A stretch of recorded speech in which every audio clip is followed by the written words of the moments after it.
position. This is a longer conversation. I'm not sure you ever get to the bottom of it. We have to, or we can't save our countries. I don't think. Well, if that's the condition upon which we're going to be saving our country, because the problem is it's a 30-year-old conspiracy. No, I'm talking about 9/11. That's what I'm talking about. Oh, you are. You mean this? Yeah. Anyway, I got it. Be well. Okay, thanks. It is utterly remarkable that the 9/11 Commission and its final report are still held up as the final word on the events of September 11th, 2001, when a majority of its own commissioners admit that the commission was a cover-up and did not get to the bottom of the story. Even more remarkable is that this fact has never even been mentioned, let alone examined, in any mainstream media report. And, despite the fact that the majority of Americans believe the government is concealing what it knows about the events of September 11th from the public, to this day, anyone who raises questions about the commission or its findings is treated as a conspiratorial loony by those same media personalities that refuse to report on the 9/11 Commission's own whistleblowers. It should be apparent by this point that the old argument that someone would have talked is not just fallacious, but factually incorrect. There have, in fact, been numerous whistleblowers with documentable evidence of the frauds and fictions that have been constructed around the official 9/11 narrative. Their disclosures put the "but someone would have talked" doubters in an uncomfortable predicament.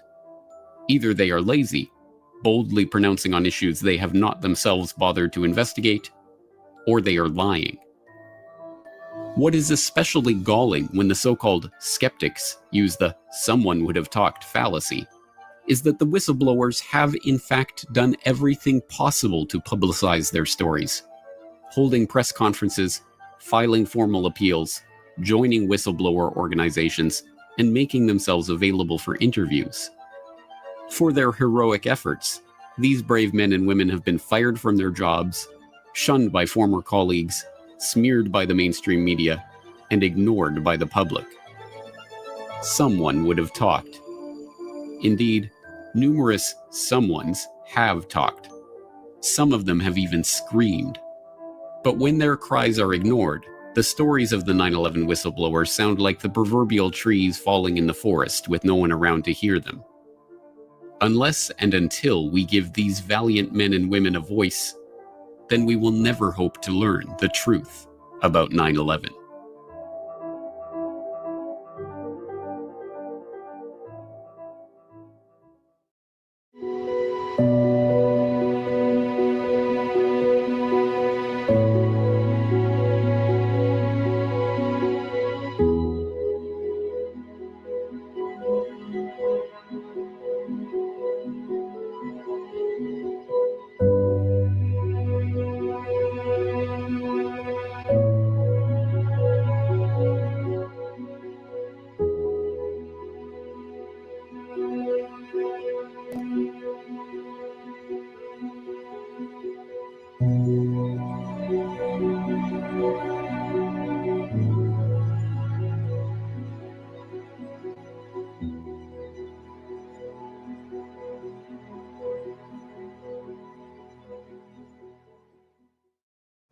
Since the day of 9/11, we've been told what happened.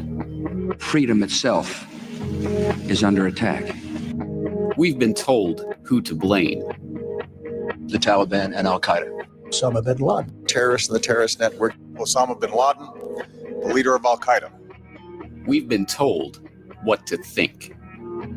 Let us never tolerate outrageous conspiracy theories concerning the attacks of September the 11th.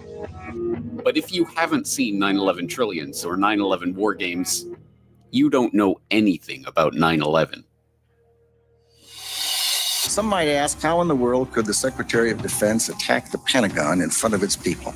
We had 4 war games going on September 11th. $8.5 trillion. The most extraordinary coincidences in the history of mankind. I've never seen so much real world stuff happen during an exercise. It is, I was going to say terrifying. 9/11 Trillions and 9/11 War Games. Watch the documentaries for free online, or, for the first time, own them on DVD today. Go to corbettreport.com/shop for details.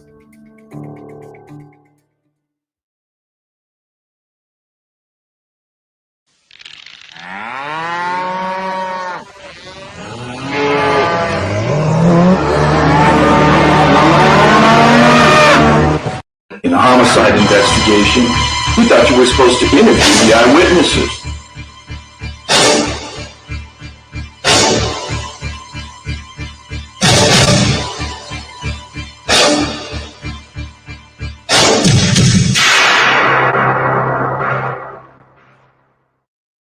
Hi, my name is Daniel Hopsicker. Welcome to Muhammad Atta and the Venice Flying Circus.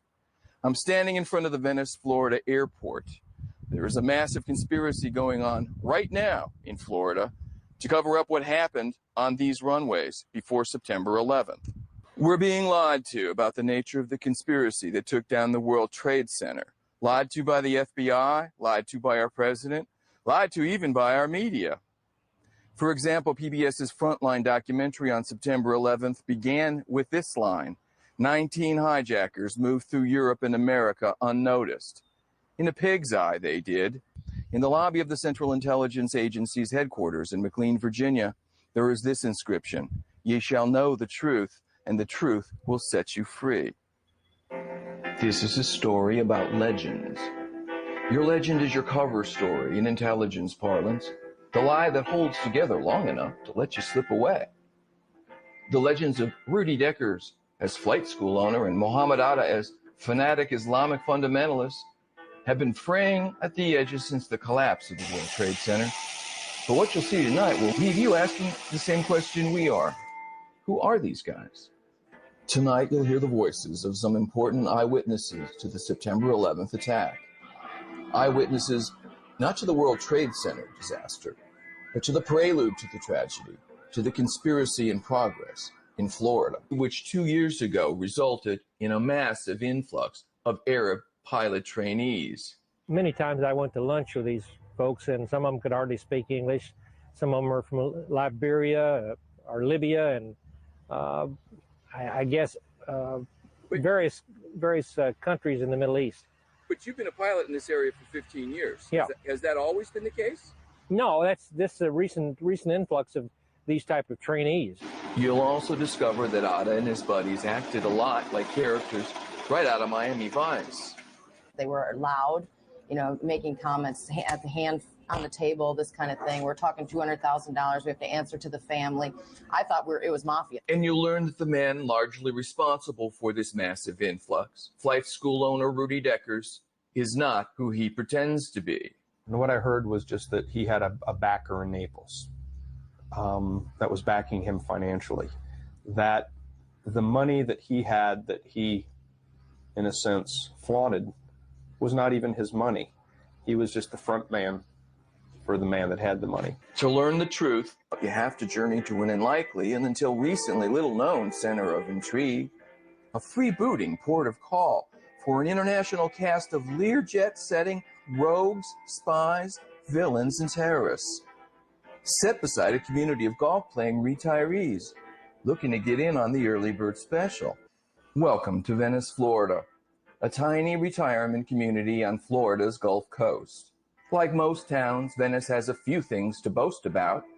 It bills itself as the shark tooth capital of the world, for example. And it has the second oldest population per capita in the entire United States. But it's really just a pleasantly ordinary little place. Except that Arab terrorists by the dozens came here to learn to fly. Muhammad Atta piloted the plane that hit the first tower. He learned to fly here. Marwan al-Shehi flew into the second tower less than half an hour later. He learned to fly here too. So did Siad al-Jarrah at the controls of the plane that crashed in Pennsylvania. That's 3 out of 4. And so did the most wanted terrorist still alive from the Hamburg Cadre, Ramzi bin Shalbib. What drew them here? Why would healthy young men gravitate to a retirement community anywhere? Where what bathing beauties there are recall in an earlier, gentler time. It makes you wonder, because it ain't Hamburg. How exactly did Venice, Florida become the biggest September 11th crime scene that wasn't reduced to rubble? Were they sent here? Was it an assignment? Who was Muhammad Atta anyway? Islamic fundamentalist, terrorist ringleader, the Pied Piper of terrorist pilots? How about Arab spy or double agent? The Pelican Alley is owned and run by Renee Adorna and her husband Tom. When reporters showed up the day after September 11th, she immediately knew why they were there. Right after the incident happened, we had newspapers come down, and somebody said, oh, there's a reporter out there. And right away, I knew what it was about because I remembered the table. Tommy knew, Jeff knew, we said right away. And then he didn't even really, he showed one picture and we knew immediately. There was 3 and they all looked of the, I guess, Egyptian, like kind of dark skin, dark hair, lots of jewelry. They're dressed like in Florida type shirts, you know, the silk with the pattern and that kind of thing. And I could have swore there was a cross. The one guy had the big cross, you know, the big gaudy gold cross thing, I thought. But I'm not sure now. But I know it was just he had the big watch on. When you saw pictures afterwards, did you recognize all 3? No, just one. I only recognized one of them. The Attar, I guess is his name. The ring yeah. The guy with the 1,000-yard stare. Right. He barely spoke a word to me, but when I'd come over, I'd be like, geez, what's his problem? Because he had that really mean look on his face all the time, like he was very unhappy. So, you know, I keep hearing that. So, I mean, he never really spoke. And then the other guy was a heavier set guy who did all the talking, you know, with me anyway. Was very outgoing, was very, you know, pleasant, actually. So. And who was Ada arguing with? The big guy. The heavy yeah. set guy. Mm-hmm. And actually, the big guy was actually yelling at the other guy. Ada and his young sidekick weren't arguing over the proper interpretation of the Quran. They were loud, you know, making comments at the hand on the table, this kind of thing. We're talking $200,000. We have to answer to the family. I thought it was mafia. You know, like when I'd walk by, I just, you know, and I tried to stay away from the table pretty much, and then went and told the owner and the manager, you'd better watch this table. They're getting a little out of hand. They came in into the office and said there was 3 gentlemen out here getting very loud and having arguments amongst each other, and she was afraid that it might get too out of control, so she came and got me, and I came out here. They were sitting right here. The way they were sitting was the one guy was on one side, the other guy was here, and then the big guy, he wasn't even in the booth. He was sitting on a chair on the outside here. He was a pretty big guy. Mm-hmm. And he was doing most of the talking and just kept talking and saying stuff to them and kept hearing about money and things about money. And the other guy that I guess was the main guy, he wasn't saying a word. He just sat there with a look on his face the whole time. The FBI come see you? No. 2 newspapers, that was it. But nobody, no cops, no Venice police? No. And they were right down the street at the house. The house was right down the block that they had rented. So they never came over here to see us. Did the FBI come talk to you afterwards? Did what? Did the FBI come talk to you afterwards? No, actually only newspaper people. Strange. Yeah, I did, because we thought, you know, geez, they might want some information or something, but maybe they already had everything that they needed. Yeah. The FBI never finished its investigation into the September 11th disaster. Their work was halted by President Bush in an effort, he said, to free more manpower for the anthrax investigation. Well, the anthrax is behind us now.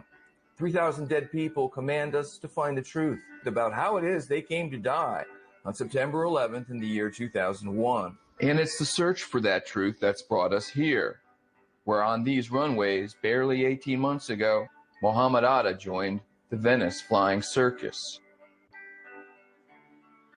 Glimpse into the private lives of cold-blooded killers left us wanting to know much more. The obvious question, of course, is what kind of fanatic Islamic fundamentalists wear silk shirts and heavy gold watches? More importantly, who or what is the family? The FBI had managed to pop in at Atta and Marwan's rented home in Venice, a block from the Pelican Alley. It's owned by this man, Steve Kona, a Venice fireman. What they did was they come to the rental house itself.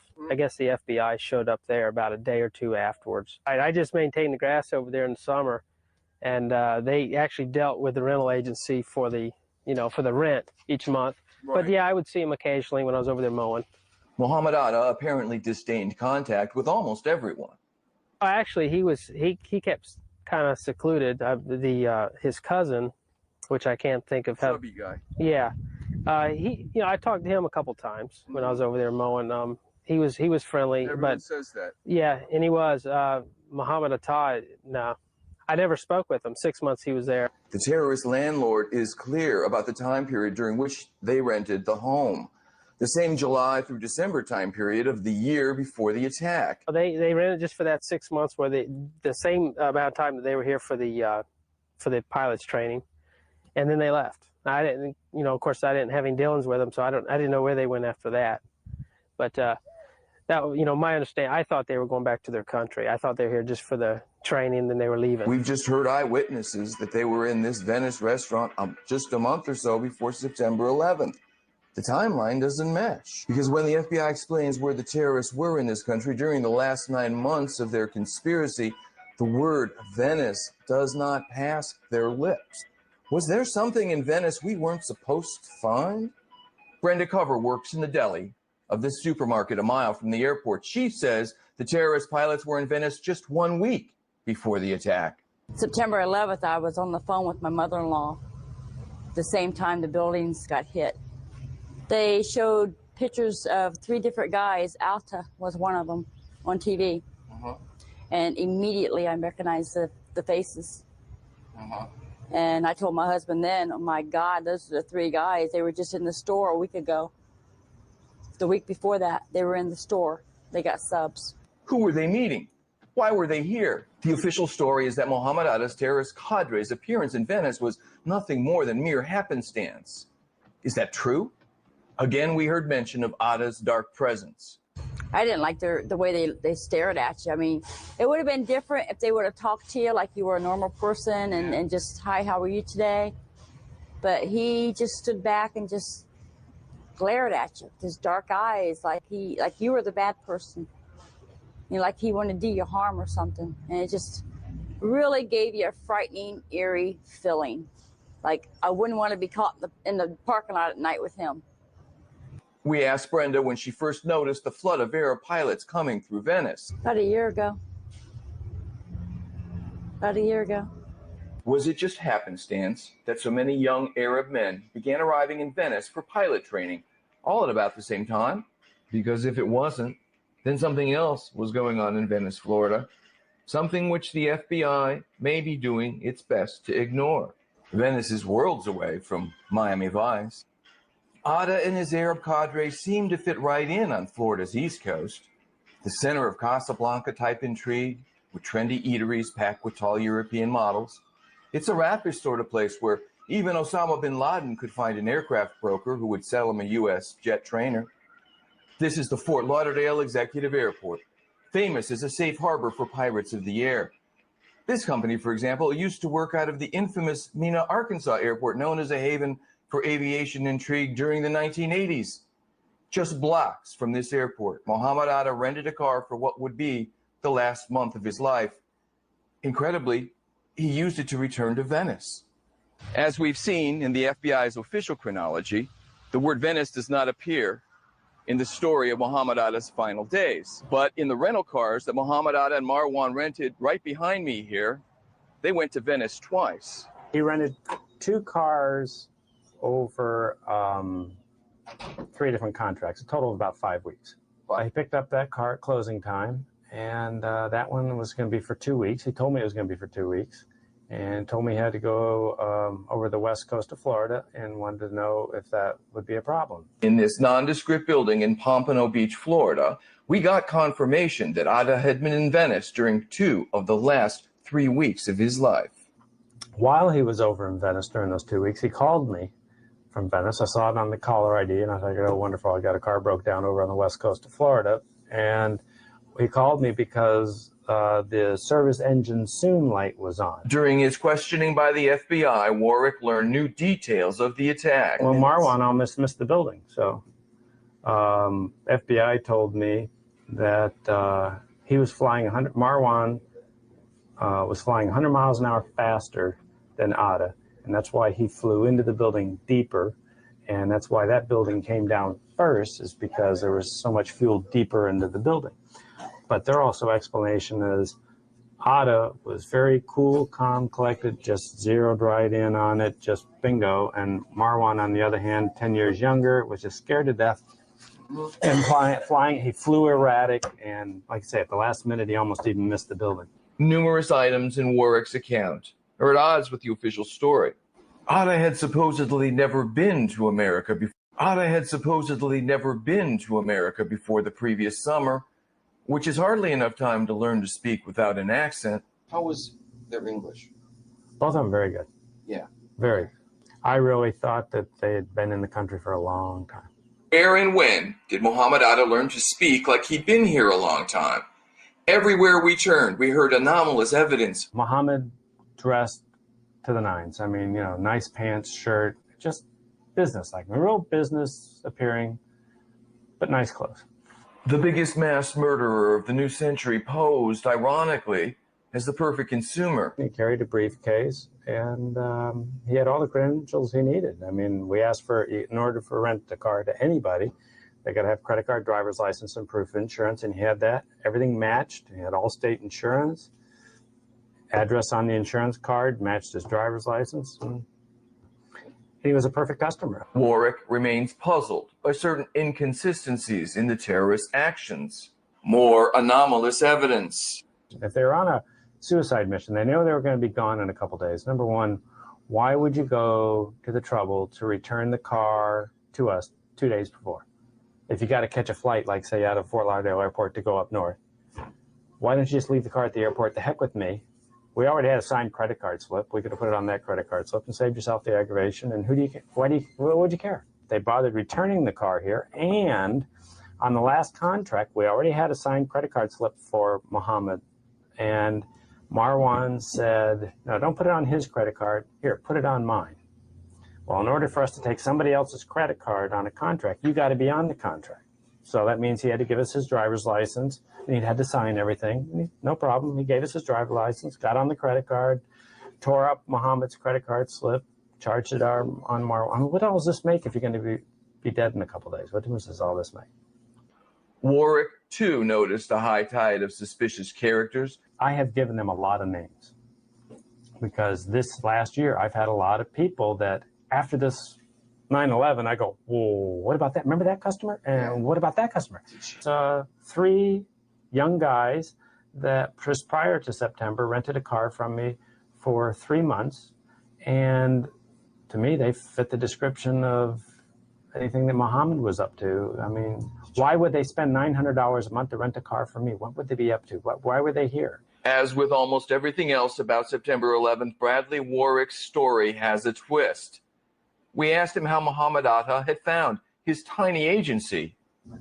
How did they find you? Their credit, you know. Oh, it's out of the phone book. Yeah.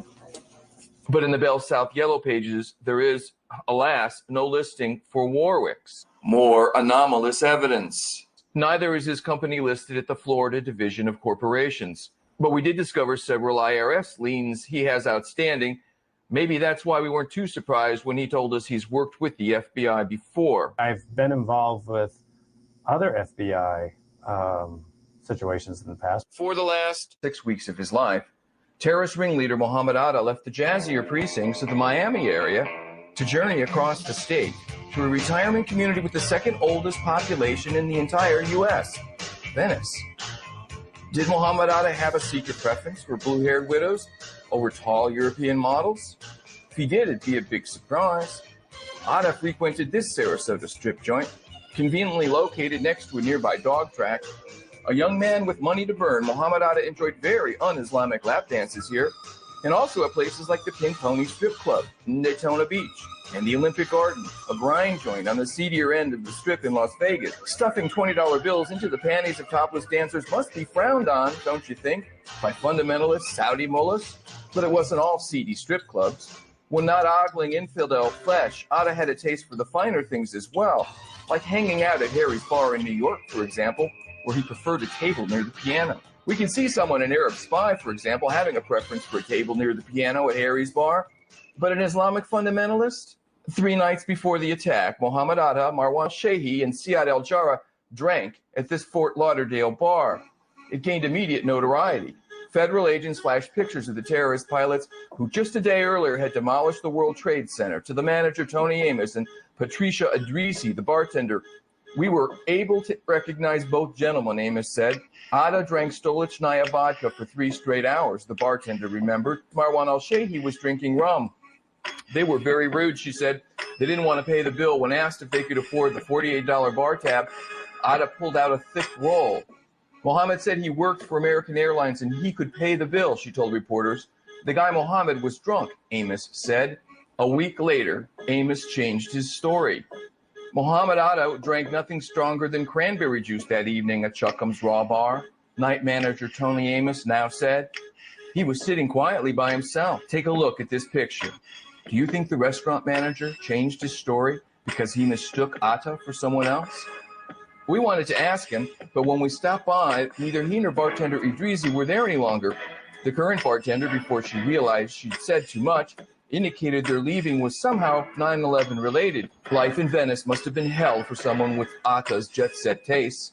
Atta must have chafed. No wonder everyone ragged on his bad attitude. But was Venice his choice? Why did Mohammed Atta and so many other 9/11 principals come here? His 3 trips to Venice in the last 6 weeks of his life must have been business. Who was he meeting? Local law enforcement officials indicated to us that they too would like to know that answer. And that's when our search led us to begin looking into this man, flight school owner Rudy Deckers, responsible 2 years ago for an influx of literally hundreds of Arab pilot trainees. This then is the central dramatic question to our story, to the tragedy of September 11th. Did Arab men just wander up and down the Gulf Coast of Florida as easily as if they'd been listening to Tom Petty albums all their lives? Or were they assisted by a global network? If they were, Rudy Deckers would be the place to look. In the aftermath of the tragedy, Deckers was everywhere on television, portraying himself as just an innocent businessman, victimized by the perpetrators of one of history's greatest crimes. Is he? The first thing we heard about Rudy Deckers came from a female researcher who called to tell us he sounded phony to her in his television appearances, that there was something odd about him. Was it female intuition? He sounded sincere enough to us. This morning at 7 o'clock, I heard what happened, and the first thing I questioned myself was, if I would have known, I would kill him by my own bare hands. If I have a Muslim coming in right now, I think that I'm going to be a human being and tell him, get the hell out of my property here. The day that all this occurred, we felt very, very sad, like all the other Americans. Deckers isn't American, he's Dutch. And his response to pass the buck on to unnamed underlings sounds a little rehearsed. How was it that you first came into contact with these men? I have heard yesterday from my own police, because I don't have contact with every student that walks in, that these 2 individuals came in July in 2000, checked our facility, said that they were flying in another facility in Tampa. They were not happy at that facility. They came back after a couple of days and decided that they wanted to fly with us. That seems a simple, straightforward chronology. But compare it with the words of the chief flight instructor at Jones Aviation in nearby Sarasota, Florida, who tells another story altogether. It was on or about June of, would have been 2000. They came up from Huffman Aviation. It's not our policy normally to enroll students from other schools. It has to pretty much be an exception. And in their case, I did make an exception for the reasons they gave me. Deckers said terrorist ringleader Atta was already an experienced pilot when he arrived at Huffman Aviation. So were they learning to fly from square one, essentially? No, Mr. Atta had a private pilot license already, and I see if I pronounce right, he had only a few hours. They did a private pilot license with us, single-engine commercial and multi-engine commercial. But we soon heard this statement totally contradicted. More anomalous evidence. Atta was already a pilot. He already had a private pilot's license. Isn't that right? Not when he came here. No, he was close to getting a private license. He had 3/4 of the course complete. The same course that Marwan was taking. Yeah. But but there was no discernible difference in training skills and skills events between the two? Between the two, Atta was the better pilot of the two. But both of them, I mean, looking at them both as 2 students learning together, where they were in the curriculum when they came here, they should have been a lot further along. The FBI, we learned, had known about terrorist training at Rudy Deckers Flight School for some time, which probably accounts for their swift response. The FBI visited you just a few hours ago and confiscated some records. Can you tell us about that? It was yesterday, 2:30 a.m. They called my managers here in Venice and wanted to see 2 files. I came in at 7 o'clock in the morning. They were still there. I talked briefly with them. They were ready to go. I told them that we have more customers, clients from the Middle East, and I thought it was a good idea to give them all my files. So I gave them a couple of hundred files from the last years. The contents of the files of Rudy Decker's flight school might answer some persistent questions about the terrorist conspiracy's operations in Florida, and even reveal what kind of help they may have received in this country and from whom. But these questions haven't been answered because the FBI hasn't talked about what's in them. One Venice law enforcement official told us they, the FBI, loaded 2 Ryder trucks right outside the police station, then drove the trucks right onto a C-130 military cargo plane at Sarasota Airport, which flew out with Jeb Bush aboard. Since the FBI is not talking, maybe somebody should ask Jeb Bush. Then the cat got out of the bag just a little bit, as it sometimes does in the immediate aftermath of a major event. Let me ask you this. One of these men is widely considered to be responsible for a bus bombing in Israel. How was it that they could gain admittance to your school? Well, they didn't came through our paperwork like they're calling from Europe, and we know 2 months ahead that they are showing up. As I said, they came from another flight school out of Florida. Probably that flight school did all the INS paperwork with them in their country. Authorities immediately denied that the Mohammed Atta who masterminded the demolition of the World Trade Center was the same Mohammed Atta who had 15 years earlier blown up an Israeli bus. So there apparently were 2 separate Arab terrorists with the exact same name. But then we discovered a story from September 15th's Washington Post stating Mohammed Atta had been to International Officers School at Maxwell Air Force Base in Montgomery, Alabama, and that others of the terrorists had attended the Aerospace Medical School at Brooks Air Force Base in Texas and the Defense Language Institute in Monterey, California. 3 of the terrorists had even listed their address on their driver's license as the Naval Air Station in Pensacola, Florida, the story went on, where they participated in military exchange programs for foreign officers at the Pensacola Naval Air Station. Foreign nationals who became terrorist pilots were training at U.S. military facilities. They would most likely have had connections to Arab governments considered friendly to the United States. And that's a big story. But when the Post story ran, authorities denied it too. So now apparently there are 3 separate Mohammed Attas. Imagine that. Rudy Deckers was quick to disclaim any responsibility. He was just an innocent businessman, he told reporters. And I know it's difficult because you, in some sense, feel a little bit of responsibility, don't you? No, we don't feel responsible for what happened at all. Not nothing. The terrorists were only in Venice for a short time before moving on to Florida's East Coast, Deckers said.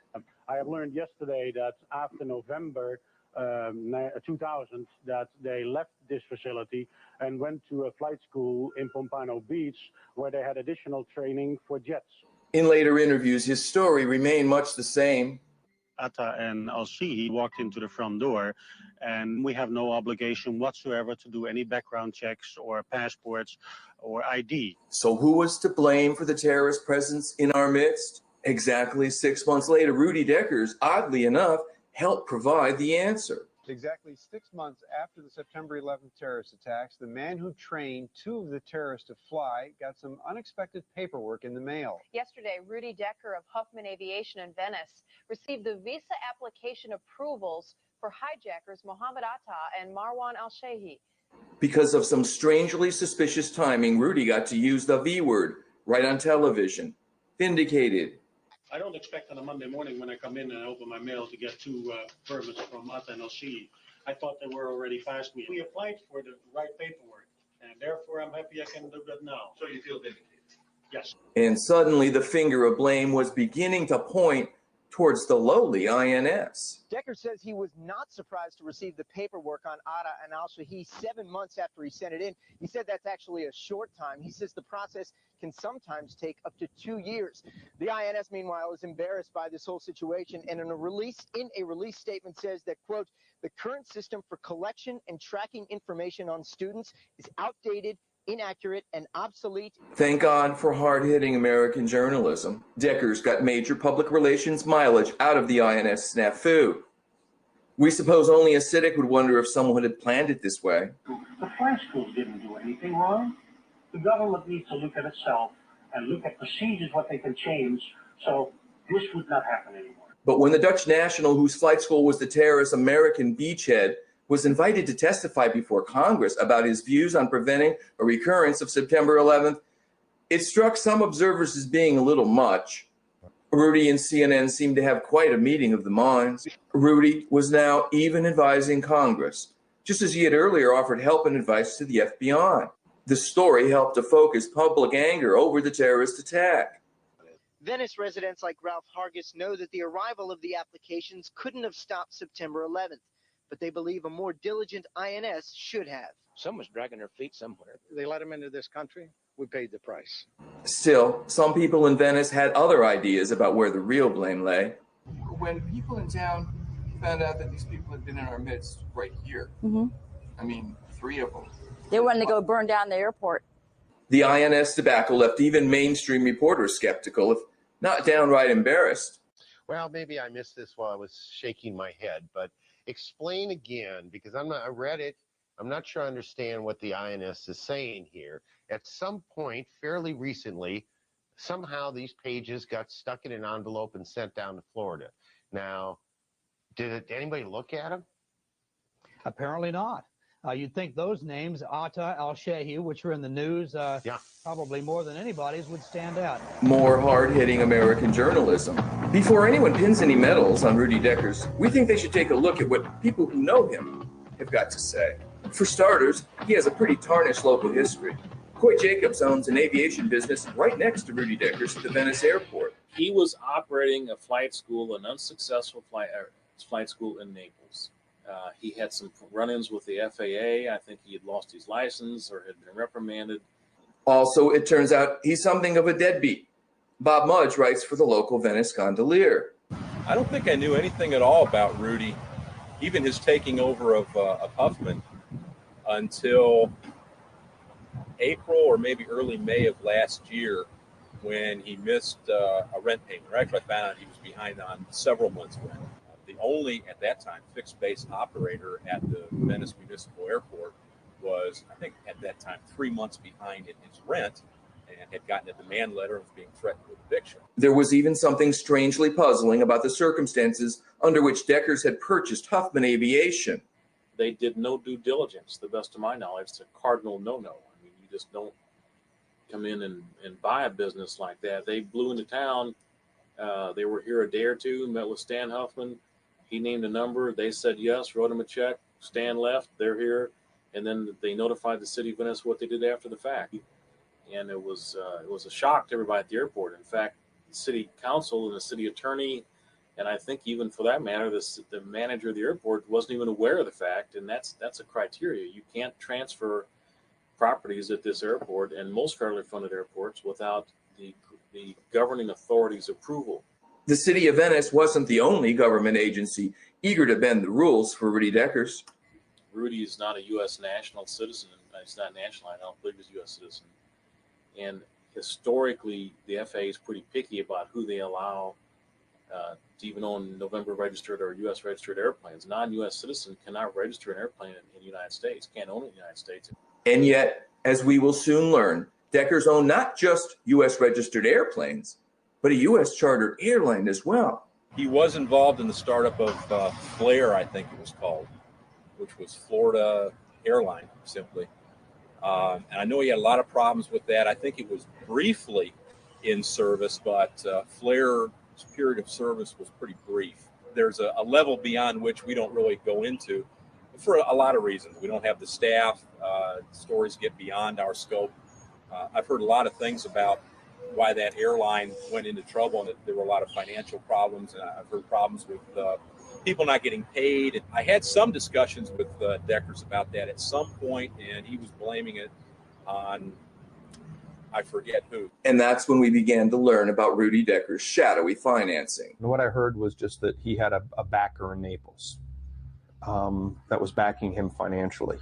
That the money that he had, that he, in a sense, flaunted, was not even his money.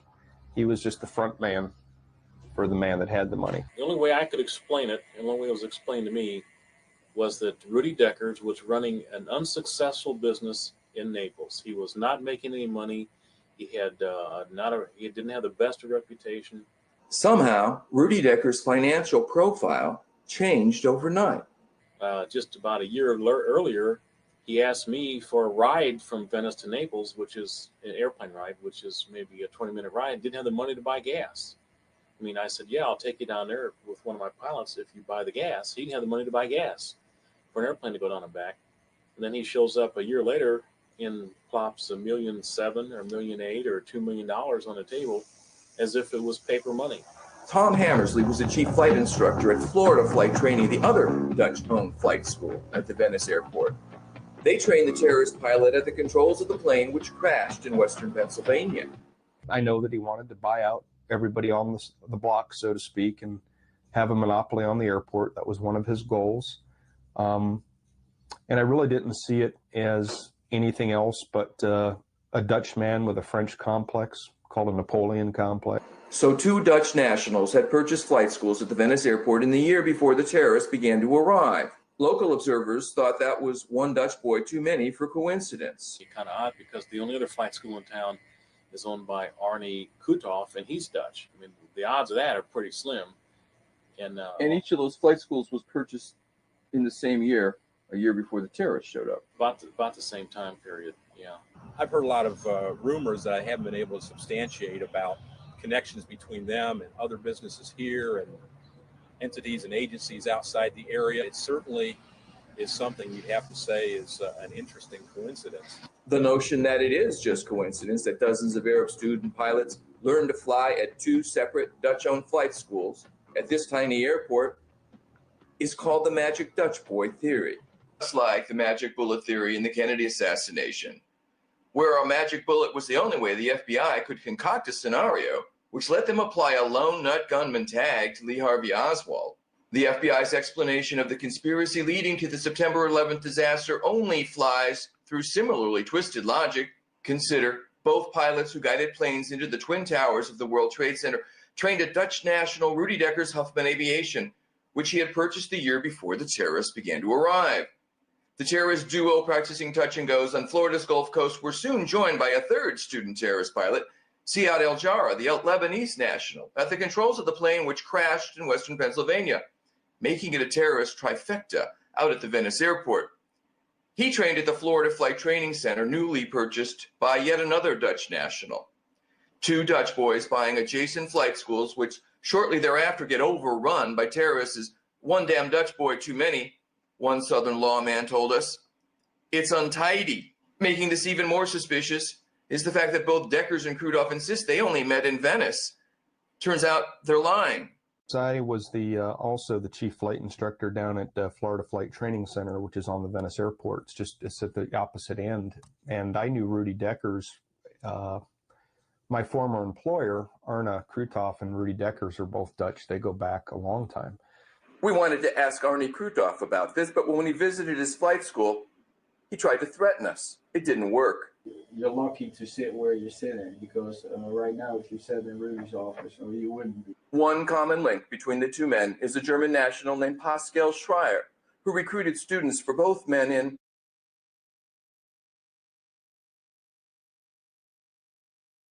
Are you ready for this? Hamburg, Germany. I know Pascal Schreier. I mean, I worked with him as part of Florida Flight Training Center.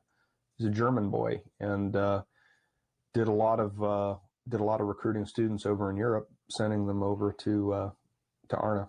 The 2 Venice Dutch boys run supposedly competing flight schools, but strangely, Pascal Schreier has been in business with both of them.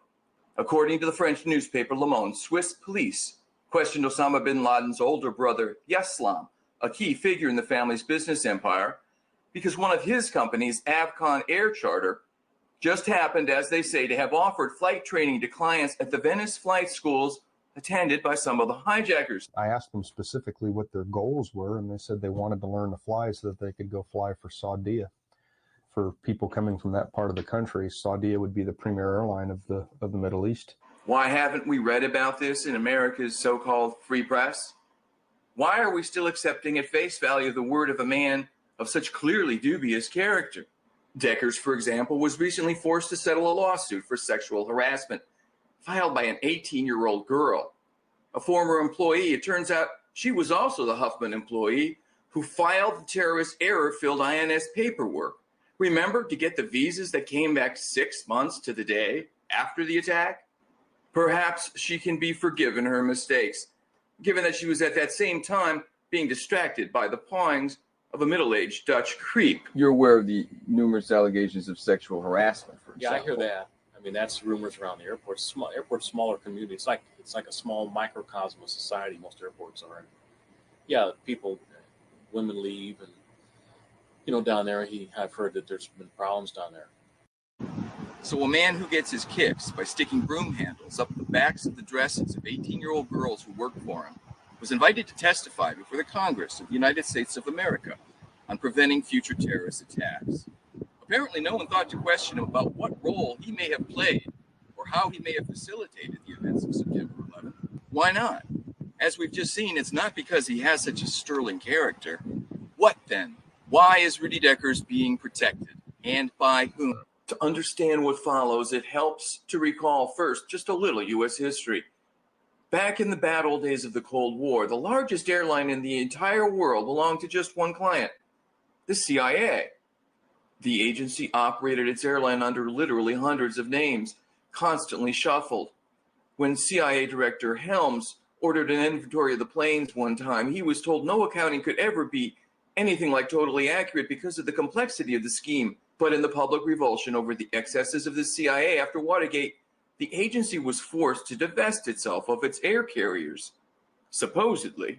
But something like it still goes on today. Take a look at Florida Air. At the same time that Rudy Deckers was getting humiliating coverage as a deadbeat in the local newspaper, he was also launching a commuter airline. There aren't many people behind on their rent who have the luxury to think about new airlines now, are there? Deckers had a partner in Washington State. His name was Richard Bulkey. He owned Harbor Air, called the Navy's airline because it serviced the big Whidbey Naval Air Station in Oak Harbor, Washington.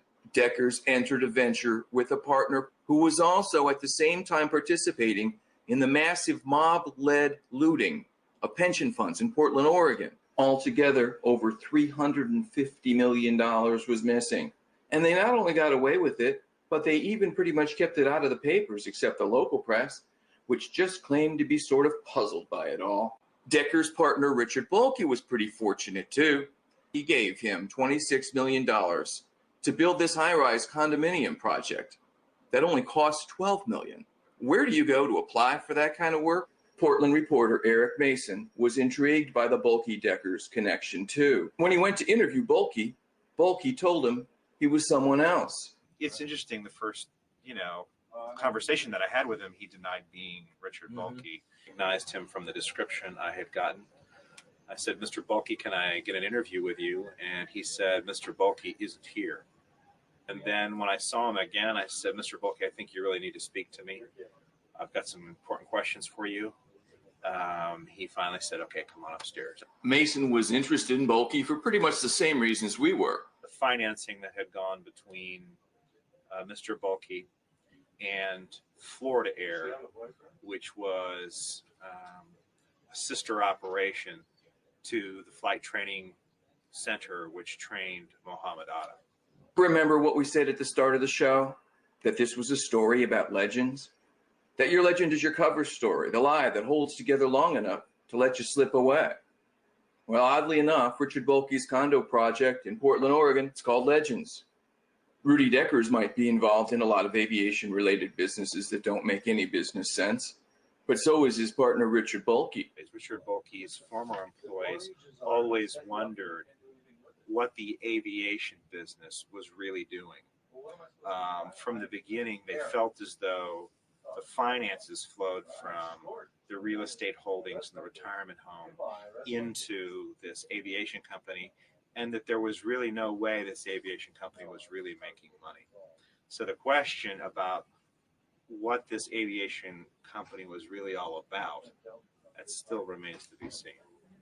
When things don't make business sense, sometimes it's because they do make sense, just in some other way. Player started out of here, which was a Decker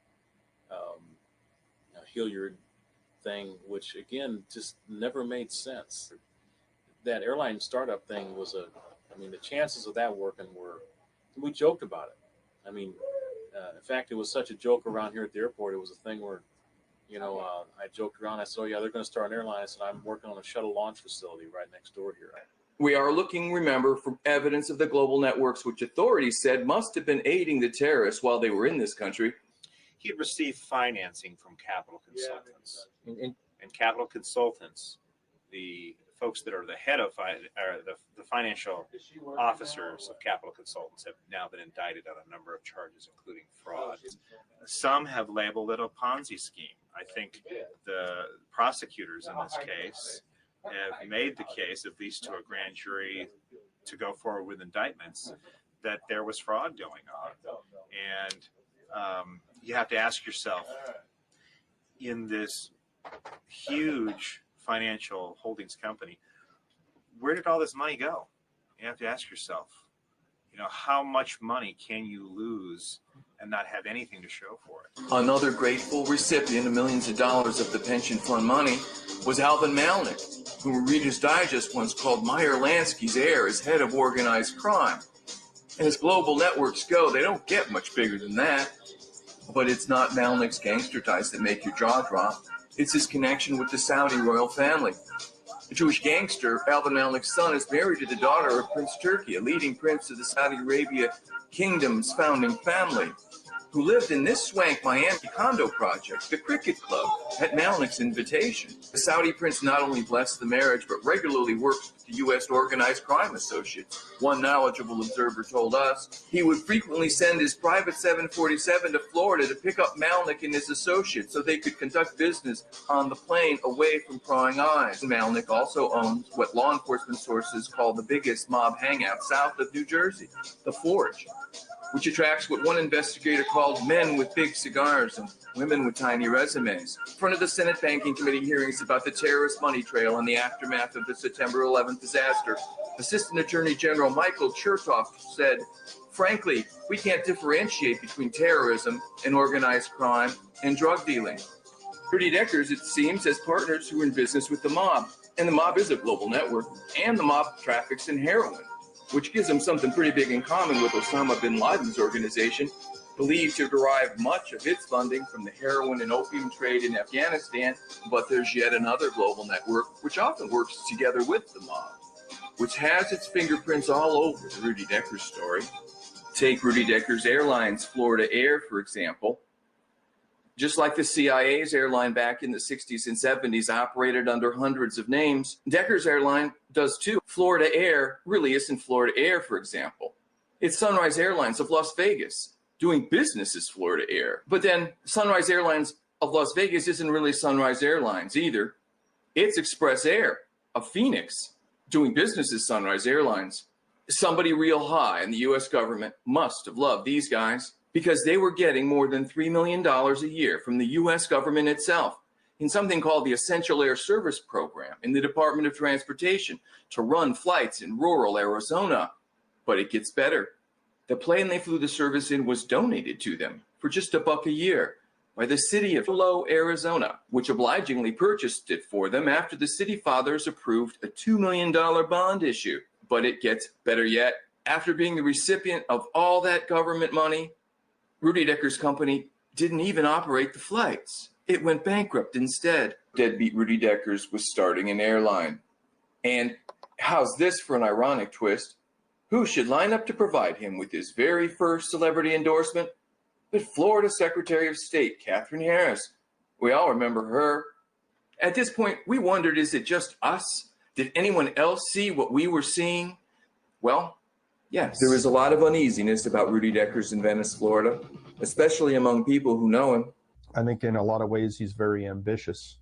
To what extent he would go to succeed, I don't know his character well enough to comment on it. It's common knowledge around the airport that in fact, the phrase you hear a lot of times is you can't believe what he says. I mean, he doesn't have a lot of credibility. I've certainly had a number of occasions when Mr. Decker has told me something that turned out not to be true. They did have somebody in foreign agent in Hamburg. It was common knowledge that they went after European markets, and they went after, they had foreign agents. They called them agents. I mean, after the fact, of course, it looks extremely suspicious. I mean, what are the chances that all the people, or the huge bulk of the terrorists, would train in 1 or 2 flight schools in one town? Exactly. What are the chances? This is a question which the FBI seems desperate to avoid.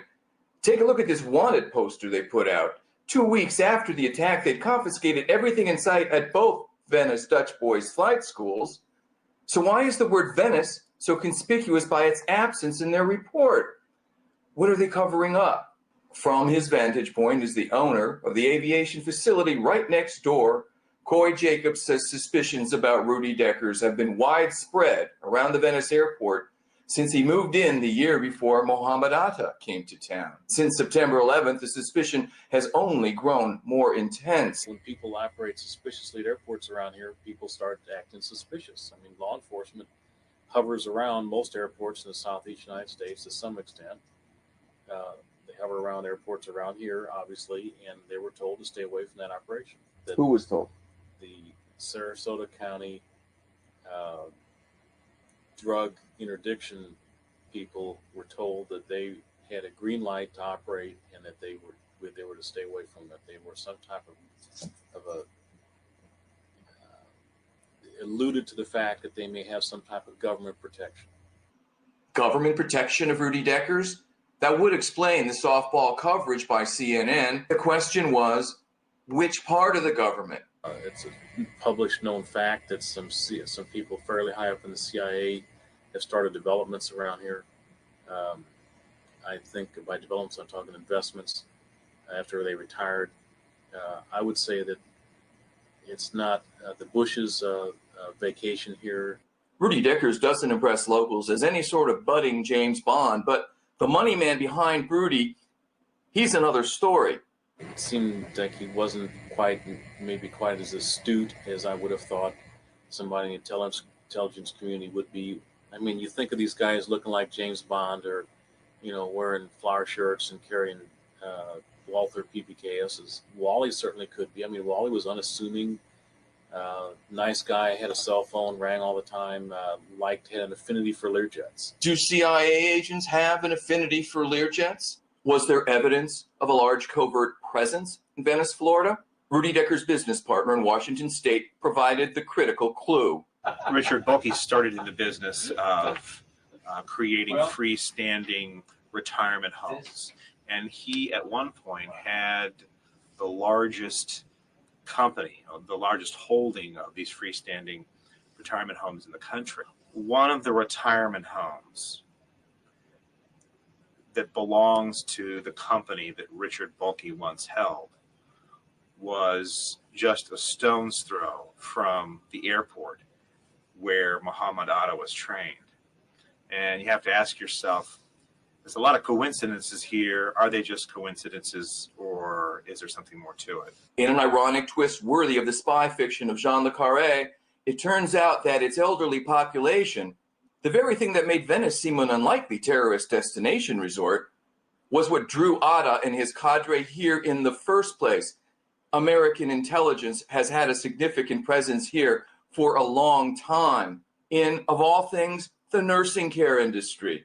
This stately colonial building, just a block from the Venice airport, was built to house the national headquarters of a huge nursing care company, started by a man whose name is synonymous with American covert operations during the past several decades, Jackson Stevens. Jackson Stevens' name surfaced in the BCCI scandal, in the Mina drug scandal, in the Promise software scandal, in the Vince Foster scandal. This stately mansion, which still houses Jackson Stevens' law firm, is the house that Jack built. And right across the street is Richard Bulkey's Altera assisted living facility. And just around the corner is Huffman Aviation. Our biggest discovery was that the parcels of land surrounding the Venice airport tell their own story of covert associations. It's the story of America's secret history. Here, Jackson Stevens' law firm, Boone, Boone & Boone, it still exerts control over the civic destiny of this tiny town. And the founder of the firm was former Florida Governor Lawton Child's college roommate, a detail whose importance will shortly become clear when we look just down the street where right beside the Venice airport sits the long-time winter home of Ringling Brothers Barnum and Bailey Circus. The circus was brought to Florida, we learned, by its longtime owner, John Ringling North. John Ringling North, back in World War II, was an agent of the precursor of the CIA, the OSS. And not just any agent either. He's credited with securing the release from Italian prisons of key mafia figures who repaid his kindness by assisting in the Allied invasion of Italy in 1944, more than 50 years later. Sitting right beside the Ringling Circus grounds, right next door to Jackson Stevens Law Firm, and right beside the Venice Airport, is a parcel of land housing the Italian-American Social Club. They couldn't put this in a movie. No one would believe it. Friday night is pasta night, we're told. We wonder what they do there other nights. As it happens, a traveling circus, which was often touring behind the Iron Curtain during the Cold War, provided excellent cover for intelligence activity. Ringling's winter home beside the Venice airport also housed the famous Clown College, where for many years the CIA sent recruits as part of their training. Why does a CIA agent go to Clown College? The answer's simple: to learn sleight of hand. And now we've come almost full circle. Because remember Stevens Law Firm's founder's college roommate, Democrat Lawton Childs? Well, oddly enough, it was he who gave Rudy Decker's only celebrity endorser, Republican Katherine Harris, her start in politics when he named her to the board of the Ringling Circus Foundation in nearby Sarasota. They couldn't put this in a movie.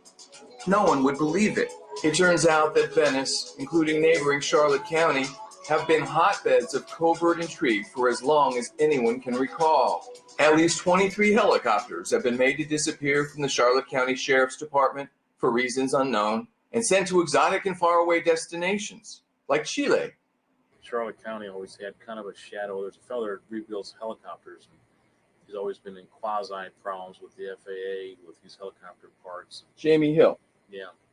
who the sheriff, the Charlotte County Sheriff, is investigating for as being involved in the disappearance of 23 of Charlotte County Sheriff's helicopters. Lose 23 helicopters. Well, you wouldn't think Charlotte County would need 23. No, of course not. Why is this of any interest to us and our story? Because despite what we've been told by the FBI, Charlotte County was the first home in this country of Muhammad Atta. These emails are from Muhammad Atta, discovered by Charlotte County law enforcement and shown here for the first time. They reveal that Atta was sending email correspondence to people who appear to have been working for U.S. defense contractors, like Virtual Prototype, whose website says the firm helped prototype avionics for the F-15 jet fighter, the F-22 Raptor, the B-2 bomber, and the Apache Longbow. We discovered that Rudy Deckers provides regular maintenance to an airline based at Charlotte County Airport, Carib Air, owned by Dietrich Reinhardt, a notorious Iran-Contra operative. Reinhardt also has the distinction of being business partners with the man suspected of making all those helicopters disappear. Deckers does work for a notorious CIA proprietary air carrier with a particularly blemished past, including blemishes like having its aircraft seized at the infamous Mena, Arkansas airport, and being accused by government prosecutors of having used its planes to ship drugs worth billions of dollars into this country. Finally, yet another Iran-Contra operative, Frank Moss, is a conspicuous presence here too. He owns this vintage DC-3. It's painted to look like an airborne ark, which has been sitting at the airport since its seizure 2 years ago.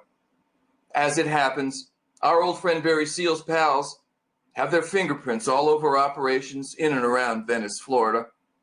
We knew that Rudy had a lot of money behind him. We knew he had a lot of money backing him. I think common sense should prevail.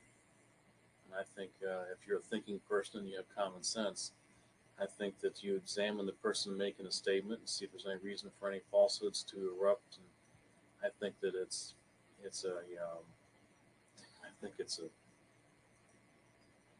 pretty suspicious to me. So much dust in the air, so to speak, that people couldn't really focus on what was perhaps, the true way the Trojan horse got into this country. In a world where the truth is something more than an inconvenient annoyance, there might be signs at the edge of this town reading Welcome to Venice, home of the Trojan horse. We don't live in that kind of world. Maybe we never will. We've just presented an hour's worth of anomalous evidence pointing to the existence of a conspiracy to keep the American people in the dark about the true nature of the tragedy that darkened all our doorsteps last September. We could easily show you several hours worth of anomalous evidence more. But this is the point of the show where we let down our journalistic guard, where I'll tell you what I think.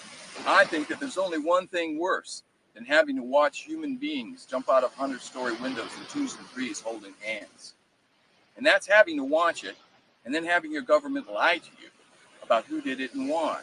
I think that the brutal reality of American life as we enter the 21st century is the same as that which faced the citizens of Rome almost 2,000 years ago, when they looked on with despair at the swaggering and corrupt Praetorian Guard that had made a mockery of their once proud republic, and asked out loud the question that echoes down to us across the centuries: who will guard the guards?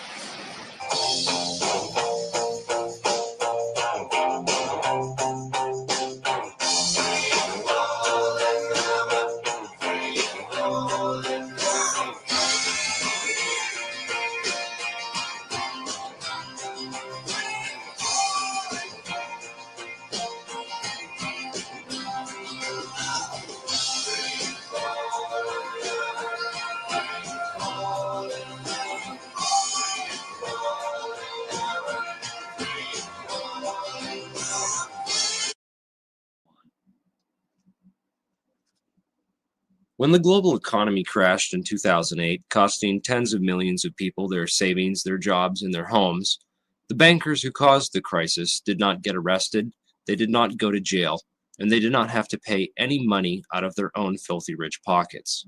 Instead, they got bailed out, and everyone else had to pay for it. This corrupt network of elite financial criminals has infested itself into the top levels of the US government, military, business, and intelligence sectors. These people are the reason why the price of everything you buy has skyrocketed since just 10 or 15 years ago. The reason why empty homes now outnumber the homeless in America, and the reason why the national debt doubled. In another non-coincidence, it was also about that long ago that another event happened which divided history forever into an unforgettable before and after period. As it turns out, many of the same people involved in the economic inside job that crashed our economy and led to those banker bailouts were also involved in another inside job. In this video, we are going to blow the 9/11 conspiracy wide open. I began this investigation after seeing the documentary 9/11 Pressed for Truth and hearing about the 4 widows who lost their husbands on 9/11 and had to put immense political pressure on Congress and the Bush administration to actually start an official inquiry into the 9/11 attacks.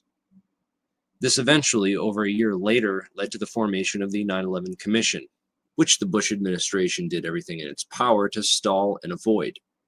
The 9/11 Commission concluded its investigation prematurely and left over 70% of the victims' family members' questions about the attacks completely unanswered. I made this video for them and anyone else who lost loved ones that day, so that the truth behind their murders could be known and the perpetrators brought to justice. The information you are about to see is both shocking and disturbing, but it is essential to the reclamation of our democratic republic from the hands of tyrants. If we don't address this information now, it's only going to get worse and worse. This is what a real 9/11 investigation might have uncovered if they had just bothered to look in the right places. In September 1991, shortly after the end of the Cold War, a cabal of elite bankers and intelligence spooks led by George H.W. Bush financed a $240 billion covert operations war chest through the purchase of 10-year securities that, as it happened, were scheduled to come due on September 12, 2001. Project Hammer was undoubtedly used for a wide variety of illicit intelligence operations, but mainly it was used to finance a covert economic operation against the collapsing Soviet Union, whereby unknown Western investors bought up much of the Soviet industry with a focus on oil and gas, crashing the Russian economy, looting its central bank, orchestrating what became known as the Great Ruble Scam, and a wide variety of other clandestine, state-assisted operations designed to thoroughly prevent Russia from ever contesting the U.S. as a world superpower. while in the process lining the pockets of these economic hitmen who swooped in to devour the collapsing Russian economy after the fall of the Soviet Union.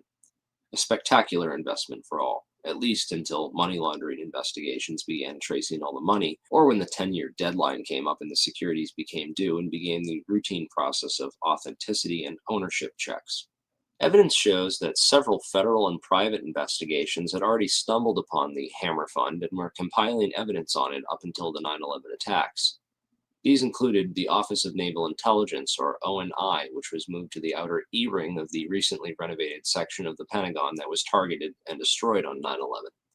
According to E.P. Heidner, the ONI had been investigating crimes associated with the plundering of Russia. 39 out of the 40 people who worked in those offices were killed on 9/11, including the entire chain of command. The Pentagon's financial accounting offices in that same wing were also an obvious target, as were the passengers on board Flight 77, many of whom coincidentally held top-secret clearances and were connected with Pentagon black operations. Agents of the Office of Naval Intelligence had also been investigating financial transactions which were linked to securities being managed by those securities dealers in the World Trade Center that were also targeted. 31% of the 125 fatalities in the Pentagon were from the Naval Command Center that housed the Office of Naval Intelligence. 41% of the fatalities in the Twin Towers came from two companies that managed U.S. government securities, Cantor Fitzgerald and Eurobrokers. There were three major security brokers in the World Trade Center: Cantor Fitzgerald, Eurobrokers, and Garbin Intercapital. At 8:46 on the morning of September 11th, Flight 11 flew directly into Marshall McLennan's secure computer room in the North Tower, right below the floor on which Cantor Fitzgerald was situated. Cantor Fitzgerald was the largest security dealer in the U.S. Shortly after that, a massive explosion went off just under the FBI offices in the North Tower on the 23rd floor. Fires were reported on the 22nd floor at 8:47. There were also explosions and subsequent fires reported at Garbin Intercapital on the 25th floor and in the basement of Tower 1 as well. Shortly thereafter, at 9:03, Flight 175 hit the South Tower right below the floors on which Eurobrokers was situated. In all three cases, the explosive, fiery destruction consumed the offices and the several floors above, destroying files and trapping victims inside. In the midst of all this, Building 6 was destroyed by an explosion that took place before either tower fell. This secondary explosion took out a portion of the building which just happened to include the El Dorado Task Force's offices. The El Dorado Task Force was an interagency money laundering watchdog group responsible for coordinating all major money laundering investigations in the U.S. In the immediate aftermath of September 11th, these groups would be redirected to investigate terrorist financing. Building 6 was located directly between the North Tower and World Trade Center Building 7. While large portions of World Trade Center 6 were gutted by explosions and later by falling debris from the North Tower, the building itself did not suffer a global symmetric collapse at near freefall acceleration as did Buildings 1, 2, and 7. FEMA photographer and 9/11 whistleblower Kurt Sonnenfeld took some interesting pictures of the U.S. Customs Vault in the basement of World Trade Center 6, which was found completely empty and left with the door wide open. All of its contents appear to have been looted during the attacks. There is also evidence that gold was being looted from the vaults beneath World Trade Center 4. There were several early reports of a 10-wheel truck packed with stolen bullion caught fleeing World Trade Center 5 when the vehicle had become stuck on a collapsed ceiling brace, forcing the driver to flee the scene. Many researchers have stumbled across one or two of these anomalies from time to time: the empty vaults, the secondary explosions, the fireproofing upgrades on the exact floors coinciding with failure and impact in the towers, the suspicious power downs and evacuation drills, the World Trade Center tenants and security firms like AIG, Marsh & McLennan, and Kroll, and their close ties with the intelligence community, etc., etc.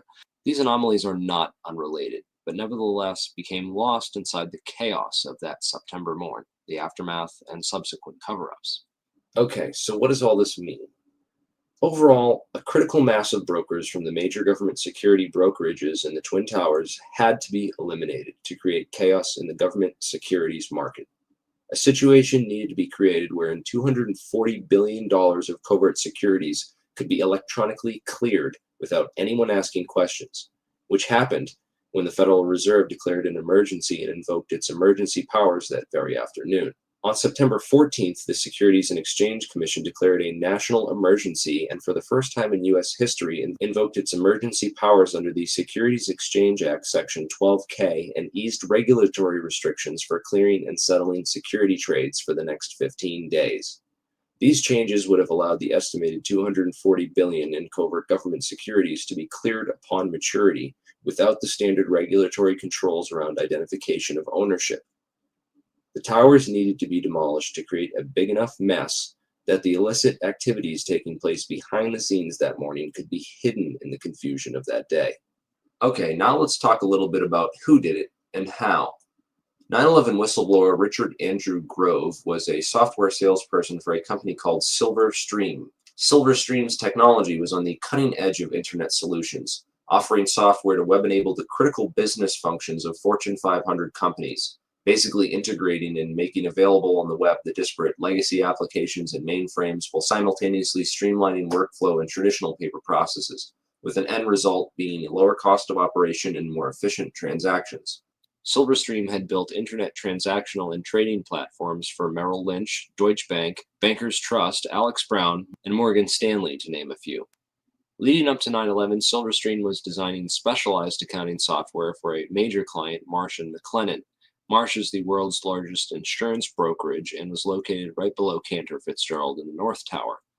Approximately 295 Marsh employees were murdered that morning, along with other innocent victims and employees who either knew too much or too little about their chosen work environment. But most importantly, Silverstream provided a specific type of connectivity that was used to link AIG and Marsh & McLennan, the first two commercial companies on the planet to employ this type of transaction. What then were Marsh and AIG doing, and why did they need to leverage technologies that no other commercial entity on the face of the earth needed to use to conduct business? The recovered hard drives from the World Trade Center, combined with Richard Grove's testimony, give us some intriguing clues. Grove discovered that Silverstream was overbilling Marsh to the tune of $7 million extra for fictitious and unneeded hardware. He also became aware of an exploitable flaw in the accounting software that had been sold to a variety of Marsh's clients and partners. When he brought this up to his superiors at Silverstream and others at Marsh, he was told to keep quiet and not to worry about it. But other friends of his at Marsh were also getting concerned and began documenting what was going on and raising concerns within the company. At last, they were finally granted a hearing with one of Marsh's high-ranking executives and were told to bring all their evidence to a hearing scheduled for 8:30 a.m. on September 11, 2001, on the 93rd floor. The high-ranking member of Marsh, who Grove did not name, would participate via teleconference from the safety of his home, while Marsh employees and potential whistleblowers, Gary Lasko, Catherine Lee, Ken Rice, Richard Brewhart, and John Oltzhofer, would die in the meeting room in the North Tower with all their evidence when American Airlines Flight 11 would impact that very section of the building. Richard Grove fortunately got stuck in traffic that morning and didn't make it. Computer hard drives recovered from the World Trade Center show a spike in suspicious transfers that took place within the World Trade Center as the 9/11 attacks were unfolding. Richard Grove is convinced that these suspicious money transfers were performed electronically using Silverstream software, and that the overbilling of Marsh was hush money for the operations. It would certainly have helped clear up that $240 billion in securities and make it look like any of those companies might have done it. The recovered hard drives and financial transactions from 9/11 all show clear evidence that something was going on that morning. Marsh's CEO at the time was Jeffrey Greenberg, the son of Maurice Greenberg with AIG. Most insurance companies were hurting badly in late 2001 after $40 billion in insurance settlements had been paid out for the devastation caused by the 9/11 attacks. Yet one insurance company did not suffer quite the same losses as the other companies did. American International Group, or AIG as it turns out, is much more than an insurance company. With its long ties to the intelligence community, AIG was founded by OSS operative Cornelius V. Starr, 2 R's, the uncle of Clinton's friend Kenneth Starr. AIG currently operates a complex network of shell companies and other entities which operate internationally and have been used for clandestine intelligence gathering and other covert activities for decades. The company that ran security in the World Trade Center, Kroll Associates, was owned by AIG. The CEO of AIG on 9/11 was a guy named Morris Greenberg, who was actually nominated for the position of Director of Central Intelligence after he authored a report for the Council on Foreign Relations, of which he's a high-ranking member, where he advocated that FBI and Drug Enforcement Agency agents operating abroad should not be allowed to act independently of either the ambassador or the CIA, lest pursuit of evidence or individuals for prosecution cause major foreign policy problems or complicate ongoing intelligence and diplomatic activities. Of course, this type of policy is essentially a continuation of things like Executive Order 12333 and the CIA-assisted Contra cocaine trafficking that went on as an immediate result. These backdoor agreements open the floodgates for government drug money laundering and narco-trafficking. Former LAPD narcotics detective turned whistleblower Michael Rupert has written a series of excellent articles documenting AIG's involvement in drug money laundering, undoubtedly revealing yet another motive for the invasion of Afghanistan, a country which currently produces over 90% of the world's heroin supply. Drugs are arguably the most profitable commodity on the entire international market, and drug money was undoubtedly a motive behind the invasion of Afghanistan and consequently the 9/11 attacks. While companies like AIG launder the drug money for big banks, the actual drug production and trafficking can be traced back to the same Iran-Contra affiliates like Richard Armitage and Frank Carlucci. Unfortunately, that rabbit hole is a bit too deep and off-topic to get into here. I will mention that DynCorp was heavily involved, as well as Stewart Air Force Base in upstate New York, where the two flights out of Boston crossed paths simultaneously and shut off their transponders before making their way to the Twin Towers. Many researchers believe that the MENA operation was moved to Stewart Air Force Base after Barry Seal got whacked. Richard Armitage was the Deputy Secretary of State on 9/11, and according to whistleblower Michael Springman, he was the man responsible for granting visas to 15 out of 19 of the 9/11 hijackers, allowing them to enter the U.S. and pursue flight training. Frank Carlucci is the chairman of the Carlyle Group and was in Washington, D.C. on 9/11, having just met with George H.W. Bush and the brother of Osama bin Laden on Carlyle Group business. Frank Carlucci was also the chairman of BDM International, a company that served as a front for State Department black operations. Frank Carlucci's employees at BDM International left to take charge of Stratasec, the World Trade Center and airport security firm. Corporate Operating Officer Barry W. McDaniel, an ex-military expert in logistics and materials distribution, and CEO Wirt Dexter Walker III, who is a distant Bush cousin from the Herbert Walker line, with an extensive history of managing CIA front companies. Marvin Bush, the president's brother, was also a board member at Stratasec, although Stratasec maintained contracts for security upgrades which were set to expire on September 11, 2001. They were not the company officially charged with World Trade Center security. This role was assigned to a risk management firm called Kroll Associates. The World Trade Center security system itself was designed by a guy named Brian Michael Jenkins, who also happened to be a Rand Corporation advisor. Kroll's chairman, Jerome Hauer, was a longtime personal friend of ex-FBI counterterrorism expert John O'Neill and was responsible for O'Neill's appointment as head of security for the World Trade Center just a few days prior to the 9/11 attacks. O'Neill is the world's leading expert on Osama bin Laden and al-Qaeda and was a potential 9/11 whistleblower with hard evidence of White House complicity in the protection and shielding of the 9/11 hijackers from all means of federal investigation. Al-Qaeda hijacking suspects were flagged by the Able Danger terrorist tracking program, which was also shut down by the White House. Able Danger whistleblower Anthony Schaefer claims the U.S. government destroyed over 6 terabytes of data related to Able Danger, which he also claims identified 9/11 ringleader Mohammed Atta as early as February of 2000. Those atop the chain of command in the White House, military, and intelligence establishment deliberately ignored all the warning signs of an impending attack, a clever strategy of plausible deniability which also served to portray those in charge as incompetent rather than complicit. In every major head throughout the chain of command on 9/11, from NORAD to the military, we see a repeated theme of complicity through negligence or incompetence. After 9/11, failure and incompetence was rewarded and whistleblowers were silenced. Combined with the fact that 6 corporations control 90% of the media and CIA operations like Mockingbird admit to taking over and subverting our US media, we can understand how such a big lie could have been kept from the American public for so long.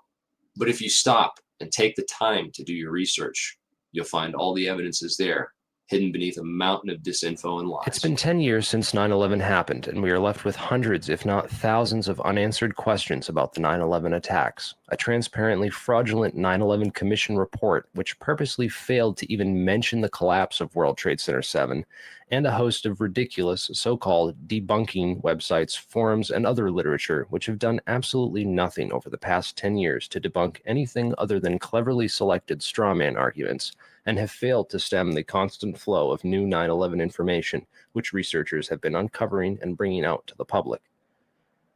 Instead, they continue to label truth seekers, including family members of people who died on 9/11, as conspiracy theorists, and devise clever propaganda designed to prevent the general public from looking any further into the evidence or the actual claims of the so-called conspiracy theorists. In this video, we will take a deeper look into the so-called investigations, which have provided us with the official story, and why they deserve a more thorough examination. The Bush administration initially stalled the 9/11 investigation for over 400 days. A week after 9/11, letters containing anthrax spores were mailed to several news media offices and 2 senators who were perhaps a bit too vocal about opening an official investigation into 9/11. The anthrax used in the attacks was identified as an Ames strain, which means it had to have come from the U.S. Army Medical Research Institute of Infectious Diseases at Fort Detrick, Maryland. A member of that institute, Jerome Hauer, managed the National Institute of Health response to the anthrax attacks. Coincidentally, Hauer also warned the White House to start taking Cipro, an antibiotic which is effective against anthrax, a week before the attacks. Jerome Hauer also happened to be a managing director at Kroll Associates, which ran security at the World Trade Center up until the weekend before 9/11, when that role was personally handed off by Hauer to FBI agent John O'Neill, who would later die in the attacks, drawing strong suspicion that he was set up due to his knowledge of al-Qaeda and the 9/11 hijackers, whom he was blocked from investigating while he was working at the FBI.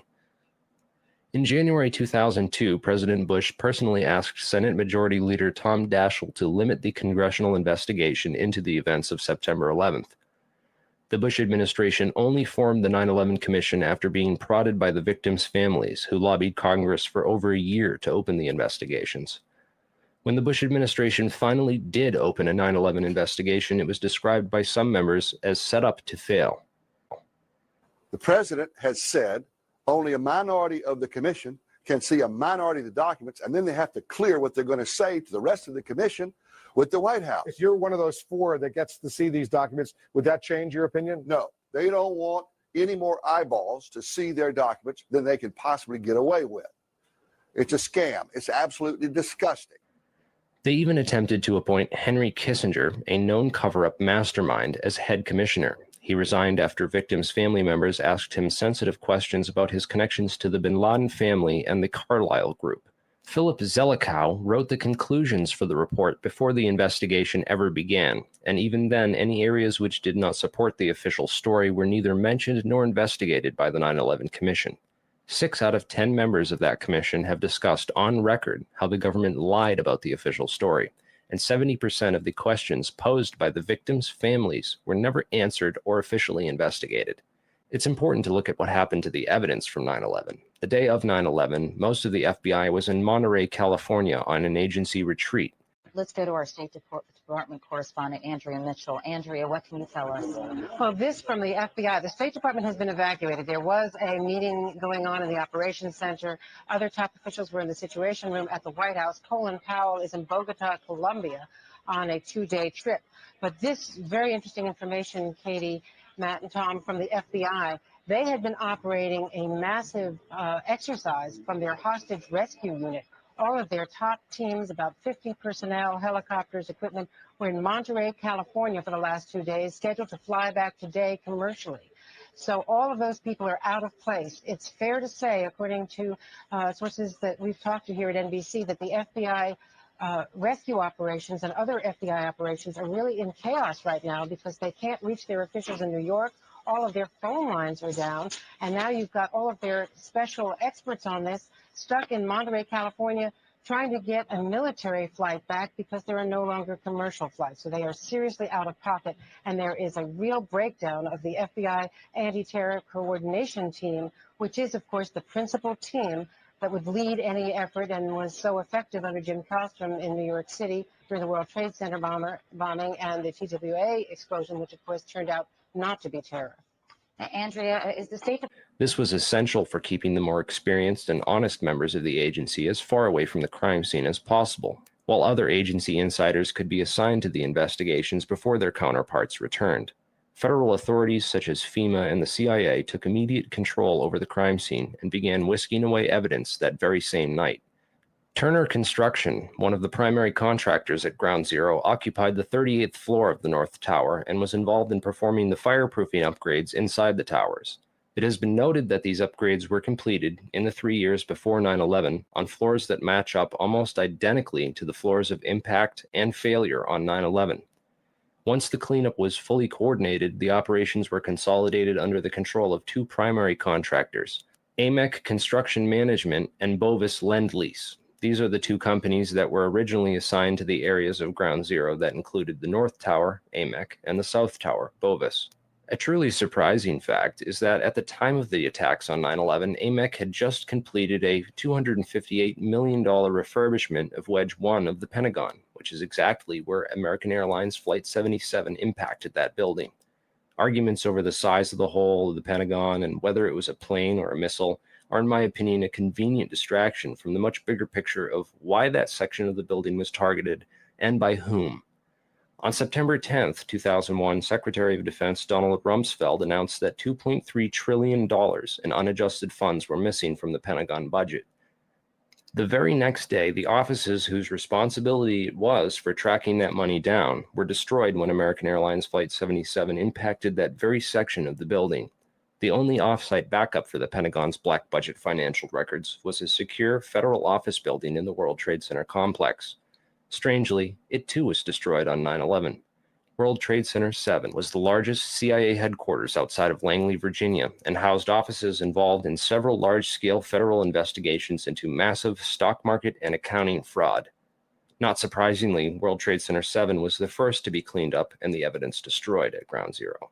So if 9/11 was really an inside job, then let's take a look at some of the people inside the buildings that were targeted and destroyed on 9/11. In the impact zone of the North Tower was a company called Marsh & McLennan, which at the time was the world's largest insurance brokerage company. One of Marsh's executives was a guy named L. Paul Bremer, who was also the chairman of the Congressional National Commission on Terrorism from 1999 to 2000, and the U.S. ambassador at large for counterterrorism from 1986 to 1989. Instead of going to work on the day of 9/11 and dying inside the towers with hundreds of his employees, Bremer decided to go on MSNBC and tell the world that Osama bin Laden was behind the attacks and possibly Iraq and Iran. And then he demanded the most severe military response we can come up with. L. Paul Bremer was called away from Marsh in 2003 to become the Iraq occupation governor, a role he has been widely criticized for. So Bremer not only worked inside the buildings, but had offices directly in the impact zone of the South Tower where Flight 175 would hit. He missed work on 9/11 to give us the official story on national television and went on to be the Iraq occupation governor. You really can't get more connected to 9/11 than that. Oh wait, you can, sorry. I forgot to mention that Bremer was also the former manager for Kissinger Associates. He was a member of the board for Akzo Nobel, the parent of International Paint Company, which produced a fireproofing application for skyscrapers called Interchar. Bremer was also on the International Advisory Board for the Japanese mining and machinery company Komatsu, which at the time had been involved in a joint venture agreement with Dresser Industries, the oil services intelligence front where Prescott Bush Sr. and George H.W. Bush got their start with Neil Mallon. Anyway, the Komatsu Dresser mining division operated from 1988 to 1997, and in July 1996, it patented a nanothermite demolition device that could, quote, demolish a concrete structure at high efficiency while preventing a secondary problem due to noise, flying chips and dust, and the like. As many of you know, residues of thermite, a highly energetic chemical mixture, have been confirmed in samples of World Trade Center dust, and the use of thermite at the World Trade Center was also revealed by environmental data. See the description for more links and sources. Scientific Applications International Corporation, a defense contractor with expertise in thermite-related technologies, played a large part in the NIST World Trade Center investigation. A few other names and companies inside the Twin Towers also worthy of further investigation include Craig Stapleton, who is married to Bush's cousin Dorothy Walker Bush, Stapleton was the president of Marsh Real Estate Advisors from 1982 to 2001. He was a member of the board of directors for Sendant, that was charged with massive accounting fraud in 1998, and went on to join Winston Partners, a privately owned investment firm founded in 1993 and led by George W. Bush's brother, Marvin. Other very powerful and well-connected people worked in senior management at Marsh. These included Stephen Friedman, a senior principal at Marsh Capital and former partner at Goldman Sachs, who later became George W. Bush's top economic advisor. Friedman was also a member of the Brookings Institution, the Bilderberg Group, the Foreign Intelligence Advisory Board, and the board at In-Q-Tel, the investment firm founded by the CIA in 1998. In-Q-Tel invests in state-of-the-art technologies related to defense and intelligence work, including nano and chemical technologies, according to its website. In another interesting coincidence, Friedman belonged through Cornell University to a secret society called Quill and Dagger, the membership of which includes Paul Wolfowitz, Sandy Berger, and Stephen Hadley. Wolfowitz, the neocon deputy secretary of defense in the Bush administration, was the author in 1992 of the Wolfowitz Doctrine of preemptive warfare. He also made comments about a surprise-like Pearl Harbor months before 9/11 and met with Pakistani ISI General Mahmoud Ahmed in the week before 9/11. Berger, the national security advisor to President Clinton, was later caught stealing documents from the 9/11 Commission investigation. Berger was also the boss of White House counterterrorism czar Richard Clarke, and together with Hadley, who was Condoleezza Rice's deputy, was responsible for delaying or obstructing Clarke's plans to stop al-Qaeda in January of 2001. Jeffrey Greenberg resigned from Marsh & McLennan after being accused of serious financial crimes. The first plane of 9/11 flew directly into his company's secure computer room in the North Tower. Jeffrey Greenberg is a member of the Brookings Institution and the Trilateral Commission. Jeffrey Greenberg rose quickly through management at Marsh, having come there directly from AIG in 1995, and then becoming CEO just 4 years later. At Brookings, Greenberg hobnobbed with Lee Hamilton, co-chair of the 9/11 Commission. There's also Jim Pierce, another Bush cousin, who was managing director of Aon Corporation, who, according to the NIST report, modified unknown sections of Floor 83 in the South Tower in 1997. Jim Pierce had arranged a meeting on the 105th floor of the South Tower for that morning. Pierce survived that day, despite the fact that 12 people came to the meeting in the South Tower and 11 of them died. The location of the meeting had been changed the night before to the Millennium Hotel, where Pierce watched the South Tower as it was hit by the aircraft. Apparently, the meeting attendees were not all notified of the change in location. Another interesting character is Joseph Kasputis of Baseline Financial Service, which occupied the impact zone of the South Tower on floors 77 and 78, where United Airlines 175 impacted. Kasputis has a history of being well connected to the highest levels of government, as well as to the defense and intelligence industries. Kasputis worked from 1972 to 1977 for the U.S. Department of Commerce and Defense. He was also the deputy director of Nixon's White House task force that dealt with the Arab oil embargo of 1973, and was instrumental in the creation of the Department of Energy. Kasputis went on to run a large corporation called Primark that had offices in both towers on 9/11. One of the subsidiaries of Primark, the Analytical Sciences Corporation, TASC, worked with so-called black or top-secret programs. TASC also worked closely with the National Institute of Standards and Technology. Kasputis was also a member of the Logistics Management Institute, LMI, whose members included Paul Kaminsky of In-Q-Tel and General Dynamics, Charles D. Bona of Halliburton, Skull and Bones member Joseph Samuel Nye, and Michael Daniels of Scientific Applications International Corporation. LMI's self-proclaimed role is advancing the science of government.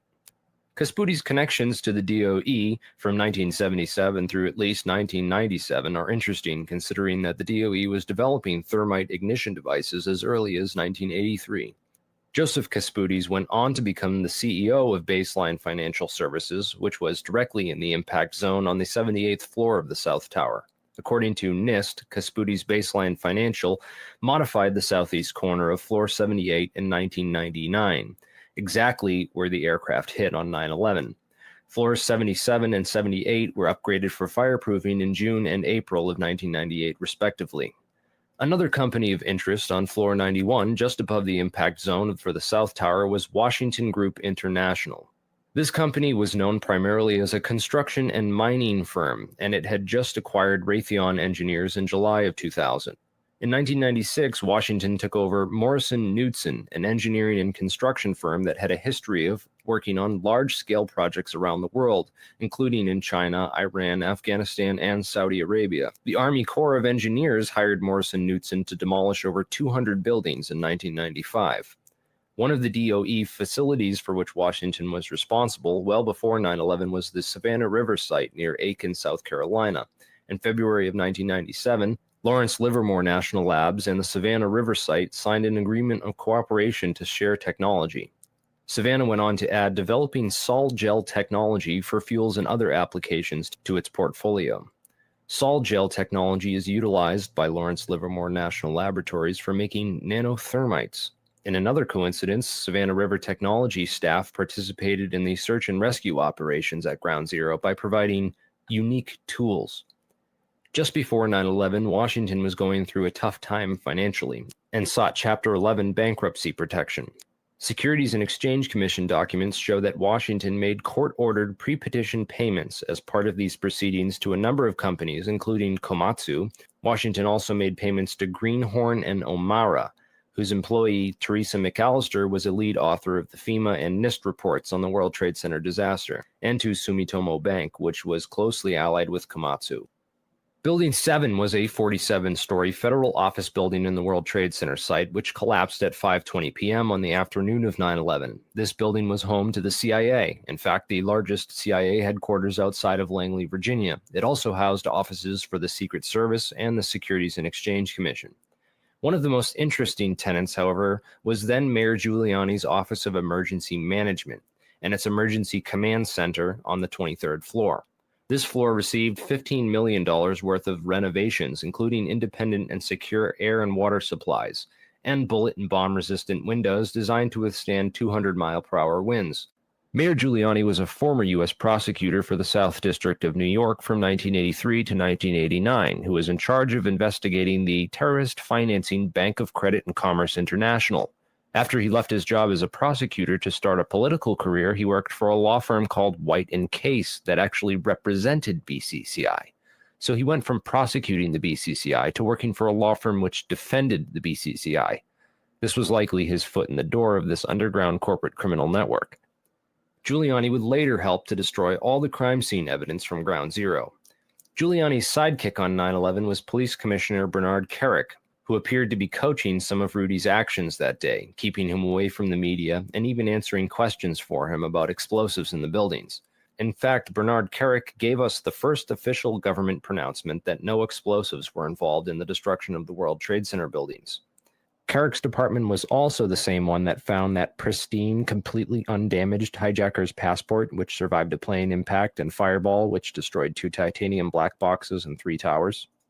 Yeah, Kerik would later receive a nomination from President Bush to become Director of Homeland Security, which he declined for personal and political reasons, and instead took a job training the Iraqi police force in Iraq alongside L. Paul Bremer.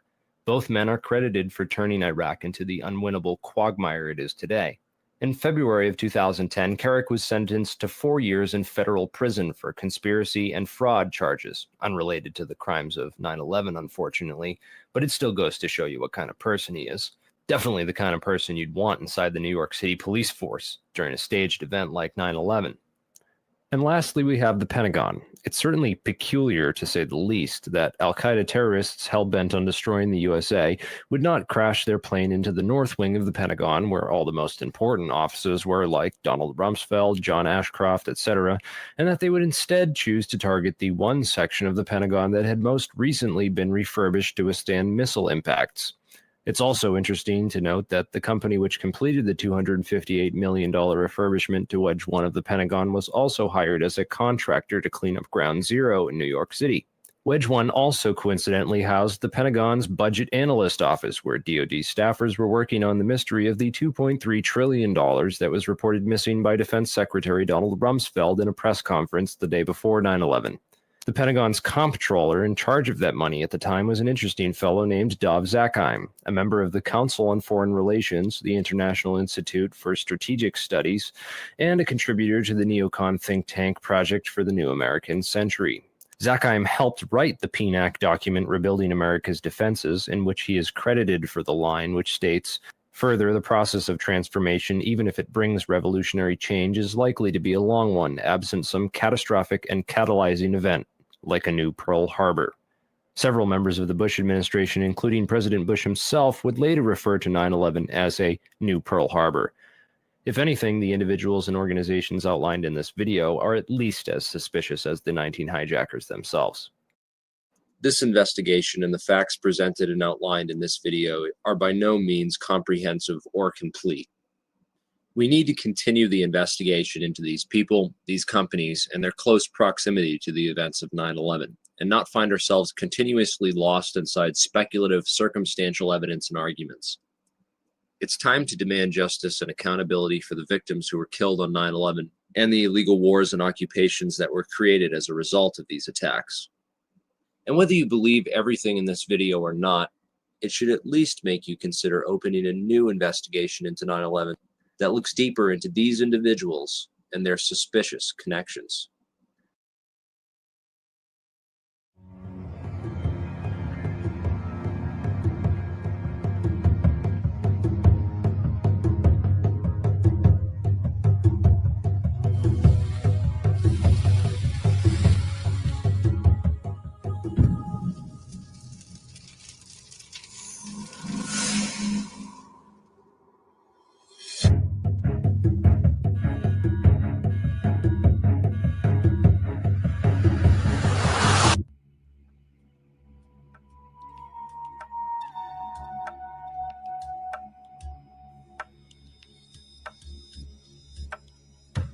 Our culture convicts people every day to charges of conspiracy in our legal systems.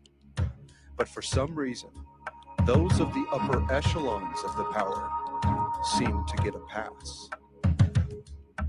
Throughout the ages, it has always been understood that those in power seek more control. Whether it's religious expansion, imperial expansion, colonial expansion, military expansion, it's about taking over land and valuables, declaring control, indoctrinating the people into your system of beliefs. Good men judge the world by the way they live it themselves. Evil men greatly depend on good men to believe this, because they manipulate, take advantage of, oppress, and loot off the honest.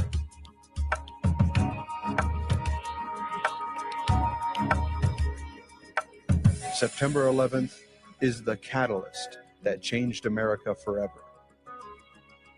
Were there any state sponsors involved with the attacks of September 11th? The official version of 9/11 maintains no foreign governments or domestic authorities were complicit with the attacks or involved in the cover-up of September 11th.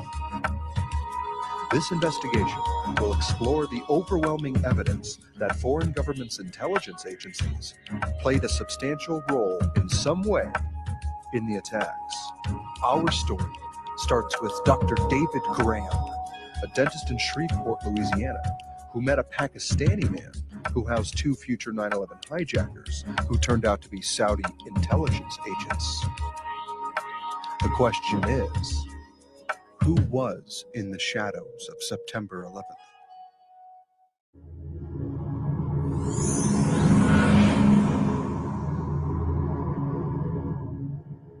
He claims he met 3 of the 9/11 hijackers in Shreveport a year before the attacks. This morning, local dentist David Graham is dead after the family says he was poisoned more than 2 years ago. At the time, Graham was trying to publish a manuscript about meeting 3 Middle Easterners in Shreveport. He feared they were plotting to bomb Barksdale. Graham wrote that he warned the FBI. Then after 9/11, he saw their pictures among the hijackers. Dr. David Graham had alerted Representative Congressman Jim McCreary, who in turn gave the information over to a member of the Joint Select Committee on Intelligence, Saxby Chambliss. Graham was detailing the fact that he contacted the FBI about 3 men who would later become 9/11 hijackers, that Graham had observed planning terrorism 10 months prior to 9/11. Muslim Arab type fellows, and what you're about to hear is very disturbing, and I hope it gets to the Intelligence Committee. It's going to be the Senate's going to be, I believe, hearing all the reports of some ways that we can improve the handling of 9/11/01. Should it happen again, something of that nature. Representative Chambliss wrote back to Graham that he had given the information to Chairman of the House Permanent Select Committee on Intelligence, Porter Goss. In the fall of 2000, Dr. Graham inadvertently met the future 9/11 hijackers in Shreveport, Louisiana. Now I'm sitting in front of Nawaf al-Hazmi, and the picture I saw after 9/11 in USA Today is the same look he gave me and stared at me like this for about 10 minutes. I mean, his eyes were piercing right through me, no smile, no crack of anything. You might want to focus in on this picture. Now, he was clean shaven when I saw him. This fellow right here, Nawaf al-Hazmi. This appeared October 5th, 2001 in USA Today. And trust me, that is the guy I was looking at in 3521 Eastwood Drive in Mohammed Jamal Khan's apartment. It was definitely the same man. Graham made a video will to detail his story and provide his evidence, for he speculated that he was not going to be taken seriously by Porter Goss for his whistleblowing. He feared for his life after clandestinely recording himself and a Pakistani man, Jamal Khan, who Graham claimed hosted 3 of the 9/11 hijackers. Before Graham was poisoned, he was supposed to testify at a deportation hearing against a Pakistani man, Jamad Khan, who hosted the men Graham believed to be the hijackers. Khan was from an area of Pakistan in the north, known to be very sympathetic to bin Laden, and also where many believe bin Laden was hiding. Graham provided all the evidence for his story in the video. And I got a map, and I saw where Karachi was down on the coast. When I talked to Jamal the next day, I said, Jamal, I said, is your family, is your father, is this place down on the coastline? I love the big boats. I like to go out on those big boats. He said, oh, no. My father's place is up by the China Wall.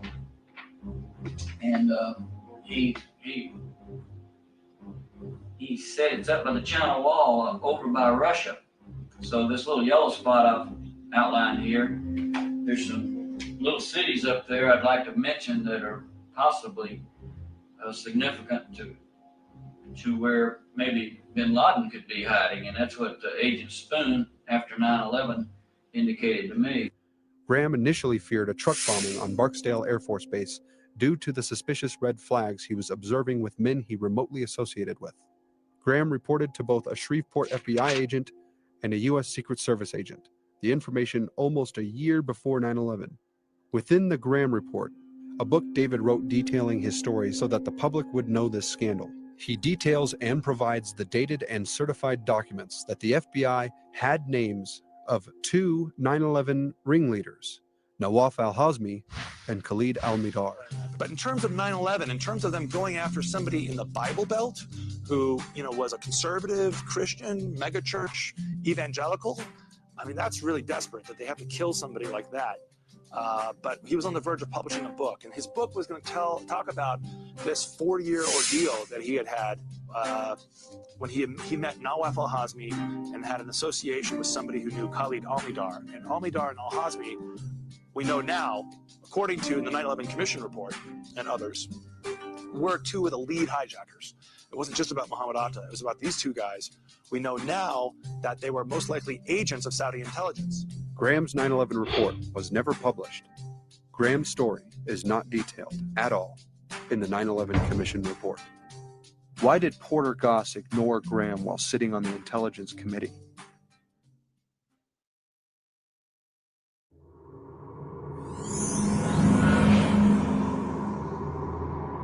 Two of the 3 hijackers Graham met were living openly and even applied for driver's licenses using their actual identities in San Diego, while both of their identities were on terror watch lists for having attended a major al-Qaeda meeting just prior. They were listed as al-Qaeda operatives A closer look now at criticism of the U.S. intelligence community. In the current issue of Newsweek magazine, writer Michael Isikoff reports that the CIA was actively tracking 2 of the suspected September 11th hijackers and even trailed those men pictured here to an al-Qaeda summit in Malaysia. The CIA knew who they were. They knew that they were suspected al-Qaeda operatives, and they failed to alert the INS, the State Department, the Customs Service, agencies that could have kept them out of the country. And perhaps more importantly, they failed to alert the FBI, which could have tracked them while they were in the country. What's stunning is that from that moment on, they lived entirely out in the open. They opened up bank accounts, they got a California driver's license, they opened up credit cards, and they intersected with at least 5 other of the hijackers on September 11th. This is probably the biggest intelligence failure surrounding the events of September 11th of all. In September of 2000, they moved in with an FBI informant, Abdul Sadr Sheikh. Abdul Sadr was working closely with the FBI on terror cases. CBS's Jim Stewart has new information tonight about a tense standoff between the widely criticized FBI and Congress over a witness. A congressional committee investigating the September the 11th hijackings met behind closed doors today to hash out what appears to be an increasingly ugly confrontation with the FBI.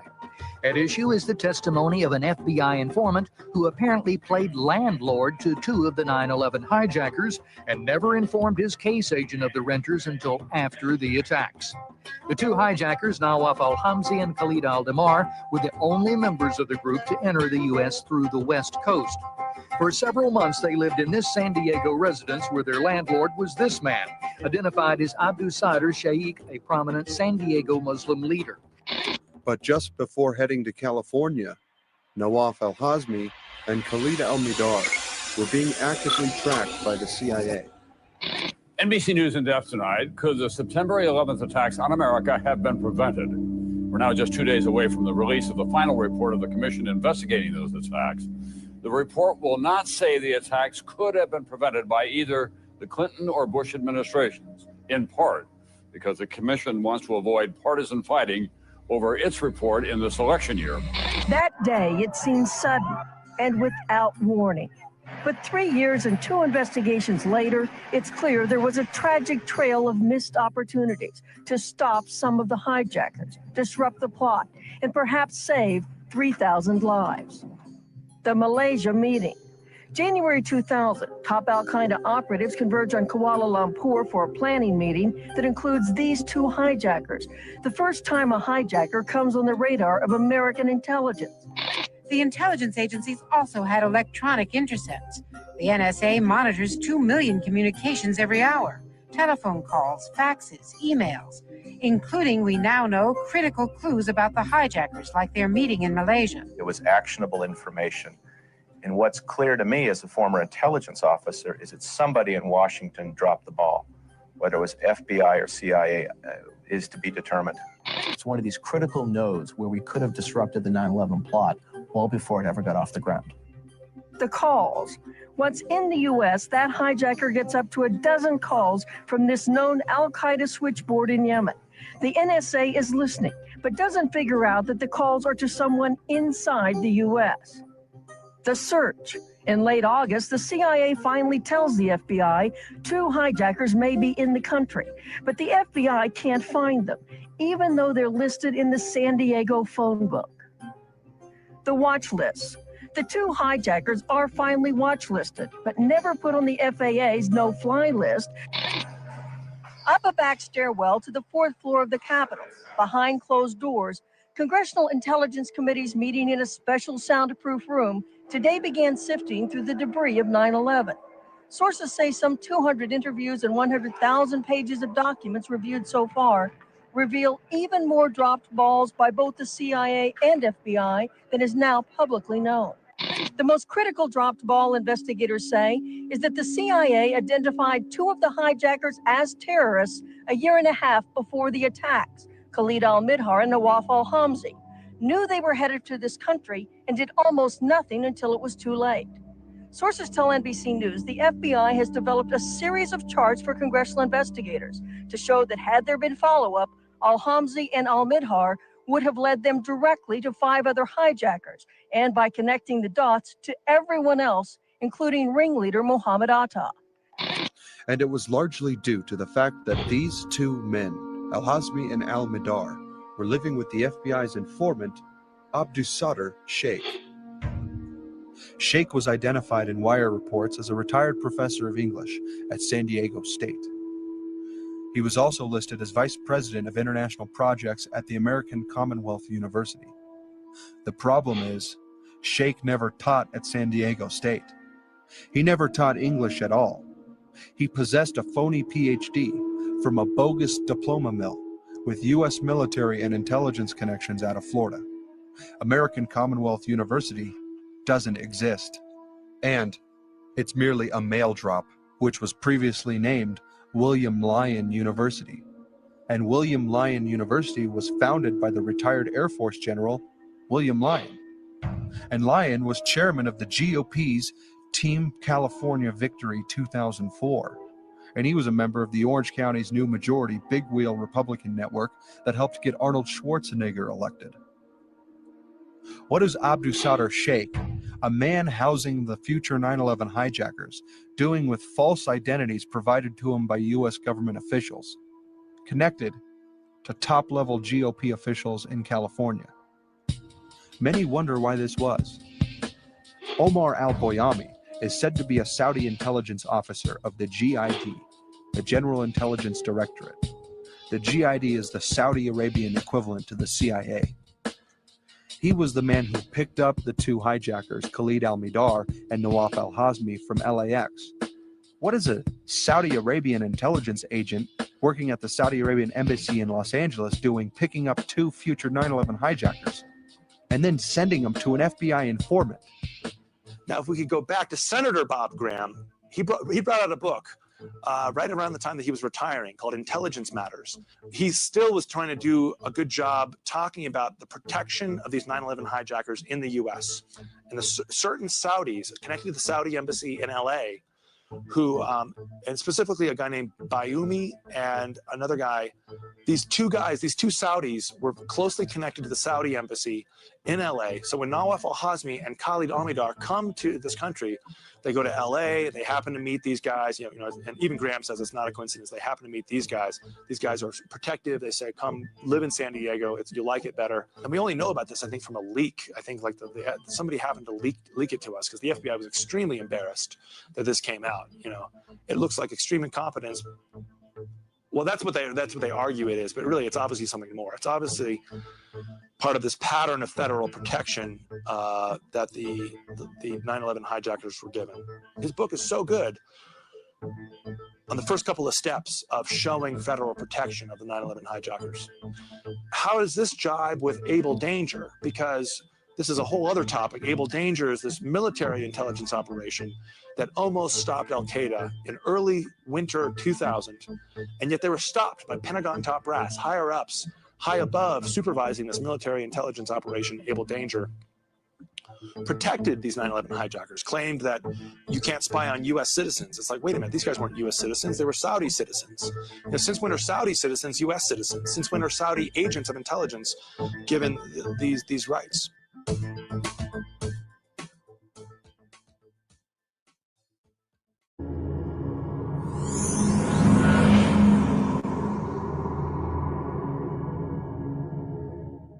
Was the commission that investigated the 9/11 attacks told that lead hijacker Mohammed Atta had been identified and as al-Qaeda operative more than a year before terrorists struck?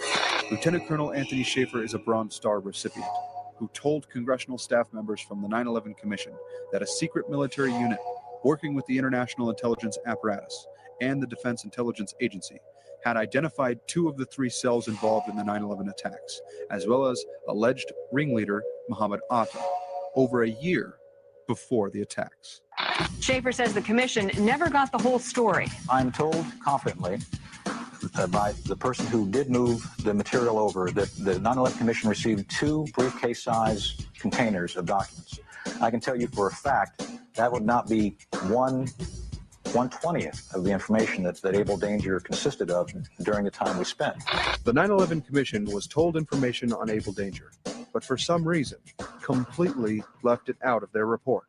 They never got the story on Able Danger. I can tell you right now emphatically, the 9/11 Commission doesn't have a clue. Now, they may say, well, we asked the Defense Department for this information. Well, that's just passing the buck. So what did Able Danger do with the information? Schaefer says his unit linked Atta to al-Qaeda leaders, but would not provide any specifics. It was over a year before the attacks, and the top-level classified spy program made the decision to bring the FBI in to take out the cells they were monitoring. As to what he did with the information he had, We attempted to, first off, use it operationally. The lawyer said you can't do that. Therefore, at that point in time, we made the determination as a team that we should move this information to the FBI. but he says beginning in September 2000, 3 meetings he set up with the FBI were each canceled by military lawyers. Able Danger was not monitoring random suspects, but specifically the cells involved in the future 9/11 attacks. Able Danger specifically could have arrested and entirely prevented the attacks themselves. And I'm quoting how I remember saying it. We found, as part of the data run, we found 2 of the 3 cells which conducted the 9/11 attacks to include Atta. When Able Danger was called to the Senate investigations, the Pentagon attempted to prevent the sharing of the information and asked for secret closed-door hearings without the media present. Pentagon reportedly does not want the public to hear next week's Senate testimony about the former secret intelligence unit known as Able Danger.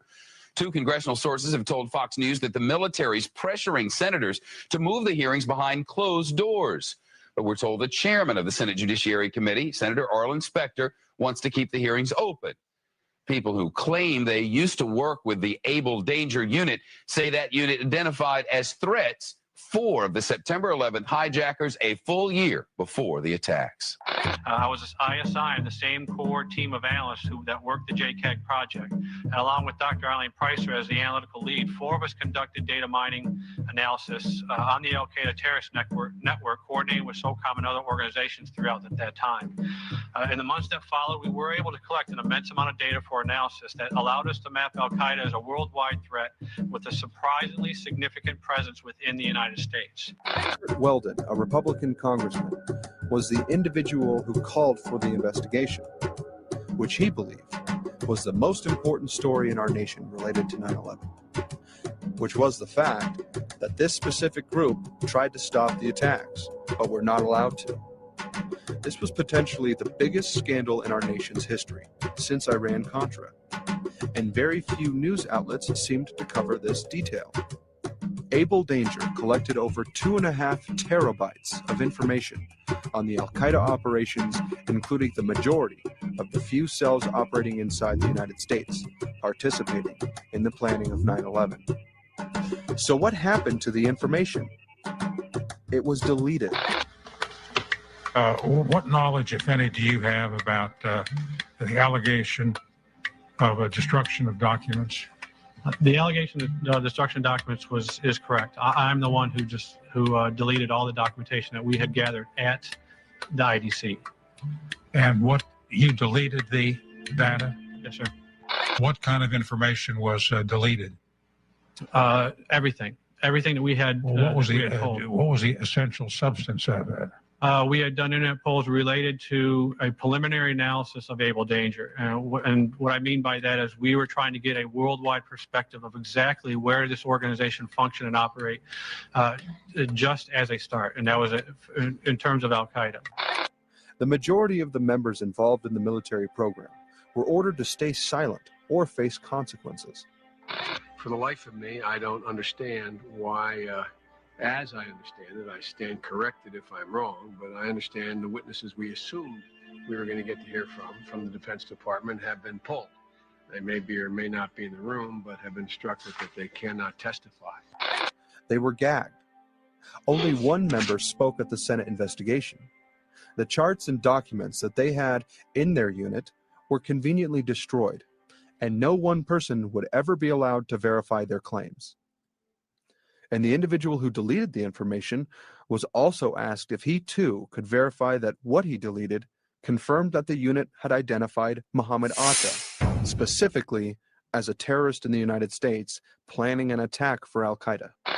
Are you in a position to evaluate the credibility of Captain Philpott, Colonel Schaefer, Mr. Westphal, Ms. Preisler, Mr. J.D. Smith, as to their credibility when they say they saw Mohammed Atta on a chart? Yes, sir. I believe them implicitly from the time that I'd worked with all of them, and everyone you had mentioned was part, and I had contact with during this time. So how were the members who went public dealt with by their superiors? A Pennsylvania congressman says there's a smear campaign going on inside the Pentagon, and he wants the defense chief to get to the bottom of it. Republican Congressman Kurt Weldon says Pentagon officials are trying to ruin one of their own who's gone public about a top-secret military intel unit. This is the unit called Able Danger that claims to have ID'd the top 9/11 hijacker a full year before the attacks. Catherine Herridge in the Fox Report live from our Washington newsroom. Catherine. Yeah, Republican Congressman Kurt Weldon is calling for a new probe into what he describes as a witch hunt by defense officials against a member of Able Danger, the secret military intelligence team that claims to have identified lead hijacker Mohammed Atta 1 year before the attacks. Lieutenant Colonel Tony Schaefer, who was the first member of Able Danger to go public, has now been told in writing by the Defense Intelligence Agency that he can't speak to members of Congress or their staff without prior approval. And now a security clearance, which allowed him to deal with classified information, has been pulled. The congressman says Schaefer has been gagged, punished for speaking up. It's obvious to me this is a clear attempt to silence this guy, but now even more than to silence him, to ruin him as a person and a military officer. I've talked to all the Able Danger players, and they all agree this is a witch hunt against Tony. It's wrong, it's un-American, it's unacceptable. In a recent letter to Secretary Rumsfeld, the congressman writes, "You know as well as I that inside the Beltway, there is a time-honored tradition of smearing the accuser rather than answering the charge. That method is now apparently being employed in your department, and while it may be a familiar way of doing business in Washington, it is no less disappointing." The congressman wants the Defense Department's internal watchdog, the Inspector General, to investigate whether Schaefer has been targeted for speaking out, and Weldon says the head of the House Armed Services Committee is backing the request. According to several published reports, the Defense Intelligence Agency has had no comment on the congressman's allegations. Mr. Chairman, distinguished members of the committee, thank you for the opportunity to appear before you today to offer my comments surrounding the use of security clearance system as a method of intimidation and retaliation, and in my case, DI removal of my security clearance based on my protected disclosures of information to the 9/11 Commission and to Congress regarding Operation Able Danger. Many of us take seriously our oath of office to support and defend the Constitution against all enemies, foreign and domestic. We demonstrate our commitment by decades of service to this country, trying to conduct operations to ensure our citizens are protected. There are officers within the bureaucracy who abandon their oath of office and instead become focused on a strategy of self-preservation, of obstruction of accountability. A culture now exists in which leaders with this abhorrent set of values are in charge of large portions of the intelligence community. The staffer on the 9/11 Commission for Jamie Gorelick was Dieter Snell. Dieter Snell was the one who interviewed Scott Philpott in July of '04. It was Dieter Snell, an Annapolis graduate, and a man who will take over the command of one of our destroyers in January. His credibility has never been challenged by anyone in the Pentagon. It was Scott Philpott who was debriefed by Dieter Snell, who buried the story and did not allow the 9/11 commissioners to receive the facts of Able Danger. In fact, in talking to Scott Philpott, he gave me a direct quote from Dieter Snell. Now remember that Congress, in a bipartisan vote, established the commission to get the facts about 9/11. And the facts obviously involved al-Qaeda and obviously involved Mohammed Atta. In July of '04, a Navy officer, Annapolis grad, voluntarily goes in to debrief the 9/11 Commission staff, and he mentions that he will swear on his entire life career that he identified Mohammed Atta in January of 2000, and that his team had a chart with Mohammed Atta's name on it and face on it, but also that he saw that chart over and over again. It wasn't a one-time glance. And he also told Dieter Snell that they tried to transfer that information to the FBI. This was Dieter Snell's response, quote, "What do you want us to do with this information? We go to print in 10 days, end quote.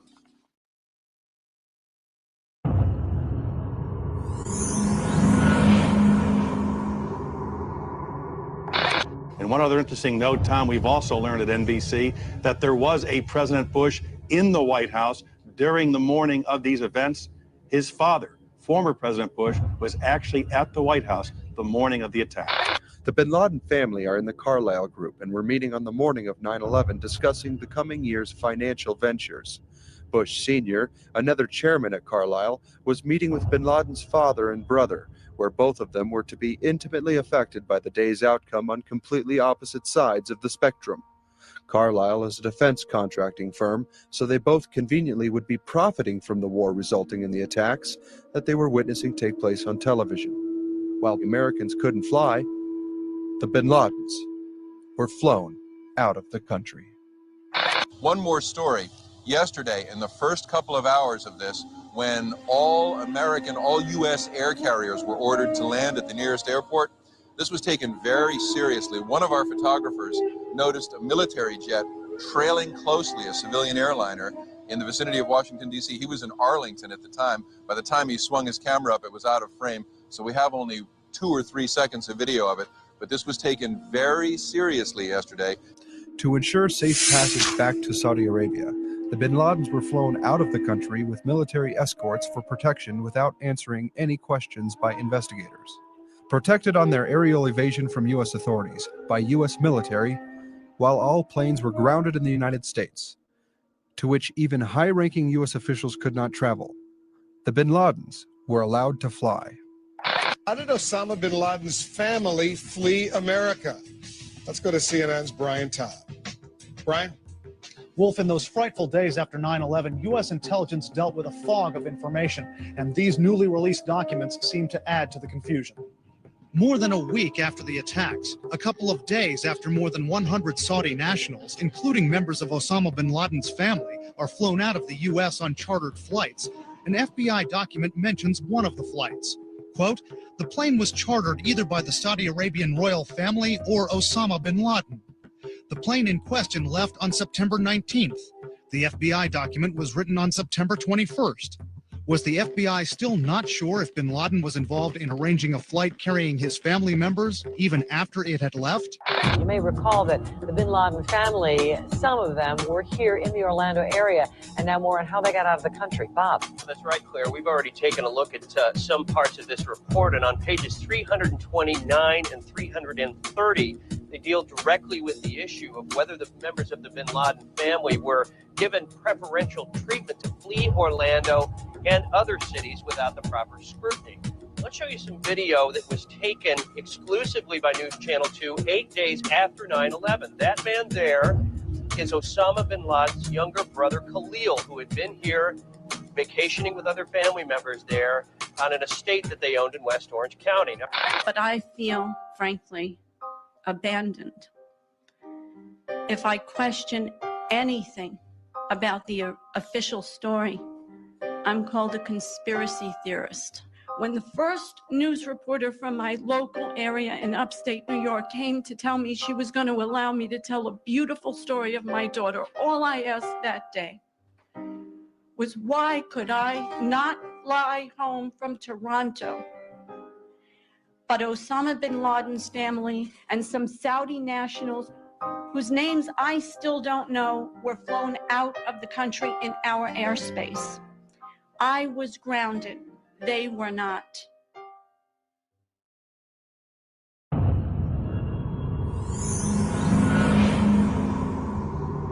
According to the former chief consular officer in Saudi Arabia who blew the whistle on the joint CIA-Al-Qaeda visa fraud scandal that took place while he was there, J. Michael Springman worked for the United States government for 20 years with the Foreign Service and Consulate. He claimed that the CIA was overriding visa decisions made in Saudi Arabia and protecting Al-Qaeda operatives in getting them to the United States to be trained and have returned for covert programs in the Middle East.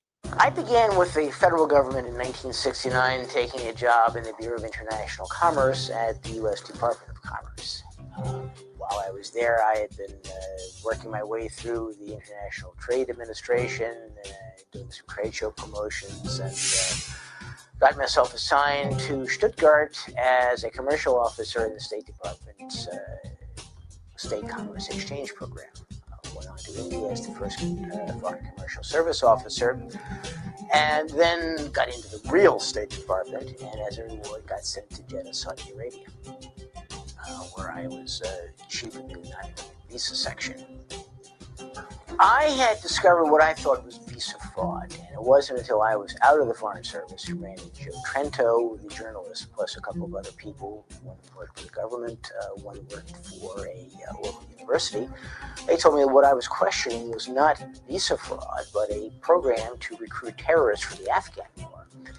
And when I protested this to people in Jeddah, to the consulate, to the embassy, and to the Bureau of Consular Affairs in Washington, I was met with total indifference, despite the fact that the punishment for visa fraud is something like 10 years in jail and a fine of $250,000. 15 of the hijackers were in the United States on visas obtained from a program in Saudi Arabia. Only 3 of them were interviewed by a consular official. The Visas Express program started in June 2001 and allowed visas to be given automatically without interviews or background checks. The program was initiated only in Saudi Arabia, which is a nation known to have a large population of animosity towards the United States, which is sympathetic to the nation's own native, Osama bin Laden. This visa program was only introduced in Saudi Arabia, while no other such privilege was or has ever been extended to any of the allies or Western European friends of the United States.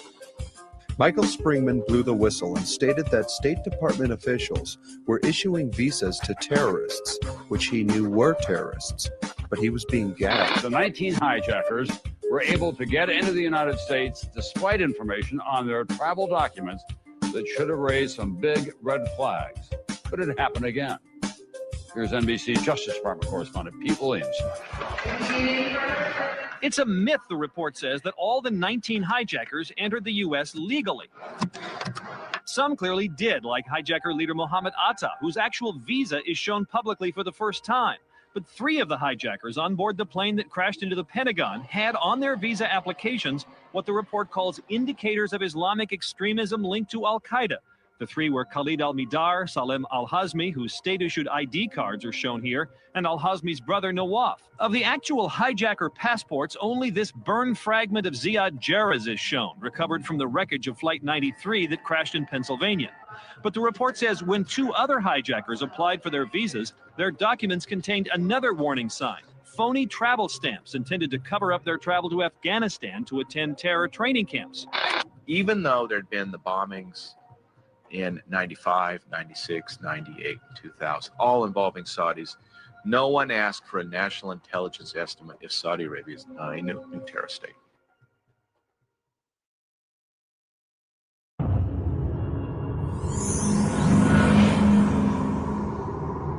In April of 2000, Nayaz Khan, a British citizen originally from Pakistan, was recruited by al-Qaeda. It was over a year before 9/11, a Pakistani British man told the FBI an incredible tale, that he'd been trained by followers of Osama bin Laden to hijack airplanes, and he confessed he was now in America to carry out an attack.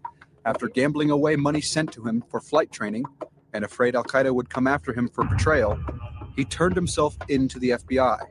He detailed the plot to fly a hijacked plane into the World Trade Center, in which he was a part. This was April of 2000.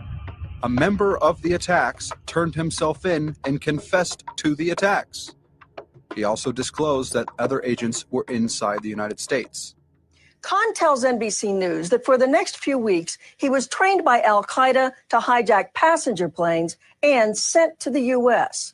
But when he told the FBI, headquarters was skeptical and ordered him released. I told him before the 9/11, about more than a year, we hijacking in America airline. Khan says he was sent to Lahore, Pakistan, and along with perhaps 30 others, taught hijacking basics. Did you think about all the other people you would have killed? No. You didn't care? Not that time. If I die, it doesn't matter. Because this life anyway, it's no good. After about a week, Khan says he was given money to fly from Pakistan to Doha, Qatar, London, Zurich, back to London, then to New York, observing flight operations. Upon landing at JFK Airport, Khan says he was supposed to go to this taxi stand, find a man in a white prayer cap, and use a code. Khan claims he got cold feet. Instead of meeting his contact, he slipped away, gambled away all his money, and in fear turned himself in and confessed. I've been to Pakistan. I know about this hijacking, something going on. For 3 weeks, the FBI in Newark interrogated Khan, created composite drawings of his terrorist trainer and a fellow student. NBC News has learned Khan passed not one, but 2 polygraphs. A former FBI official says Newark agents believed him, but word came from headquarters, quote, return him to London and forget about it. Another man, Randy Glass, claimed he knew of the coming attacks. Glass was an undercover operative trusted by the U.S. working for the FBI as an informant. Dateline obtained dozens of tapes of a government informant talking with people about arming terrorists, including this New Jersey man named Dia Moishan. I'll take you to the border between Afghanistan and Pakistan. The talk is deadly serious. I'll kill him. I'll kill you. And there's no attempt to conceal who might ultimately receive the weapons. He is very connected to the Taliban. You know who supplies him with money? Who? Yeah. Osama bin Laden.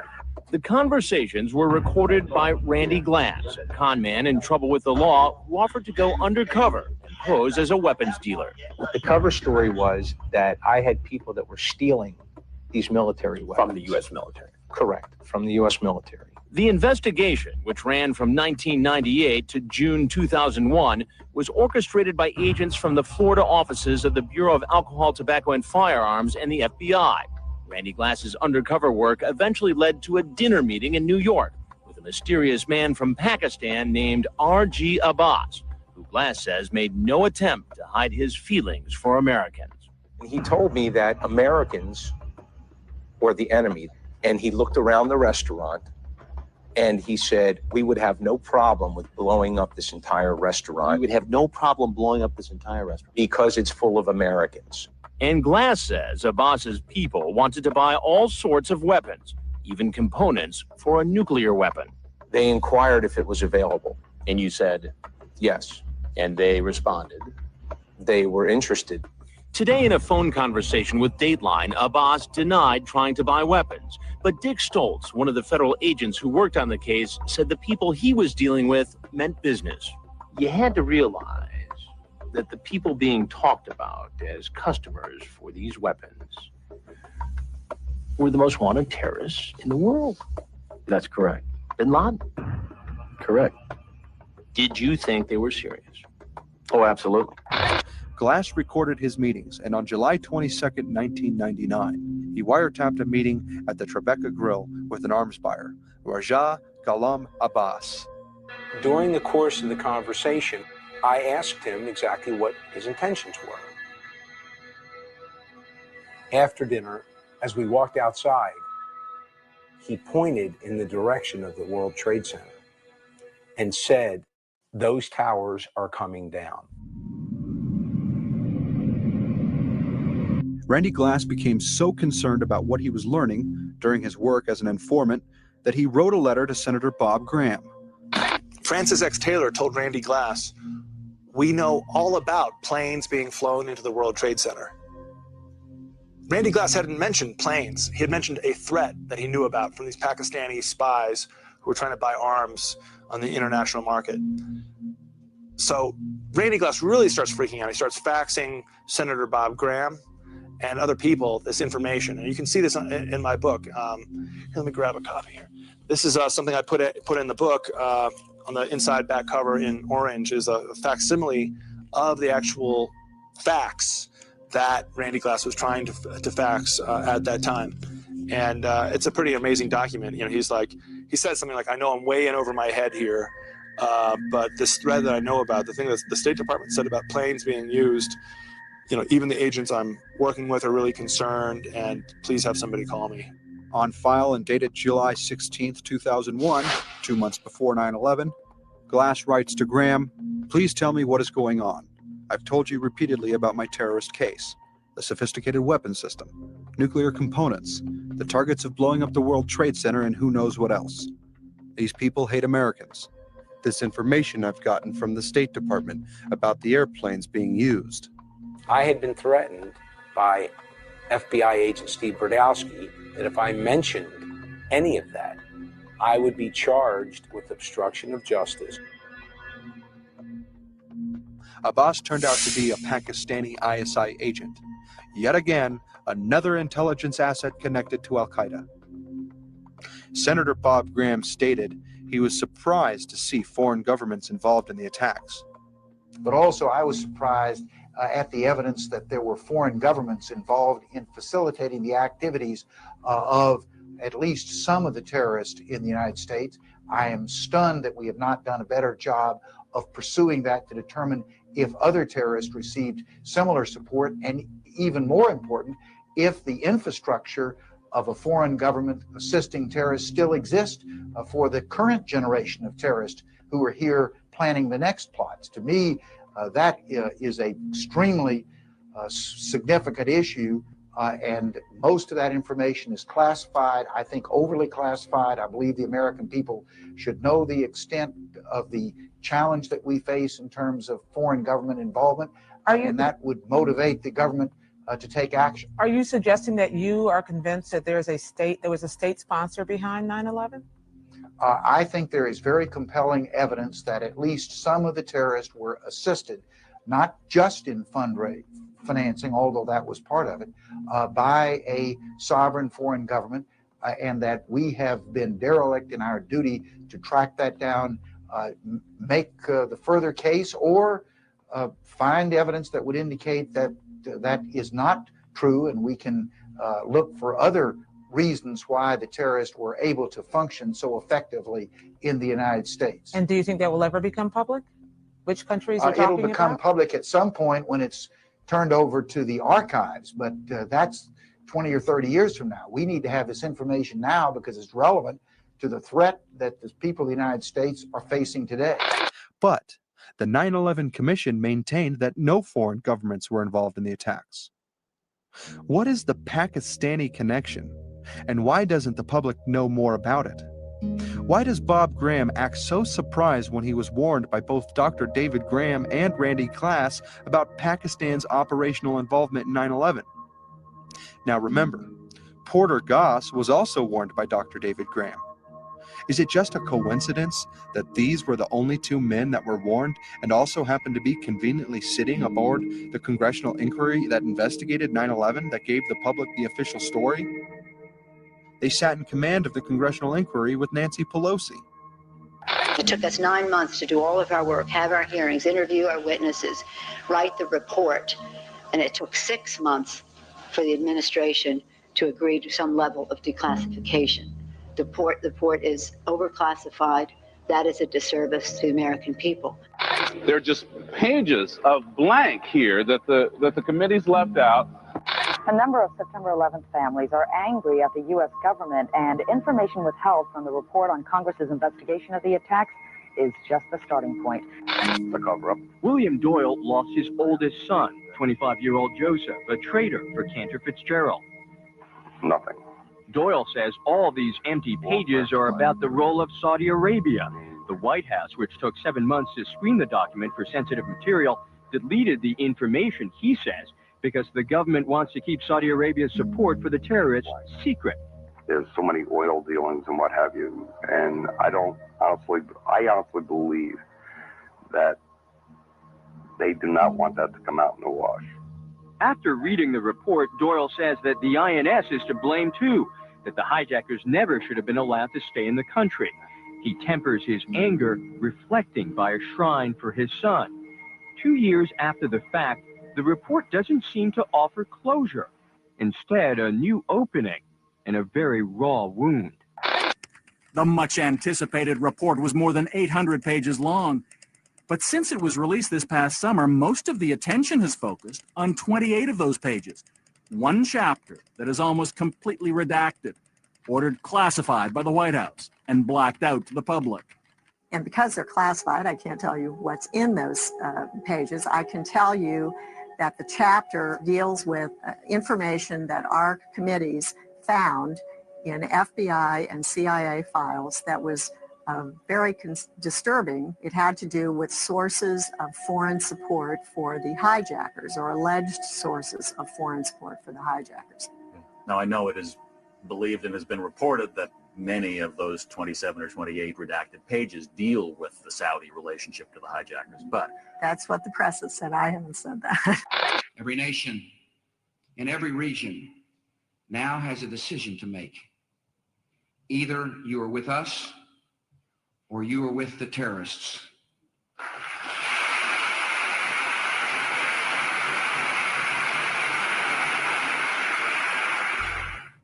By then, the Bush administration knew that despite years of Saudi reassurance, 15 of the 19 hijackers had been Saudi nationals.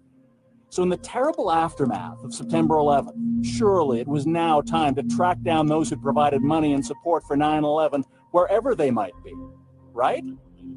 Wrong again, according to former CIA insider Robert Baer. When George W. Bush says, terrorists, those who harbor them, those who give support to them, are our enemies. That's obviously not true, because everybody that financed September 11th is currently in Saudi Arabia and free. I mean, it was sort of like if bin Laden had said, well, you know, it's just a coincidence my guys happened to run into your towers. Are we just going to leave him alone? Not all the money that financed the attacks came from Saudi Arabia, although the majority of it did. Not surprisingly, another source of the funding came from Pakistan. It was reported in the Times of India that a $100,000 wire transfer took place between Omar Sheikh, an ISI agent, and Muhammad Atta, ringleader of the 9/11 attacks. Omar Sheikh was ordered through the ISI to transfer the funds by the ISI chief, General Mahmoud Ahmed. Was this detected by the United States? Well, Senior Vice President of Anti-Money Laundering at Corporate Risk International, Dennis Ormel, was responsible for anti-money laundering and terrorist financing services. Dennis retired from the FBI following 28 years of service as a special agent. Yes, right out on the front end, they wired over $100,000 in to Mr. Atta a year ago, and we are aware of that. And we tracked that back to accounts in the United Arab Emirates. Deputy Director of the FBI, John Pistole, stated that the FBI conducted a detailed financial investigation analysis of the 19 hijackers and their support network following the September 11th attacks. A continuing investigation, in coordination with the Pent Bomb team, has traced the origin of the funding of 9/11 back to the financial accounts in Pakistan. Suspected hijacker Mohammed Atta received wire transfers via Pakistan and then distributed the cash via money orders bought here in Florida. A senior law enforcement source tells CNN the man sending the money to Atta is believed to be Ahmed Umar Saeed Sheikh. He reportedly is controlling certain aspects of the financial transactions of the Al-Qaeda network. Once a standout student at the London School of Economics, the British-born son of Pakistani parents speaks 5 languages. Ahmad Omar Saeed Sheikh, the ISI agent who wired the money to Muhammad Atta, had many aliases, but he became widely known for being accused of kidnapping and beheading Wall Street journalist Daniel Pearl. The chief of the ISI who ordered the wire transfer to Muhammad Atta, General Mahmoud Ahmed, was actually visiting Washington the week of 9/11, arriving exactly 1 week before September 11th. The general met with Pentagon, White House, National Security Council, and CIA officials.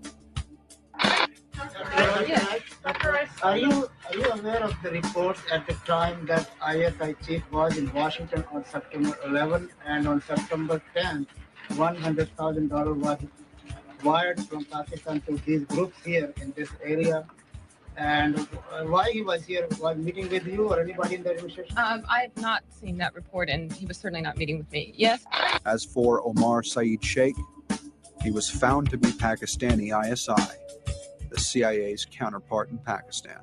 Arresting officer A.K. Jain says under questioning, Omar Sheikh admitted he was supported by the Pakistan government's intelligence service, the ISI. He had told me that.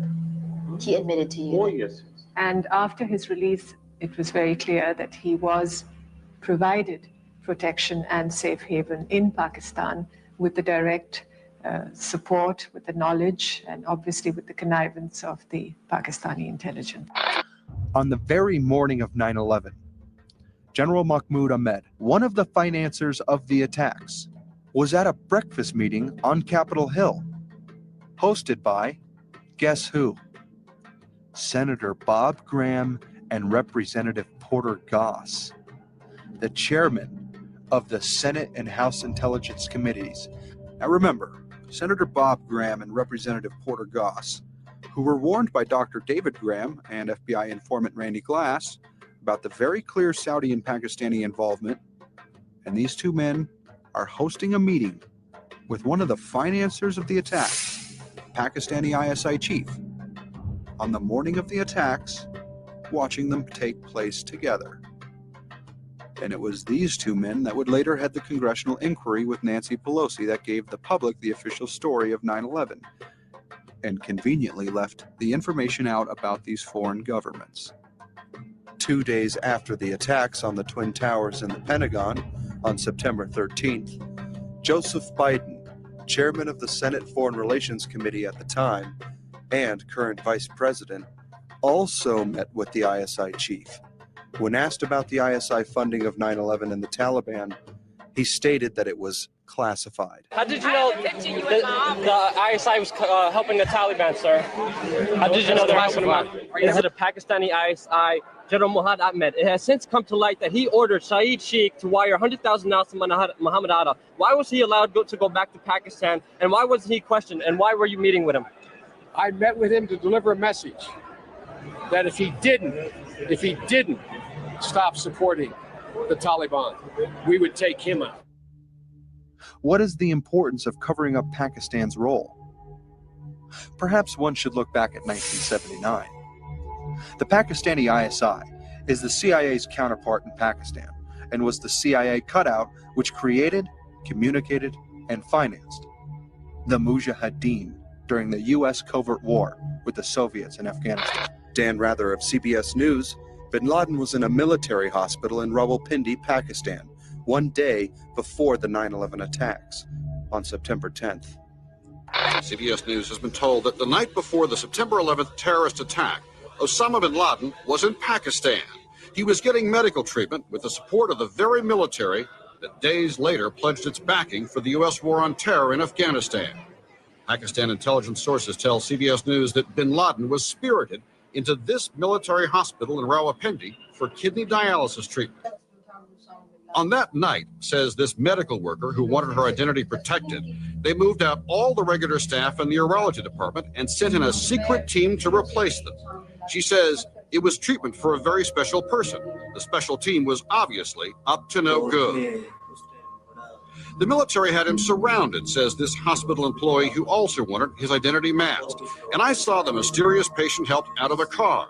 Since that time, he says, I have seen many pictures of the man. He is the man we know as Osama bin Laden.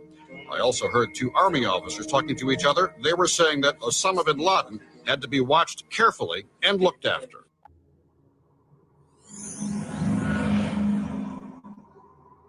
Interestingly, ironically, whatever you want to call it, the World Trade Center just hired 2 weeks ago the head of the FBI's National Security Division for Counterterrorism in New York to augment and take over their security.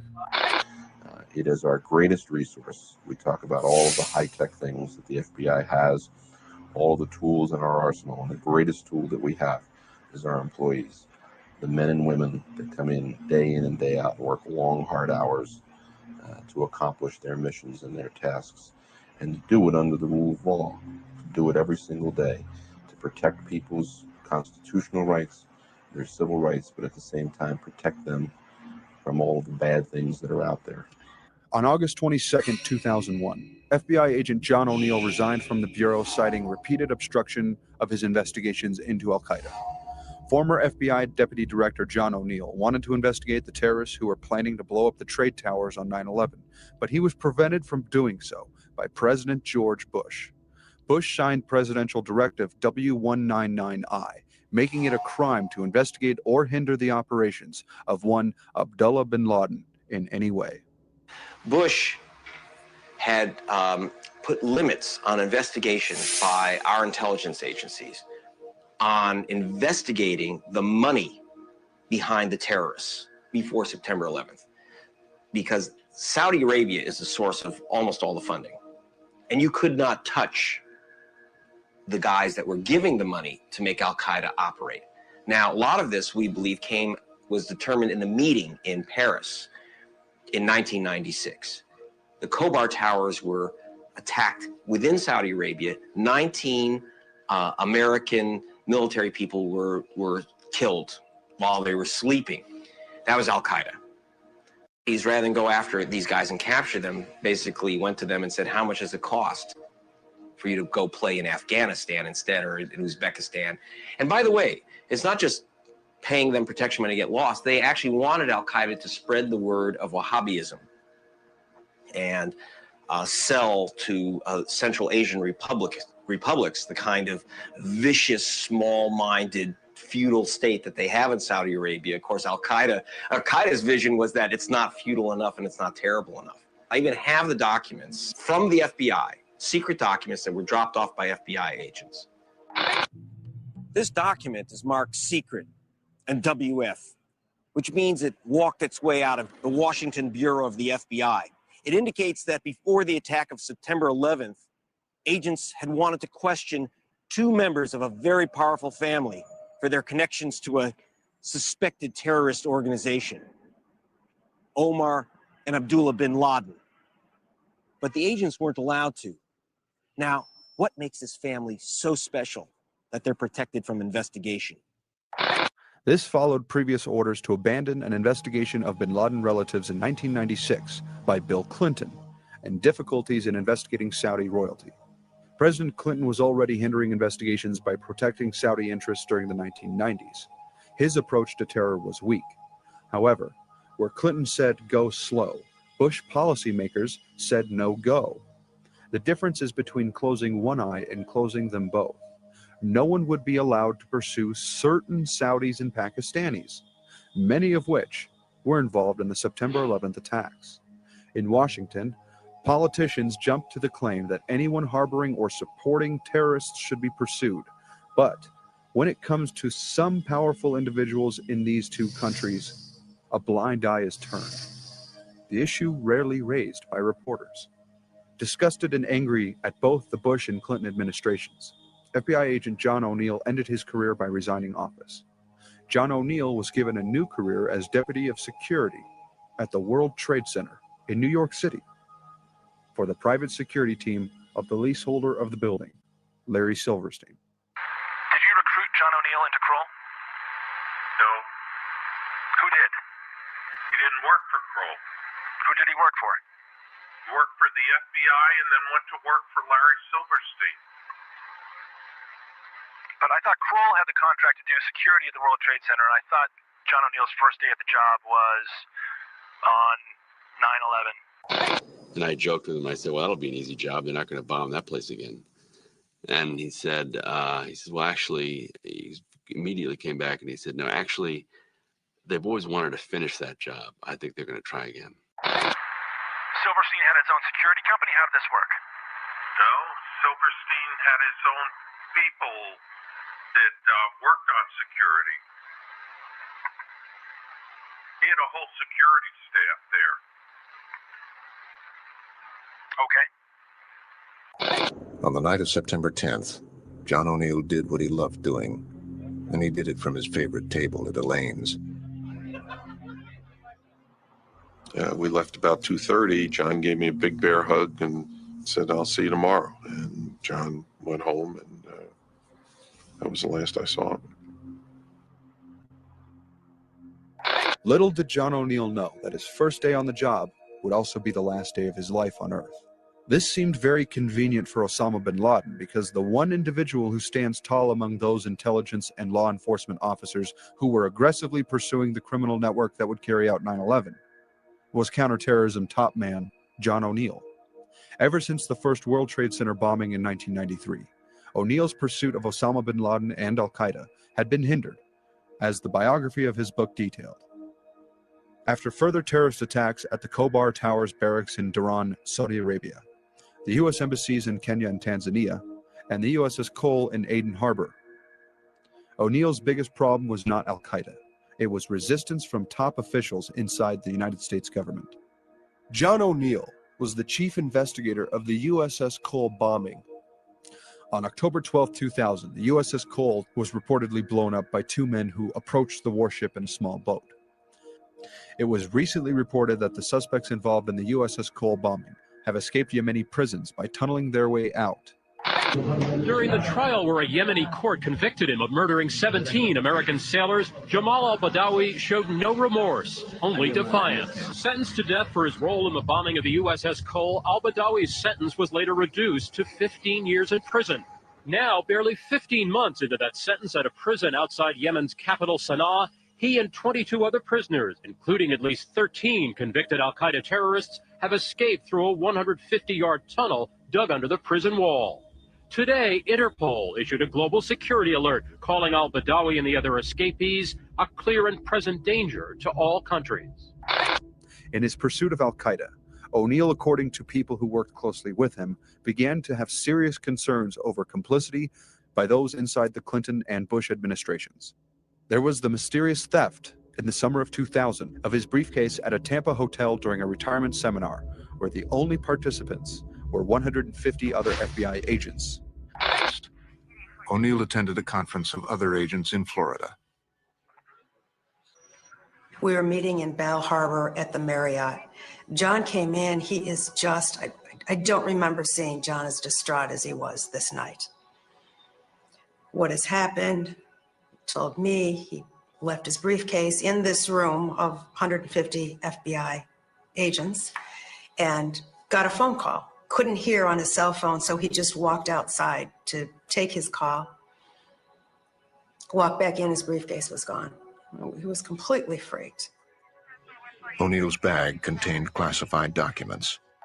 In the briefcase were a few classified emails and a classified document called the Annual Field Office Report, a summary of the New York FBI's Office Counterterrorist and Counterintelligence Operations, including one very sensitive investigation being conducted by another New York counterintelligence FBI special agent, Michael Dick.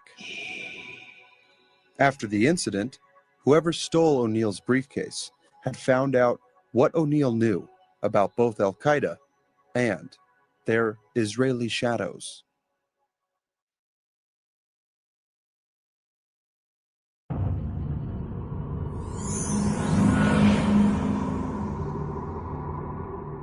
John O'Neill's FBI colleague, Mike Dick, aggressively investigated the Israeli ring before and after 9/11. Like O'Neill, he soon found himself removed from his duties on the orders of the then head of the Justice Department's criminal division, Michael Chertoff. Dick was very suspicious when Israeli movers quickly moved Zim American Israeli Shipping Company out of its 10,000 square foot office on the 17th floor of the North Tower.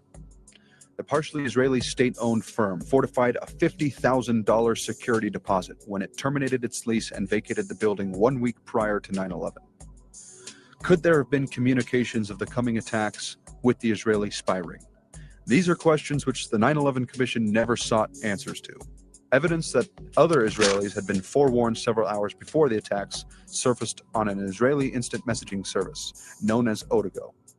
At least 2 Israeli-based employees of Odago received warnings of an imminent attack in New York City more than 2 hours before the first plane hit the World Trade Center.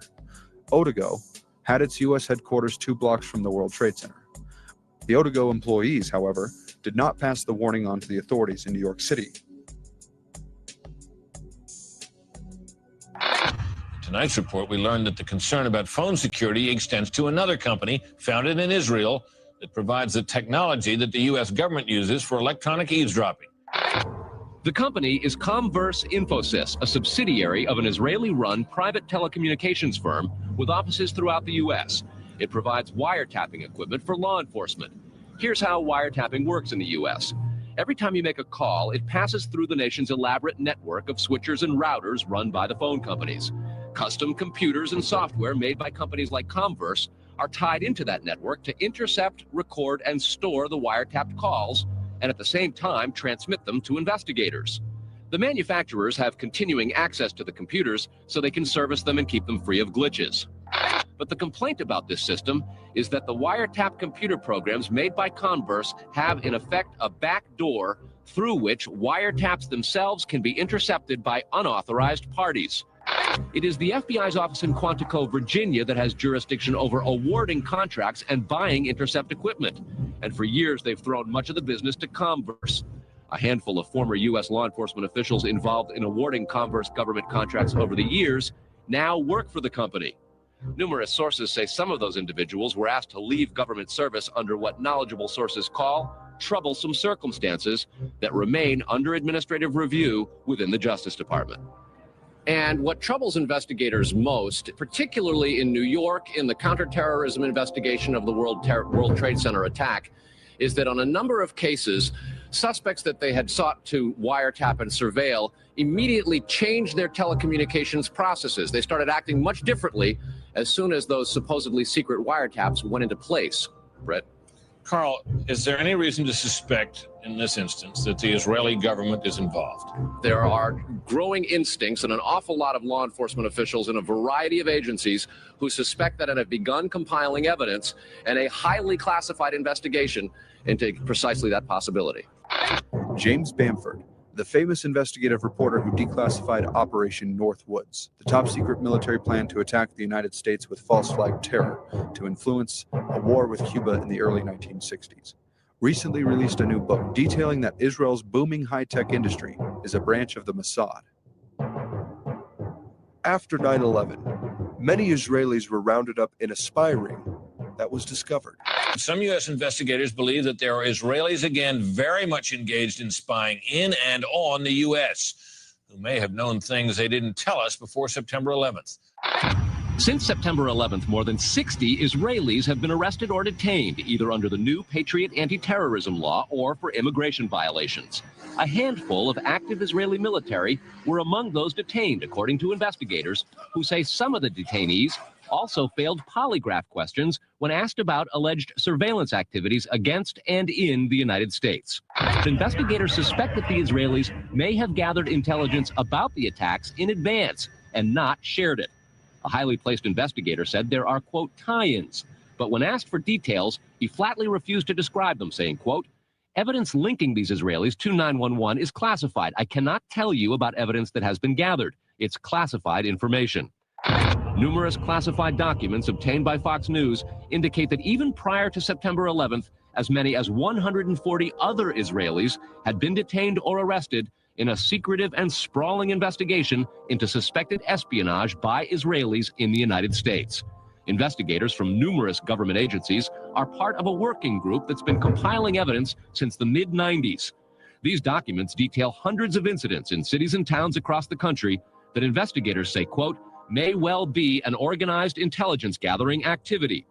The art students were also shadowing the very same Arab cells that would later carry out the 9/11 attacks. Documents say they, quote, targeted and penetrated military bases, the DEA, FBI, and dozens of other government facilities, and even secret offices and unlisted private homes of law enforcement and intelligence personnel. Why would Israelis spy in and on the U.S.? A General Accounting Office investigation referred to Israel as Country A and said, quote, according to a U.S. intelligence agency, the government of Country A conducts the most aggressive espionage operation against the U.S. of any U.S. ally. On March 22nd and 27th in 2002, DEA agents arrested 5 Israelis in the Oak Hills apartment complex in Irving, Texas. A $10,000 bond for Michael Gall was placed by Ophir Bayer, an employee of the Israeli telecommunications firm Amdocs, a firm with operational access to the telephones being used by FBI agents John O'Neill, Michael Dick, and the DEA agents involved in tracking the Saudi mafia drug shipments being used to support various terrorist cells in the United States and abroad. We learn about an Israeli-based private communications company for whom a half dozen of those 60 detained suspects worked. Fox News has learned that some American terrorism investigators fear certain suspects in the September 11th attacks may have managed to stay ahead of them by knowing who and when investigators are calling on the telephone. How? By obtaining and analyzing data that's generated every time someone in the U.S. makes a phone call. What city and state, please? Here's how the system works. Most directory assistance calls and virtually all call records and billing in the U.S. are done for the phone companies by Amdocs Limited, an Israeli-based private telecommunications company. Amdocs has contracts with the 25 biggest phone companies in America and more worldwide. It is virtually impossible to make a call on normal phones without generating an Amdocs record of it. In 1999, the super-secret National Security Agency, headquartered in Northern Maryland, issued what's called a top-secret, sensitive, compartmentalized information report, TSSCI, warning that records of calls in the United States were getting into foreign hands, in Israel in particular. Asked this week about another sprawling investigation and the detention of 60 Israelis since September 11th, the Bush administration treated the questions like hot potatoes. I would just refer you to the Department of Justice with it. I'm not familiar with the report. I'm aware that some Israeli citizens have been detained. With respect to why they are being detained and the other aspects of your question, whether it's because they are in intelligence services or what they were doing, I will defer to the Department of Justice and the FBI to answer that. Special Agent Dick, who worked closely with O'Neill, had discovered a troubling ring of Israeli movers operating in New York and New Jersey, many of whom had past connections to Israeli intelligence and military demolition units. The majority of those questioned, quote, stated they served in military intelligence, electronic surveillance intercept, and/or explosive ordnance units.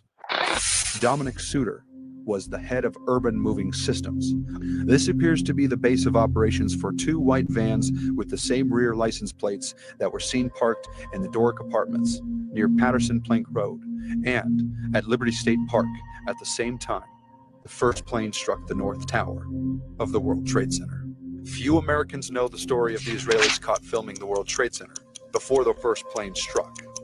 CIA agent Robert Baer stated that it was confirmed that the Israelis were filming the World Trade Center before the first plane struck.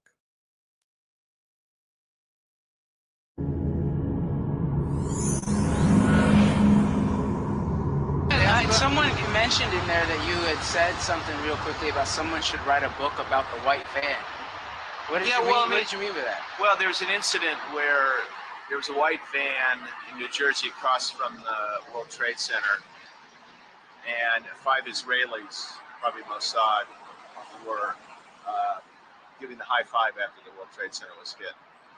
The investigation was taken away at the Justice Department from terrorism and put in national security, completely sealed off.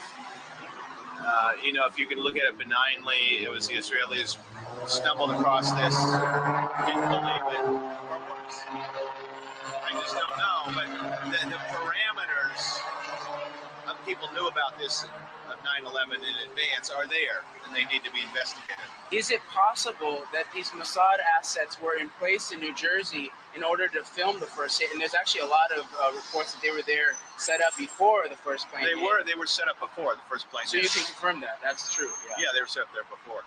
Carl, what about this question of advanced knowledge of what was going to happen on 9/11?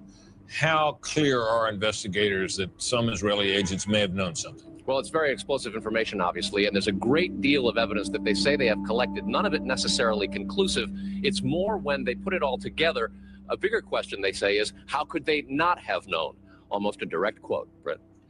After the collisions, the Israelis were seen dancing, and police were called to the scene for suspicions of involvement in the attacks. The Israelis were seen jumping and cheering, taking pictures of themselves in front of the burning towers. My binoculars, and I could see the towers from my window. And this is where I'm looking, and all of a sudden, down there, I see this van parked, and I see 3 guys on top of the van, and I could see that they were like happy. They didn't look shocked to me. They didn't look shocked. I thought it was very strange. Amazingly enough, we have found the moving company where the 5 Israelis worked. Was this building being used as a front for some kind of Israeli intelligence operation that possibly was doing surveillance on the Arab American community? Were there men celebrating or slapping 5s or whatever? Some of the guys were kind of happy that, they were smiling. It wasn't like something, out of terror. And I think some of the people saw them up on the roof from that building over there and reported them to the police. We had received an all points bulletin, and I just happened to see the van, hollered over to my lieutenant, I think that could be the van. We checked it out, and it was. We were all on edge, obviously, so I really wasn't looking to make friends with these people, and neither were the officers that I were with. Once we started talking to them, they were pretty much like, hey, we're not against you, we're with you. The Israelis were, for a moment, in the gossip spotlight in Israel and were invited on an Israeli talk show. And at that point, we were taken for another round of questioning, this time related to our allegedly being members of Mossad. The fact of the matter is, we are coming from a country that experiences terror daily. Our purpose was to document the event. The 5 Israelis were detained for 10 weeks and finally deported on immigration violations after the FBI cleared them of any involvement in 9/11. The details of the Israelis who worked for the moving company were not well reported to the rest of the country, and little known is the stories of the vans which were stopped with explosives found in them, as well as vans which were reportedly blown up. Reports of vans packed with explosives were confirmed at the World Trade Center on September 11, 2001. Alluded to a report that there had been a van loaded with some explosives stopped near the George Washington Bridge. About earlier, we had heard that an FBI spokesperson said that there was a report on the George Washington Bridge, which is another facility which you folks are responsible for policing. A report that there had been a van stopped there that had explosives. 2 or 3 men arrested on the New Jersey Parkway. Deborah, can you hear me now? Yes, I can. That is the information that I'm getting from 2 sources, that there was a van either on the New Jersey Turnpike or the Garden State Parkway, and that it was near the George Washington Bridge.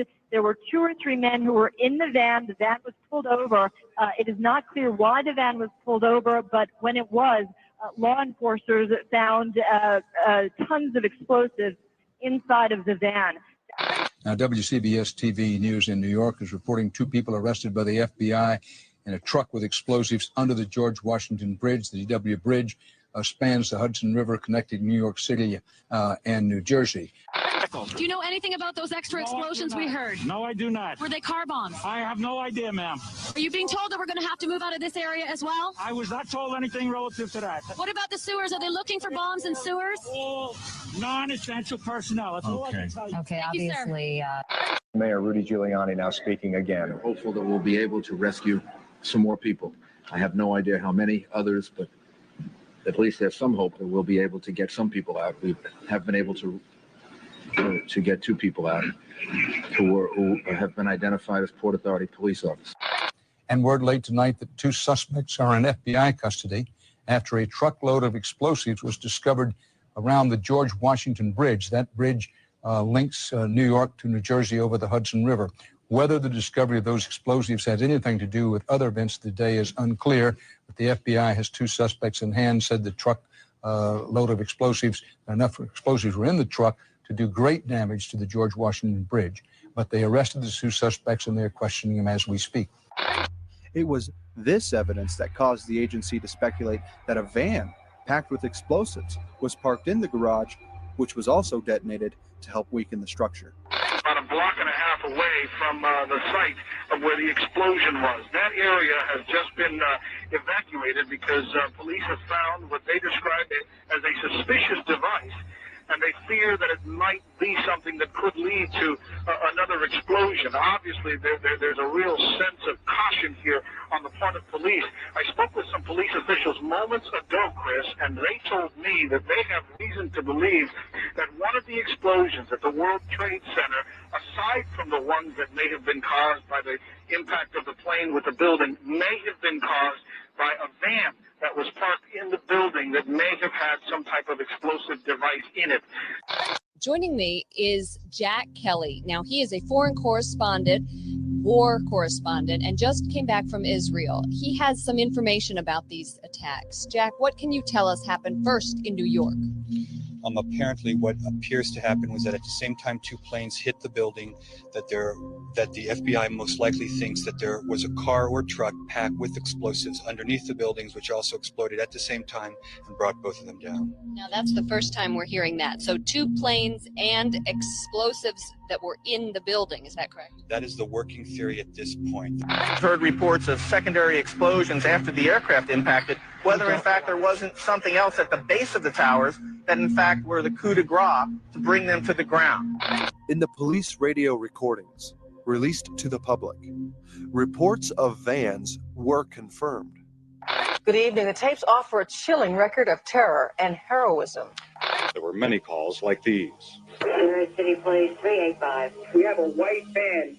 Three guys in there. They look like counter civilians and going around the building. There's a minivan heading towards the Howard Tunnel. I see the guy by North Airport mixing some drugs, and he has no street uniform. He has what? He's dressed like an Arab.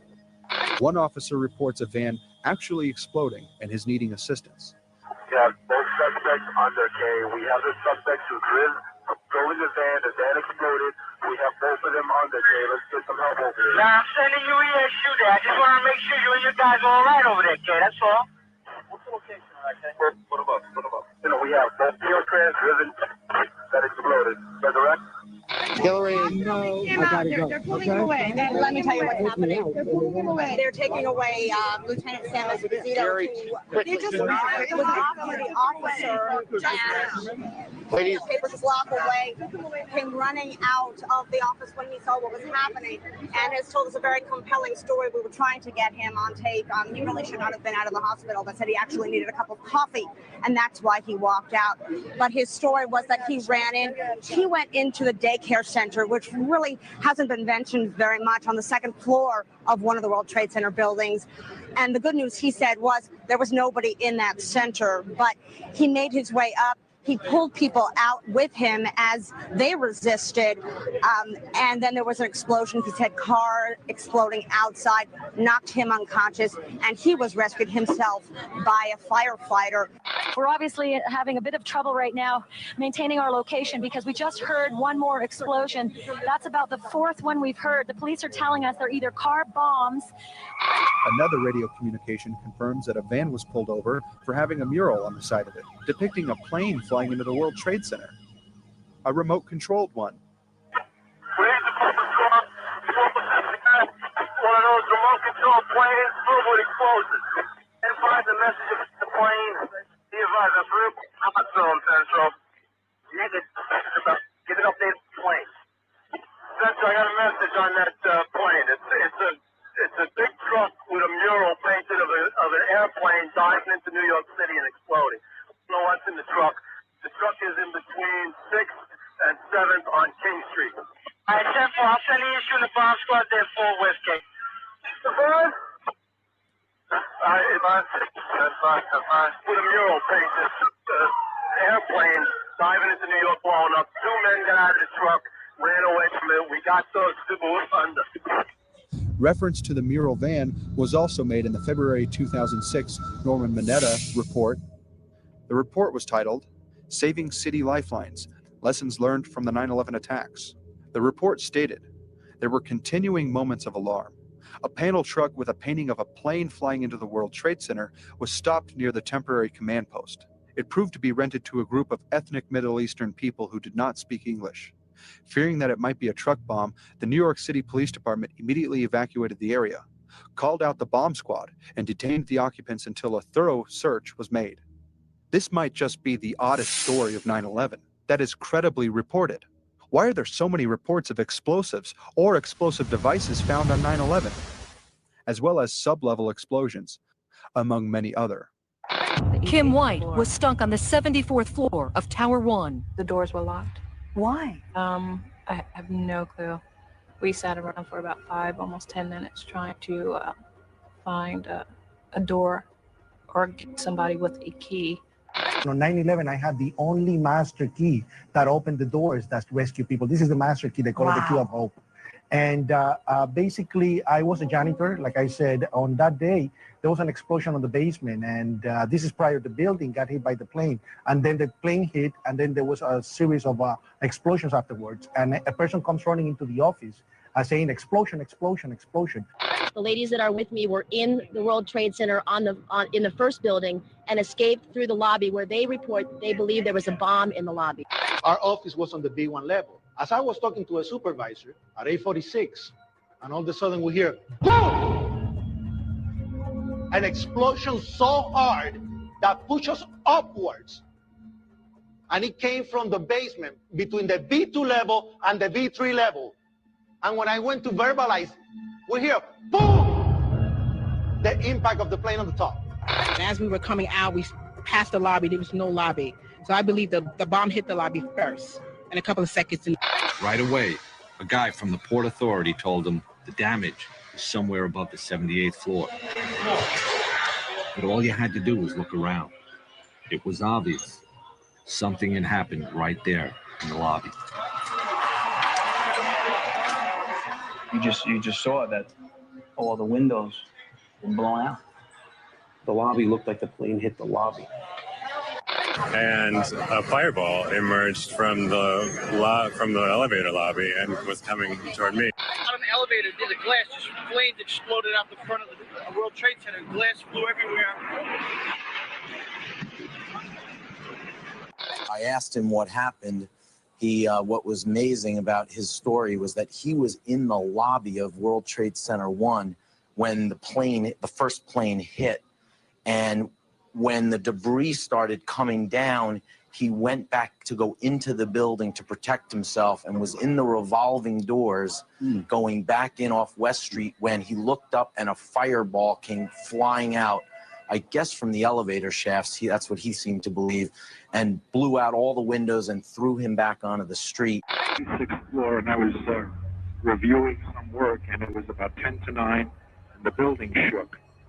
And I felt there was an earthquake, and it didn't bother me because I felt the building could sustain an earthquake. They were built for that. And then there was a huge explosion. The ceiling fell. He went through the front door of the ground floor, and the lady who was about 3 seconds in front of him was hit by a terrific fireball, and she was horrifically injured. So when he went to her assistance, I think he got some sort of tablecloth to put over her. As he was doing that, another explosion happened. I was in the B4 level. I was assigned to the B3 level, but I had to do something in the B4 sheet metal shop. So I went in the sheet metal shop, do what I had to do, and on my way, I heard a bomb. So I says, probably the transformer again blew up. So I stepped back, finished what I had to finish, and I started towards the door again. And there come a big blast with a big ball of fire. And that's when I got hit. It hit me right back down on the ground, and I realized that my ankle was shattered. We then were talking about the day's work and what needed to be done when we heard a massive explosion that was in the World Trade Center at about 8:46 a.m. in the morning. The explosion came from, I believe, at first we believed that it came from the mechanical room. And then we heard a series of other explosions that sounded up on the above levels of the building, to where we then realized that there was something wrong and there was a major problem. What happened was I was down in the basement. All of a sudden we heard a loud bang. We ran down the steps to the lobby. There was no lobby. Everything was torn up and even the turnstile was burnt and it was sticking up, and they just told us to run. My boys ran out of the office. He said one thing, run. Everybody just ran. And we ran down the stairs. They told us to come back up the stairs. And we were like, come back up the stairs, are you crazy? So we continued down the stairs. We came outside in the lobby. There was no lobby. The lobby was totally gone. Did you see other people? People, there was a woman there with her face blown off. I just thought something, because I know that the loading dock is on B1. That's 3 floors above me. I just assumed that a car or something exploded on B1 or something got delivered and something big and heavy fell over. You just knew it was something big because, you know, I can't even imagine living in San Francisco or earthquakes, but when the floor is moving underneath you and everything is just happening and smoke, and as I ran into the parking lots, you know, I mean, everybody's screaming. I actually helped somebody get to a staircase that had a broken leg. There was a lot of smoke down there. There was a lot of people screaming. People came with us running up the ramps. We wanted to get help for the people that couldn't move down there. I mean, I know people that got killed in the basement. I know people that got broken legs in the basement. People that got reconstructive surgery because the walls hit them in the face. And I know We have someone in the area who's seen some of this happen. George Shea is on the telephone. George, tell me what your vantage point is and what do you know about this place? I'm on West Street, right out of the Brooklyn Battery Tunnel, and I was driving in, and I heard an enormous explosion. Then I heard another enormous explosion. If that, I don't doubt that. The planes were there. The plane hit the building, but before, and one of the experiences that I said, even when I was pulled from the rubble on 9/11, is that there was an initial explosion on the sub-level number 2, B2. There were 6 sub-levels in the building prior to the plane hitting the building. And I believe that was an explosion set up by explosive to actually weaken the foundation. And nothing will ever change your mind that you think. I was there. I saved people. I actually have the people available for the 9/11 commission. That was the commission that was created to investigate this. They were never called, not even once. They're still available 5 years after. And the government came out with an official story that went against our experience on that day. So the building's on fire, and I'm noticing there's no police yet. There's no fire trucks, and it's been a couple minutes, and I'm not sure that they seem like really long minutes. So as I'm in traffic, and the traffic is kind of creeping up, and people are driving away, and people are getting out of their cars, I got to a point where I can't go forward anymore, so I had to make a left turn. Some people were turning around, but I was concerned because at that point, it wasn't a terrorist attack. It's a tragic accident. My friends are up there, people I work with, so I was just going with the flow, I guess, at that point. And I was between World Trade Center 7 and World Trade Center 6 on Vesey Street. And when the South Tower event happened, it happened from my blind side because I was on the north side of the South Tower. So what you see from my side is a big orange explosion and fire and debris raining down, and I've got the top down. And at the same time, that it's registering that that's not an accident from that.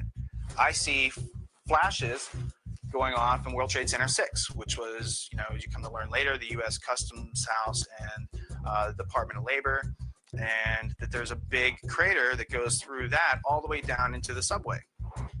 So anyway, that's Building 6. Jamie Gangel, I just want to say that some of the descriptions coming from eyewitnesses in lower Manhattan of these explosions occurring are chilling. One man talked about getting off a PATH train, that's a subway train. Just get out of the tunnel and the blue. The subway tunnel? Yeah. These twin sisters, visiting from Alabama and Georgia, met in New York to share their 40th birthday. They were having coffee in the World Trade Center when the first plane struck. And all of a sudden it sounded like, I don't know where the subway is, but it sounded like a subway collision, a bomb. And it was just pounding, boom, boom, boom. And I literally thought the subway had exploded. And Did you see what happened? What happened? well, I was in the PATH train and there was a huge explosion sound. Everyone came out. Tell us what you saw when you exited the subway station due to a lack of smoke. Eileen. It was very smoky, and then we exited on Church Street out of the PATH train station. At the time, I was actually in the subway heading towards the World Trade Center right around Franklin Street. And after the first explosion, the subway station started to fill with smoke. The subway cars started to fill with smoke, and the subways actually stopped. If you wish to bring anybody who's ever watched a building being demolished on purpose knows that if you're going to do this, you have to get at the at the under infrastructure of a building and bring it down. Peter? Yes, Dan. Reports that devices were found did make it to the airwaves on 9/11, and some original footage confirmed what many investigations uncovered, that some firemen began to pack up and leave just before the towers collapsed because of suspicious devices being found. Anything else you know that you'd like to add? Just as I was coming out of the building, I heard somebody sort of ushering people away, and they were saying, "You guys got to get out of here, it's a bomb." Many thanks, Lindsey Grimm, who saw this occurring at least. It was a bomb. Bomb in another building. That was a bomb. There was a secondary explosion, probably a device either planted before. NBC's Pat Dawson is close to the scene of that attack. Pat, moments ago, I spoke to the chief of safety for the New York City Fire Department. The chief, Albert Turry, told me that he received word of the possibility of a secondary device, that is another bomb going off. He tried to get his men out as quickly as he could, but he said that there was another explosion which took place. And then an hour after the first hit here, with the first crash that took place, he said, there was another explosion that took place in one of the towers here. So obviously, according to his theory, he thinks that there were actually devices that were planted in the building.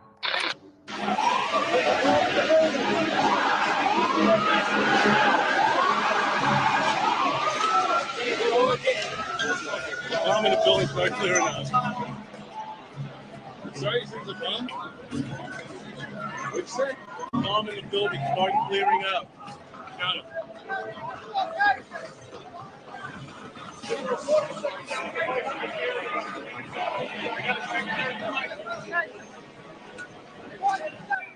First one and then the other, some say after secondary explosions.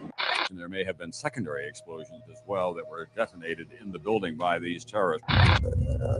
His comrade was a firefighter, was trapped about 500 feet in under some debris down West Street, and he turned around and said he saw a police officer walking with him carrying a 9mm pistol, and he asked him what he was doing, and he said that there were people in the area that were planting bombs after the planes had flown into the tower, that the bombs apparently, and this is just going on one firefighter told me, police believe that there were bombers that were in the area after the planes hit the towers, planting bombs, and that may have been what caused the further devastation. Are you still with me? Yes, we're listening to you, Joe. It's just unbelievable what you're telling us. Federal agencies that were down there do believe that there was some sort of explosive device somewhere else besides the planes hitting. In fact, Rudy Giuliani received this warning, which is why they started to pack up and leave the area, moving their command post. And several of them that I talked to 10 minutes, 12 minutes before they died. I was at the command post that the fire department had, and left them to go to the command post that we were establishing. Did you go immediately to the Office of Emergency Management? I went down to the scene, and we set up headquarters at 75 Barclay Street, which was right there with the police commissioner, the fire commissioner, the head of emergency management. And we were operating out of there when we were told that the World Trade Center was going to collapse. Coming over our radio, get out of the area, the second tower is coming down. They tell you the second tower is coming down? Yes, it's about to collapse.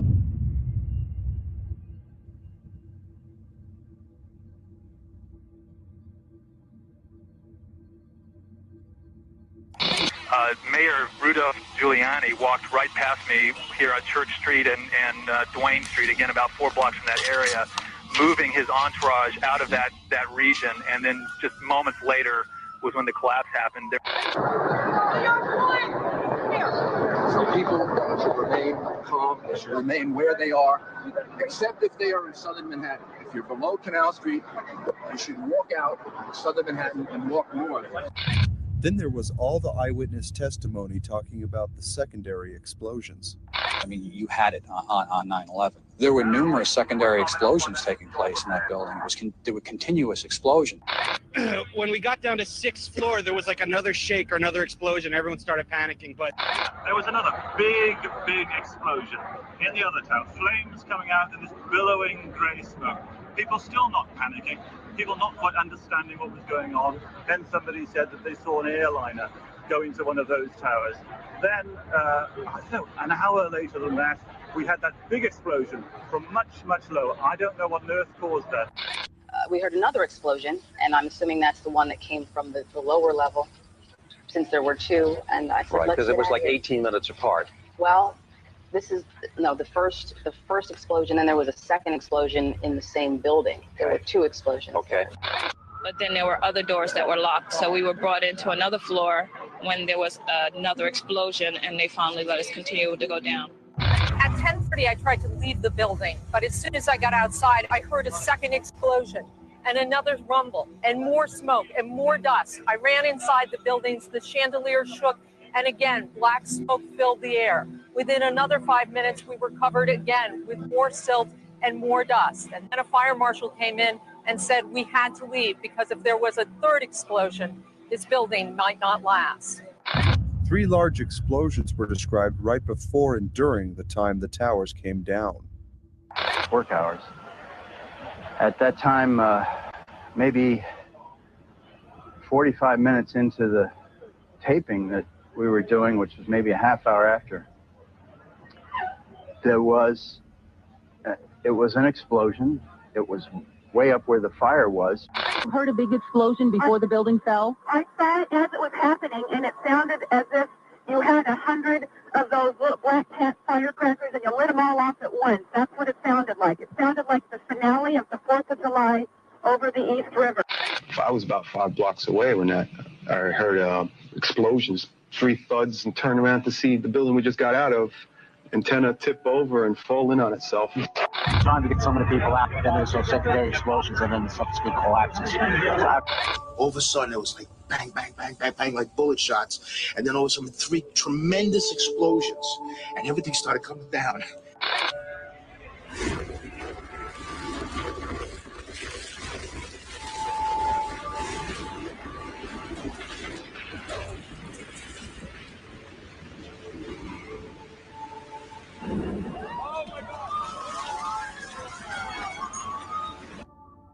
One eyewitness was standing among a crowd of people on Church Street 2.5 blocks from the South Tower when he saw a number of brief light sources being emitted from inside the building between floors 10 and 15. He saw about 6 of these flashes accompanied by a crackling sound before the tower collapsed. I got an eyewitness who said there was an explosion on floor 7-8. 7-8.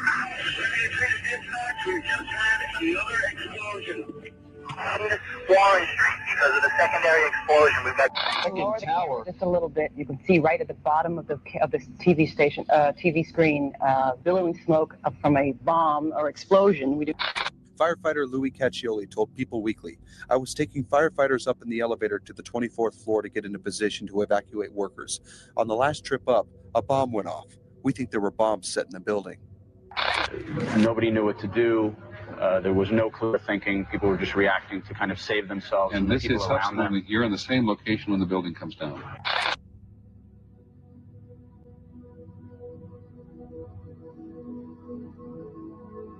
We made it at least 2 blocks, and we started running.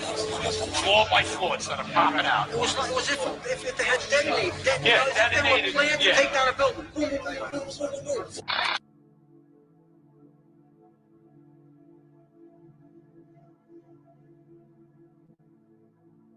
Started running. Floor by floor, instead of popping out. It was if it had detonated. Yeah, They were detonated, planned to yeah. take down a building. Boom, boom, boom, boom, boom, boom. As if a demolition team set off.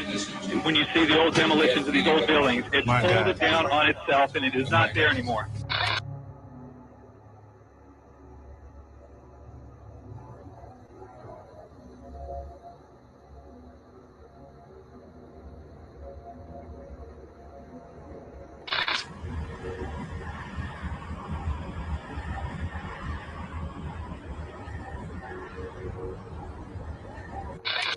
Like it sounded like gunfire, bang, bang, bang, bang, bang, and then all of a sudden 3 big explosions.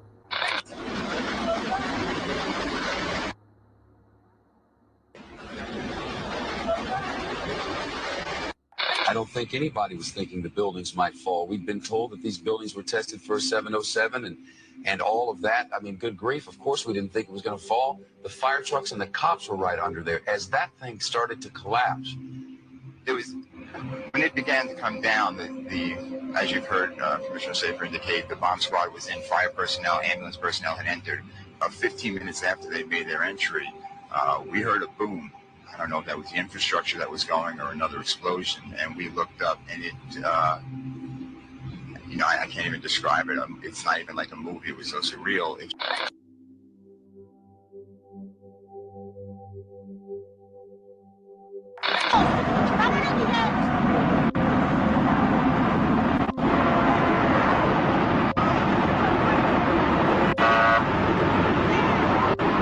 Sample on a police car turned out dangerous. Another sample a couple of blocks away, not dangerous. But most interesting, in the mix, they are looking, they think, at specks of steel that used to be beams and elevators, marble from the lobby floor and facings. So what were once the strongest architectural elements in the two towers were pulverized, large portions turned into clouds like this one. You have two 110-story office buildings. You don't find a desk. You don't find a chair. You don't find a telephone, a computer. The biggest piece of a telephone I found was half of the keypad, and it was about this big.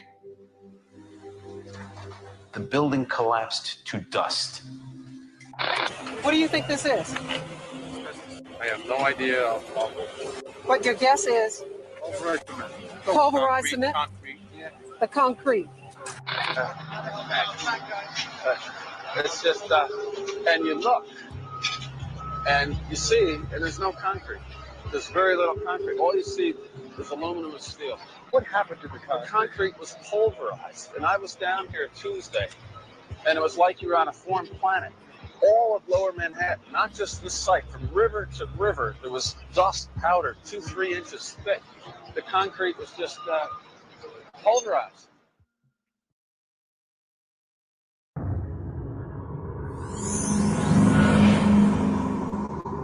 What you're seeing are high shots. Now, here we're going to show you a videotape of the collapse itself. Describe that. Now we go to videotape, the collapse of this building. It's amazing. Amazing, incredible, pick your word. For the third time today, it's reminiscent of those pictures we've all seen too much on television before, when a building was deliberately destroyed by well-placed dynamite to knock it down. Perhaps the most commonly heard conspiracy theory about 9/11 is the claim that bombs may have been in the buildings that helped to bring down the towers, as well as the planes which struck them. As wild as this conspiracy theory may sound, one building, World Trade Center Building Number 7, also known as the Solomon Brothers Building, hundreds of yards away from the Twin Towers, collapsed at 5:20 in the evening on 9/11 and received very little coverage. This building was a 47-story steel-reinforced concrete structure, which collapsed into its own footprint in 6.5 seconds, 7 hours after the Twin Towers collapsed. It became the third building in history to fall due to fires, next to the first two, which were the towers. However, it was never struck by a plane. It also was not significantly damaged by the falling towers, according to the FEMA and NIST reports. Dr. Stephen Jones is a professor of physics and has this to say about the tower. I was amazed. It follows, and I'd looked now at dozens of demolitions just to see what they look like, what is the nature, is experiments on how you bring a building down symmetrically, straight down and rapidly. You knock out the core first, the core goes down, the sidewalls lean in a little bit, and the building comes down rapidly because you've knocked out the support. Well, that's exactly how Building 7 came down.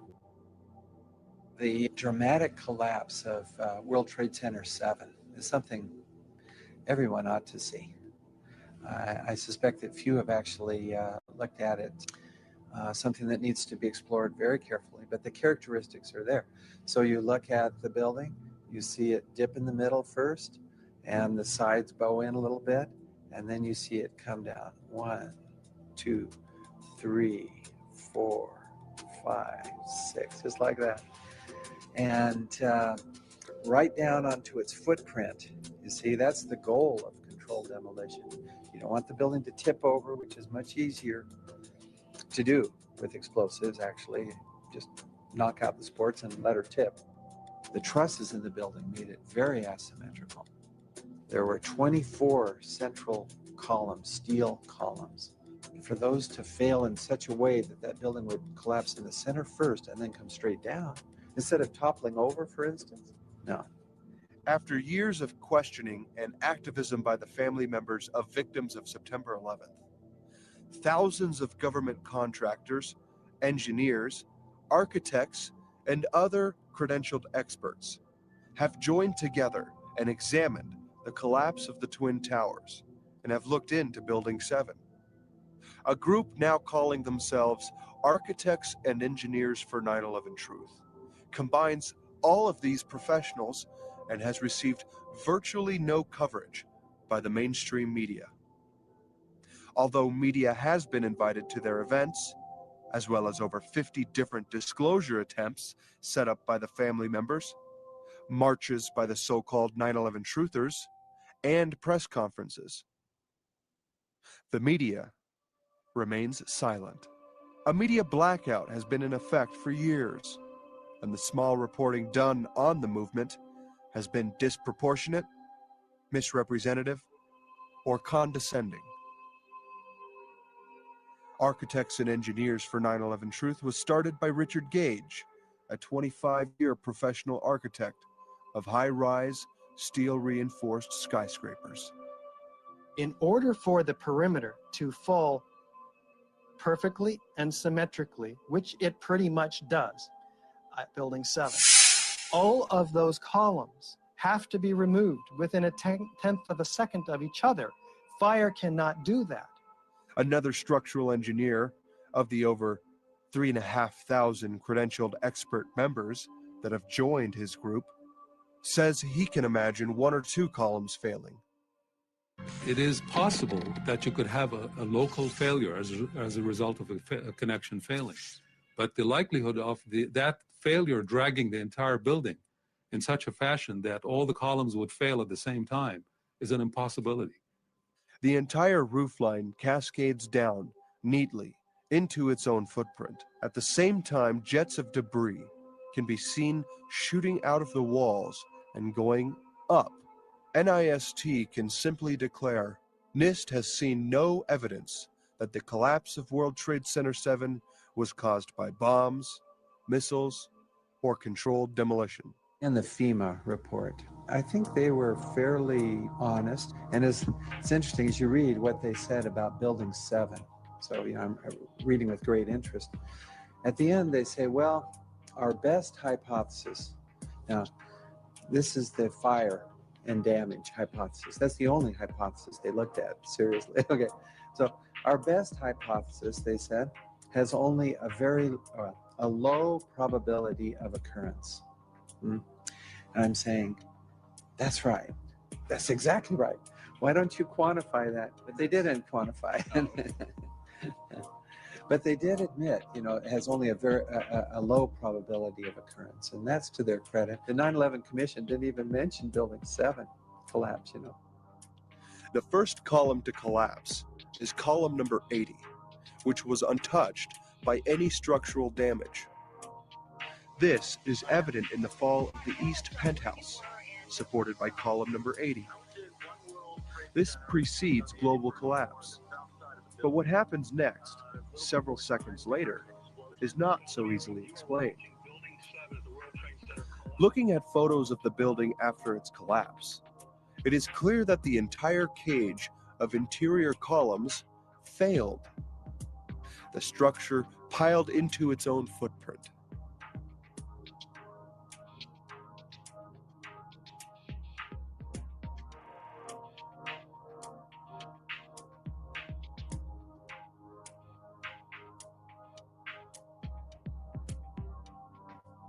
Shot at about 9 p.m. on September 11th.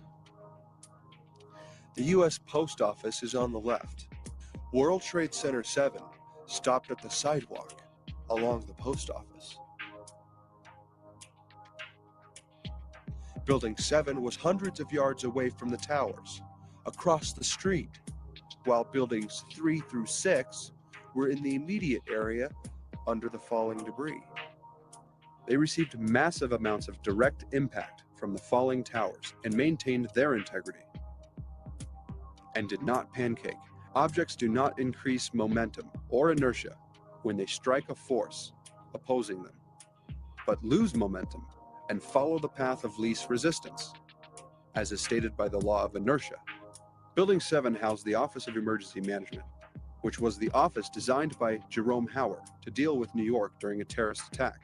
From hurricanes and heat waves to bioterrorism, New York City is gearing up for the worst. We've got PD, fire, EMS. The emergency exercise was staged with local, state, and federal officials on hand. To help identify the source of the outbreak. A hypothetical outbreak caused by a deadly biological agent had been released by unknown terrorists somewhere in New York City.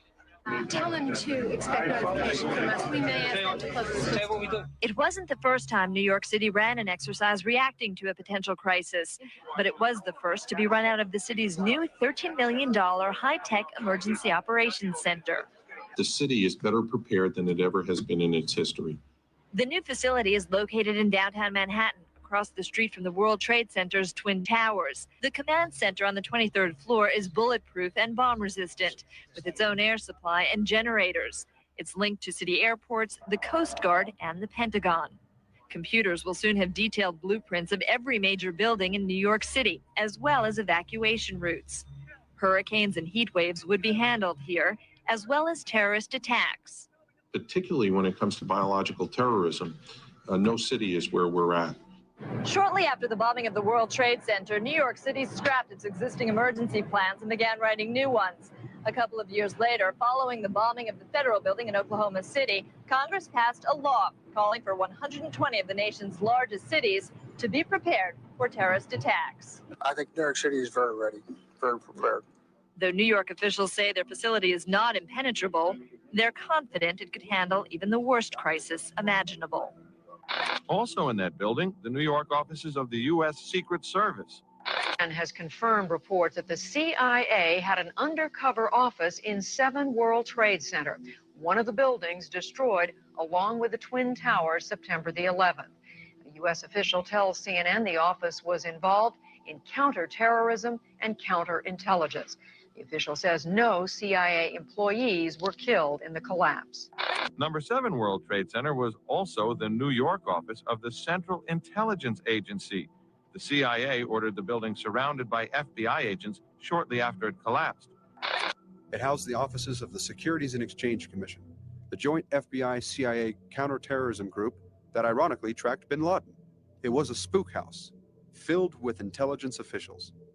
The building was over-designed to withstand serious structural damage, for it was used by the city for emergency response purposes in a terror attack. The tower was standing for about 7 hours until it came down.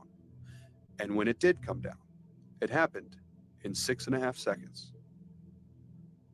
Now remember, buildings 3 through 6 were in the immediate area and received massive trauma.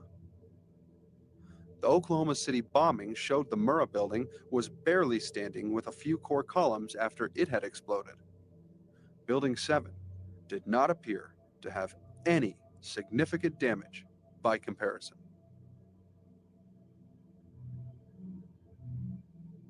The Wells Fargo Center in downtown Denver is 52 stories high, while the Quest building is 53 stories, and Denver's tallest skyscraper, the Republic Plaza, 56 stories. World Trade Center Building 7 was a 47-story steel reinforced building. Next to the towers, it seemed quite small. However, it is taller than most buildings in most cities in the United States. It is roughly the size of the Quest building in the Denver skyline. News agencies quickly reported that the building fell due to fires. However, there was just one problem. CNN and the BBC reported the collapse of the building around 30 minutes before it actually happened. The complex is on fire and has either collapsed or is collapsing, and You, to be honest, can see these pictures a little bit more clearly than I, but building number 7, one of the buildings in this very large complex of buildings that is the Trade Center, there were, and that is the right way to put it. Now, more on the latest building collapse in New York. You might have heard a few moments ago, I was talking about the Salomon Brothers building collapsing. And indeed it has. Apparently that's only a few hundred yards away from where the World Trade Center towers were. And it seems that this was not a result of a new attack. It was because the building had been weakened during this morning's attacks. We'll probably find out more now about that from our correspondent, Jane Stanley. Jane, what more can you tell us about the Salomon Brothers building and its collapse? Well, only really what you already know. Details are very, very sketchy. There's almost a sense... As the building collapse is discussed for almost 20 minutes, the feed of Jane Stanley is cut seconds before the building actually does collapse. Many of us, when we heard the news, perhaps on the radio earlier today, were completely flabbergasted by it and just couldn't comprehend it. I mean, it almost sounded too far-fetched. I was wondering what it's felt like for you being in Manhattan. Well, unfortunately, I think we've lost the line with Jane Stanley in Manhattan. Perhaps we can rejoin her and follow that up later. And next thing you know, there's firemen grabbing all their equipment, and there was a whole bustle and shuffle of firemen going on. He goes over, he talks to the fireman, he comes back with his hand covered over the radio, and he's like, you know, just sit tight, calm down, calm down, you know, it's all right. He finally has this face that is like he was heartbroken. He's like, just run for your life. Kevin McPadden is a paramedic who worked in rescue and recovery on 9/11. Here is what he has to say about the building collapse of World Trade Center 7. He went over and he talked to one of the, through all the commotion, he goes over and he asked one of the Red Cross, or one of the firefighters, what was going on. I guess, I don't know if he got an answer or not. He came back over with his hand over the radio, and it sounded like a countdown. And at the last few seconds, he took his hand off, and you heard 3, 2, 1, and he was just saying, just run for your life, just run for your life. And then it was like another 2, 3 seconds, you heard explosions, like boom. It's like a distinct sound. It's not like when in compression, like boom, boom, boom, boom, boom, like floors that were dropping and collapsing. This was boom, and like you felt a rumble in the ground, like almost like you wanted to grab onto something. That, to me, I knew that was an explosion. There was no doubt in my mind. Only a few recordings caught the clear audio of Building 7 when it went down. Yeah, here's one of the guys who can tell you I'm okay, all right? Here, you want to call your mother or something? I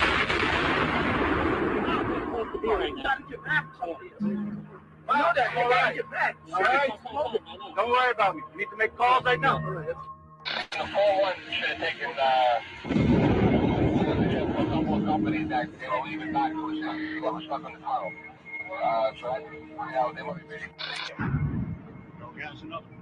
Hours after the attack, many smaller explosions rumbled through downtown. Danny Yawenko is a controlled demolitions expert. Here's what he says about the tower collapse. Zijn reactie op de beelden die we laten zien is onbevangen. Zie je vanaf boven gaan? Nee, je gaat vanaf onder. Die gaat vanaf onder, ja. Toch? Ja. Ze hebben gewoon kolommen weggeblazen. Er is nagesprongen. Dit valt anders dan het World Trade Center. Vind je niet dan? Ja, je ziet het, de onderste verdiepingen gaan eerst. Ja, en de rest zakt er gewoon in. Dus dit is controlled demolition. Zeker weten. Zeker weten. Er is nagesprongen.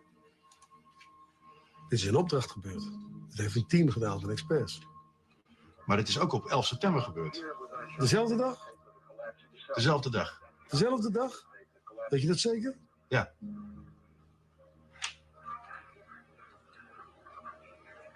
Was het zeker weten de 11e? Dat kan heel waar zijn. 7 uur nadat de World Trade Center naar beneden viel. Ja? Hebben ze hard gewerkt. Larry Silverstein, in an interview with PBS, claimed that the fires were unable to be controlled. So they made the decision to pull the building. I remember getting a call from the fire department commander telling me that they were not sure they were going to be able to contain the fire. I said, you know, we've had such terrible loss of life. Maybe the smartest thing to do is pull it. And they made that decision to pull, and then we watched the building collapse. Was he referring to the building or the firefighting efforts? Were there any firefighting efforts in Building 7? And who uses this to describe that scenario? CNN aired the footage of police officers saying that they were about to blow up the building and to get back.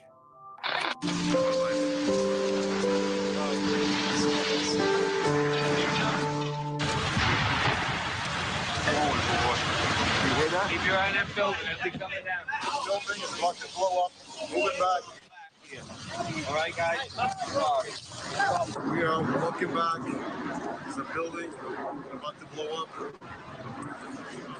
On flame, debris coming down. Just in the last few seconds, another building, building number 7, one of the buildings in support of the World Trade Center towers, has collapsed. This is no small building, as you can see, at 47 stories. It would stand out in most American cities.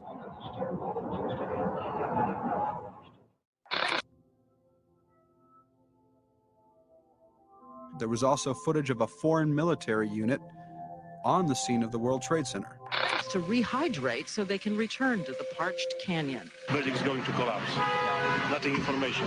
And it's always dangerous. Building is going to collapse. Nothing information. Building is going to collapse. Nothing information. No investigation was done into who this person was. Most of the steel at the World Trade Center was melted down and recycled before forensic analysts could determine what had happened in the structure to cause the failure. Why does the official story claim to this day that fires brought down this building? Those who have questioned the collapse are still called names or said to be conspiracy theorists, but many of them are not actually formulating theories, but asking legitimate questions. Many in the movement are saying that the building was blown up by explosives. Who would have wanted Building 7 to be blown up? And how did they get uninterrupted access to the towers to place these explosives? Controlled demolitions take several weeks and sometimes months to set up, especially of a building the size of 47 stories. A computer must help coordinate the structural weight, and engineers must collaborate it in advance and wire it in such a way that the building goes down correctly. The bridges in New York were closed off to travelers heading inward, so how did they bring in the explosives that day, if it is assumed that they blew it up on the day of 9/11, and that they placed those explosives the same day? There were upwards of 10,000 estimated people missing. Why would someone make the decision to pull a building 400 yards away from the towers, adding to the dust and toxicity, as well as the cleanup effort?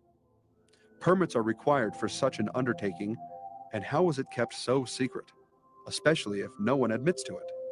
Someone would have needed advanced knowledge of the attacks to undertake this kind of operation, seeing as how the bombs would have been needed to have been placed in advance. I want to tell you that we are getting word from New York right now that another building has collapsed. I understand that this is a 47-story building. Do we have pictures of it? I guess that's smoke now. Correct me if I'm wrong in the control room, please. But is that smoke coming from this third collapse? Okay, that is what we're understanding, which makes sense because it looks like the sun is going down. But the heavy black smoke once again. Look at that. Hopefully at this point that building was empty, but I have no way of knowing that. But I'm hoping that enough people have cleared out of downtown Manhattan so that perhaps it wasn't as full as it might be normally around 5:30 on a Tuesday. That information, of course, take a look at that right-hand side of the screen. It's going down right now. There it is. Yep. It went down right there.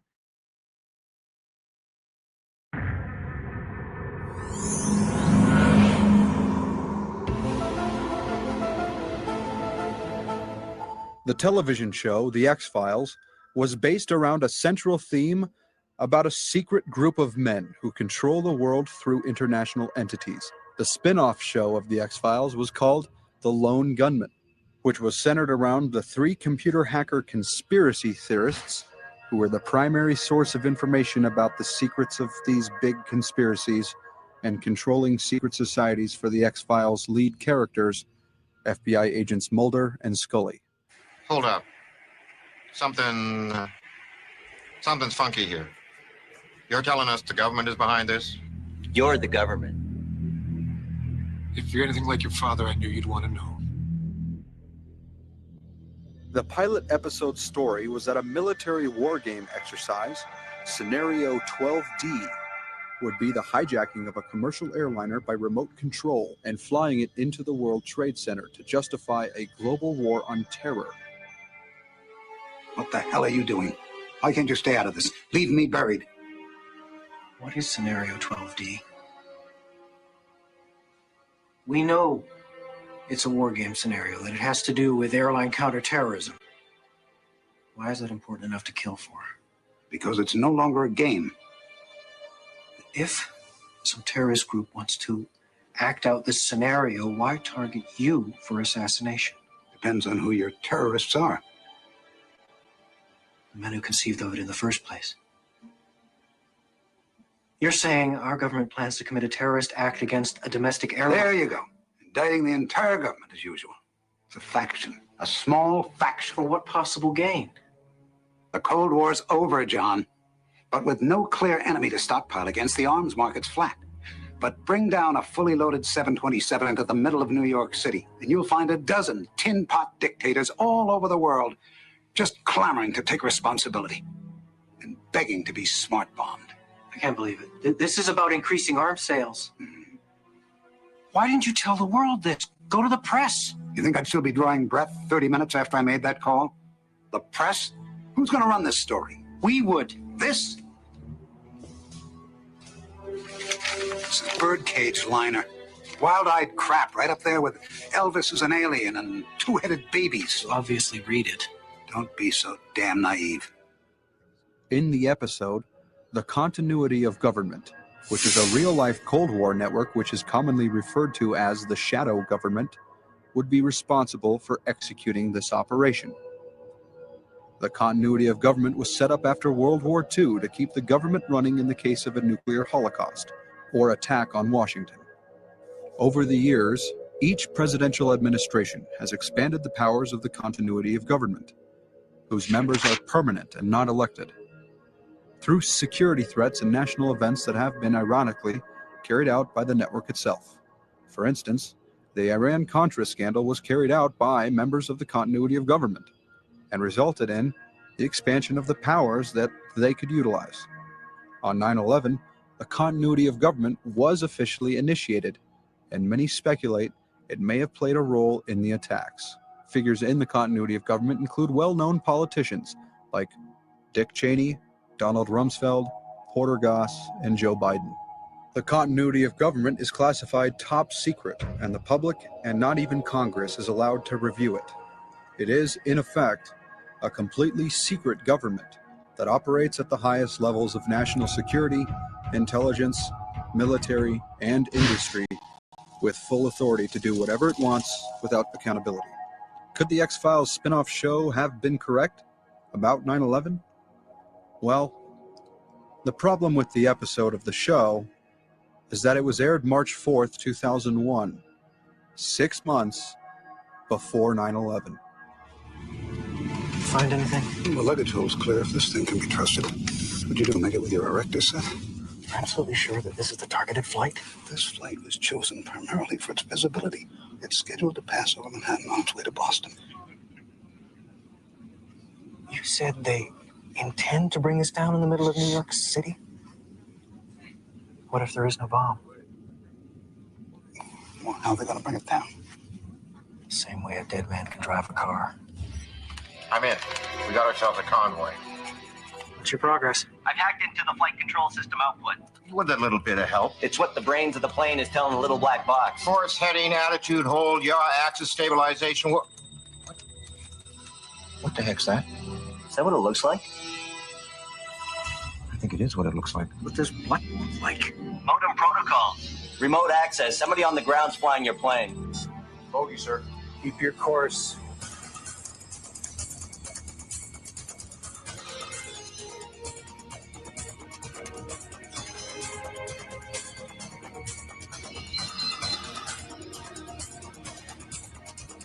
Liars.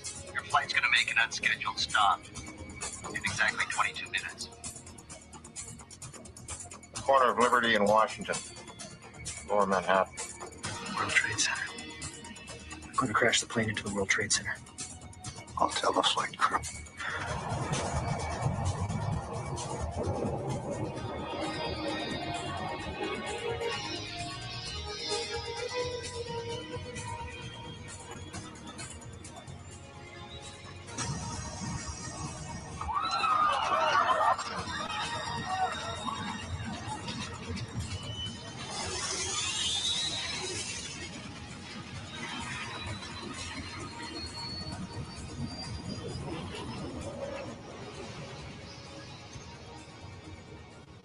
Dean Haglund, who played the role of Richard Ringo Langley in both series, appeared on The Alex Jones Show. Jones and Haglund talked about the Lone Gunman episode, and Haglund stated that after years of writing The X-Files, the FBI and NASA would approach Chris Carter with plots for stories. Haglund also stated that CIA agents were present at the writers' parties and often gave stories to the writers to work with. Officially, however, the writers of the episode and the series claim it was all just a coincidence. As it said in the script, that this was to start an international war on terror. That this was, the Cold War's over, and that for the arms race to continue and keep the economy going, that they would start an international war on terror by flying a plane into the World Trade Center.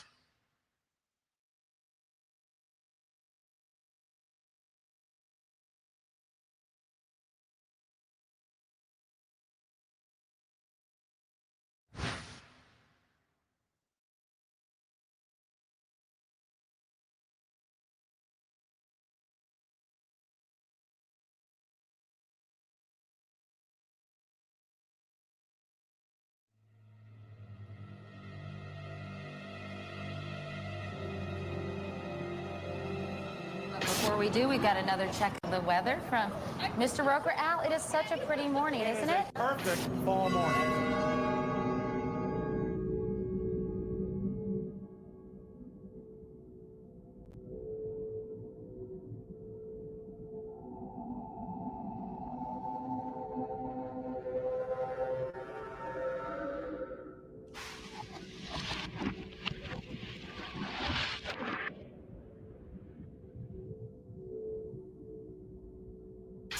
This is an NBC News special report. Here is Tom Brokaw. September 11th, the year 2001, a day unlike any other in the long course of American history, a terrorist act of war against this country.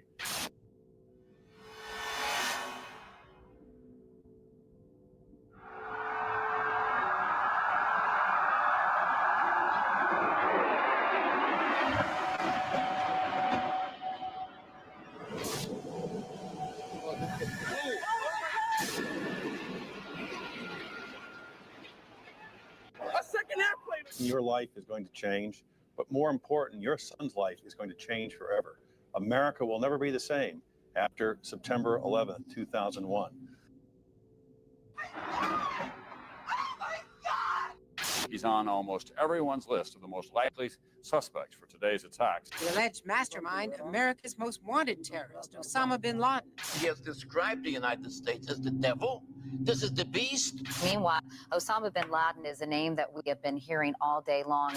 They now believe that bin Laden was responsible. I'm told that Osama bin Laden likely deployed more than 50 terrorists. They are now, and I'm quoting here, 90% certain somebody provided the logistical support for this operation, and clearly the only person. Bin Laden comes to mind right away, Mr. Brimmer. Indeed, he certainly does. Bin Laden. This is his MO. We have to look to the Middle East. We have to look to Osama bin Laden. Osama bin Laden. Osama bin Laden. Bin Laden. Osama bin Laden. Osama bin Laden. Remember, 24 hours ago, it was the Bush tax cut, the Bush budget, the Bush economy. You don't hear any of that tonight.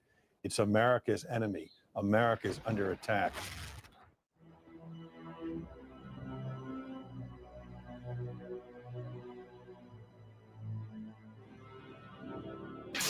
Within hours of the attacks on the Trade Center, there seemed to be one suspect, billionaire terrorist Osama bin Laden and his band of ragtag extremists Al-Qaeda were to blame. They successfully struck the #1 military power in the world in an unprecedented fashion. America would never be the same. The Patriot Acts, Homeland Security, domestic wiretapping and surveillance, the loss of civil liberties, all in order to fight terror and protect us here at home.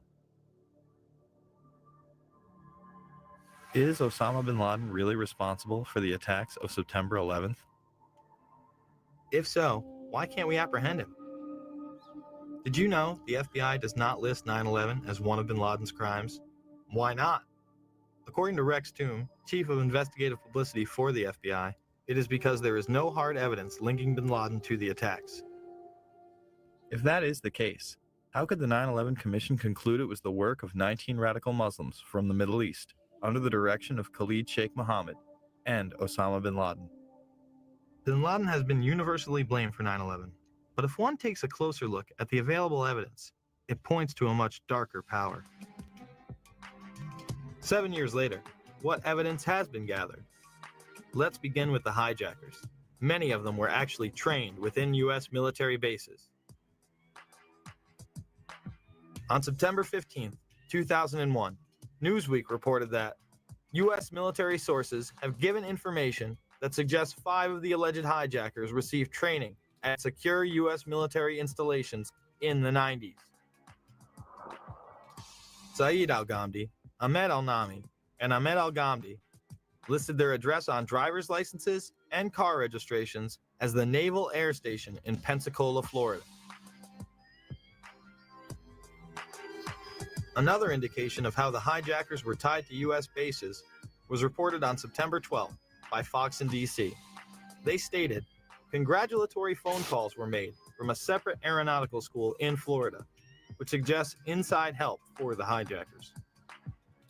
Now, here at Embry-Riddle School in Daytona Beach, investigators say that they did indeed intercept cell phone calls that originated out of here, calls that were congratulatory after yesterday's attacks, calls the feds say were made by terrorist sympathizers here in Daytona as well as in Broward County. The New York Times would report that the Defense Department said that Atta had gone to the International Officer School at Maxwell Air Force Base in Alabama, Abdul Aziz Al-Amari to the Aerospace Medical School at Brooks Air Force Base in Texas, and Saeed al-Ghamdi to the Defense Language Institute at the Presidio in Monterey, California. The Vice Chancellor for Student Affairs at the Defense Language Institute, where al-Ghamdi trained, went public and said, Bush knew of the impending attacks on America. He did nothing to warn the American people because he needed this war on terrorism. He was quickly disciplined and threatened with court-martial. Even when neighbors called the CIA on hijacker Walid al-Shiari, nothing was done. Now, you might think that some of the neighbors would be shocked to find out that a suspected terrorist lived right down the street from them, but at least one woman we spoke with was not surprised at all. Diane Albritton was so concerned about what was happening inside the home at 502 Orange Street, she called the CIA. Why was she suspicious? The odd coming and going, the different rental cars, the odd-looking people that came and went. At that time, she says the agency was not interested. How could it be that the CIA wasn't interested in this woman's story? Other government officials would go public as well. J. Michael Springman, a former head of the Visa Department in Jeddah, Saudi Arabia, would blow the whistle that the United States was taking part in covert programs as far back as 1987 to funnel in and protect Islamic terrorists. Well, it began in Jeddah when I was repeatedly told to issue visas to unqualified applicants. This went on for quite some time during most of my tour there. Under the American immigration laws, you need to demonstrate that you're going to the United States for a specific purpose. And typically, in such a situation, you're going to sign a business deal, or you're going to go as a tourist to see the Grand Canyon, or you're going to the United States as a student to study a particular course of study. And these were people that had no job in one instance. He was a Sudanese who was unemployed in Saudi Arabia and a refugee from the Sudan. But he got a visa for national security purposes after it was taken out of my hands by the chief of the consular section.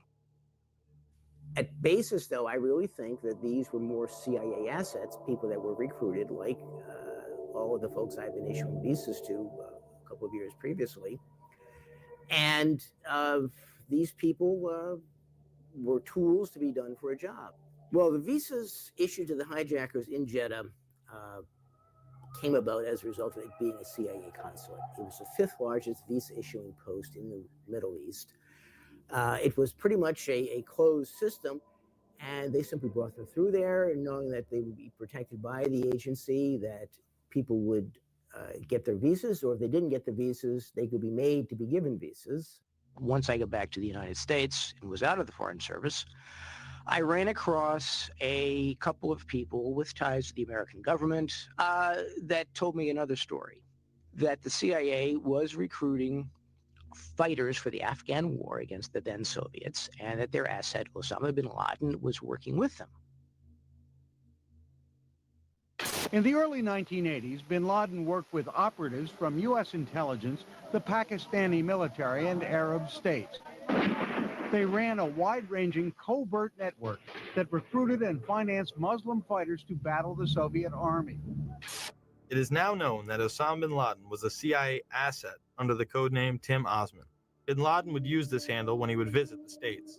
The relationship between bin Laden and the CIA was essentially he was one of their assets, one of the people they could turn to for help if they had questions. If they wanted somebody recruited, if they wanted somebody sent somewhere, if they wanted information, if they wanted something done, they went to bin Laden.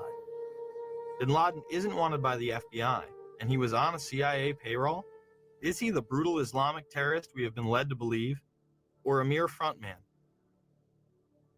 My question was, is it not true that the United States government paid $300 million to the bin Laden family for the construction of the military camps? At that point, then the person who was testifying had no choice but to admit, yes, that the money had gone to the bin Laden family for the construction of those military training facilities in Afghanistan. However, he added that none of that money went to bin Laden himself. Of course, it was a joke. Osama wasn't the only one working with U.S. intelligence. Hijackers also had ties to federal agencies. Alleged terrorists Khalid al-Mihdhar and Nawaf al-Zahami lived with and rented from an FBI informant. The New York Times stated on October 6, 2002, the Federal Bureau of Investigation had a confidential informer who rented rooms in California to 2 of the September 11th hijackers. But the Bureau is resisting a request from the Congressional Committee investigating the attacks to interview the informer and his FBI handler. Several members of the FBI had their investigations into terrorism impeded and shut down, especially when they got close to bin Laden. John O'Neill was the FBI counter-terror chief responsible for the investigation into Osama bin Laden. On August 22, 2001, after claims of a repeated obstruction of his investigations into Saudi funding, O'Neill left the FBI. This document is marked secret and WF, which means it walked its way out of the Washington Bureau of the FBI. It indicates that before the attack of September 11th, agents had wanted to question 2 members of a very powerful family for their connections to a suspected terrorist organization, Omar and Abdullah bin Laden. But the agents weren't allowed to. O'Neill went on to take a new post as head of World Trade Center security. He would move into his office days before 9/11 and be killed during the attacks. I have 4 children. I've lost friends that John My friend from the FBI was killed. John O'Neill? I lost John people O'Neill. too. We lost a lot of family members. What did John O'Neill do before he worked in the World Trade Center? John was in Head the of the FBI. FBI. He was tracking down fucking Osama. He was tracking down Osama. Osama because the government didn't listen to him. The government didn't listen to him. The FBI. Hold on. We want to call a car to car. The FBI fucked up. They knew about the flight training. Yes. That was a fuck up for having these people in our country. We all agree on something. And the important thing is you have to understand. I feel what you feel. I've lost friends there. I feel what you feel. That was our World Trade. That was our people that fucking died that day. At a time when bin Laden was the most wanted man in the world, why would intelligence agencies stop their own investigations, especially as they were closing in on him?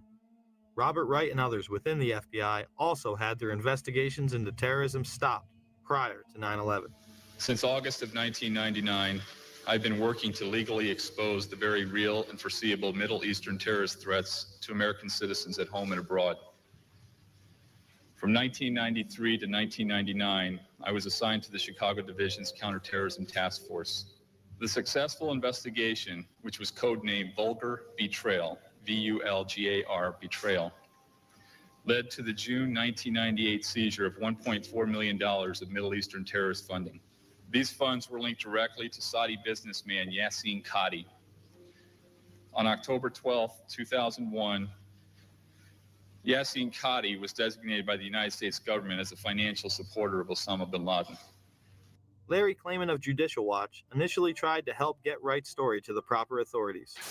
He wanted to come forward long before 9/11. We were taking those steps beginning last summer to do that. The FBI had 30 days to allow that to occur. They violated their own regulations. They covered it up. If you didn't hear me, I went specifically. I called the Attorney General's office just days after 9/11. I said, Dave Shippers and I represent a special agent of the FBI Chicago field office who has years of information about how the FBI did not do its job, did not in any way investigate in a meaningful way money laundering in the United States. You're now claiming you want to do this. I'd like to make them available to you, Attorney General Ashcroft. And I was met with a response by Michael Chertoff, head of the criminal division. We're tired of conspiracy theories. Michael Chertoff will later become the head of Homeland Security, the department set up to fight the war on terror after 9/11. Wright was also restricted from telling any specifics about their investigation.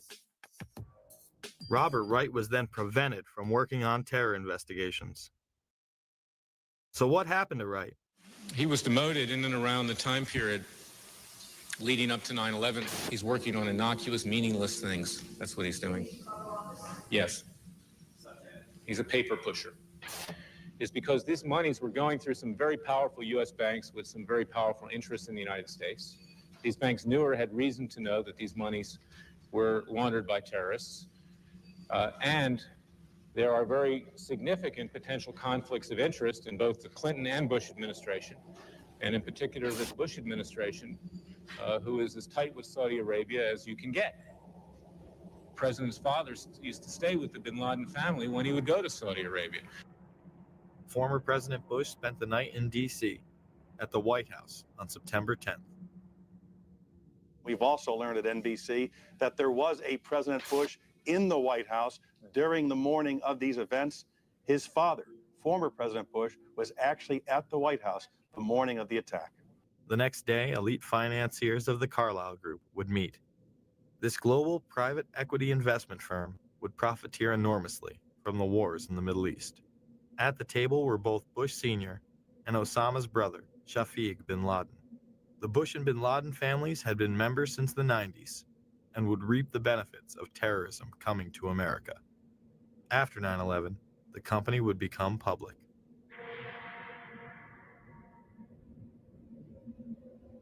All I do agree with you is on one thing. Fucking Bush and Clinton with their relationship with Saudi fucking Arabia. I agree with you. They're kissing their asses like that. That's bullshit because they're sucked up, and that family that took off, that's a fucking crime. The family Mr. Deedle is referring to is, of course, the bin Ladens. While all domestic flights were grounded, suspects closest to the supposed mastermind behind 9/11 were allowed to leave on chartered flights.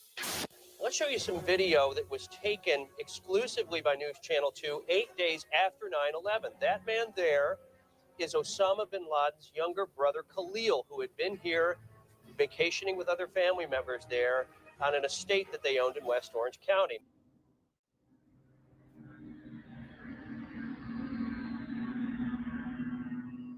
Now I guess we can safely say that there were people within the FBI and other agencies who actively protected and aided the alleged terrorists. With all the resources available to U.S. intelligence, you would think that someone within would have detected something. Well, one did. The Black Operation Program Able Danger identified the hijackers prior to 9/11, but the FBI wasn't interested. Lieutenant Colonel Anthony Schaefer, an intelligence officer inside Able Danger, tried to blow the whistle several times. Was the commission that investigated the 9/11 attacks told that lead hijacker Mohammed Atta had been identified and as al-Qaeda operative more than a year before terrorists struck? I'm told confidently by the person who did move the material over that the 9/11 Commission received 2 briefcase-size containers of documents. I can tell you for a fact that would not be 1/20th of the information that Able Danger consisted of during the time we spent. Schaefer would also meet with Philip Zelikow, the executive director of the 9/11 Commission. What did Schaefer tell Zelikow? And I'm quoting how I remember saying it. We found, as part of the data run, we found 2 of the 3 cells which conducted the 9/11 attacks to include Atta. Schaefer says his unit linked Atta to al-Qaeda leaders, but would not provide any specifics. As to what he did with the information he had, we attempted to, first off, use it operationally. The lawyer said you can't do that. They're considered U.S. persons. Therefore, at that point in time, we made a determination as a team that we should move this information to the FBI. But he says beginning in September 2000, 3 meetings he set up with the FBI were each canceled by military lawyers. Despite all of this, the 9/11 Commission would deny it any significance and not include it in the report. Leaving a project targeting al-Qaeda as a global threat a year before we're attacked by al-Qaeda is equivalent to having an investigation of Pearl Harbor and leaving somehow out the Japanese. Schaefer and his team tried to stop the hijackers prior to 9/11, but were blocked. Later, the military would begin a smear campaign against them in order to discredit their findings. A Pennsylvania congressman says there's a smear campaign going on inside the Pentagon, and he wants the defense chief to get to the bottom of it. Republican Congressman Kurt Weldon says Pentagon officials are trying to ruin one of their own who's gone public about a top-secret military intel unit. Lieutenant Colonel Tony Schaefer, who was the first member of Able Danger to go public, has now been told in writing by the Defense Intelligence Agency that he can't speak to members of Congress or their staff without prior approval. And now a security clearance, which allowed him to deal with classified information, has been pulled. The congressman says Schaefer has been gagged, punished for speaking up. It's obvious to me this is a clear attempt to silence this guy, but now even more than to silence him, to ruin him as a person and a military officer. I've talked to all the Able Danger players, and they all agree. This is a witch hunt against Tony. It's wrong. It's un-American. It's unacceptable. Pentagon reportedly does not want the public to hear next week's Senate testimony about the former secret intelligence unit known as Able Danger. 2 congressional sources have told Fox News that the military's pressuring senators to move the hearings behind closed doors. When the Able Danger hearings were held, Schaefer and others were gagged. Eventually, Schaefer would be able to speak at a whistleblower's hearing. Many of us take seriously our oath of office to support and defend the Constitution against all enemies, foreign and domestic.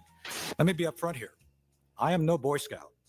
I was not hired as an intelligence officer because I hung out at the Christian Science reading room. My job is to get information using tried and true intelligence methodologies.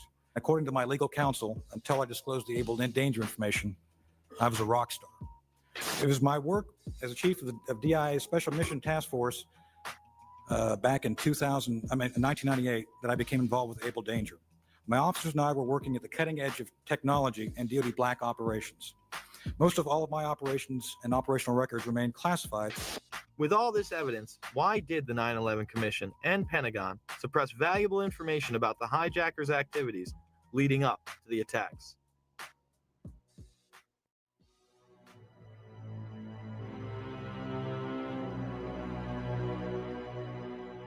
It was widely reported that men had been celebrating the attack after recording the first plane strike. They were not Al-Qaeda, but they were detained. I grabbed my binoculars and I could see the towers from my window. And this is where I'm looking. And all of a sudden, down there, I see this van parked. And I see 3 guys on top of the van. And I could see that they were like happy. They didn't look shocked to me. They didn't look shocked.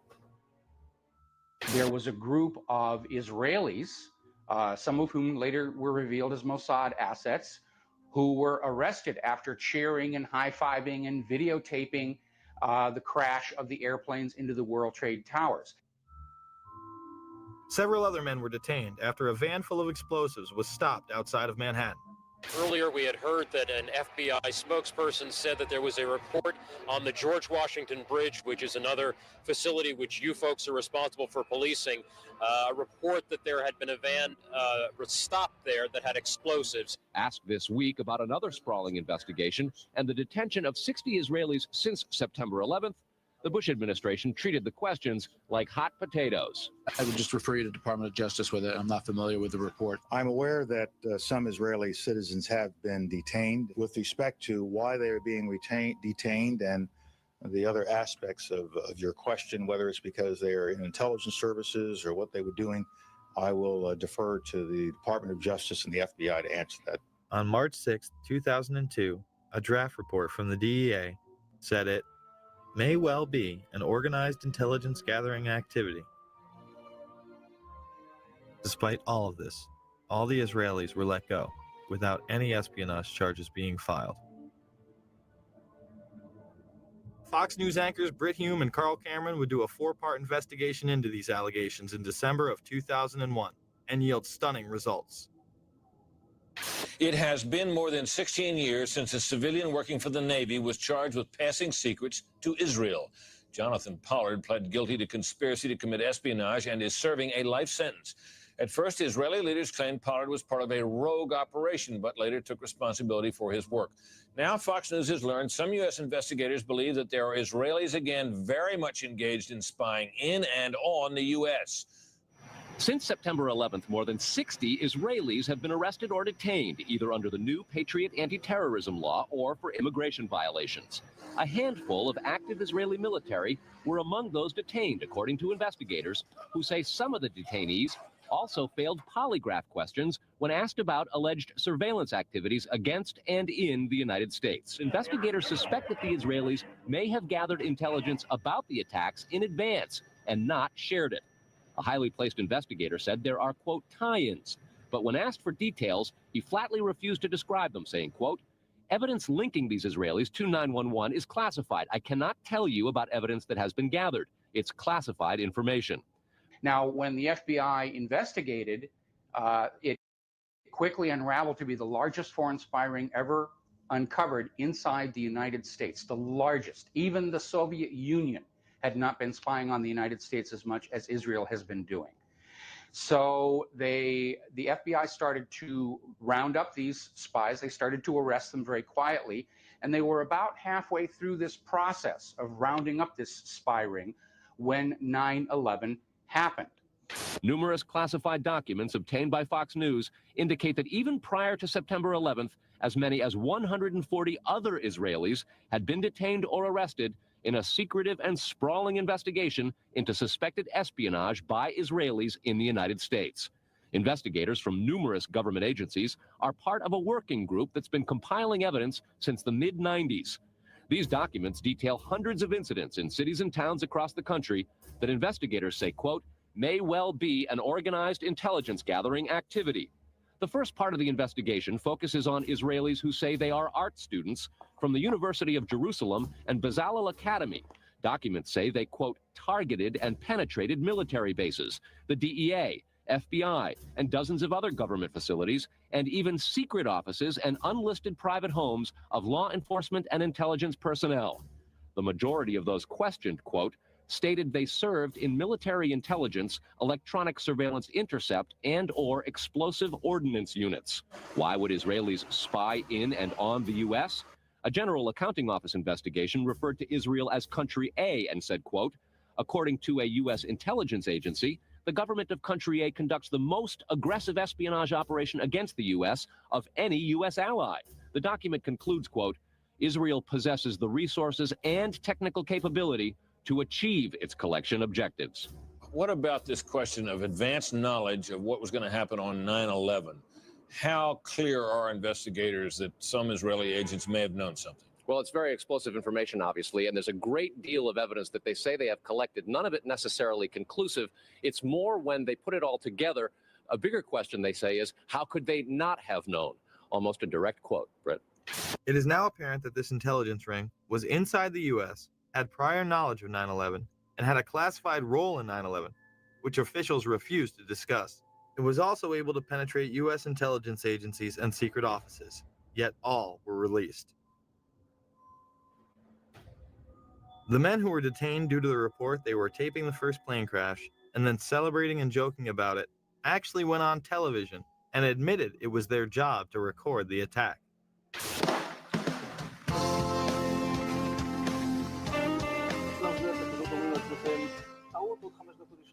And at that point, we were taken for another round of questioning, this time related to our allegedly being members of Mossad. The fact of the matter is, we are coming from a country that experiences terror daily. Our purpose was to document the event. How could they have known about the attack? And who sent them to document it? The evidence points to a large intelligence network inside the United States that had teams on the ground, such as the ones recording the attack, and electronic surveillance teams gathering information.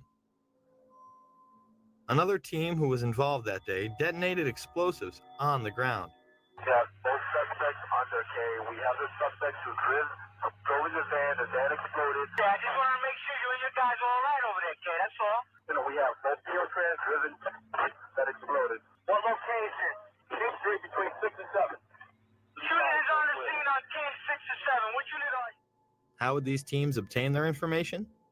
The investigation on our side basically tracked back to two companies. The first one was called Amdocs. This is an Israeli-owned company which does the billing for 90% of the telephone companies inside the United States. Fox News has learned that some American terrorism investigators fear certain suspects in the September 11th attacks may have managed to stay ahead of them by knowing who and when investigators are calling on the telephone.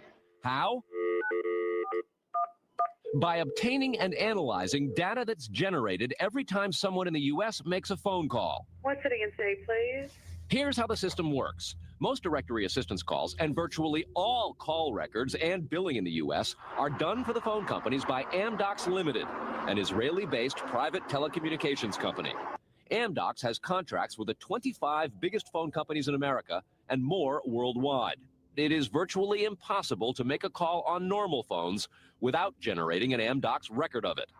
In recent years, the FBI and other government agencies have investigated Amdocs more than once. Sources tell Fox News that in 1999, the super-secret National Security Agency, headquartered in Northern Maryland, issued what's called a top-secret Sensitive Compartmentalized Information Report, TSSCI, warning that records of calls in the United States were getting into foreign hands, in Israel in particular. Fox News has learned that the NSA has held numerous classified conferences to warn the FBI and CIA how Amdocs records could be used.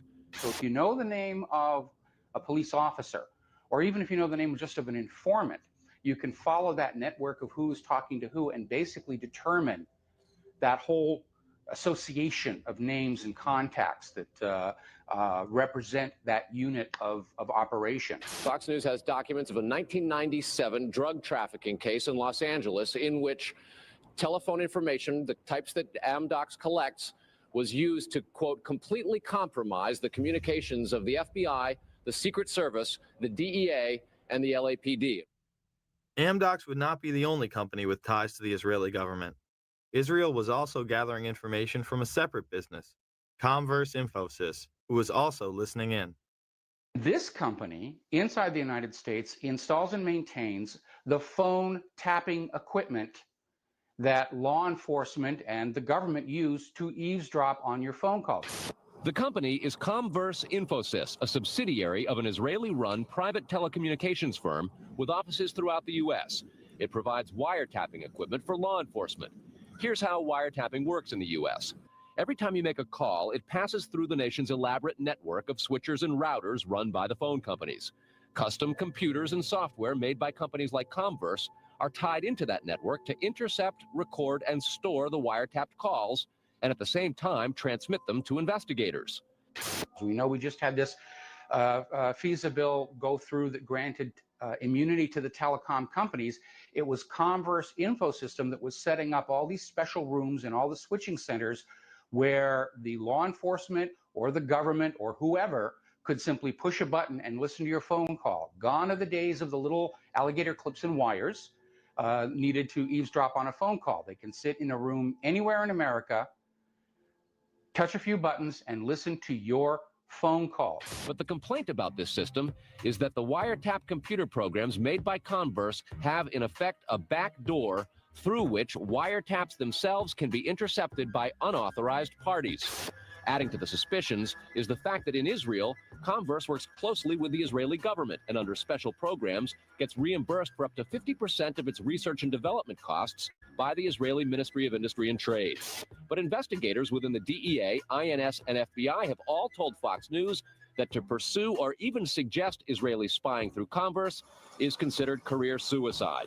And sources say that while various FBI inquiries into Converse have been conducted over the years, they've been halted before the actual equipment has ever been thoroughly tested for leaks. More to the point, agents within the U.S. government have been told point blank that to even suggest Israeli spying or an Israel link to 9/11 is career suicide.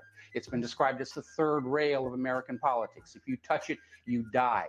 You never get to come back again. It's all over. It's the black pit where you can never go. But there is a bitter turf war internally at FBI. It is the FBI's office in Quantico, Virginia, that has jurisdiction over awarding contracts and buying intercept equipment. And for years, they've thrown much of the business to Converse. A handful of former U.S. law enforcement officials involved in awarding Converse government contracts over the years now work for the company. Numerous sources say some of those individuals were asked to leave government service under what knowledgeable sources call troublesome circumstances that remain under administrative review within the Justice Department. And what troubles investigators most, particularly in New York in the counterterrorism investigation of the World Trade Center attack, is that on a number of cases, suspects that they had sought to wiretap and surveil immediately changed their telecommunications processes. They started acting much differently as soon as those supposedly secret wiretaps went into place. Somehow, suspected terrorists who were being surveilled by these very Israelis were able to change their behavior to elude the FBI. Israel's former Prime Minister, Benjamin Netanyahu, would boldly state that we are benefiting from one thing, and that is the attack on the Twin Towers and Pentagon. The United States has wholeheartedly supported essentially state-sponsored terrorism, both domestically in Israel and as part of Israel's foreign policy. The American relationship with Israel is the root cause of most of the problems the United States is facing around the world today. Well, I would say this, that there's one big elephant in the living room. It's never asked about.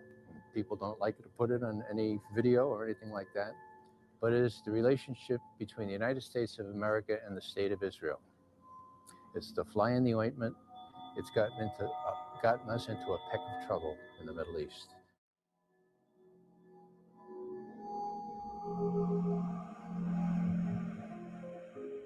Confirmation of these allegations against Israel would finally come in January of 2008, when the Times Online would tell FBI whistleblower Sibel Edmonds' story. This Turkish translator for the FBI found an international spy ring that included Israel, Turkey, and Pakistan working with household names within the United States. She was gagged and to this day has been unable to tell her entire account. Edmonds stated that one high-level official was aiding foreign operatives against U.S. interests by passing them highly classified information, not only from the State Department, but also from the Pentagon, in exchange for money, position, and political objectives. The article stated that the Turks and Israelis had planted moles in military and academic institutions which handled nuclear technology. The Pakistani operation was led by General Mahmoud Ahmed, then the ISI chief. Intelligence analysts say that the members of the ISI were close to al-Qaeda before and after 9/11. Ahmed was accused of sanctioning a $100,000 wire payment to Mohammed Atta, one of the 9/11 hijackers, immediately before the attacks. Oddly enough, General Ahmed would be in Washington, D.C., meeting with George Tenet, the current director of the CIA, and others in the weeks before the attacks.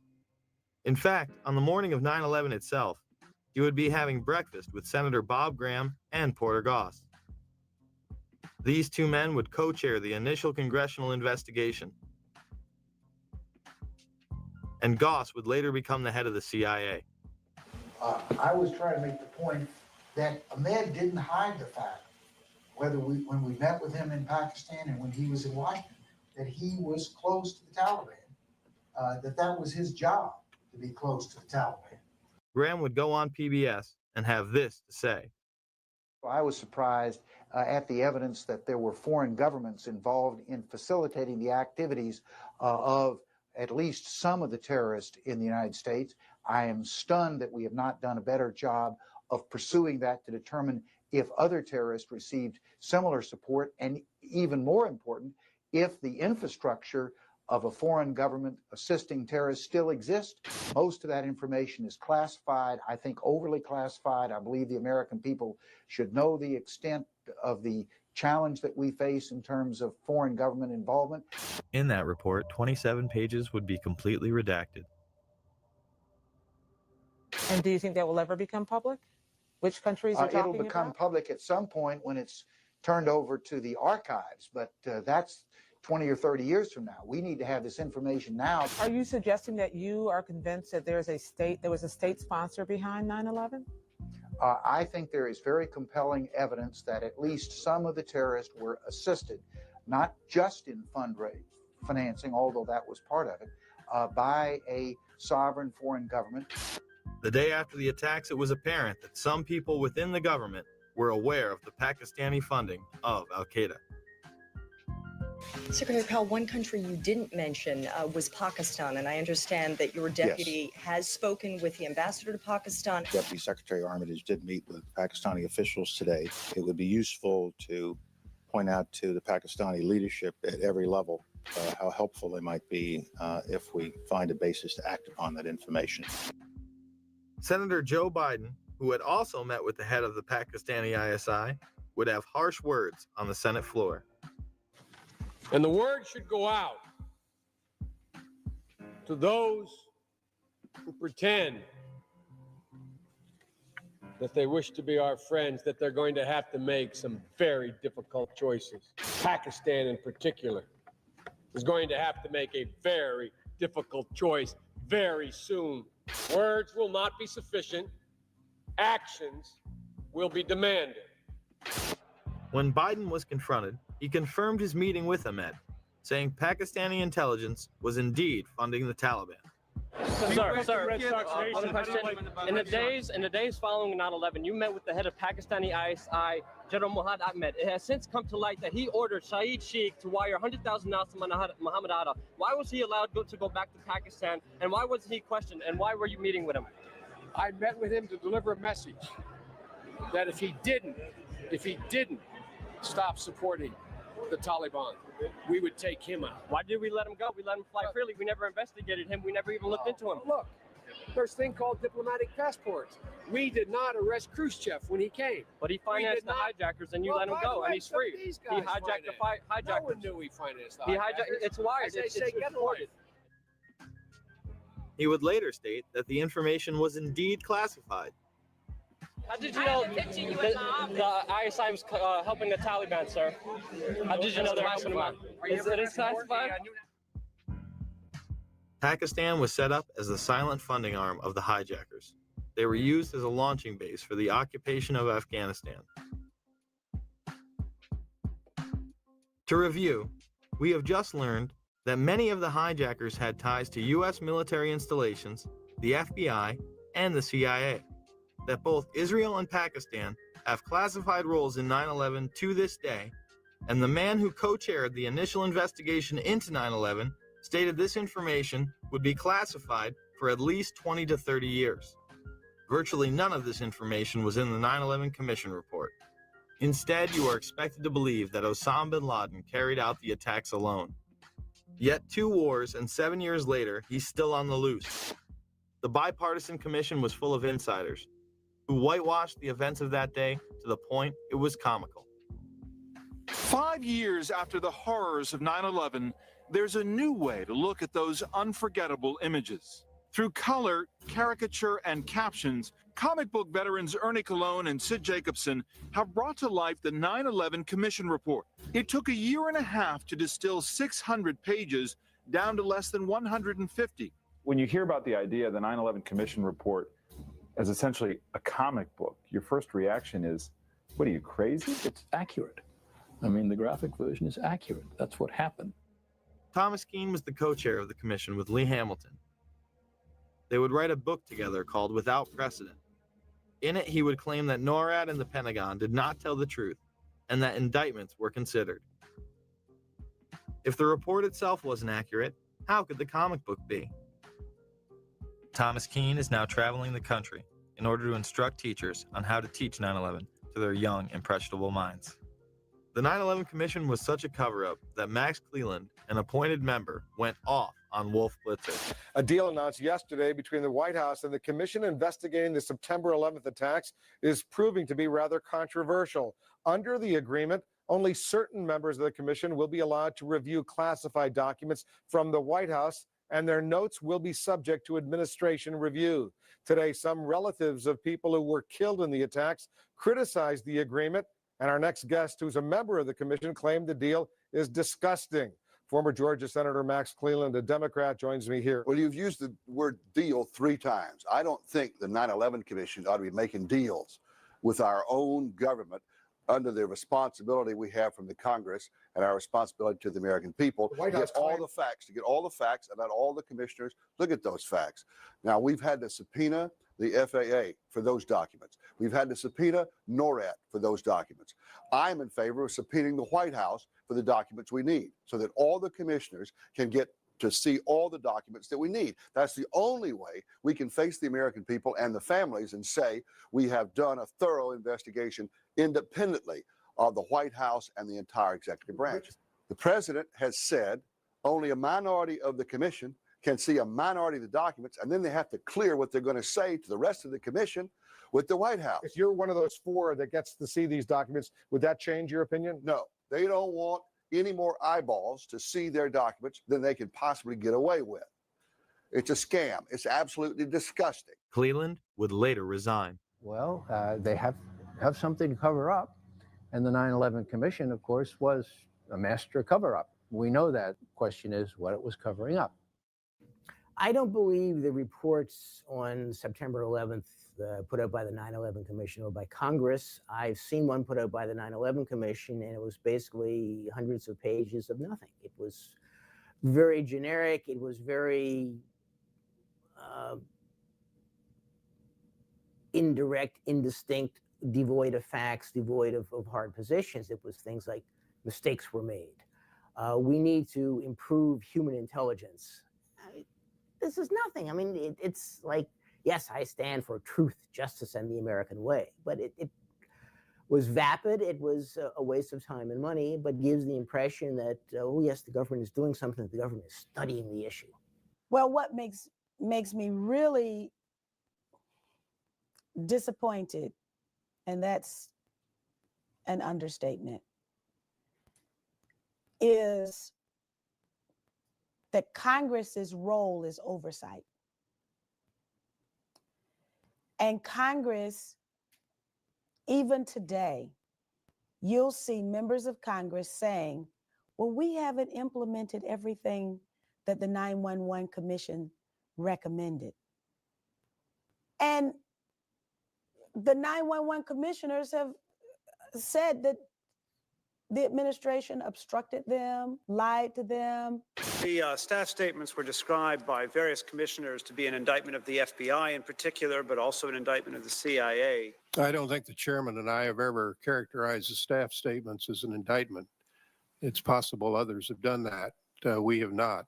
And Tom and I have heard repeated praises from people in your business, in the media business, thanking us for the quality of those statements. I would second that. And by the way, I never, ever would correct the vice chairman, but I'm afraid I did characterize one of those statements as an indictment. So how can you start with a document that you know is false and take that to the American people as a document by which Congress's accomplishments should be measured? Dennis Kucinich would present 35 articles of impeachment against the Bush administration in June of 2008. He would stand before the House for almost 3 hours before reading the last few articles, which were regarding 9/11. He alleged that the administration had not acted on specific warnings prior to 9/11, that they had attempted to cover this information up, and they had tried to stop any commission from being organized in regards to investigating the attack. Article 33.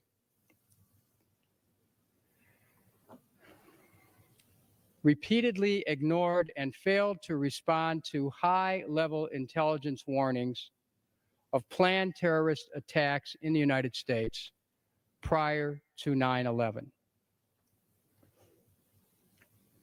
In his conduct while President of the United States, George W. Bush, in violation of his constitutional oath to faithfully execute the office of President of the United States, and to the best of his ability, preserve, protect, and defend the Constitution of the United States, and in violation of his constitutional duty under Article 2, Section 3 of the Constitution, to take care that the laws be faithfully executed, has both personally and acting through his agents and subordinates, together with the Vice President, failed in his constitutional duties to take proper steps to protect the nation prior to September 11th, 2001.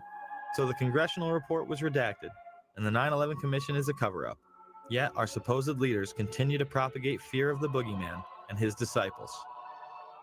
I do believe that Al-Qaeda has now made it part of their global effort to destroy everything we stand for and we believe in. I'm running for President of the United States because I believe the greatest challenge of the 21st century is that of radical Islamic extremism. I believe it's there. I believe it's all over the world. I believe it's a fight, a struggle between good and evil, everything we value and believe in versus everything that is evil that wants to destroy everything America stands for and leads. And I believe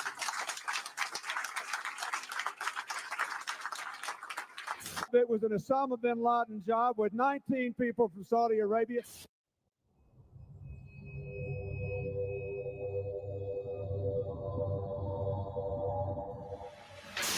Even bin Laden himself warned us 3 weeks earlier.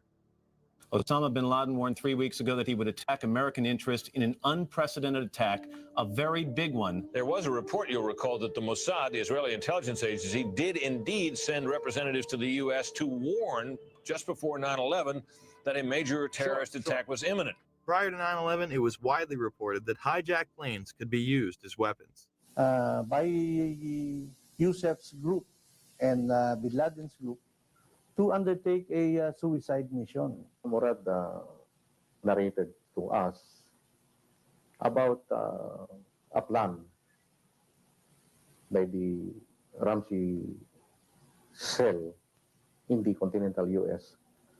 to hijack a commercial plane and ram it to the CIA headquarters in Langley, Virginia, and also the Pentagon. And they found more evidence pointing to other targets, evidence the Philippine government says it passed on to the U.S. The targets they listed were CIA headquarters, Pentagon, Transamerica, Sears, and the World Trade Center. President Bush even received the Phoenix memo, stating bin Laden was determined to strike in the U.S. in August, right before the attacks.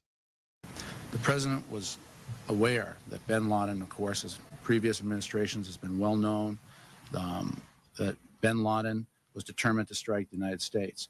In fact, the label on the president's, the PDB was Bin Laden determined to strike the United States. On August 6, 2001, President Bush was presented a President's Daily Brief article titled, Bin Laden Determined to Strike in U.S. The lead sentence of that President's Daily Brief indicated that bin Laden and his followers wanted to follow the example of World Trade Center bomber Ramzi Yousef and bring the fighting to America. The article cited a more sensational threat, reporting that bin Laden wanted to hijack a U.S. aircraft. The President's Daily Brief item included information from the FBI indicating patterns of suspicious activity in this country,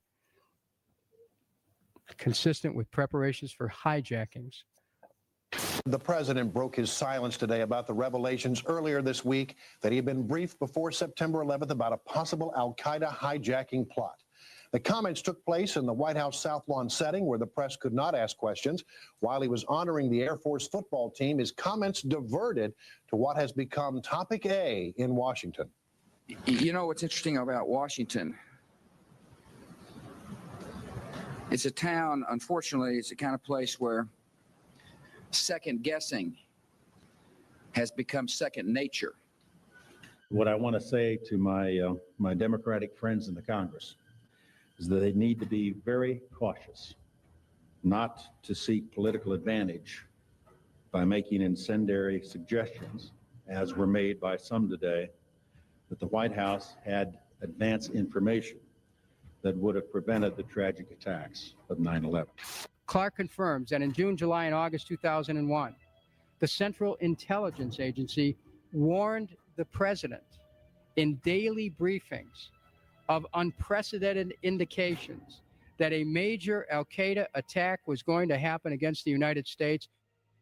It was so well known that the United States had done several drills with this exact scenario prior to 9/11. We're going to take a closer look tonight at another example of where, despite the conventional wisdom, there were people in the United States who actually were preparing to defend against the kind of attacks which occurred here on 9/11.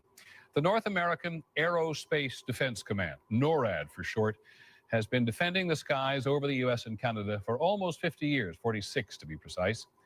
USA Today reports that in the 2 years before the attacks on September the 11th, NORAD conducted exercises using hijacked airliners as weapons.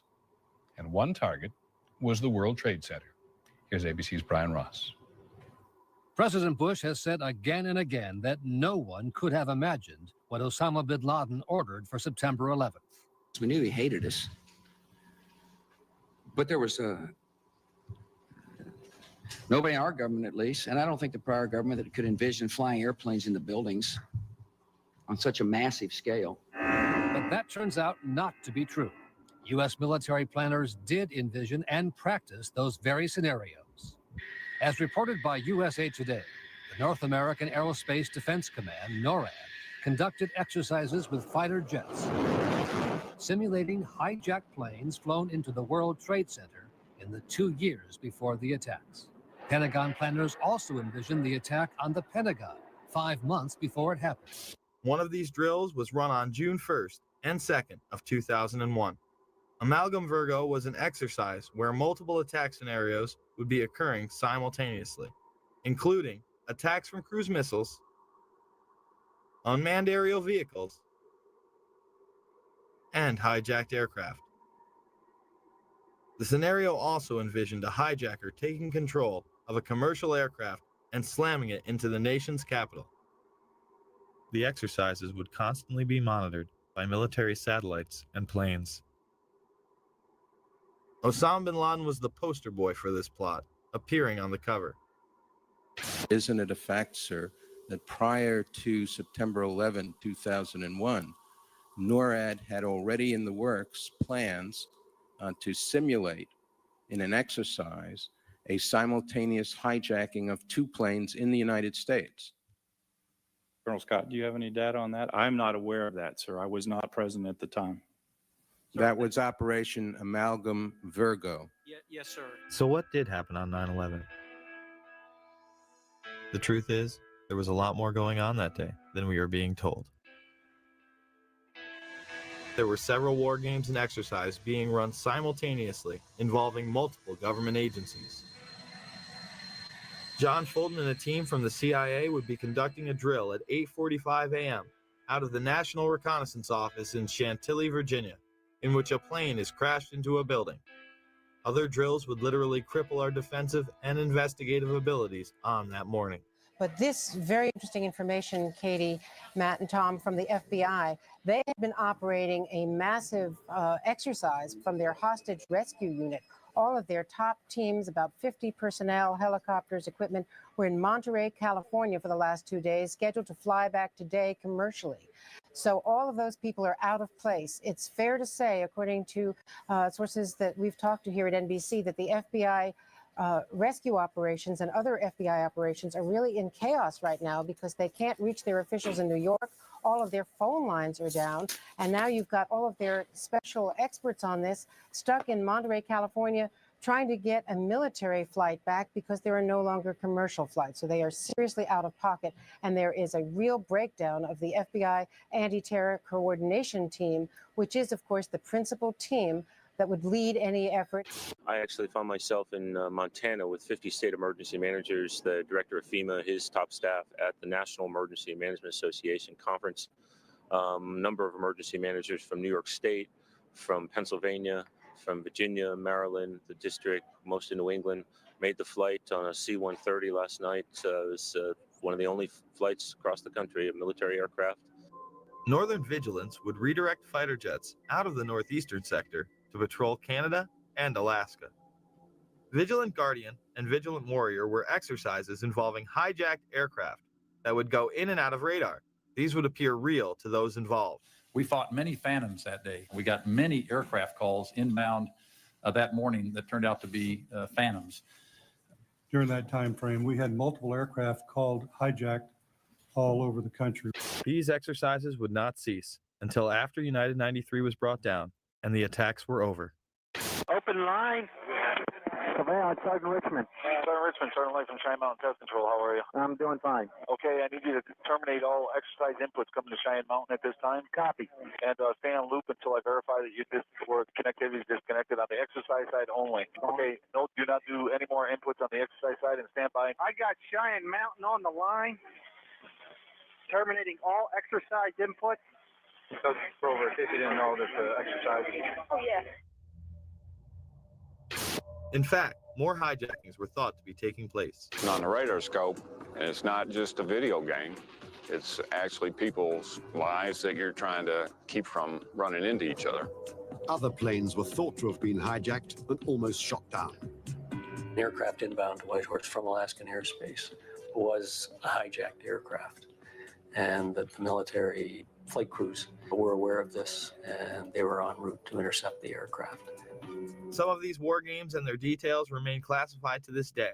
So is it any wonder that Donald Rumsfeld gave these warnings to military personnel the day after the attacks? Finally, I'd like to say a word or two to the men and women in the defense establishment,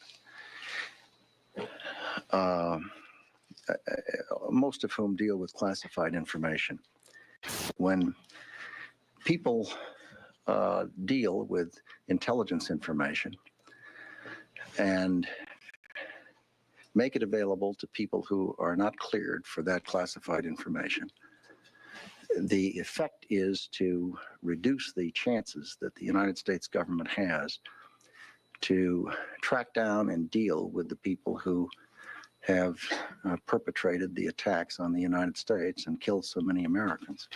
Later in the day, weapons are found planted on several other planes. A U.S. official says of the hijackings, these look like inside jobs. Sources tell Time that U.S. officials are investigating whether the hijackers had accomplices deep inside the airport's secure areas. And then there's the story of Flight 23.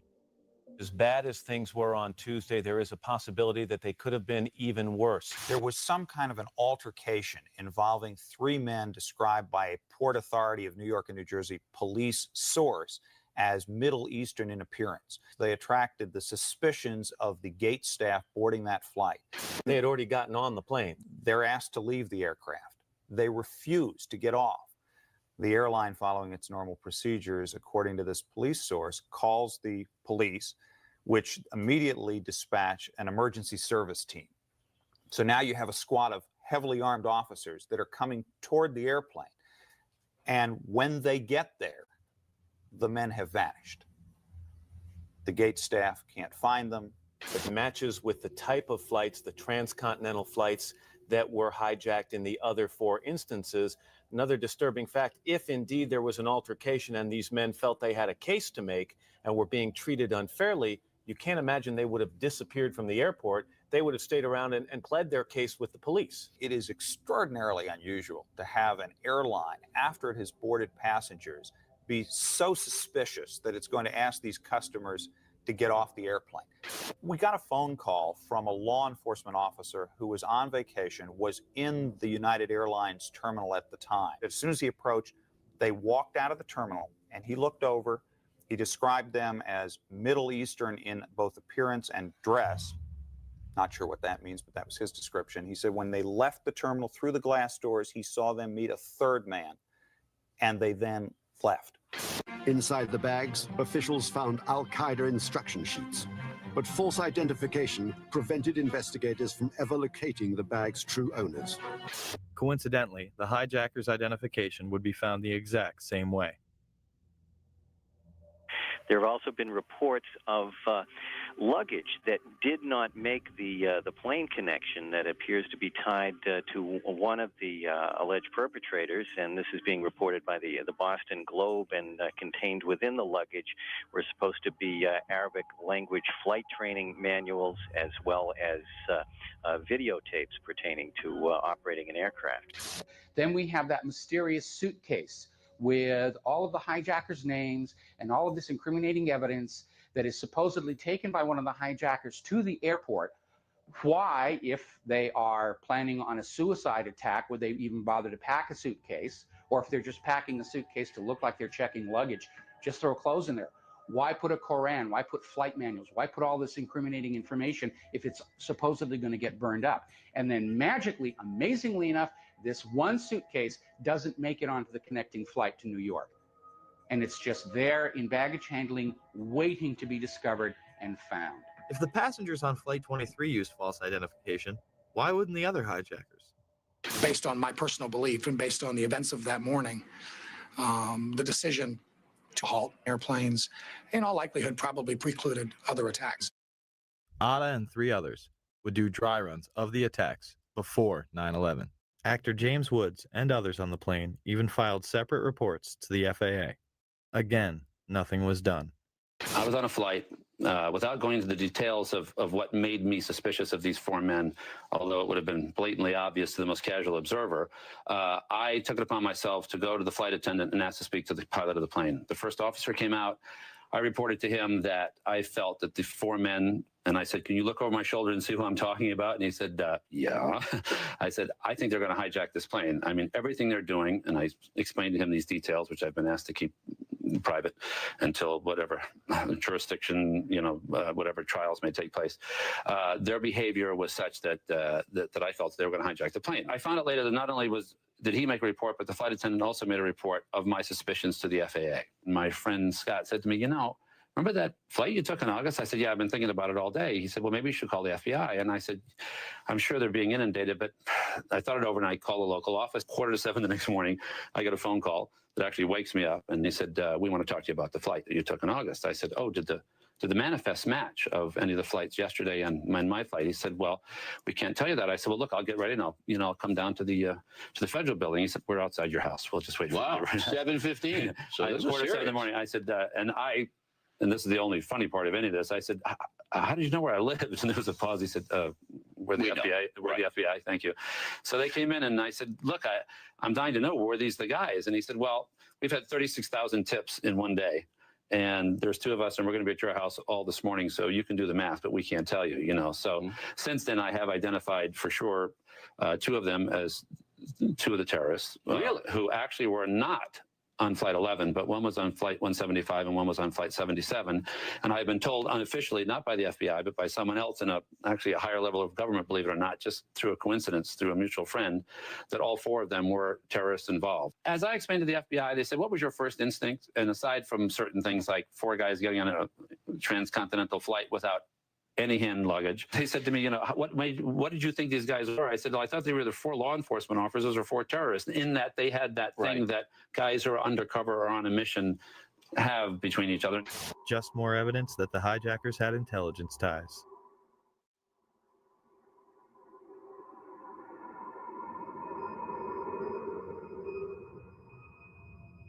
There were almost certainly other targets. Maryland's governor on the morning of 9/11 stated that his police department had received threats prior to the attacks, not only against the targets that had been hit, but others. That came in today? Pardon? You mentioned threats on Maryland facilities. Are these threats that came in today? Yes, the head of our state police, Dave Mitchell, received a list of 11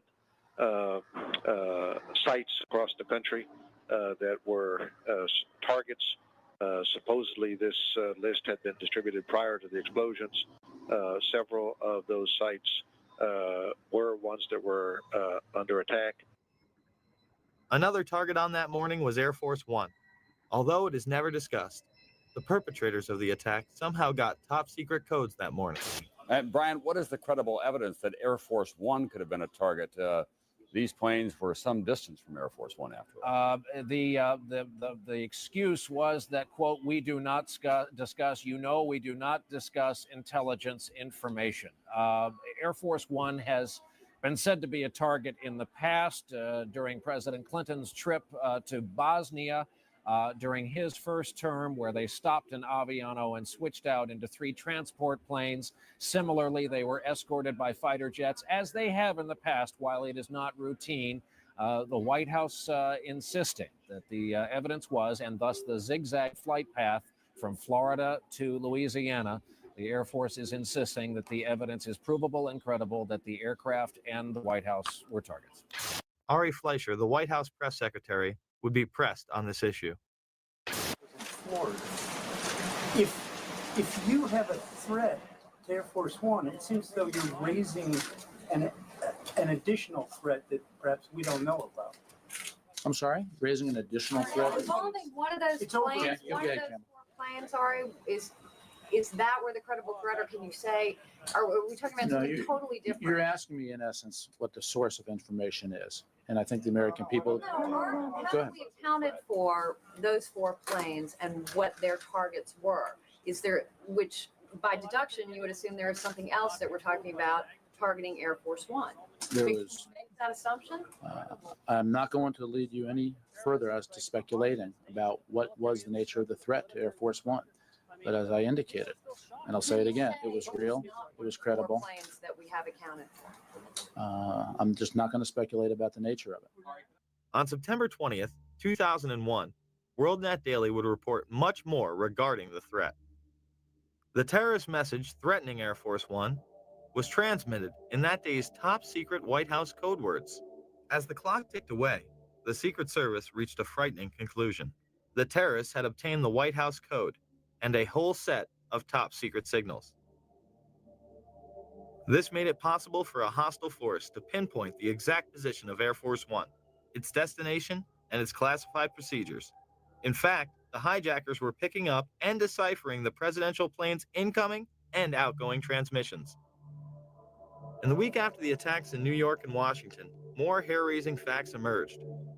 The terrorists had also obtained the code groups of the National Security Agency and were able to penetrate the NSA's state-of-the-art electronic surveillance system. They seemed to have at their disposal an electronic capability that was more sophisticated than the NSA. They also believe that the terrorists are in possession of all or part of the codes used by the Drug Enforcement Agency, the National Reconnaissance Office, Air Force Intelligence, Army Intelligence, Naval Intelligence, Marine Corps Intelligence, and the intelligence offices of the State Department and Department of Energy.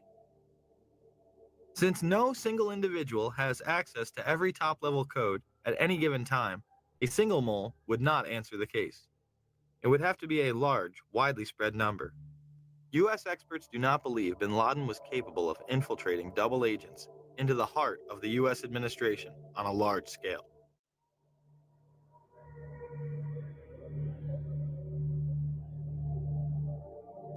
It shouldn't come as a surprise that Global Guardian, a mass Armageddon drill, was in full swing.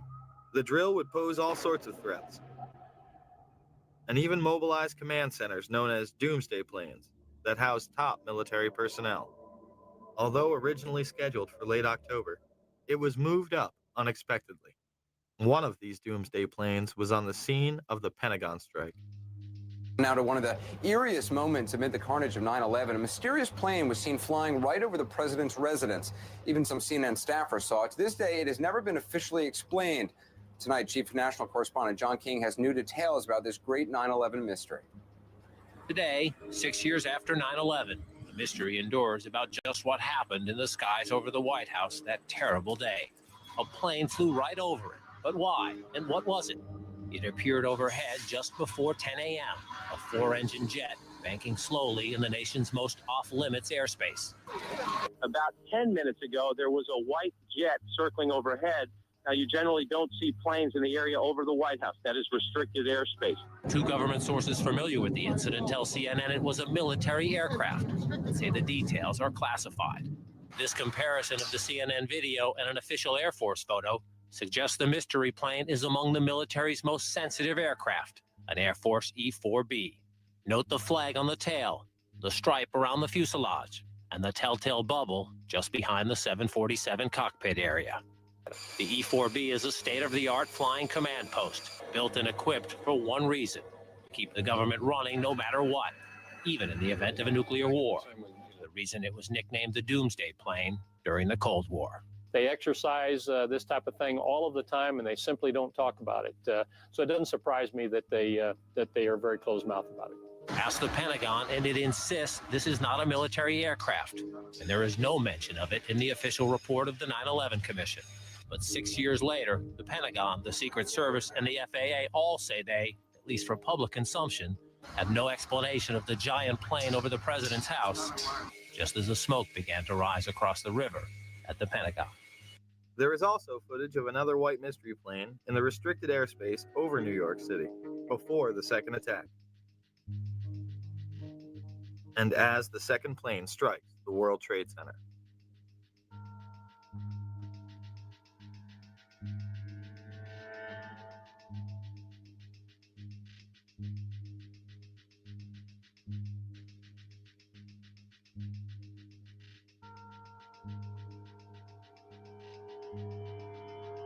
There were 5 E-4Bs in the air on 9/11.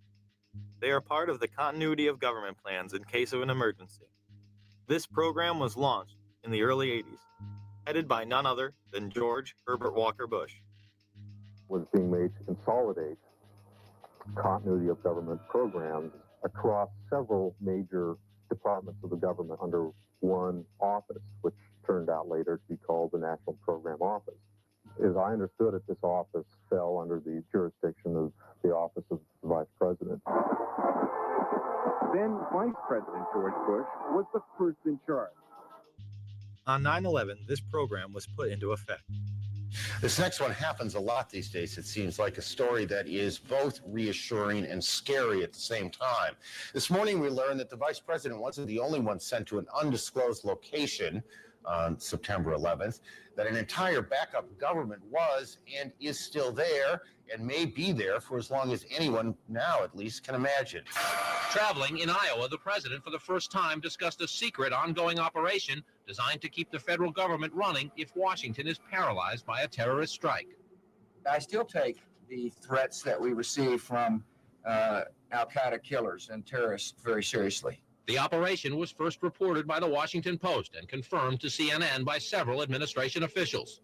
The shadow or bunker government involves roughly 100 senior staffers from every cabinet department and major government agency. Operates primarily out of 2 secret bunkers in the eastern United States, and is charged with running the executive branch if communication with Washington is severed. The secret plan took shape in the minutes and hours after the September 11th strikes, as Mr. Bush took a cautious route back to Washington. And now, nearly 6 months later, administration officials are scrambling to get more telephone lines and high-tech computers into these secret bunkers. And at least one member of the Bush cabinet is being kept out of Washington at all times, under heavy security, just in case this so-called shadow government is activated and needs a leader. Despite it being on television and in numerous papers, most people continue to deny that a shadow government even exists. Now, what if I told you that Dick Cheney was the reported head of this group on the day of 9/11? President Bush cracked jokes about it at a prime rib dinner. The vice president has been moving among secret locations to provide continuity of government. A year ago, Dick was running the country, Bush said. Today, he lives out of a little suitcase. Cheney has been part of the succession program since its inception. To reduce the possibility of decapitation, the National Program Office was directed to create a new program to assure the continuity of government. It was known as the Presidential Successor Support System, or PSQ. Dick Cheney, Edwin Meeks, Tip O'Neill, and Dick Thornburgh all have been in the line of succession by virtue of their offices. But our sources say the NPO gave them additional responsibilities under the new system. Cheney would arrive at the emergency center before the Pentagon was attacked. Shortly after 9:30 a.m., the president's national security team is in the Situation Room, a secure communications center in the basement of the West Wing. Vice President Dick Cheney is there, along with National Security Advisor Condoleezza Rice. I arrived at the PIOC at about 9:20 a.m. I was made aware of it during the time that the airplane coming in to the Pentagon. There was a young man who would come in and say to the vice president, the plane is 50 miles out. The plane is 30 miles out. And when it got down to the plane is 10 miles out, the young man also said to the vice president, do the orders still stand? And the vice president turned and whipped his neck around and said, of course the orders still stand. Have you heard anything to the contrary? The flight that came into the Pentagon. Yeah. When you arrived at 9:20, how much longer was it before you overheard the conversation between the young man and the vice president saying, does the order still stand? It's probably about 5 or 6 minutes. So about 9:25 or 9:26. The 9/11 Commission would cover this up by saying Cheney did not arrive in the emergency operating center until more than 15 minutes after the Pentagon strike. Many of the same people involved in the shadow government benefited the most from the war on terror.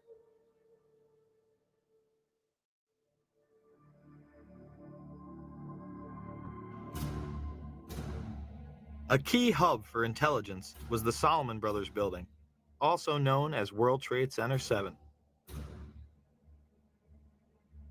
This was a massive 47-story skyscraper that would have dominated most city skylines. At 5:20 in the afternoon, it would collapse into its own footprint. It also happened to be New York City's #1 spook house and operational center. It housed the Department of Defense, the Internal Revenue Services, the Security and Exchange Commission, the largest Secret Service office in the world, the largest CIA office outside of Virginia, and New York's Office of Emergency Management, or OEM. Beyond the haunting presence of those still missing in the rubble, Ground Zero is filled with guns, drugs, and secrets. Number 7 World Trade Center was also the New York office of the Central Intelligence Agency. The CIA ordered the building surrounded by FBI agents shortly after it collapsed. Since then, they have been searching for computers and a safe filled with classified documents. Government agents watch the construction workers through binoculars as they search. The OEM was where local government would rally in the case of an emergency, such as a terrorist attack or natural disaster. The command center on the 23rd floor is bulletproof and bomb resistant, with its own air supply and generators. It's linked to city airports, the Coast Guard, and the Pentagon. Computers will soon have detailed blueprints of every major building in New York City. Surprisingly, it would be deserted when city officials Barry Jennings and Michael Hess arrived. When the Office of Emergency Management did an activation, they always included our locale. I received the call shortly after the first plane hit. I got there, I had to be inside on the 23rd floor when the second plane hit. Upon arriving into the OEM EOC, we noticed that everybody was gone. I saw coffee that was on a desk. Still, the smoke was still coming off the coffee. I saw half-eaten sandwiches. And only me, Mr. Hess, was up there. After I called several individuals, one individual told me that to leave and leave right away. Both would go on network television on 9/11 and make the claim they experienced explosions inside the building as they tried to evacuate. I'll give you a live picture down Church Street. Fire crews now walking back toward the scene. We have seen them all morning trying to walk away, because what happens is every time a little piece of the building comes down, a huge black cloud comes at us, making it almost impossible to breathe or see anything in front of them. But now, at least for the past couple of minutes, it has been clear from this space back on Chambers in that area. So now they're walking back toward the World Trade Center. And as we keep letting you hear the personal stories, the survivor stories of exactly what happened inside the World Trade Center when that first plane went in, and of course the collapses since then, we're going to bring more of those to you now. Barry Jennings, you were on the 8th floor. You work for the City Housing Department. Explain to me the moment of impact. Well, me and Mr. Hess, Corporation Counsel, were on the 23rd floor. I told him we got to get out of here. We started walking down the stairs. We made it to the 8th floor. Big explosion. Blew us back into the 8th floor. And I turned to Hess. I said, "This is it. We're dead. We're not going to make it out of here." I took a fire extinguisher and I bust the window out. That's when this gentleman here heard my cries for help. This gentleman right here, and he kept saying, "Stand by. Somebody's coming to get you." They couldn't get to us for an hour because they couldn't find us. You thought that was it? I thought we're dead. I thought that was it. We have Frank Uciardo back on the phone with us, Brenda, with some New York City officials. Frank, go ahead. That's right. I'm standing here right now just off Broadway by City Hall with Michael Hess, who is the city's corporation counsel. Mr. Hess, you were trapped in, I believe, 7 World Trade Center. Go ahead, sir. Yes, I was. I was up in the Emergency Management Center on the 23rd floor, and when all the power went out in the building, another gentleman and I walked down to the 8th floor where there was an explosion, and we've been trapped on the 8th floor with smoke, thick smoke all around us for about an hour and a half.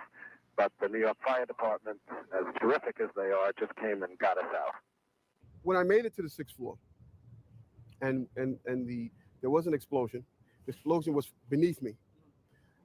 Keep in mind now, it's pitch black in there. All the lights went out. So when the explosion happened, it blew us back. I'm thinking I'm standing on the landing. I'm actually holding on to a pole above us. Really? And I had to climb back up because Hess is yelling, "What do we do now?" I said, "There's only one thing we can do, and it's go back up." Both buildings were still standing. Keep in mind, I told you the fire department came and ran. They came twice. Why? Because building Tower 1 fell, then Tower 2 fell. And then when they came back with all concern now, like, to get me the hell out of there. I was trapped in there for several hours. I was trapped in there when both buildings came down. All this time,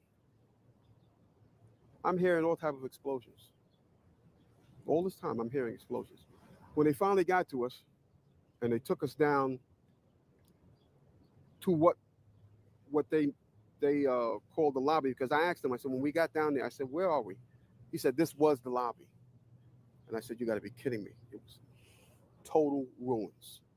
Total ruins. Now, keep in mind, when I came in there, the lobby had nice escalators. It was a huge lobby. And for me to see what I saw, it was unbelievable.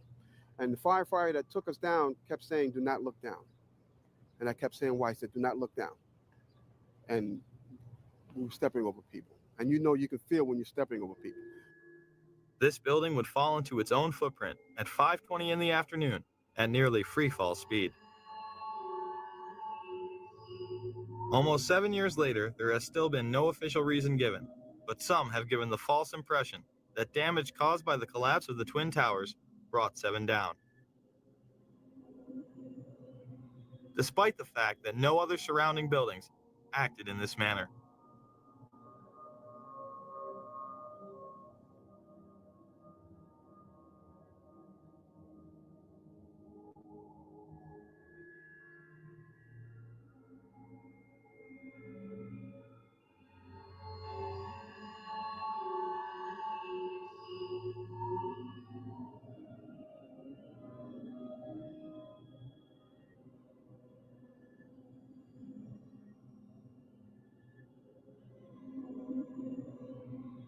Dr. S. Shyam Sunder would make the claim on behalf of the National Institute of Standards and Technology that on about a third of the face, to the center and to the bottom, approximately 10 stories, about 25% of the depth of the building, was scooped out.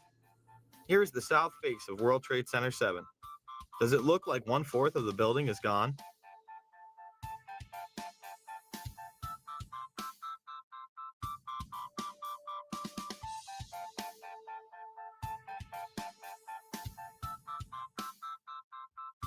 Perhaps we should take a look inside.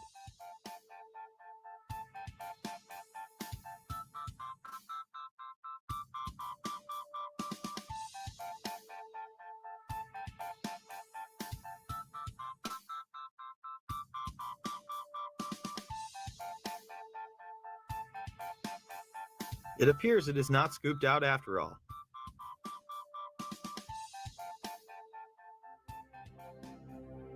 Members of the media were reporting that the building had collapsed due to structural damage and fire, more than 20 minutes prior to it going down. Now, more on the latest building collapse in New York. You might have heard a few moments ago, I was talking about the Salomon Brothers building collapsing. And indeed it has. Apparently that's only a few hundred yards away from where the World Trade Center towers were. And it seems that this was not a result of a new attack. It was because the building had been weakened during this morning's attacks. We'll probably find out more now about that from our correspondent, Jane Stanley. Jane, what more can you tell us about the Salomon Brothers building and its collapse? The building can clearly be seen in the background as Jane Stanley reports its demise. Jane, I think many of us, when we heard the news, perhaps on the radio earlier today, were... The feed would be cut before the building collapsed. And just couldn't comprehend it. I mean, it almost sounded too far-fetched. I was wondering what it felt like for you being in Manhattan. Well, unfortunately, I think we've lost the line with Jane Stanley. They called me down. I think it was part of the 9/11 Commission. They asked me the same questions that you guys are asking me. And at that point, they said, okay, thank you. They sent me on my way. And yeah, you told them pretty much everything you just told us. Yes. You were in the building, got rocked by an Yes. explosion, all that. Yes. And you know that they didn't mention Building 7 once in the commission report. I told them that's where I was. It was very, to tell you, it was very scary because they looked like very important people.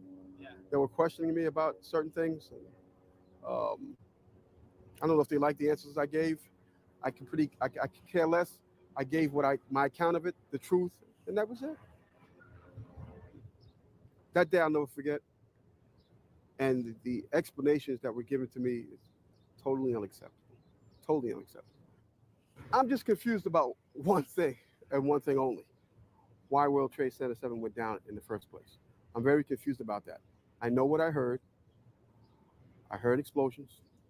The explanation I got was it was the fuel oil tank. I'm an old boiler guy. If it was a fuel oil tank, it would have been one side of the building.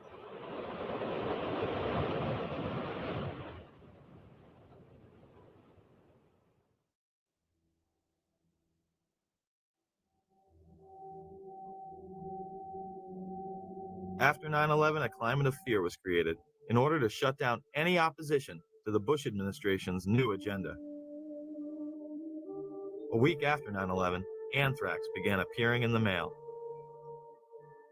The letters were made to look as though they were the work of Muslim extremists, claiming "Death to America" and "Allah is great." Now, if you remember, these anthrax letters, they were written to appear to be from semi-literate Muslims, very crude handwriting, all of this, all of that. They really do look more like movie prop letters than real letters. The targets were government buildings, media outlets such as CBS, NBC, the New York Post, and politicians such as Senator Daschle and Leahy, two members of the opposition party. When the FBI tested the anthrax, it was highly refined and weaponized. Colin Powell would go on CNN and deny these allegations. I think we've had a lot of stories over the past 4 or 5 days. First, it was weaponized anthrax, then it was highly refined And then when it was analyzed, it was discovered it was none of the above. The anthrax used in the attacks was identical to that of the Ames strain, which led the investigation of Fort Detrick. An analysis of the anthrax that was sent to Senator Daschle's office shows that this anthrax has a sophistication that leads people to know that it can only be produced by a PhD microbiologist, and it would have to have been done in a small, well-equipped microbiology lab. This appears to be the so-called Ames strain. That was a strain of anthrax that was first isolated almost 50 years ago at a U.S. Department of Agriculture diagnostic lab in Ames, Iowa. What's uncommon about this is that it has been engineered in such a way to be, as they say, readily aerosolized. That means, in effect, that what somebody has done is taken the anthrax spores, added to them some kind of a chemical to get in the way of a normal electrostatic process that causes the spores to clump together. Chemicals been added to declump them, in effect. That makes them very fine. They are able then to be dispersed very readily into the air. The Washington Post would report, genetic fingerprinting studies indicate that the anthrax spores mailed to Capitol Hill are identical to stocks of the deadly bacteria maintained by the U.S. Army since 1980. Those labs can trace back their samples to a single military source, the U.S. Army Medical Research Institute of Infectious Diseases at Fort Detrick, Maryland. It's been made quite clear that Al-Qaeda wasn't behind this. It is a specialized biological weapon only produced by our military in one facility.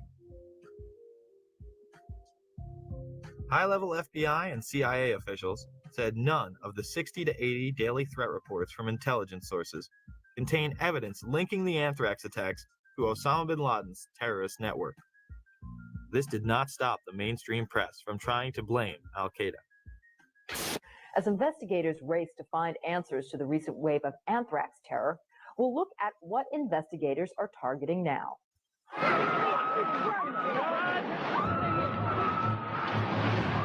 Since September 11th, Americans have been put on alert. This is so terrible. Investigators are trying to ward off more attacks by dissecting the terrorist plan for September 11th, looking for patterns, methods, associates that could reveal what else terrorists had in mind. It was not something smuggled in from Iraq. It was not something smuggled in from any Middle Eastern country.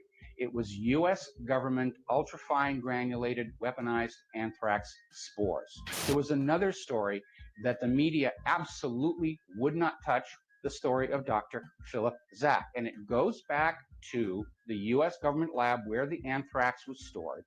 It was reported that official U.S. government documents in the anthrax investigation showed that Dr. Zach had entered the laboratory where the anthrax used in the letters was kept without proper authorization after having lost his job. Somehow the Bush administration would have the foresight to be on Cipro 6 weeks prior to the attacks. How convenient. An attack traced back to U.S. government facilities, and the president and his staff happen to be taking the antidote before it's even in the mail. Judicial Watch would file suit against the administration for its actions. Well, this is another good example of how certain people consider themselves to be above the rest of us. On September 11th, I think it'll come as a shock to a lot of people, but it's been reported by the New York Times and other major news organizations and confirmed by the White House. The president's office and vice president's office went on Cipro, the antibiotic that was used to combat anthrax. The White House went on Cipro. It must have known that either an attack was underway or was imminent. It shows you that some people in this country are less than equal and are not treated like the political elites.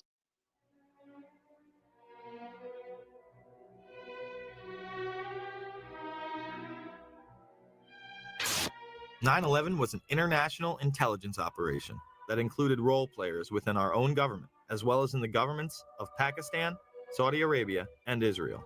Each played a compartmentalized role in order to create a climate of fear and confusion.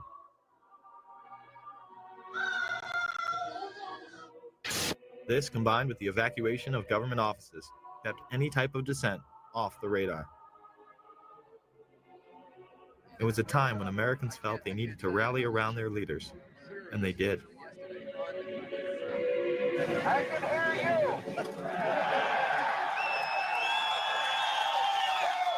the people who knock these buildings down will hear all of us soon. USA! USA! USA! The power structure used that unity to pass nightmarish legislation, beginning with the Patriot Act, which was written before 9/11.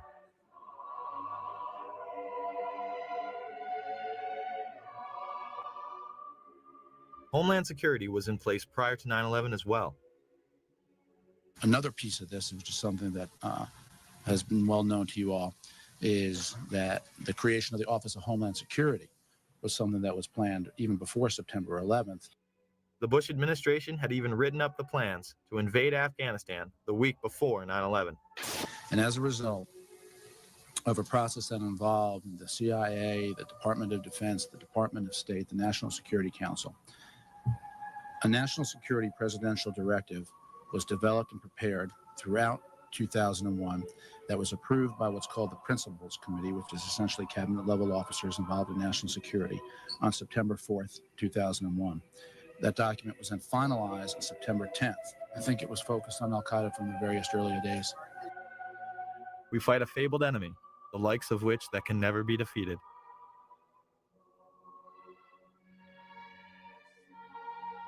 The terrorists attacked us and killed 3,000 of our citizens before we started the freedom agenda in the Middle East. They were... What did Iraq have to do with what? The attack on the World Trade Center. Nothing. While an international intelligence cartel wages psychological warfare against we the people on behalf of the global elite.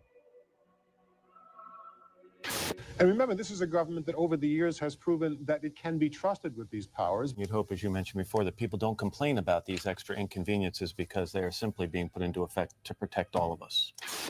They masquerade as our saviors, while the media glorifies and indemnifies them. Either you are with us or you are with the terrorists.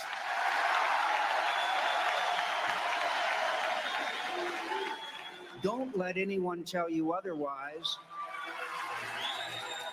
Certainly not a disingenuous filmmaker who would have us believe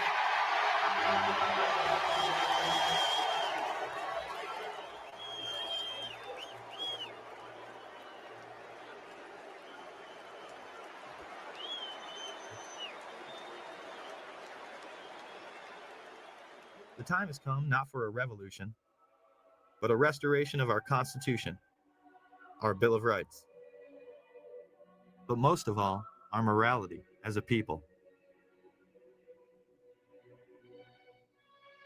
The question is, will we be able to put our consumerist obsessions aside long enough to make a difference? Can we put down the remote control and hold these tyrants accountable? It's up to us. No more excuses. Thank you.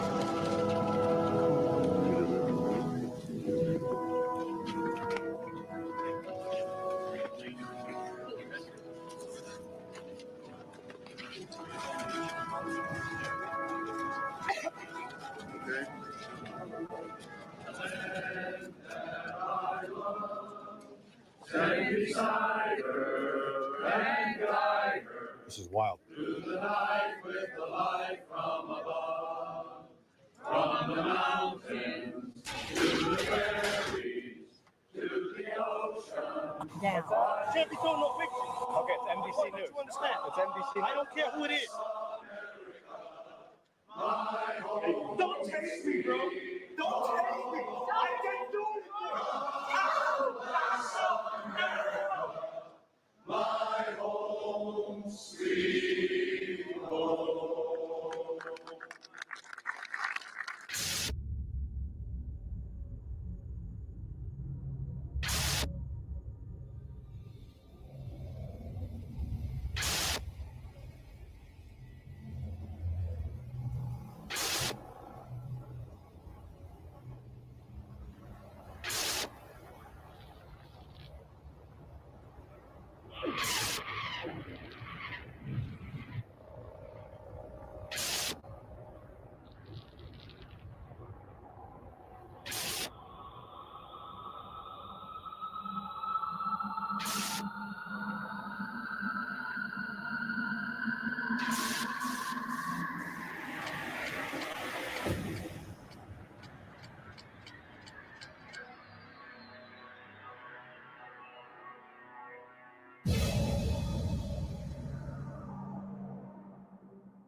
What happened in the skies on the morning of September 11th, 2001?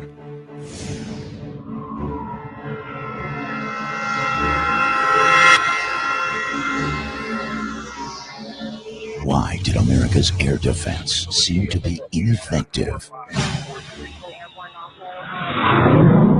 American 11 boss just gave us a heads up and said that he was heading towards Washington. Now, where are you getting this information from, or American 11? You know what? Get rid of this goddamn snip. Turn your switch. Hey, turn the sim switches off. Get rid of that crap.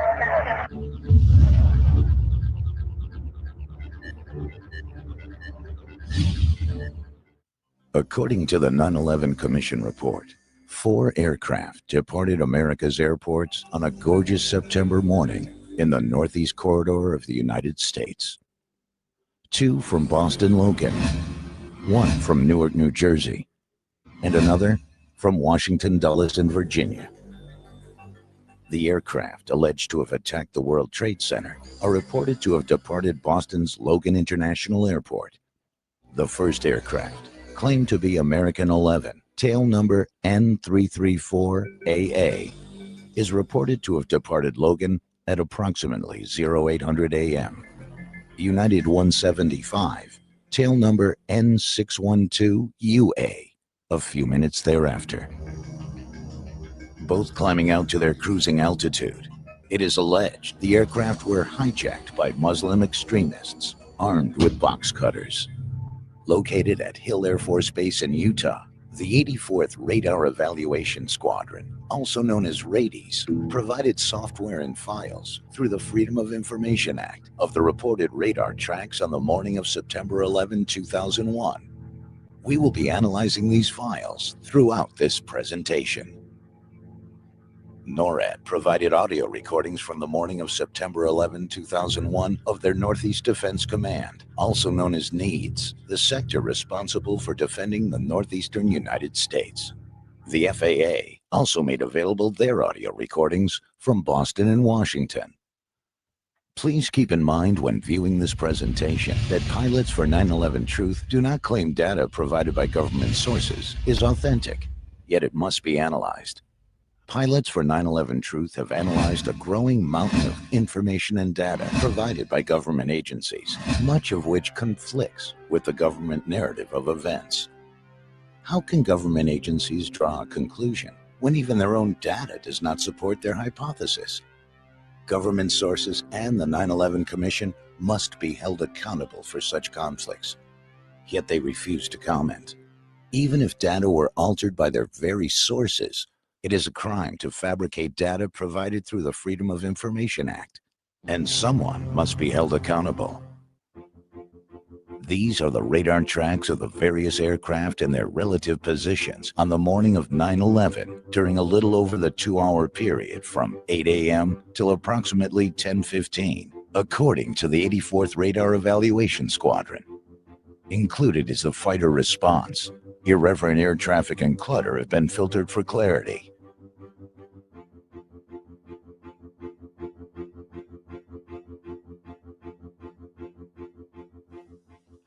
According to the tapes, at approximately 08:15, American 11 was given a turn 20 degrees to the right to avoid traffic. 11 turn 20 degrees right. The crew read back the instructions and made the turn. Right, American 11. Roughly 15 seconds later, American 11 was given an instruction by ATC to climb and maintain 35,000 feet. American 11, climbing table level 350. There was no reply. Boston Center made continued attempts to contact American 11 without success. American 11, climbing table level 350. American 11, Boston. United 175 checks in on the frequency after departing Boston Logan. Boston 1, United 175 out of 19, 230. United 175, Boston, no, Center, Roger. The next time American 11 is heard from was the widely publicized infamous call from Mohammed Atta, supposedly at the controls, in which he is alleged to mistakenly have transmitted over the air a demand meant for the cabin. Is that American 11 trying to call? Buddy, we have some planes. Just stay quiet and you'll be okay. We're turning to the airport. This roughly 10 minutes after the last call from the crew. And who's trying to call me here? It is important to keep in mind, this transmission could have been broadcast from anywhere. Those who make excuses for the government story claim this transmission was from American 11, because that's what the government told them. American 11, are you trying to call? Nobody move. Everything will be okay. If you try to make any move, you'll danger yourself and the airplane. Just stay quiet. Roughly 25 minutes after departure, 0825, the alleged American 11 changes course according to the Rady's radar. The target turns south and heads for New York City. United 175 then gets handed off to the next sector. United 175, contact the Boston Center on 133.42. 3342, United 175. Go on.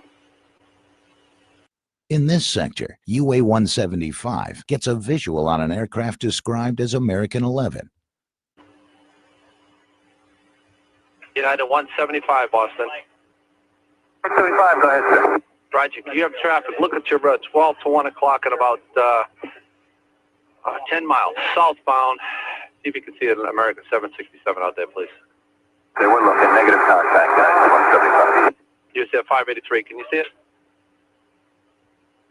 583, we still don't have him yet, sir. We're looking. Okay, United 175, you have him at your 12 o'clock now, 10 miles. Affirmative. We have him. He looks about 20, about 29, 28,000. Okay, thank you. UA 175 is given a vector to pass behind that aircraft and then to head direct to its next fix, which is Sparta VOR. United 175, clear direct Sparta. Sparta, United 175. UA 175 is then handed off to New York Center at roughly 5 minutes before the alleged American Airlines 11 impacts the North Tower. United 175, contact New York Center 127.17. 2717, United 175. At approximately 0830, the first call was made by the Boston Traffic Management Unit, also known as Boston TMU, to notify the command center of the hijack of American 11.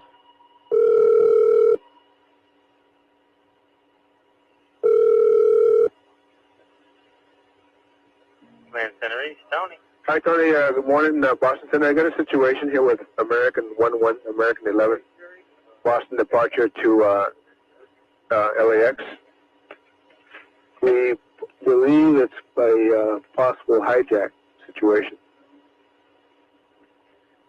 Okay, tell me more. Okay, he departed Boston. We lost radio communications with him. Then we lost his transponder, and they believe that they heard in the background something, a threat. And right now, What a threat, you said? a threat. And right now, the aircraft is just west of Albany, going southbound. Okay, I see him. And he's Nobody's talking to him, right?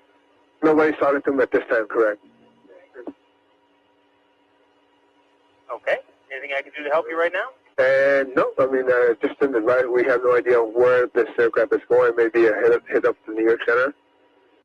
The command center recommends to notify all surrounding centers, especially New York and Cleveland.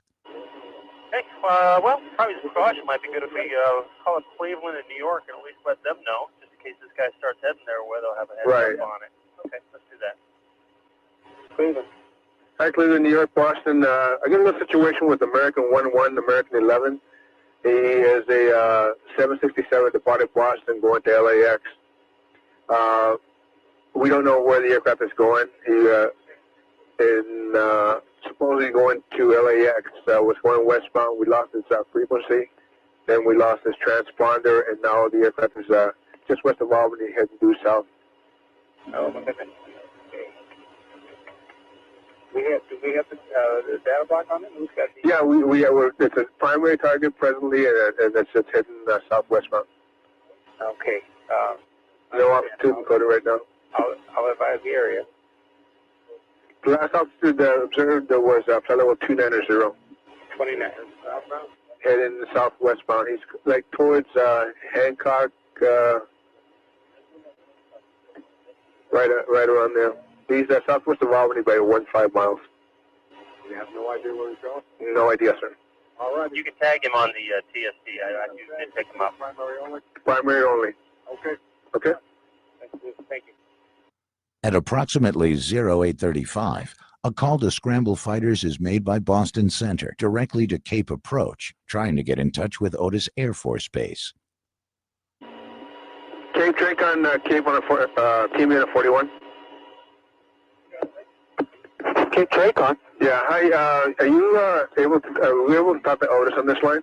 I'm not sure, but if you need to get in touch with him, I can, I think they're on the 7 line. I have a situation with the American 11. What? I have a situation with American 11. You want to talk to Otis Power? I want to talk to Otis Drake. I need to scramble some fighters. All right, well, hold on a second. Let me get you the soup.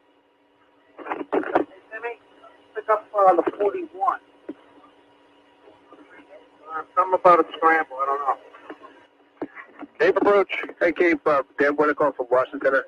Yes. I have a situation with American 11, a possible hijack. American 11? Yes, sir. Departed Boston, going to LAX. Right now, he's south of Albany. He'd like to scramble some fighters to go tail him. Oh, okay. Well, we'll talk to Otis here. Okay, and just put if he wants, just depart, and we'll put a flight plan in for him. At 0840, 5 minutes later, Boston calls the command center to speak with New York TRACON Direct, letting them know the hijack is confirmed.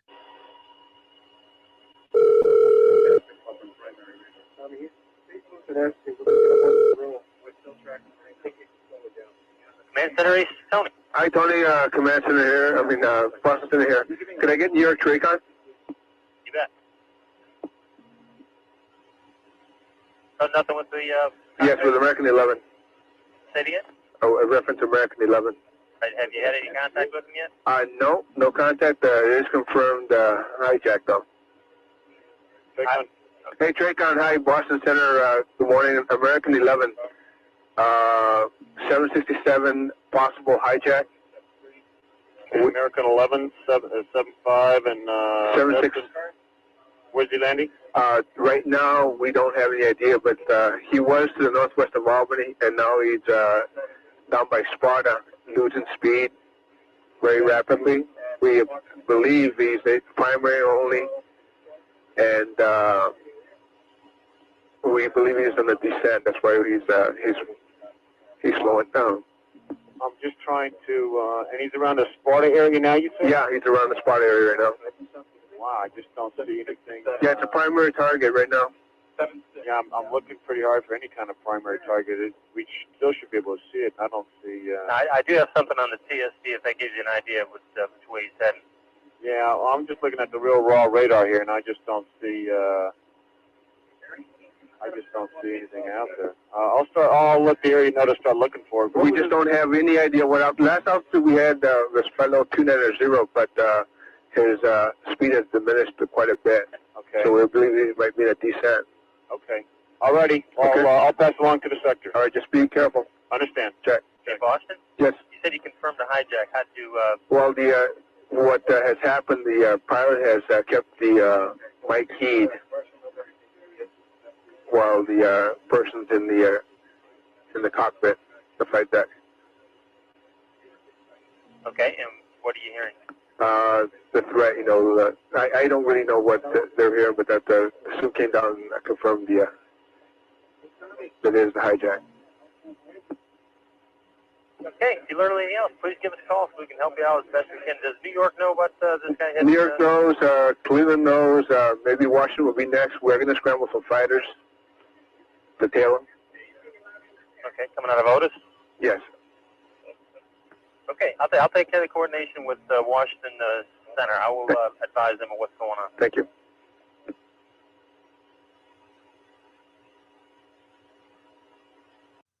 According to the command center, Washington was also being advised at this time to keep an eye out for suspicious aircraft. This was an hour prior to the attack on the Pentagon. At 08:45, 1 minute prior to the North Tower impact, Cape calls Boston and advises them they would need to get authorization from the Northeast Defense Sector, also known as NEADS, to launch fighters. Cape gives Boston the flight ID of the fighters as Panta 45 and 46.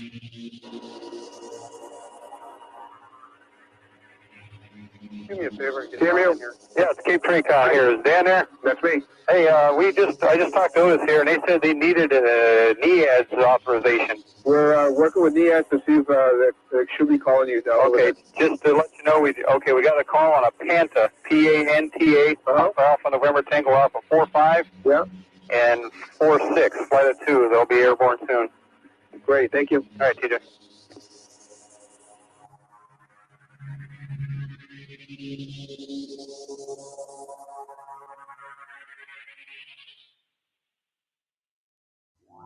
It is interesting to note that American 11 and United 175 both have the same departure and destination, Boston to LAX, but were given different routing. American 11 was cleared along the preferred Great Circle route to LAX, which directs flights over Syracuse, New York. This is the most direct route to Los Angeles International Airport.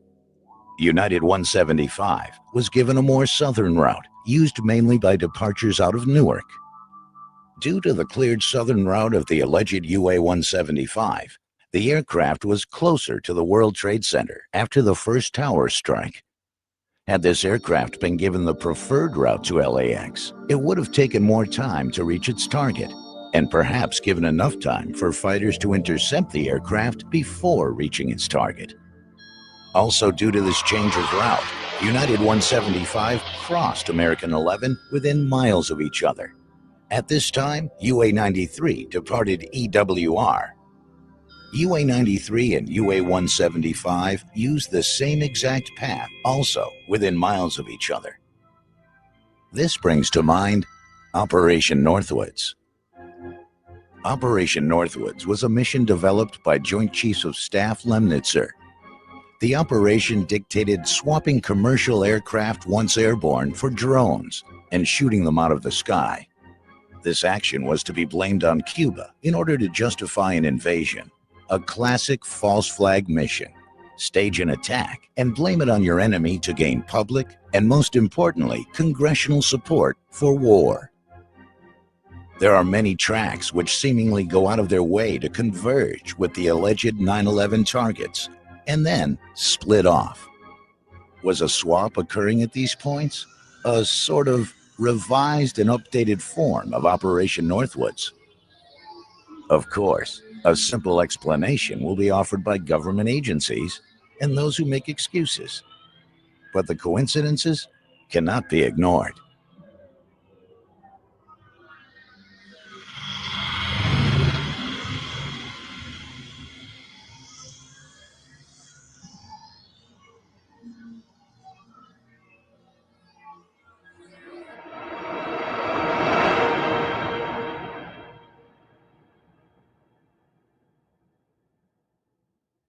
At 8:52 a.m., fighters are launched from Otis Air Force Base. NEADS repeatedly wants the fighters to go direct to the Z point, to New York City, and demand the FAA ATC clear a route. I don't know where I'm scrambling these guys to. I need a direction, destination. Okay, I'm going to give you the Z point. It's just north of New York City. I got this lat long 4115, 7436, or 7346. Head them in that direction. Copy that. Then a report comes in that the hijacked aircraft just struck the World Trade Center. How's your fighting son doing? May I help you? Yeah, it's 1st Air Force Sergeant Tibbets. We just confirmed from down here that was one of the same, the hijack and the plane hitting the building. First Air Force confirmation, one in the same American Airlines and into the World Trade Center. Copy? Is that what you said, sir? That's copy, yes. Another report is circulated through the system that the last known position was 15 miles east of JFK. position I got from Boston was 15 miles east of JFK. Instead of the fighters being scrambled directly to New York City, Needs changes their route to hold in W105, a warning area off the southern coast of Long Island based on the last known position that was never verified. Here they are instructed to hold as a radar track accelerates to more than 150 knots over the max operating speed of a 767 with its target in sight, the World Trade Center South Tower.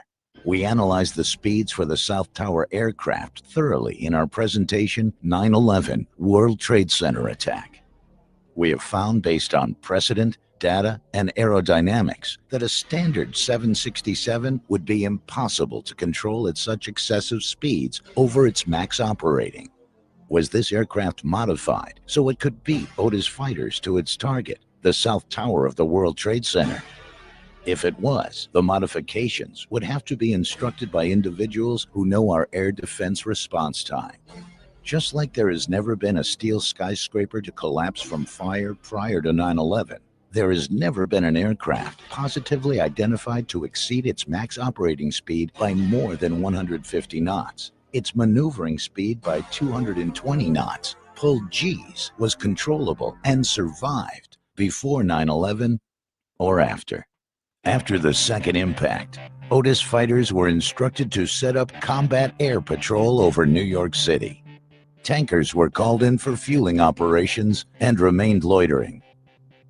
Almost 35 minutes after American 11 went silent, also known as Nordo, and changed course, American 77 was lost to Indianapolis Center. Indianapolis Center was working this guy. What guy? American 77. Okay. At flight level 350. However, they lost radar with him, they lost contact with him, they lost everything, and they don't have any idea where he is or what happened. So what we've done at the surrounding centers here is to tell everyone to look out for limited codes, primary targets, or whatever the case may be. Okay. Indianapolis contacted American Airlines 3 times to notify them of another missing aircraft. At 9:08 a.m., Langley was also notified and ordered to battle stations, an order in which pilots are sitting in their cockpits, ready for flight. Yet Langley fighters didn't get airborne till almost 20 minutes later. Tell Foxy to scramble Langley, send them in the same location. Battle stations or scramble? Battle stations only, Langley. And were given instruction to head out over the Atlantic instead of directly to protect Washington. Say again where you want him? We want him in the Whiskey 386 area. All right. Yeah, thanks, brother. As soon as the Pentagon was attacked, Langley fighters turned towards Washington. There are many other bases closer to Washington and New York City that offer defense. Otis and Langley were selected due to the fact many fighters from other bases were out on training exercises. Several training exercises were in effect on the morning of 9/11. I hope they cancel the exercise because this is ridiculous. You guys watching the news? Yeah, they got it on in the battle cab right now. Yeah. I wasn't sure. I've been watching it for about 10 minutes, and I said, I wonder if they suspend the exercising? Not at this time, no. I've never seen so much real-world stuff happen during an exercise. Andrews Air Force Base is within 10 miles of Washington, D.C. The fighters were sent to North Carolina. Atlantic City F-16s are much closer to New York City than Otis Air Force Base F-15s. Atlantic City fighters were training out over the Atlantic. In fact, Otis also had fighters out on training missions. He had 2 fighters on alert. Needs was also in training mode when the attacks occurred. Needs had simulated tracks on their radar screens and didn't remove them till almost 9:30 a.m., well after the second tower impact. According to Captain Jeff Lottis, a former F-15 fighter pilot with 2 tours of duty in Iraq, false inputs on radar screens is unprecedented, except on 9/11. You can hear the confusion when Needs is attempting to locate their tankers. Call sign Team 23. No, Team 21 and 107. Thank you, David.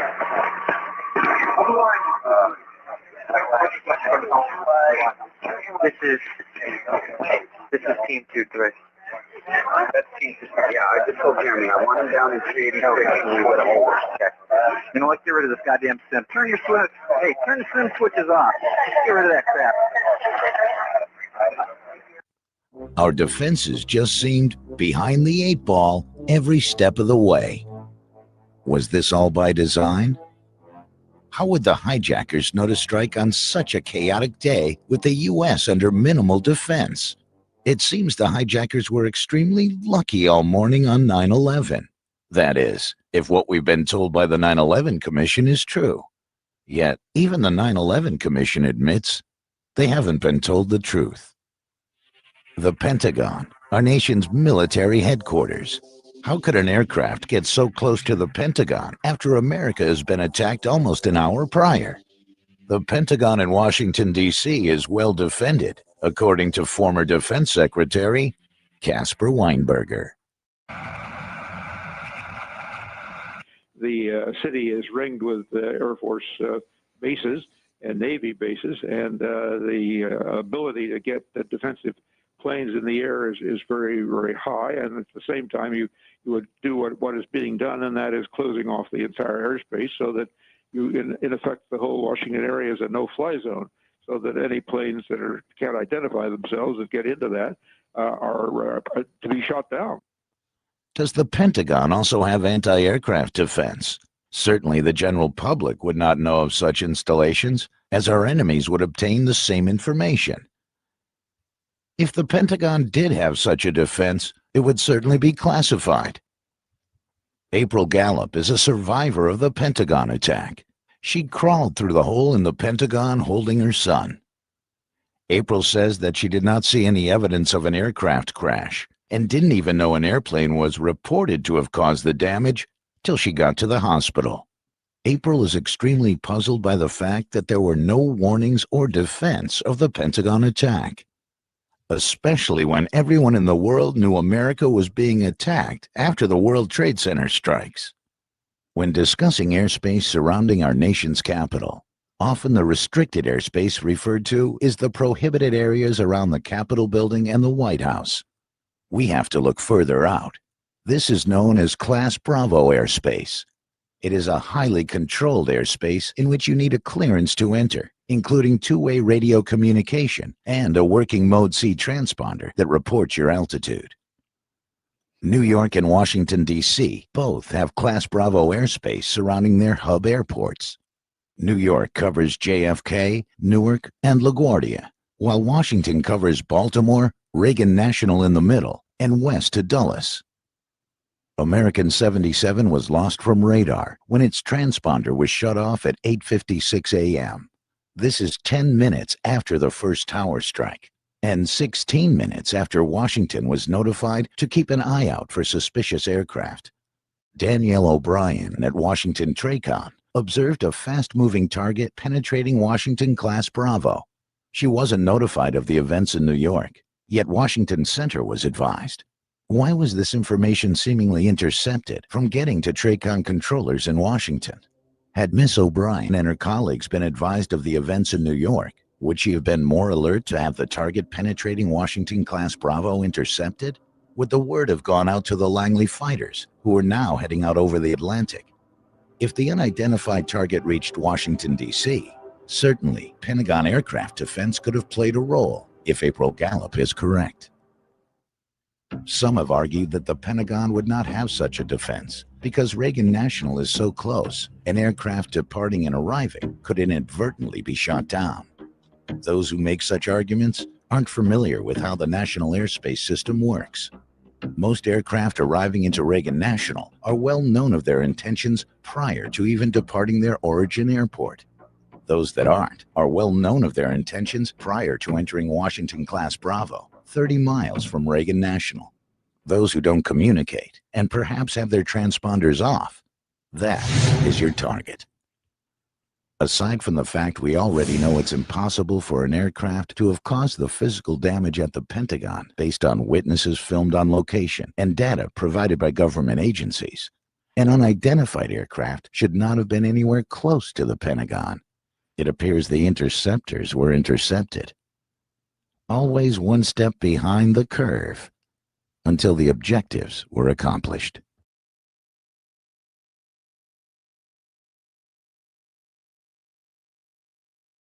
The confusion caused throughout the system on 9/11 seems to be the contributing factor of why the perpetrators were so successful in carrying out their missions. Hey, turn the swim switches off. Get rid of that. When an unidentified target was approaching Washington, D.C. from the west, a message was sent out in the system that American 11 was still airborne. Scoggins Military, Boston Center. Just had a report that American 11 is still in the air and it's on its way heading towards Washington. Okay, American 11 is still in the air on its way towards Washington? There was definitely another aircraft that hit the tower. That's the latest report we have. Okay. I'm going to try to confirm an ID for you, but I would assume he's somewhere over either New Jersey or somewhere further south. Okay, so American 11 isn't a hijack at all then, right? No, he is a hijack. American 11 is a hijack. Yes. And he's going into Washington? It could be a third aircraft. It could be a third aircraft going on to Washington. Do you have a Mode 3 on him, sir? With no Mode 3, we're trying to get a radio to me if I can. This is a report I had from Washington Center. You might want to get someone on another phone talking to Washington Center, see if they have him tracked up. Copy that. And then get maybe a DC guard or somebody up there on the aircraft. Okay, do you have a left one right now on it? I will try to get one. Okay, copy. Thanks. All eyes then focused on a target coming from the northeast and not the west. Also, this message was sent out that the aircraft was headed towards Washington before it would have even gotten to Philly. Why was the rumor started that an aircraft from the northeast is inbound to Washington and not Philly? Was it to lead interceptors toward a phantom target and away from the real threat inbound from the west? The ultimate source for this confusion is still unknown. Hello. Hi, this is Huntress ID. Huntress, yeah, go ahead. Yes, sir. We have fighters on battle stations and airborne also. We're trying to figure out the lat long for the American 11. Boss just gave us a heads up and said that he was heading towards Washington.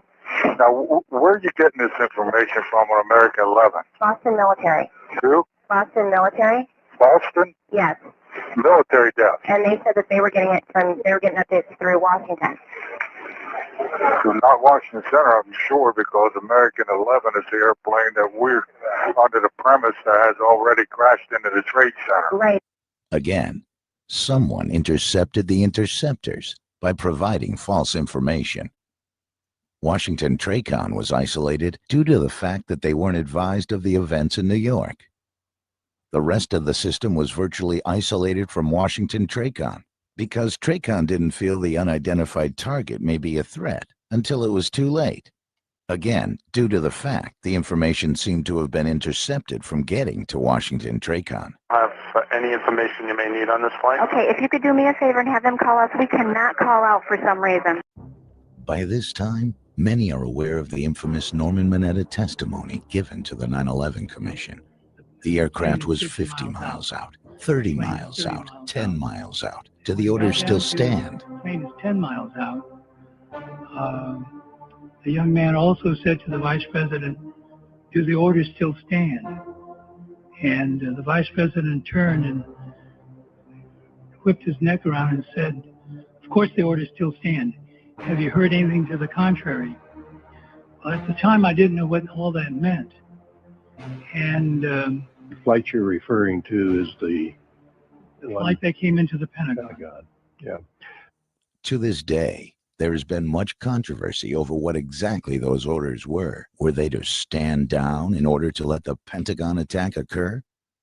Were they a shoot-down order? Mineta's testimony has been among the most damaging because those who make excuses for the government story are having a very difficult time trying to explain such a conversation with the vice president. Some young man came in and said to the vice president, there's a plane 50 miles out coming towards DC. So I said to Monty Felger, who's the number 2 at FAA, I said, Monty, what do you have on radar on this plane coming in? So, well, the transponder's been turned off, so we don't know who it is, and we don't know the altitude or speed. And so I said, well, where is it? He said, well, it's somewhere beyond Great Falls right now. And so then the young man came in and said, it's 20 miles away. And so I'd say, well, Monty, where is this plane in relationship to the ground? And Radar, it's hard to associate with a ground point, but they'd be able to tell you roughly the distance from wherever you are. But he couldn't tell you speed or altitude. And then all of a sudden, as I was talking to him, he said, "Oh, I lost the bogey, lost the target." I said, "Well, where is it?" He said, "Well, somewhere between Roslyn and National Airport." And about that time, someone broke into the conversation. Said, "Mr. Secretary, we just had a confirmation from a Arlington County police officer saying that he saw an American Airlines plane go into the Pentagon." Some have argued that the aircraft which was being discussed was United Airlines 93 coming down from Pennsylvania, and that Mineta had his timeline inaccurate. This can't be the case, as United 93 never got close to the Pentagon. Some have argued it was American Airlines 11, but same thing. American Airlines 11 never got close to the Pentagon. Even in what is called coast track mode, when a radar track of an aircraft continues on its present course based on the last data received, the aircraft still would not have been close to the Pentagon. The aircraft target being discussed by Vice President Cheney and overheard by Mineta could only be the target inbound from the west, which penetrated Washington-class Bravo airspace. Combine that with the fact that the Langley fighters were headed out over the Atlantic during this time and turned inbound only after the target drops off radar near the Pentagon, it seems pretty obvious what the orders were. An airborne command center, a military version of a 747, was airborne when the unidentified target approached from the west. According to Rady's data, this aircraft did a dozy-do with the unidentified target as the F-16s were headed out over the Atlantic.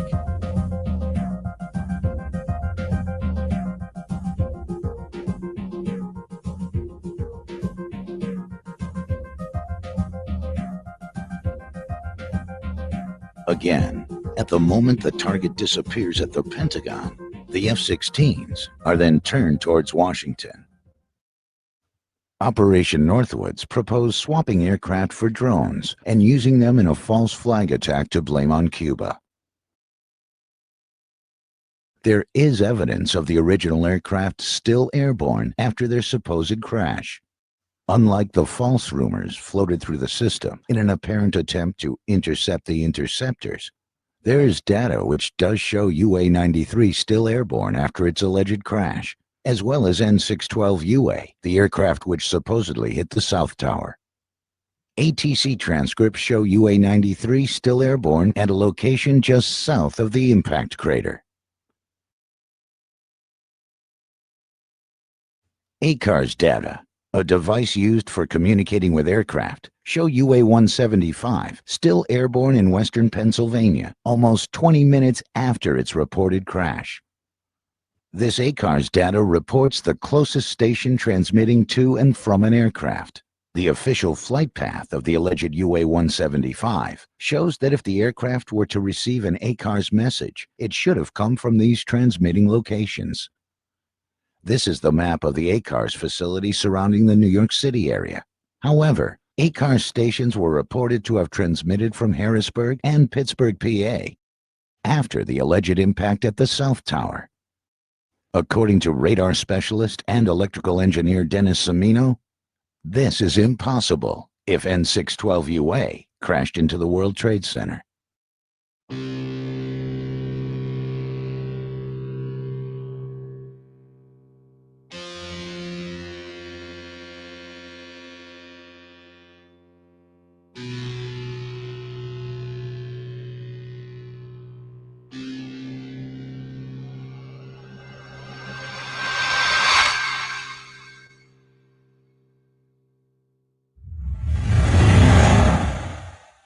War games, simulated radar tracks, routing clearances other than preferred, enabling the second aircraft threat to be closer to the World Trade Center after the first impact. Aircraft exceeding their max operating limits by more than 130 to 150 knots. Inaccurate aircraft position reports, false aircraft target reports, aircraft converging, flying virtually in formation with, and then diverging from reported 9/11 aircraft. Fighters launched in the wrong directions. Aircraft seemingly still airborne after the alleged attacks. Poor communications. Phones not working. We cannot call out for some reason. All right, let me have your number. Is it any surprise that our defenses were always one step behind? While the perpetrators of 9/11 were able to successfully accomplish their mission with military precision. Are we supposed to believe Al-Qaeda was running all this interference so the supposed hijackers could complete their mission? Bin Laden isn't even listed as a suspect for 9/11, yet we went into Afghanistan to smoke him out. These are real questions. The cold hard facts added to the growing mountain of information and data, which does not add up to what we have been told by our government. Write your Congress representatives, your senators, demand a full and thorough investigation before we write more law giving up our freedoms in the name of security. They who give up essential liberty to obtain a little temporary safety deserve neither liberty nor safety. Benjamin Franklin, February 17th, 1775. Thank you for taking the time to inform yourself. Play music, man.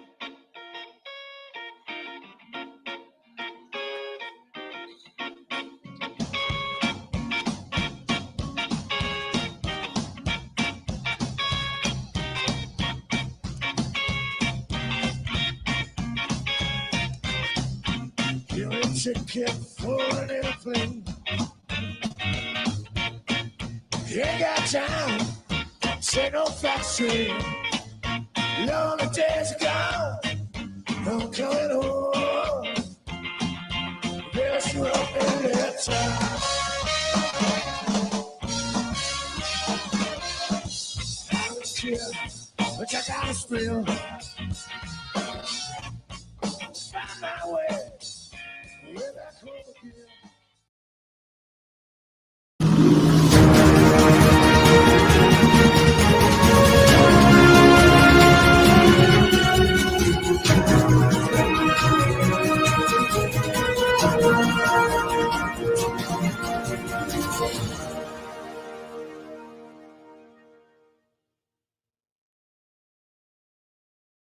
Good afternoon, ladies and gentlemen. This is Andy Steele, the operations manager here at AE 9/11 Truth, and we are bringing you another great webinars. Of course, this is a continuing series we're doing all the time with the volunteers of Project Due Diligence, which is bringing presentations like these to the engineering community, to the branches of professional organizations all over the country. And we got a very exciting one here today.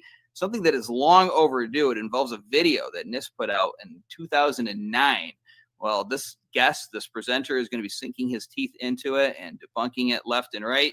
His name is Gene Johnson. He is a Project Due Diligence volunteer. He has a BSME and 30-plus years experience as a construction and mining engineer, designing and working with heavy machinery and open pit mining where explosives are used.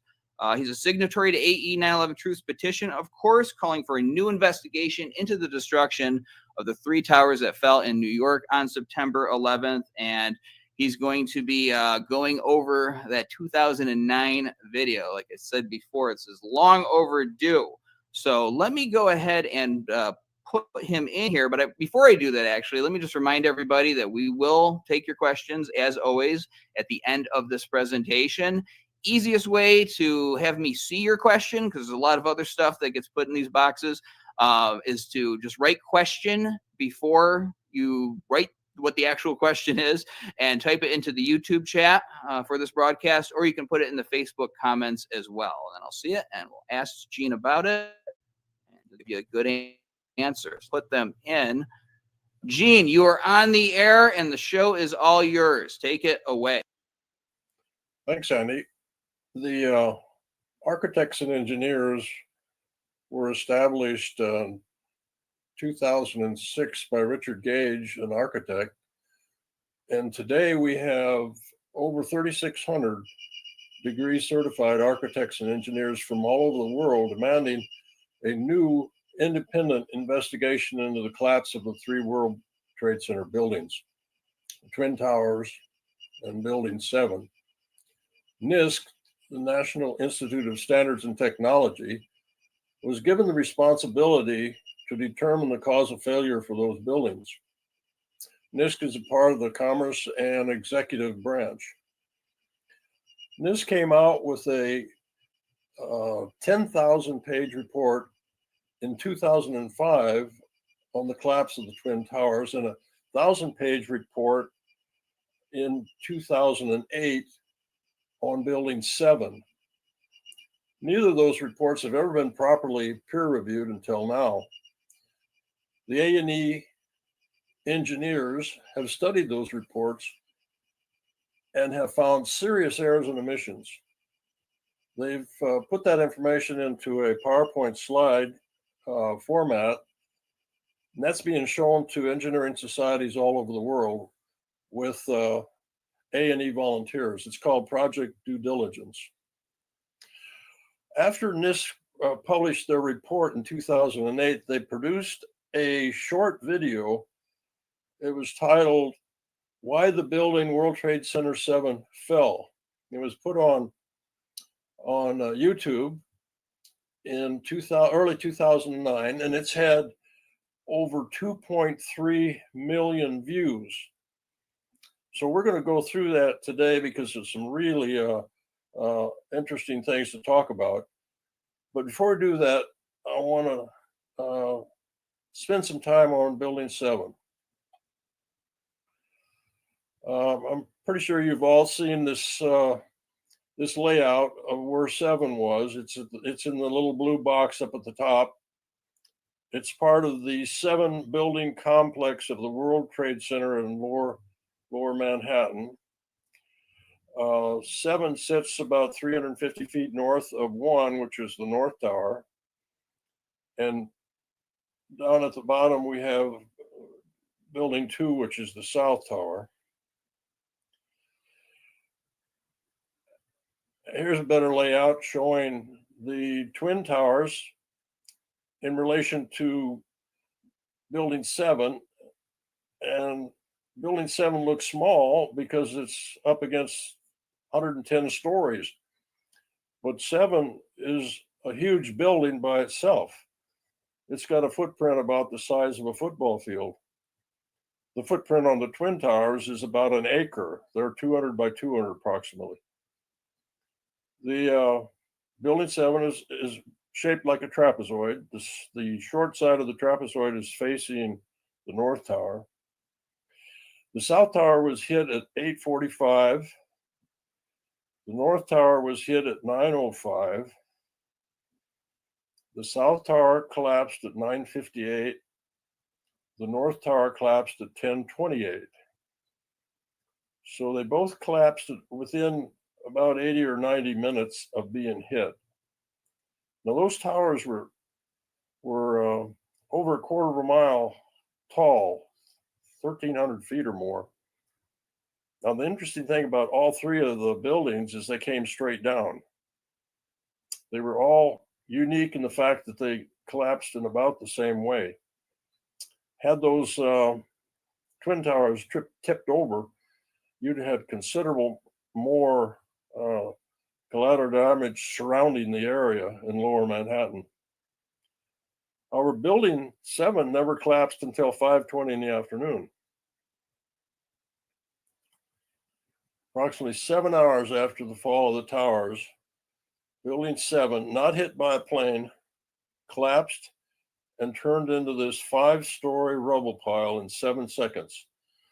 It was in free fall for 2.3 seconds. Now that free fall and the 7 seconds, we're going to talk about that after this introduction video. For the 3rd time today, it's reminiscent of those pictures we've all seen too much before when the thing was deliberately destroyed by it's dying to knock down. Did they actually use the word brought down, and who was that was telling you this? The fire department. And they did use the word. We're gonna have to bring it down. We heard this sound that sounded like clap thunder. It looked like there was a shock wave ripping through the building, and the windows all busted out. About a second later, the box floor caved out. We followed after that, and saw the building crash away to the ground. And it turned in time to see what looked like a scraper implosion. Looked like it had been done by a demolition crew. The whole thing just collapsed down on itself.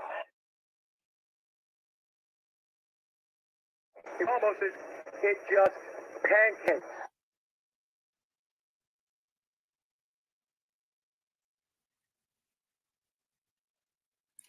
Interesting thing that happened at the site. This is Lower Manhattan, and BBC reporter is being filmed reporting that the Building 7 has already collapsed, and the camera has the Building 7 in the background over her left shoulder. So she's saying it's collapsed, and they can see on the screen that it hasn't collapsed yet. So that means that people knew ahead of time that building was going to collapse, and no building has ever collapsed before because of fire. The interesting thing about this is the BBC was sued for false reporting by a local citizen, and they lost the case. I mentioned earlier that it collapsed in 7 seconds, and it was in free fall for a little over 2 seconds. And I want to show you what that means, because this is what the building looked like and the amount of structural steel that was inside it. And I want you, when we look through these pictures, just think about what had to happen to get it to fall in 7 seconds. There's a worker right here to give you an idea of the scale. The building, like I say, was a trapezoid that has an outer series of columns and an inner series of columns. You actually have a box, an inner box, inside of an outer box. And this shows you the huge amount of area available for office space per floor. It was over an acre office space per floor. But there are 58 columns on the perimeter and 24 on the center, and we're going to talk about those columns in a little bit. But here's a picture showing them laying floor. It goes up floor by floor, and you see the outer columns and the inner columns. And again, once again, here's one of the workers, give you an idea of the scale. We're back to columns now. There's 82 columns, and these columns, what you're looking at here is the fireproofing that's sprayed over the top of the columns, and all of the structural steel inside the building had been sprayed with this fireproofing. But these columns weigh 730 pounds a foot, and the building's 610 feet tall, and there's 82 of them. So if you just take the number of columns times 730 pounds a foot times 610 feet, you got 36.5 million pounds of just columns. And that all has to get taken away so it falls in 7 seconds. And in addition to the standard column, you have some columns that are reinforced with 2-inch plate. 2-inch plate that's welded to the side of the flanges of the column, 26 inches wide, so that it overlaps the 22-inch column, 22-inch I-beam, and that's on each side. So when you add these plates to this column, the weight per foot is over 1,000 pounds. So you cut a section of 1 foot off of this column, you put it in your half-ton pickup, and you've overloaded that pickup with just 1 foot of this column. And I'm just stressing the massiveness of the building to show how unbelievable it is that it collapsed in 7 seconds. Very side of the building, you can see the different columns. These are the standard columns, and here's a box column and another box column. And the boxes, the fabricated reinforced columns were used in areas of high high load areas. So yeah, they decided they needed a little bit of extra safety factor in some areas, so they reinforced those columns. Once again, just the massiveness of the structure. And this is the size of a football field, 610 feet tall.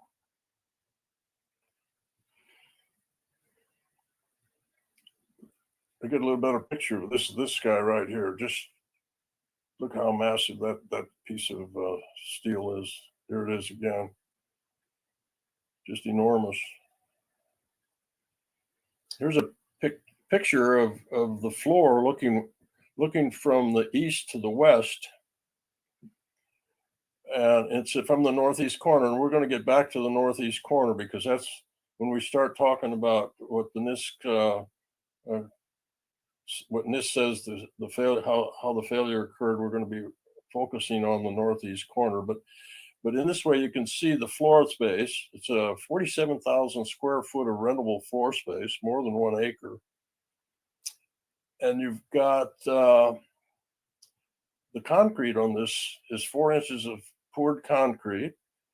And looking at the ceiling, you can see the concrete is poured on this steel pan, 4 inches of it. And there's 47 floors, and 4 inches every floor. You've got over 15 feet of concrete.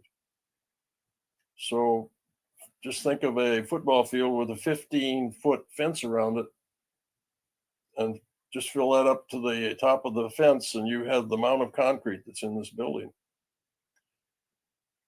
And when we get a little farther into the conversation about what NIST says happened, we're going to be looking at these floor beams connected to this girder. Now, early in 2009, NIST posted a video saying why the building World Trade Center 7 failed.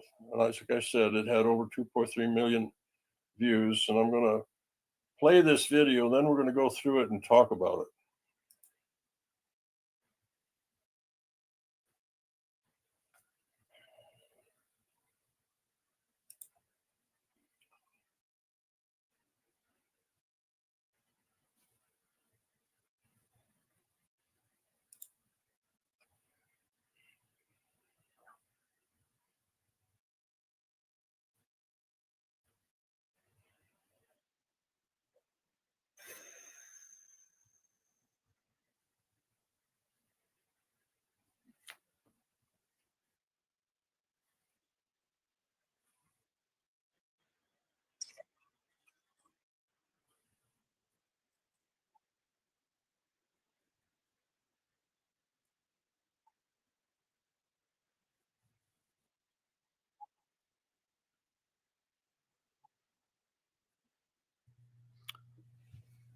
Gene, I'm just going to jump in and let you know that we're not hearing the audio on it. So maybe you want to turn up the speaker and start it over again.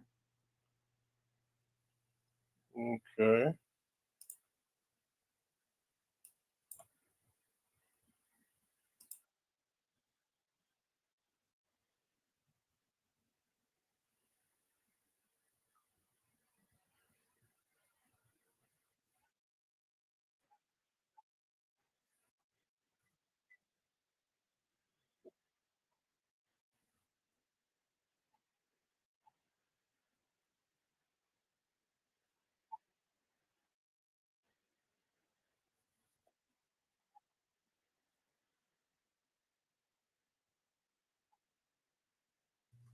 No, we're still not hearing the audio. Perhaps on the speaker that's feeding, that's attached to your computer, feeding into the microphone. Maybe you could tune that one up. No, I just have the sound off of the video. I'm not sure how to make that louder. All right. Do you have a speaker that's feeding that plays audio for you on your computer? No, it's just the computer itself, the audio. All right. Is there any way to turn up the volume on the computer?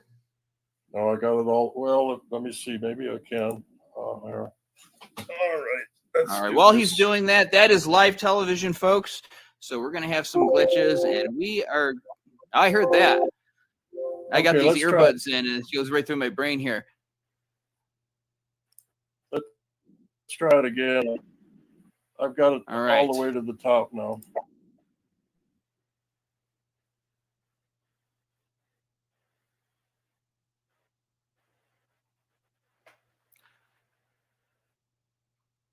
I never thought I'd be trying to hear Shyam Sunder speak.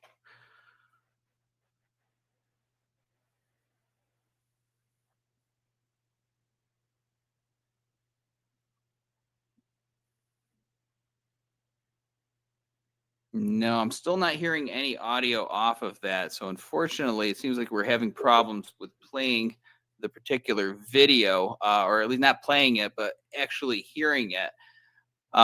It is a 3-minute video. If we can't get the audio to come up, perhaps you can give our audience a general gist of what they are talking about and what you'll be addressing later on in the presentation.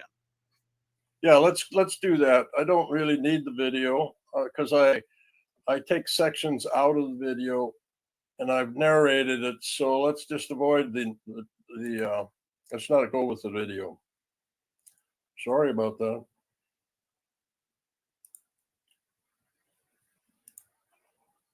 All right, I want to introduce you to Dr. Shyam Sunder because he's the key person in this video.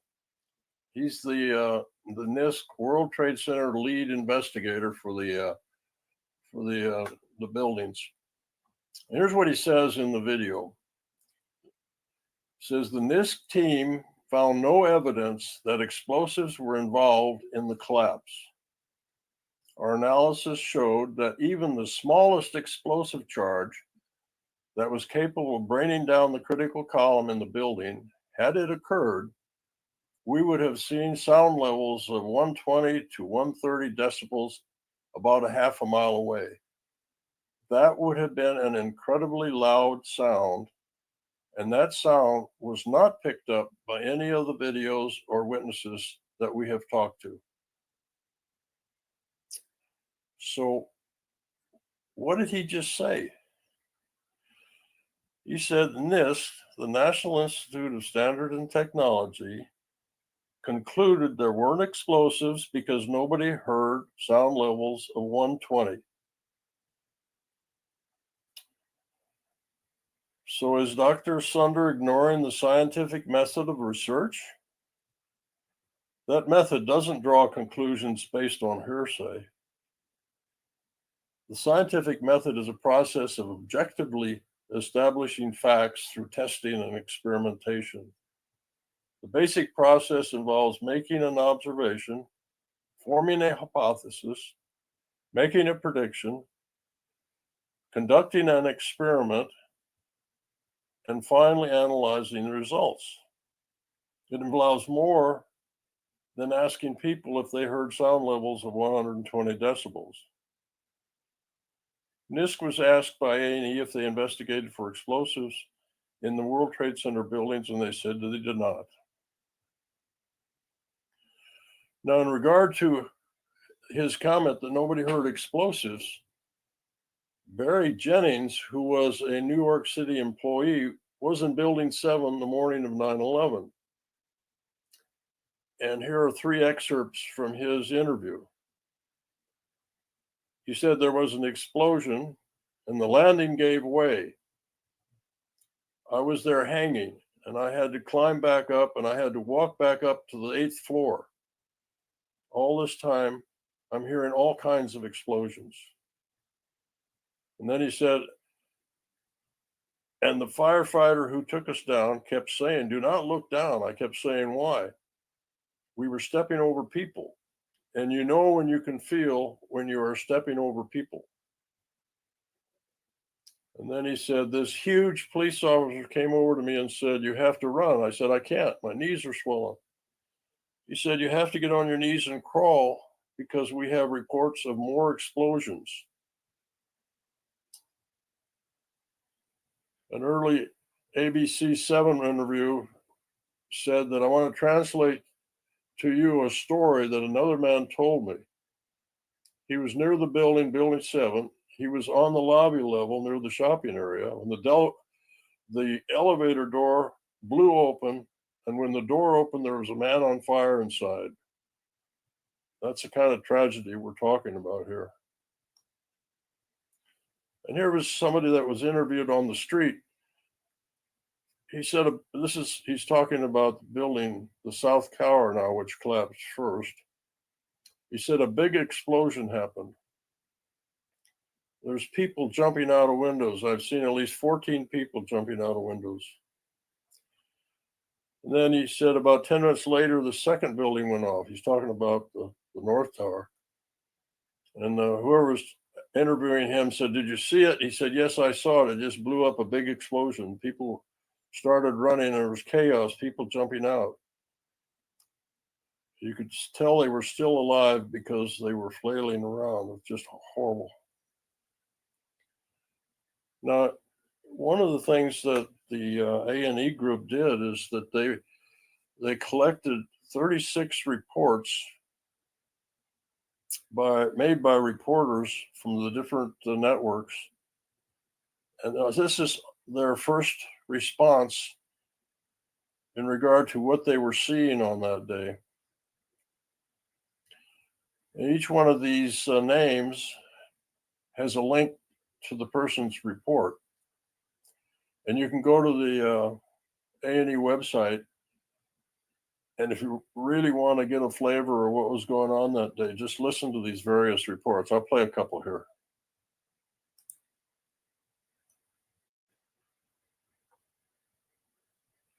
I'm not sure if we'll be able to hear it, though.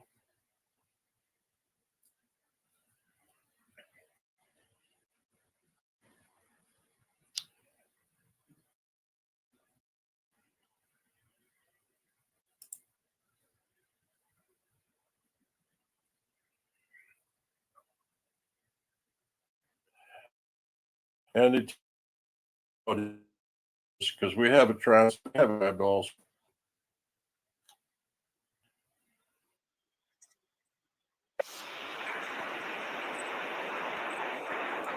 Did you get the audio?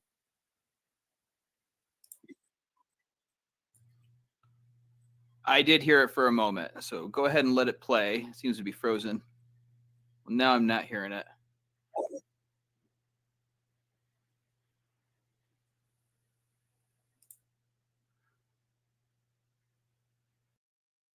Year 1995. We were doing a film on Reichstag, 95, 2 years before the World Trade Center had been attacked. We had a little bit of private conversation about who did the first World Trade Center bombing. The FBI had an informant in among the terrorist group on the World Trade Center car bombing, February 26, 1993. And Salam, a former Egyptian officer, 43 years old, was commissioned by the terrorists, he was one of the terrorists, to put the bomb together for the bombing of the World Trade Center. And he went to his FBI superiors. He said, "We're going to use a dummy bomb, aren't we?" And they said, "No, we're going to use a real bomb." Well, Ted, wasn't this guy a terrorist hired by the United States government, hired by the FBI? In fact, did they not, in fact, give him monies to buy the bomb which went into the World Trade Center? He was an informant for the FBI against the terrorists, and he wore a body mic on their instructions when he met with the terrorists. And unknown to the FBI, he wore a body mic when he met with the FBI. And fortunately for him, otherwise he probably would have been prosecuted himself. This came out during the trial, and it appeared in the October 23, 1993 New York Times. This information I'm telling you right now. And so he was told to put the bomb together by the terrorists. The FBI told him, "No, we're going to use a real bomb. We're not going to use a dummy bomb." And the FBI not only furnished the ingredients for the done and knew in advance that they were going to bomb the World Trade Center car bombing with the car bomb, they furnished the ingredients for the bomb. Well, this was a sting operation, wasn't it? Sting operation, yes.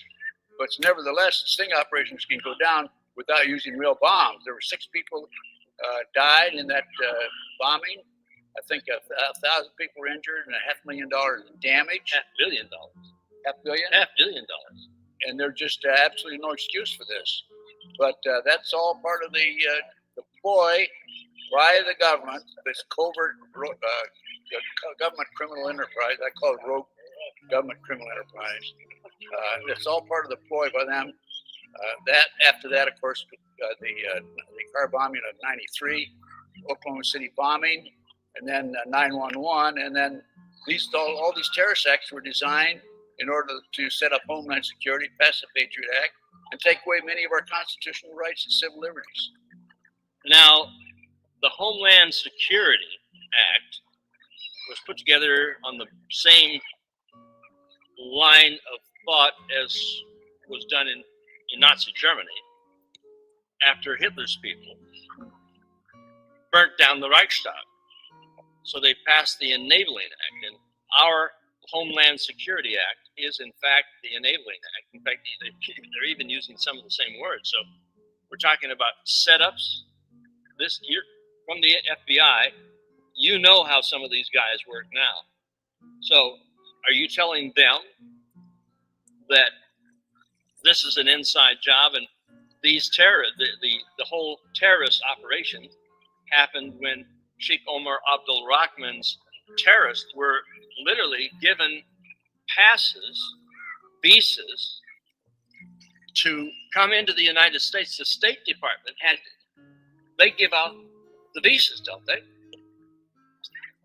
So if they give out the visas and they're known terrorists, and then they infiltrate the terrorist operation with Ahmad Salem, a former Egyptian army officer, this whole damn thing was by design. Absolutely. The whole terrorist movement is by design. As I said, the whole terrorist movement is by design to set up Homeland Security, pass the Patriot Act, take away our constitutional rights. It's all on the drawing board. It was on the drawing board. The car bombing of '93 was just the first step. There weren't enough people killed in order to pass it. So then they had to come along and have Oklahoma City. I think there were 168 people died. Yeah, children too. In Oklahoma City. And at Dayton Nursery there, the ATF agents' children were not in the nursery that day. And Oklahoma City bombing was not by a fertilizer bomb. That's ridiculous. Fertilizer bombs are used to blow up stumps in the back of the farmer's yard. This was by a bomb known as electro-hydrodynamic gaseous fuel device, otherwise known as a barometric bomb. The barometric bomb was a highly classified bomb by the government, designed by a CIA scientist named Michael Riconosciuto, and manufactured by Hercules Manufacturing, Silicon Valley, California. We're talking about a daisy bomb? Well, is that what they call it? Yes, I'd say you can say a daisy bomb. I think that's one of the words for it, but I call it a barometric bomb. And this is so powerful, and was tested in 1982, that one of the scientists, one of the technicians died, another one was seriously injured. The barometric bomb was one that was used in Oklahoma City. Now, I gained access to the contract number of the barometric bomb through a science magazine. And I wrote to Picatinny Arsenal in New Jersey, where they keep the contracts, which are public source information, and asked for that contract of that bomb. And they came back and said there's no such contract. Yet I had the contract number available to me, and I've since written them again, and they still claim there's no such bomb available. But there was such a bomb, because I personally know Michael Riconosciuto, who developed it, and I have personal knowledge and visited the Hercules manufacturer in Silicon Valley. So that was all part of the master plan. And Lee Harvey McVeigh. Lee Harvey McVeigh. Lee Harvey McVeigh. You know, Lee Harvey Oswald. He was a government agent. Lee Harvey McVeigh, actually Timothy McVeigh, wrote a letter to his sister when he was in prison, and told his sister he'd been recruited by the CIA to work on the assassination squad for the CIA, and also to work on the CIA drug operation. Now, the CIA, of course, is the enforcement arm of the CFR. I'm taking a look at the death dumps that are flying over here. In fact, we did a thing right in the park here in Los Angeles. And in the background, there were death dumps. There are death dumps over us today. Just like the air of Auschwitz. This is Easter Sunday. They don't let up. This is the day that Christians, like myself, celebrate for the birth of Christ, the rebirth of Christ. And these people are trying to kill, maim, destroy, sicken the people of the planet, right? That's right, absolutely right. It's all part of the master plan. And then, of course, after Oklahoma City, we had 911. And by the way, going back to Oklahoma City, Terry Nichols, who's co-defendant with McVeigh, has filed an affidavit in the U.S. District Court in Salt Lake City claiming that Larry Potts, number 2 man in the FBI, was the person who orchestrated Oklahoma City. Larry Potts. Number 2 man in the FBI lie. I call it the FBI lie, my friend. We've been friends for 35 years, and when I first met him, I said, my mother introduced me. I said, I was in the FBI at the time. He was head of the FBI at the time. In 1995, Ted and I were talking across from each other in front of the camera, saying that I don't want to put words in your mouth. What did you say? We're going to have another terrorist attack. Tell them. I said I predicted another terrorist attack because the Patriot Act did not pass after Oklahoma City, and therefore they needed another terrorist act in order to get it passed, which they did, and which occurred, 911. And then we have the Homeland Security and the Patriot Act passed by Congress. By the way, the Patriot Act was originally written under the George Bush Senior administration, and one of the women authors, the Department of Justice attorney, said that people would have to be killed before this passes. Well, what happened, as you know, 911 people were finally killed, enough people killed that it passed.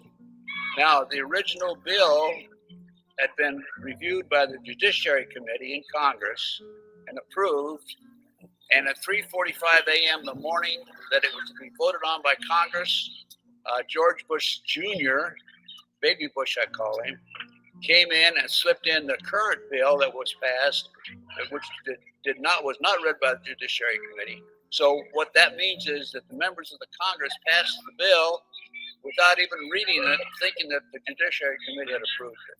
Well, there was a Vietnamese communist. Vietnamese communist wrote the bill. That's what was supposed to protect you, right? He was that bill. He was a Department of Justice attorney. This is Hitler's law, the Enabling Act, to transfer it into English. Of course, there were some minor changes, but essentially the same thing. Not to protect the people, but to enslave the people. Not to give them more rights or to protect their rights or your right or anything, but to take it away. And we were having this discussion in 1995. And we were saying, I agreed with him. I said, this thing is coming. Damn, they're going to do it again. And then I was on September 11th. I got a phone call from you. And you said, they've done it. They've done it. We were expecting it for 6 years. They did it. And then I said, I'm on it. I'm in the studio. We're editing it now. I said, what do you mean editing? I said, I was picking out clips and we're editing that night. We did Illuminati 911. Oh, is this Illuminati-like? Absolutely. Reichstag was burnt down. They blamed it on the communists. Right. And then they took on the German people. That made Hitler the Führer, right? He gave them what this government and the FBI is giving you. Are they screwing us? Let's put it this way. They're taking all the steps necessary in order to take over our country. I understand that recently there's a bill that's been introduced in Congress that anybody says that 911 is an inside job could be prosecuted. What about the First Amendment to the Constitution, freedom of speech? What's going on here? I mean, any congressman that would even think of introducing that bill, got to be a traitor to our country and a traitor to the Constitution. That's just part of the bill. That's just part of what's going on. This whole thing is orchestrated. The New World Order has orchestrated the destruction the middle class. That's the backbone of America, the middle class. That's the strength of our country. And they have destroyed it. And they're working overtime to destroy it. Going back to 1996, when they established GATT and NAFTA, companies moved out of the United States, allowed traffic to come into this country from Mexico, allowed drugs to come in. Drugs are being poured across the border by the truckload right now because of GATT and NAFTA. These Mexican semi-trailers are coming in loaded with the drugs. And our government is allowing it to happen, destroying our country, a great country that we had, the greatest country in history, and they're destroying it.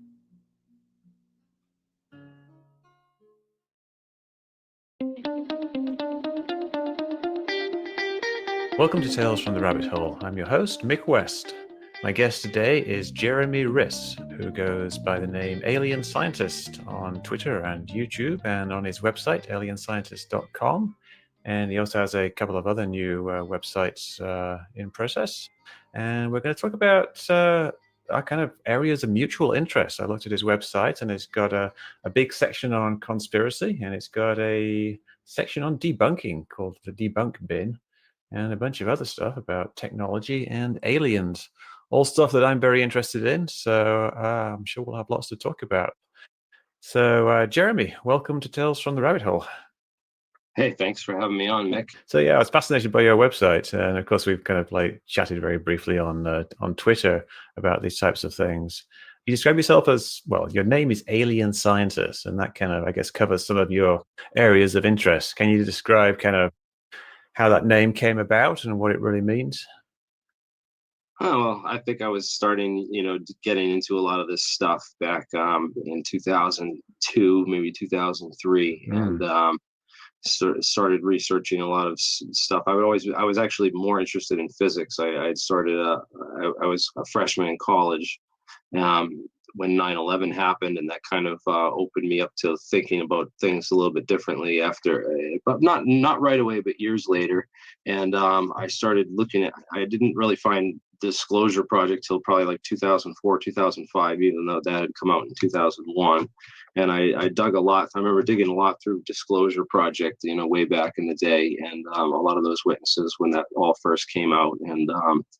And I wanted to put together a website and a name to sort of, embody kind of this idea. And I come up with this Alien Scientist name, and that's sort of been the channel I created. And I eventually got a website, and I'm redoing the website now, but to upgrade it and stuff, because I haven't done any updates in quite a while. And as you do a lot more research on these things over the years, your views sometimes change on certain things. So I want to talk about that a little bit. I want to talk about some of the things that we maybe agree on, some of the things that we maybe disagree on, because there's a lot of overlap, and we study a lot of things of similar interests, with a different eye of skepticism and interest as well. So I guess why don't we start with something that we agree on? In your debunk bin, you have a section on chemtrails. And you've got a variety of kind of a long page kind of discussing like how you debunk chemtrails. What kind of led you to actually write about that? Well, I kept seeing it. A lot of these, I feel like it's weird because I have my own theory about a lot of these people on and how they're influenced on social media with the bots and that sort of thing. But I kept seeing a lot of this stuff reappear on my feed about chemtrails and all these other conspiracies. I remember back when Sandy Hook was a thing that was a real popular one that was going around a lot, and as well as the Boston bombing, the marathon bombing, which happened right here in Boston. And I'm from Boston. I lived there for a couple of years. So I did my own investigation right here locally, like right after that had happened, and went to try to. You guys, I just can't even watch Mick West right now. I'm just going to give me like, this is just bother. I don't know. This whole thing really, the main thing I take away from this is that Mick said there's no slag in the World Trade Center steel, but turns out there is, and we'll get back into that. We'll get back to that. It's just a bunch of. I want to play this one. This one's good, and then I'm going to wrap it up for the night.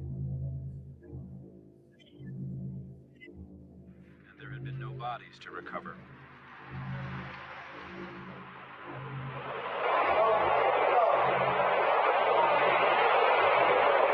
Back from that building before what you're about to see again here on videotape, knowing there's a handful of things that you really can't make YouTube videos on. This is one of them. since shortly after 9 For some reason, some people consider the September 11th terrorist attacks to be a sensitive subject. They generally find it to be in poor taste to make bizarre claims and speculation. Yeah, the towers were actually holograms. The real buildings were in an airfield somewhere in Ohio, about an event that led to the deaths of nearly 3,000 people, and like 1 million Iraqis. So I'm not going to be doing that. I'm not going to be speculating about anything directly involving deaths of real-life people with real loved ones. In fact, I'm not going to be presenting or putting forth any theories at all. We're not going to be diving into the what or how, A, because I'm absolutely not allowed to, and B, because that has all been explained to death thousands of times over the past quarter century. So we're going to be sticking to the party line regarding what happened that day. My goal is merely to give some context towards the financial and historical side of things in the hopes that you might notice a pretty compelling why. This is the story you may not know about how a couple hours after the 9/11 attacks, a third completely evacuated building suddenly collapsed, destroying the evidence for basically every single financial crime of the 1990s.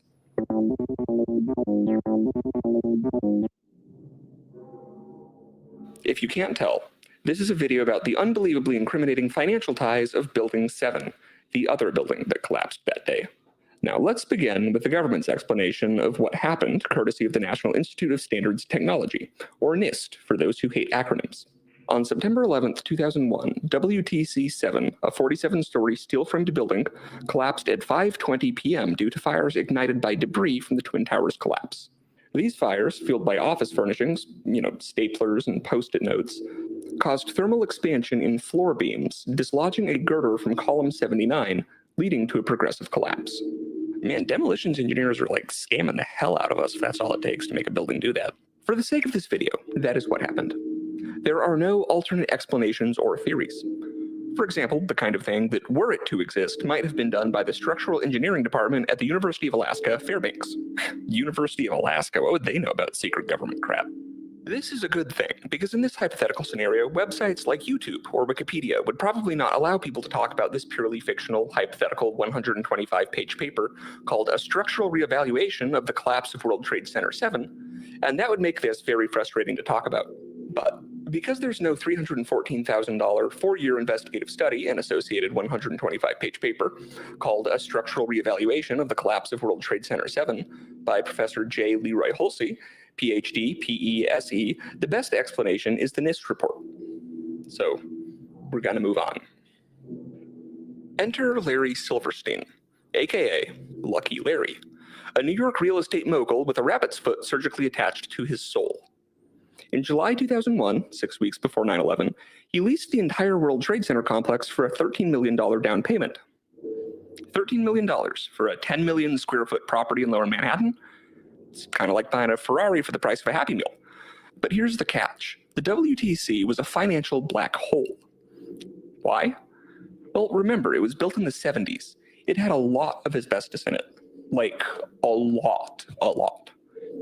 Yeah, as in, the estimated cost of removing said asbestos was projected to be a minimum of $1 billion. A lot.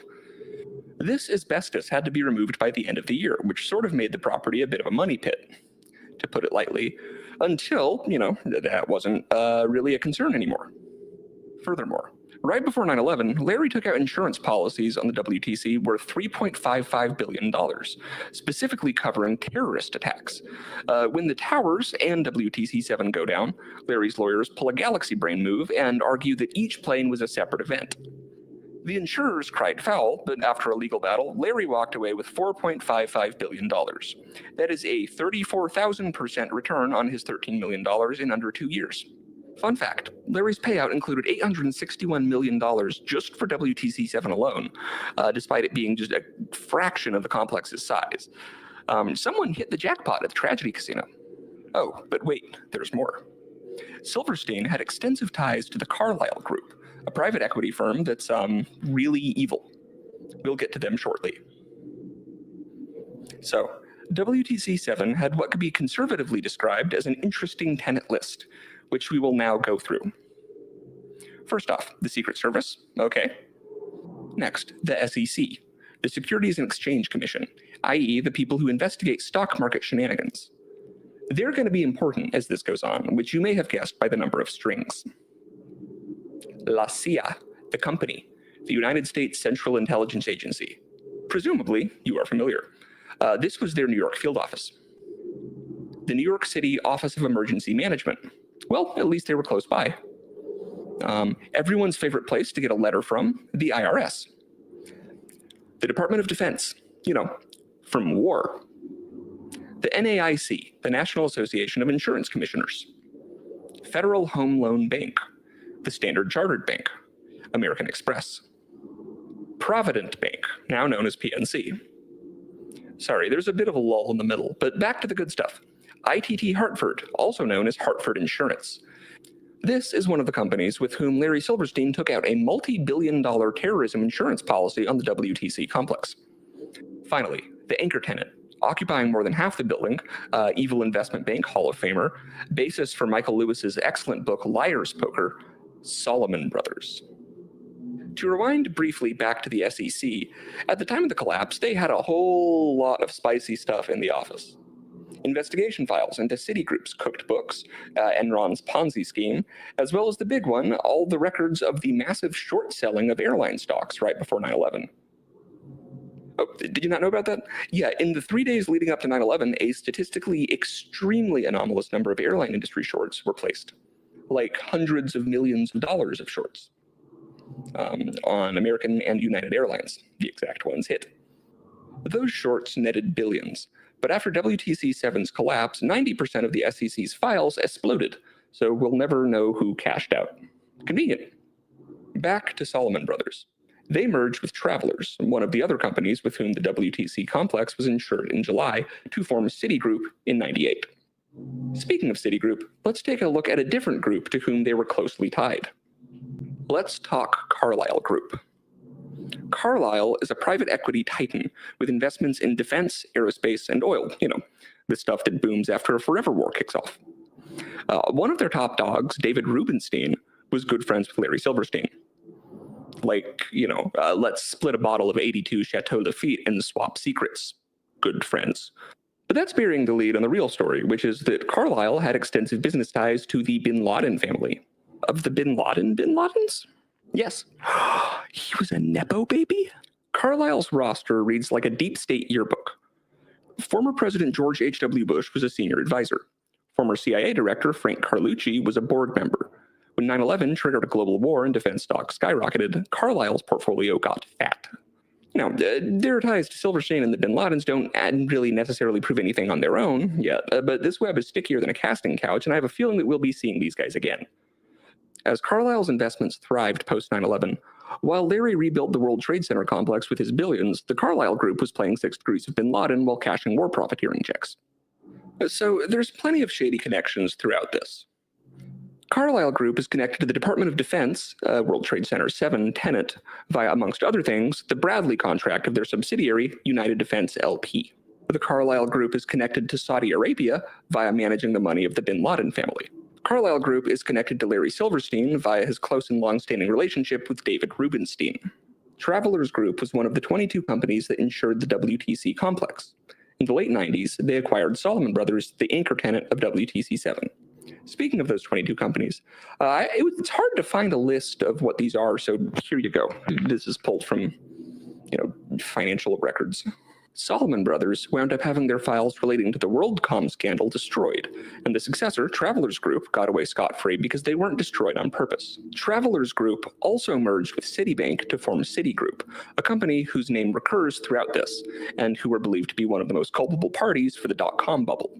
Enron. It's Enron. So let's say hypothetically you had a property owner who, okay, I'm going to choose my words carefully here. Let's say you had a property owner who was able to find a silver lining, say a $4.55 billion insurance payout. Then let's say you had a financial sector who was also able to find a silver lining, a chance to dispose of a whole lot of extremely incriminating records relating to looming prosecution following the dot-com bubble. Okay, Now, let's combine those two things with the explicit, factual, and officially acknowledged statement that we had extensive advanced knowledge that an attack was going to occur. We'll get to how all this connects in a minute. Bear with me. But first, I need to explain something that gets kind of complicated. So, by this point, basically everyone is aware that we had foreknowledge of the attacks. There's the famous quote about the alarms flashing red since 1999. In fact, the failure of the FBI and CIA to play nice with each other and cooperate regarding sharing intelligence is actually kinda indirectly how we got Palantir. But something else that is officially acknowledged, albeit quietly, public information is that 2 of the hijackers were, during the 90s, perhaps slightly, a little bit, definitely CIA recruits. So I'm going to break this down as simply as I can. In 2021, a court document was declassified about concerns relating to a suppressed and ignored investigation following 9/11 into 2 of the hijackers potentially having been on CIA payroll via Saudi Arabia as an intermediary. It would work like this. Basically, money went from DC to the Saudi embassy. It's then wired out of the country from the Saudi embassy to mainland Saudi Arabia, where it is then dispersed to a man named Omar al-Bayoumi via a no-show, no-work job he held at a Saudi government contracting company called Erkan. He then brings the money back into the US to give to al-Hazmi and al-Midhar, the hijackers, to cover their rent and lifestyle. In exchange, they were attempted to be recruited as CIA assets embedded in al-Qaeda. Now, this raises the question, how did 2 known al-Qaeda members get into the US? Well, we let them in. Yo, these guys are in al-Qaeda. Shut up, baby, don't worry about it. Do you know these guys? No. So why were the Saudis involved? Well, this was a joint US-Saudi intelligence operation involving Alex Station, a CIA station within Saudi Arabia. Beyond that, though, the Central Intelligence Agency is officially forbidden from conducting any operations domestically, which required them to use Saudi intelligence agents as proxies within the US. This arrangement dated back to the 1970s with the creation of the so-called Safari Club, which is a whole other can of worms that is far too deep to cover here and would definitely get this video taken down if covered, because of the fact that one of the countries who was a member of the Safari Club was, you know, the one you're thinking about. Now, I'd like to make a note here. Sometimes with this channel, I am forced to make tough decisions about whether to include everything and instantly have the video taken down, or to truthfully mention as much stuff as I am capable of mentioning without getting completely deplatformed. Anyone who feels that I'm leaving some stuff out is more than welcome to make their own video covering what they feel I missed. So, what do we have here so far? We have a property owner who stands to make a pretty penny, or more specifically 455 billion pretty pennies, who is directly connected to an evacuated building holding a whole lot of remarkably flammable and remarkably incriminating documents. We also have a US-Saudi intelligence operation deeply embedded into al-Qaeda with advanced knowledge of an attack. But what bridges the gap between these? Well, remember our friend and Larry Silverstein's very close friend, Presidential Medal of Freedom recipient David Rubenstein. When did he get that? Under the Reagan administration? This year. If you recall, he was a bigwig at the Carlyle Group. You know, the incredibly shady private equity firm with as many intelligence community ties as they had oil and defense investments. Recall, if you will, one of their major asset management clients was the ultra-wealthy bin Laden family. Ironically, the same bin Laden family with whom David Rubenstein was meeting the morning of 9/11. Hopefully, this has been a helpful primer under the sort of state of the world and historical backdrop and context of 9/11. Now, one thing I would like to emphasize here. It's important to not let things like this lead you to get lost in the sauce of conspiracy theories. As we all know, it is ludicrous to imply that every floor of this building collapsed simultaneously due to anything other than the obvious blazing inferno. I remember getting a call from the fire department commander telling me that they were not sure they were going to be able to contain the fire. I said, you know, we've had such terrible loss of life. Maybe the smartest thing to do is pull it. And they made that decision to pull, and then we watched the building collapse.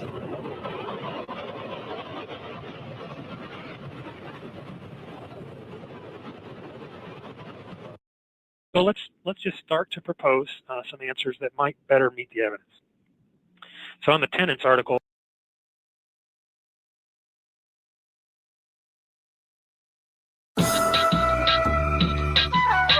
You're listening to the Corbett Report. CorbettReport.com.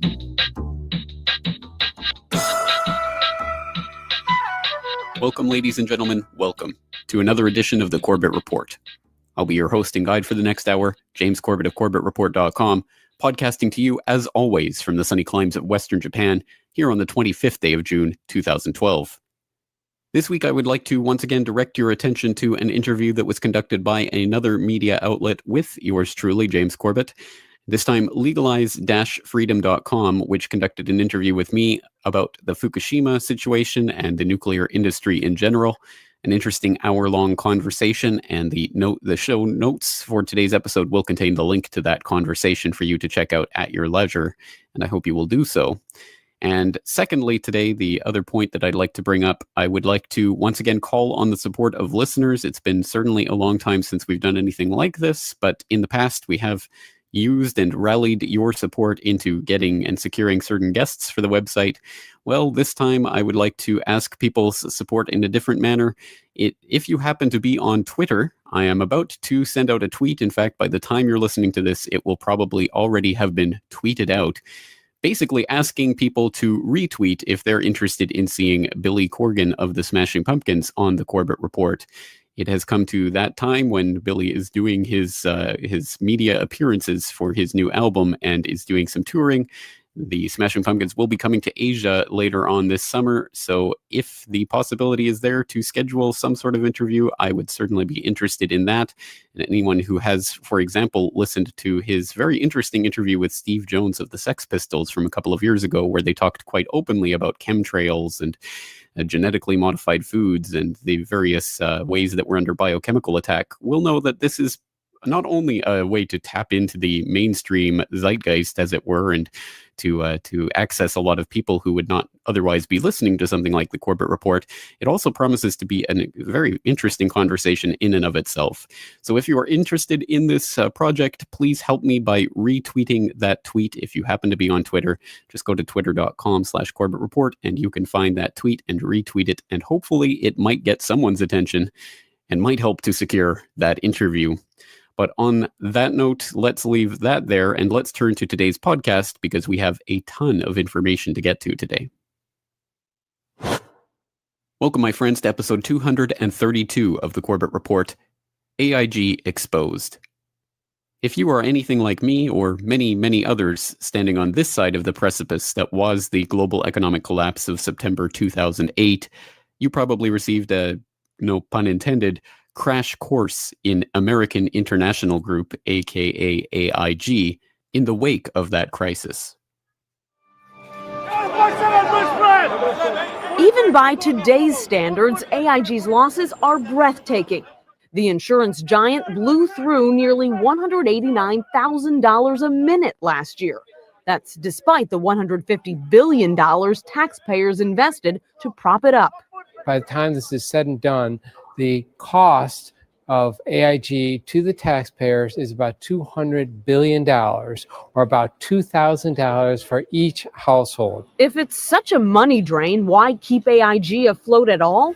Because AIG is at the hub of the global financial system, insuring pensions, money markets, banks, and insurance companies against losses in 130 different countries. If AIG fails, the whole wheel could deflate. The President understands that he will take the steps necessary to ensure that there is not a catastrophic failure to our economic system. Today's $30 billion aid package is meant to buy time as the government, which now has an 80% stake in AIG, tries to sell off parts of the company at the highest possible price. Let's say you're a small property investor, you own 3 houses. Would you like to have to sell them in the next month, or would you like to be able to hold on to at least a part of them to sell them over the next 3 years? Will Americans ever get their tax dollars back? The government-appointed CEO of AIG seems confident they will. The underlying insurance companies that represent AIG, they are rock solid. They're performing well. They generate earnings. They generate cash. will be able to take either that cash or the value of those assets, give it to the Federal Reserve in satisfaction of the debt. The CEO predicts it will take 15 to 18 months to stabilize the company. But analysts say if the economy continues to deteriorate, this may not be the last time taxpayers have to open their wallets to help AIG. This is the story of American International Group, aka AIG, that most people out there probably know by now, namely the downgrading of their credit rating in the wake of the Lehman Brothers collapse in September 2008 that caused a liquidity crisis that it in turn caused the markets to go into a tizzy and caused really ultimately the formation of a new paradigm, the bailout paradigm that we're still laboring under today, whereby the US Federal Reserve steps in and does whatever it has to do in terms of printing funny money and raining it down on Wall Street as helicopter Ben Bernanke promised before becoming chairman of the Fed. Well, that's exactly what happened in this crisis, and this is exactly what has transpired with, as that report indicates, not the $182.5 billion bailout, the largest bailout in history, number that was thrown around at the time, but in fact a bailout that climbed upwards of $200 billion over the course of the proceeding several months. So something of just unthinkable scale, scope, and size, something that truly was unthinkable just a few months before. And what better sign that we're living in a new paradigm than the unthinkable suddenly becomes banal reality. And so on this side of the disaster, sitting here in 2012, we may have taken all of this, well, somewhat in stride. We may have forgotten just how large a seismic event in the economy that was, and even what its ramifications continue to be. And it looks like the prevailing narrative about all of this is that, well, it's time to sweep the AIG story under the rug and really forget about the nationalization of the largest insurance company in the world and the 29th largest corporation in the world. Let's just sweep that back into the memory hole because it's no longer important, because we have stories like this one from ToledoBlade.com from just earlier this month. Fed reports repayment by AIG of $53.1 billion loan. Quote, the Federal Reserve Board reported Thursday that American International Group has repaid all of its $53.1 billion in bailout loans from the Federal Reserve Bank of New York, plus interest. The government stepped in with a $182.5 billion package to rescue New York-based AIG from collapse in 2008. The bailout was the largest in history. End quote. And that is the entirety of that article, a grand total of 3 sentences devoted to the largest bailout in history and the subsequent denouement of that bailout. And with that, I guess we're supposed to just basically shove that in the collective memory hole and forget all about AIG, where it came from, and what it's doing now. But it's not as easy as that, as you may have imagined. So there have been very few people, but there have been some brave people out there exposing AIG, what it's really been doing, and what the ramifications of all of this are. So today we're going to be digging up those skeletons and putting them on display for all to see. Now, in order to understand any of the context of this story, why it's important, or where it's heading from here, we will have to, as always, start rolling up our sleeves and exploring the real history of American International Group, what it is, how it was formed, and what its real history is. And in order to do that, well, why don't we turn to the horse's mouth itself and take a look in there and see what we can find. And by that, I mean, why don't we listen to a speech given by none other than former AIG CEO and the person who really built AIG into the company that we know it as today, former CEO Hammerin Hank Greenberg, whose actual name is the much less interesting and much more prosaic Maurice R. Greenberg. And he gave a speech outlining some of that history of AIG and how he came on board with the company. So let's listen to him talking about this. Good morning.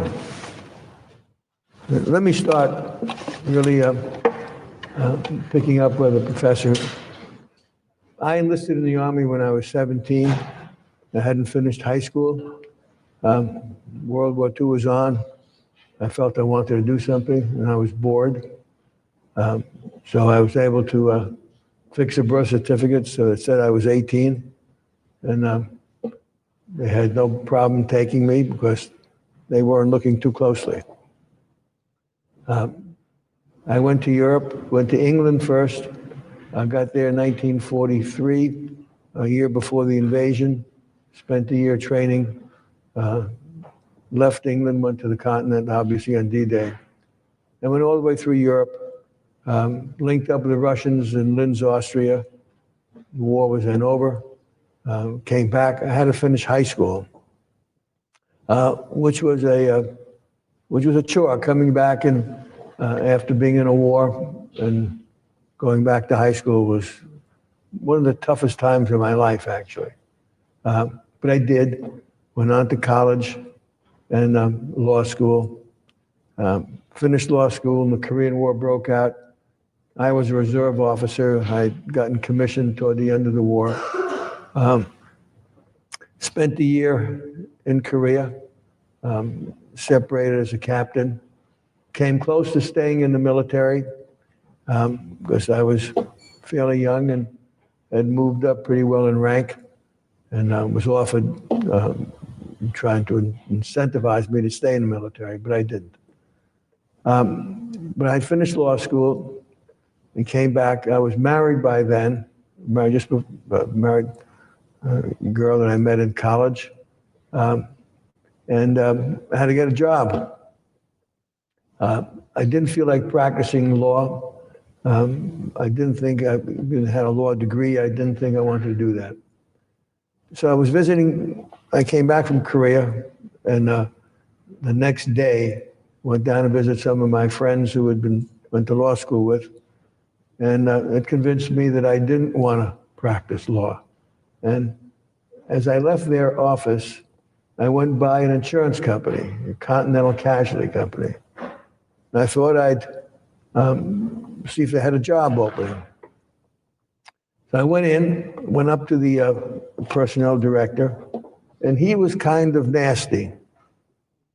Now, I had just come back from Korea, and I came back, I had orders to fly back, so I was really very untamed at that moment.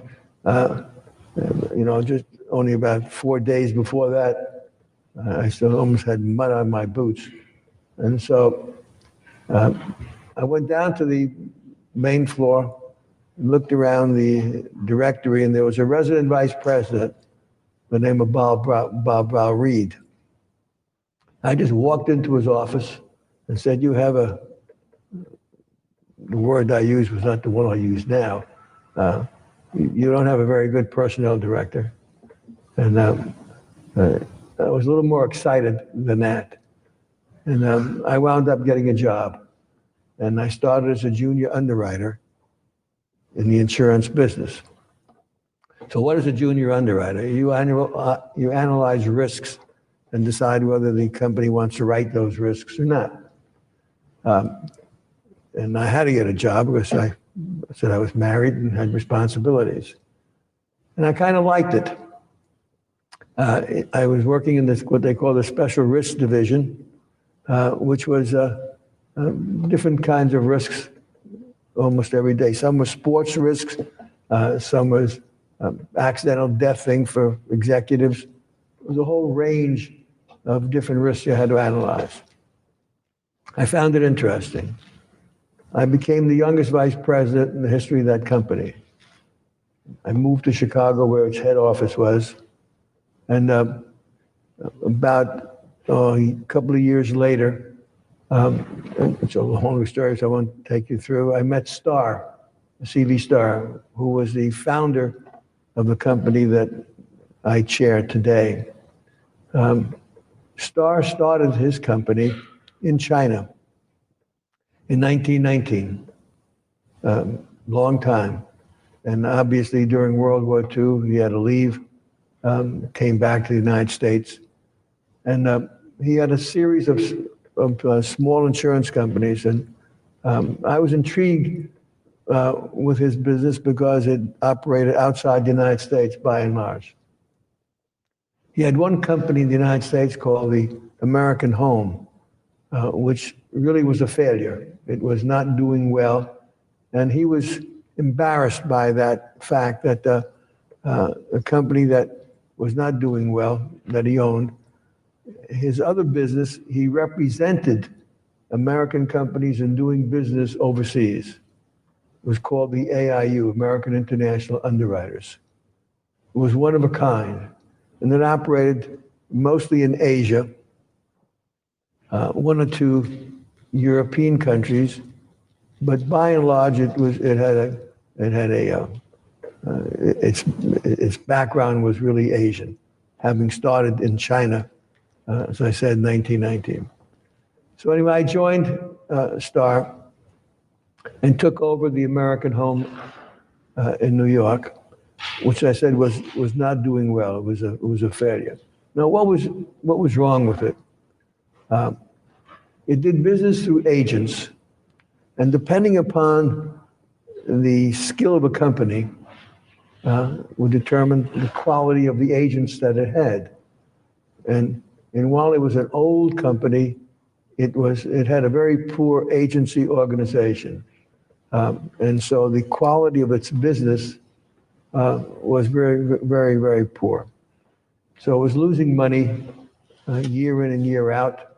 The job I had was to turn it around. To cut that short, I got rid of all the agents and went into what they call the brokerage business. Instead of writing small businesses, we began writing large commercial risks. And we needed a lot of reinsurance. I went to London, got Lloyd's to back that strategy. Up to then, most of the large risks were being written in London at Lloyd's. Very few American companies had the skills to underwrite large, complicated risks, whether it was large property risk or casualty or marine, aviation, very difficult risks. And we assembled a group of quality underwriters, and we started doing that. We ultimately became the largest brokerage underwriting company in the United States.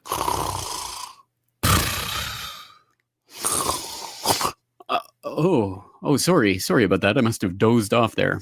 Yes, well, so far, so perfectly bland, as you would expect from the completely monotonous and boring details of a bland financial institution like AIG and its perfectly snooze-inducing history, spoken in bland monotones by a particularly uninteresting storyteller. Blah, blah, blah. Greenberg came in, turned American Home around, started to look for other insurance companies, turned them around, put a holding company on top of it. AIG was born, became CEO, took over CV Star & Company in 67. CV Star died in 68. Greenberg became the kingpin of this big financial empire, blah, blah, blah, etc., etc. You can go and listen to the whole story for yourself in its entirety by following the link to that audio on the show notes for today's episode at CorbettReport.com. But why don't we cut to the chase? Because in amongst all of this bland history, there are some very interesting nuggets. We did a much better job in both developing our business and managing the business in a more efficient way than others would do. And obviously, you have to have an organization. You got to surround yourself with people who share the same values, the same aspirations that you do. You have to have a team that works hand in glove, and we did. The senior management of AIG was like a band of brothers. We saw things alike. We worked well together. There wasn't ever a palace revolution, anything like that. It was a great organization. We added more diversification because that became, clearly diversification was essential. But in order to do business in many countries, you had to open the market. Markets didn't, welcome you in many countries. Take Japan, for example. It was a very closed market. Japanese were very reluctant to open their market to foreign insurers. So we had to force the market open, and we did. We used the U.S. government was very much on our side, and if the Japanese didn't open their market to us, we worked hard to keep some of their own companies, whether it was insurance or otherwise, or other things, from doing business in the United States. We didn't hesitate to use the U.S. government to support our desire to open markets around the world.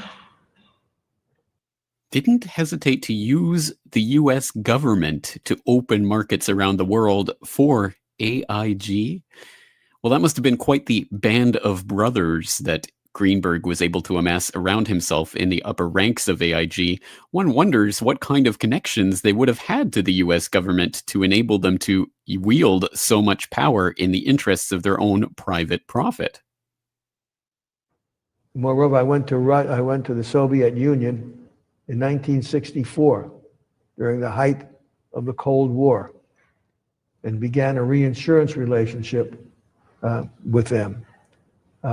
And that lasted throughout the years. Even during the height of the Cold War, we had a relationship going on. It wasn't easy. They thought I was in the CIA most of the time. It was a difficult thing, but we persisted. And when the Iron Curtain came down, we had a head start against anybody else. Well, being a CIA agent certainly would actually make sense in a lot of different ways, especially the connections to government that enabled Maurice Greenberg and his band of brothers to wield the government like a stick for the use of their own private profit at AIG. But the way Greenberg tells it, it just sounds like sour grapes from jealous competitors and suspicious foreign governments. So is there anything to this? Can we dig up anything about AIG, about Greenberg, about the past of this insurance company that would make such ridiculous, outlandish accusations actually seem not so outlandish? Well, the answer is a resounding yes, but you're going to have to bear with me and buckle down because we've got some reading to do. In fact, quite a bit of it. There are some absolutely incredible articles that I want to draw your attention to that will help to connect some of the many, many, many dots in this greater AIG picture. But as I say, there's a lot of reading to be done here. So we'll put on the record what we can. The rest of it you'll be able to garner from the show notes for today's episode. Once again, the link to the articles so that you can get them and save them to your hard drive so they don't mysteriously vanish into the internet memory hole will be there for your reading pleasure. And until then, let's start going down this rabbit trail and see how far down the hole we can get with stories like this one from that bastion of conspiracy mongers and paranoid theorists, the LA Times, which back in September 22nd, 2000, published a very interesting article about a piece of history that had up until then been classified, and basically the public had not been worthy of knowing it, according to the US government. It goes under the headline, "The Secret Insurance Agent Men." Quote, "They knew which factories to burn, which bridges to blow up, which cargo ships could be sunk in good conscience. They had pothole counts for roads used for invasion and head counts for city blocks marked for incineration. They weren't just secret agents, they were secret insurance agents.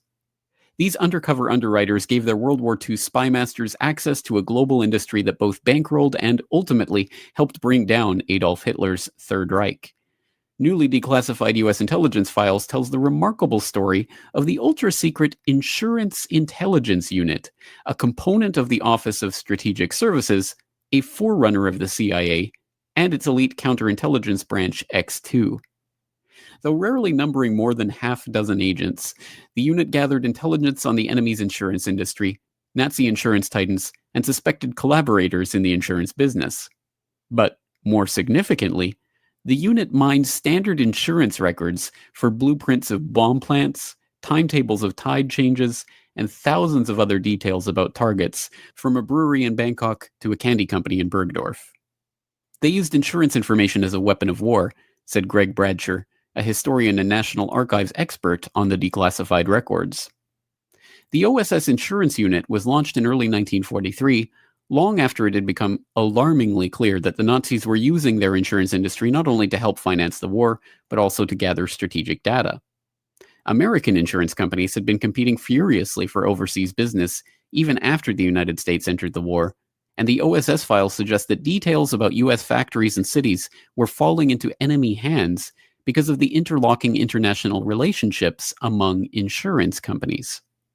Germany had 45% of the worldwide wholesale insurance industry before the war began and managed to actually expand its business as it conquered continental Europe. As wholesalers, or reinsurers, these companies covered other insurers against a catastrophic loss that could wipe out a single company. In the process, the wholesaler learned everything about the lives and property they were reinsuring. The motives of the OSS unit's founders were both pragmatic and patriotic. This story is incredible because the unit begins as part of the desire of American insurance interests to contribute to the war effort and exploit it for future economic gain, said historian Timothy Naftali, a consultant to the Nazi war criminals interagency working group that was created by Congress last year. The men behind the insurance unit were OSS head William Wild Bill Donovan and California-born insurance magnate Cornelius V. Starr.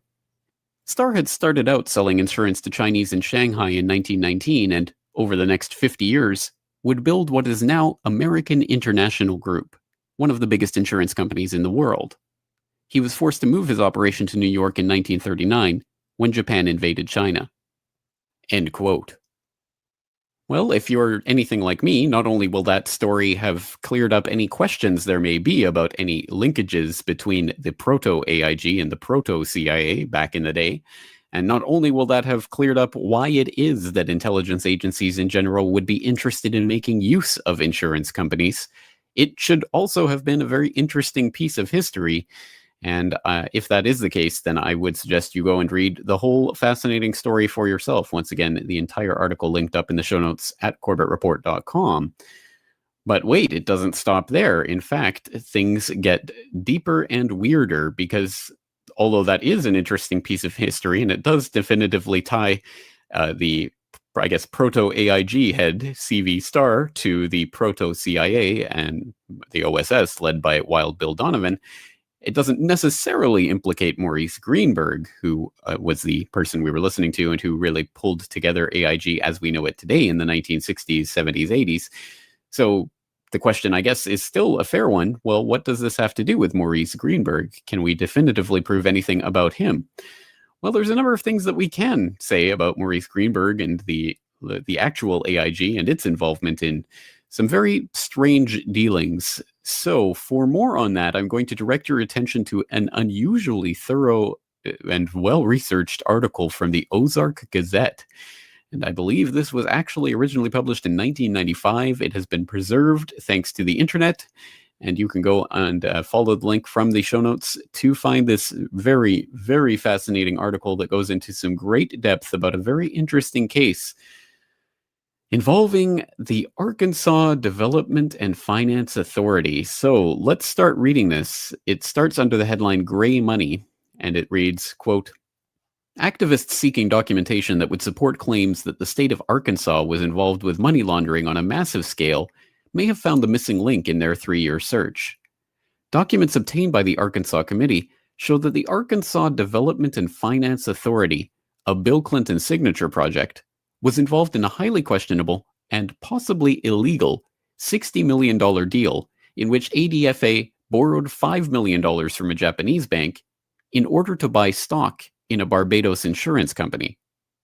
The stock was not registered with the Securities and Exchange Commission. The state of Arkansas was the lead investor in a deal which poured $60 million through a Barbados company, Coral Reinsurance, which is currently under investigation by insurance regulators in New York, Pennsylvania, and Delaware, as well as by Manhattan District Attorney Robert Morgenthau, lead prosecutor in the BCCI scandal. Additionally, the Ozark Gazette has recently been told that as a result of the release of the Coral documents, the independent counsel, Kenneth Starr, is also investigating the deal. Persons involved in the deal, which began in 1987 and ended in 1991, include Bob Nash, then president of ADFA and now personal director of the White House, Robert Rubin, then president of Goldman Sachs Investment Bank and now secretary of the Treasury, and Maurice Greenberg, president of American International Group and a candidate in 1995 to be Director of Central Intelligence. The American International Group is a $100 billion multinational insurance company which founded Coral Reinsurance Company in 1987. The fact that AIG founded Coral was hidden from insurance regulators for at least 3 years and was only recently proven by the reluctant release by ADFA of the original stock placement memorandum. Maurice Greenberg, as president of AIG, is a very well-connected businessman and a player in international politics. He serves as the chairman of the U.S.-China Business Council and lobbied hard and successfully for the Clinton administration to sever the link between China's human rights record and renewal of China's most favored nation trade status. Members of the board of directors of AIG include Martin Feldstein, Harvard University economics professor and former chairman of the President's Council of Economic Advisors, and Carla Hills, former U.S. trade representative.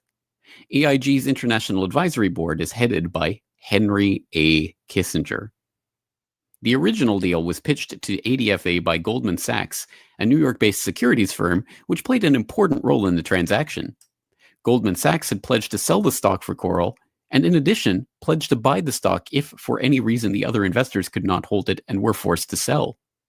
Goldman's president at the time was Robert Rubin, later appointed by the Clinton administration to succeed Lloyd Benson as the Secretary of the Treasury. End quote.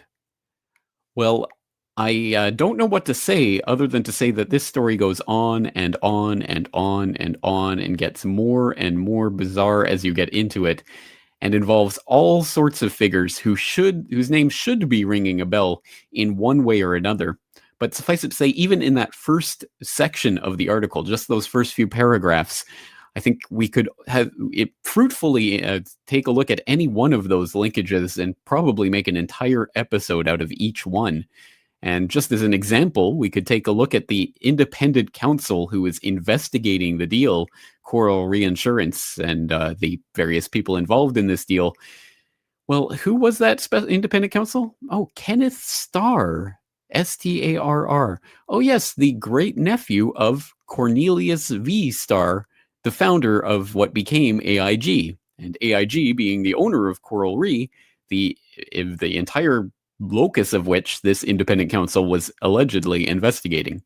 And Kenneth Starr, of course, being the prosecutor who went on to uncover the big scandal of the Clinton years, Monica Lewinsky. So all of the Whitewater stuff, all of the ADFA stuff, all of the Mena, Arkansas drug running that we've talked about in previous episodes of this podcast gets completely swept under the rug, and Monica Lewinsky becomes the reason for the impeachment of Bill Clinton and basically forcing him to start the bombing in Yugoslavia.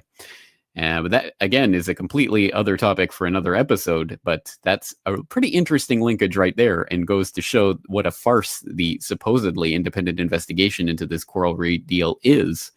And, of course, we can also note the appearance of Goldman Sachs and Henry Kissinger and others in these first few paragraphs. But why don't we dwell for a moment on the Arkansas Development and Finance Authority, which came into existence under Governor Bill Clinton, then Governor Bill Clinton of Arkansas, back in the 1980s. Well, what is the ADFA and what was it involved in? I first met Bill Clinton in the mid to late 70s. He was an up-and-coming politician. There were a group of us, Jim Guy Tucker, Bill Clinton, Sheffield Nelson, and myself. And we kind of ran around and palled around with each other. It was from that point that I did a lot of projects for Bill from a marketing perspective. In 1988, I went to Bill. I said, I need a job to kind of relax, mellow out. Bill Clinton and Betsy Wright, they suggested that I go to work for a place called the Arkansas Development Finance Authority. And they said my talents could really be used there. It was the best kept secret in Arkansas. After about 2 weeks, I went to Wooten Epps, and I said, Wooten, I think I've got enough background on this that we can start marketing it. Now, what is the criteria for loans? He said, whoever Bill wants to get a loan. To go back, though, to that moment in time, I'd been there about a month, and I realized that I was in the epicenter of what I'd always heard about all my life. What most people have heard about is the machine.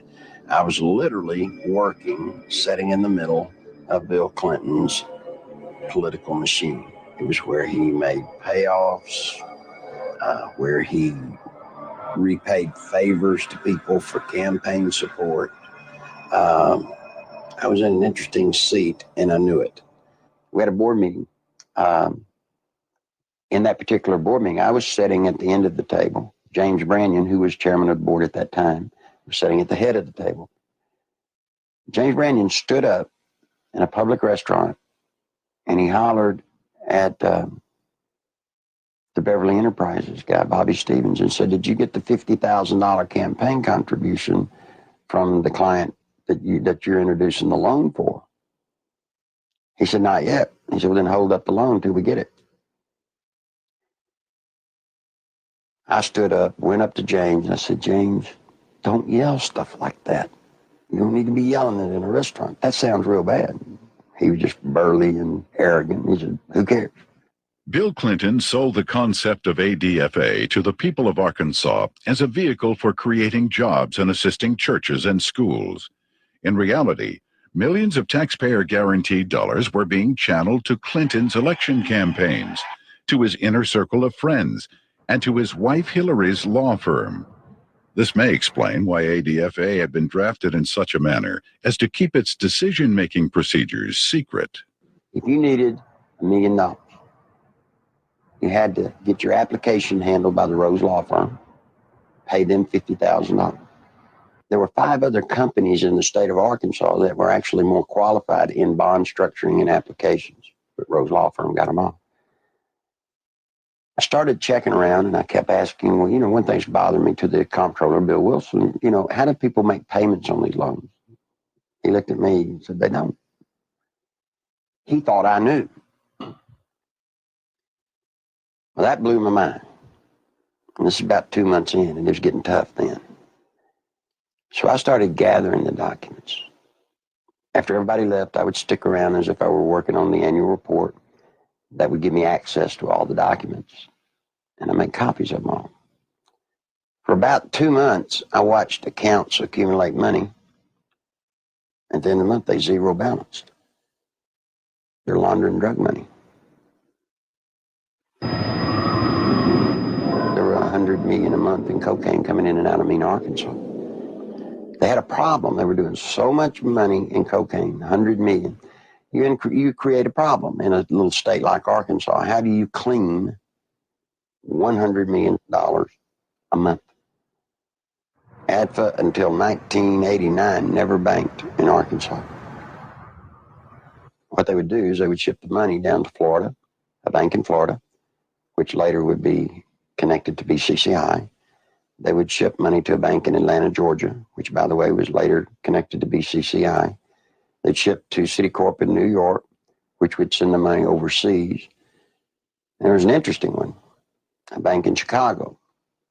That bank, by the way, is partially owned by Dan Rostenkowski. Dan Lassiter would get the bonds. He would become the broker for the bonds. He would transfer money back to ADFA.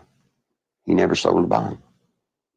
The money then would leave ADFA, go into one of the various banks for the specific bond loan, and they would zero it out. When they zeroed it out, they were giving it back to Lester, less their handling fees. During the Laster investigation, we had numerous witnesses for the federal grand jury, had extensive testimony. People that was connected with Laster and drug use and everything else. His cocaine use become used as a tool for sexual favors and also for business deals that influence people. And that's when Mr.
insider trading, another such very juicy topic.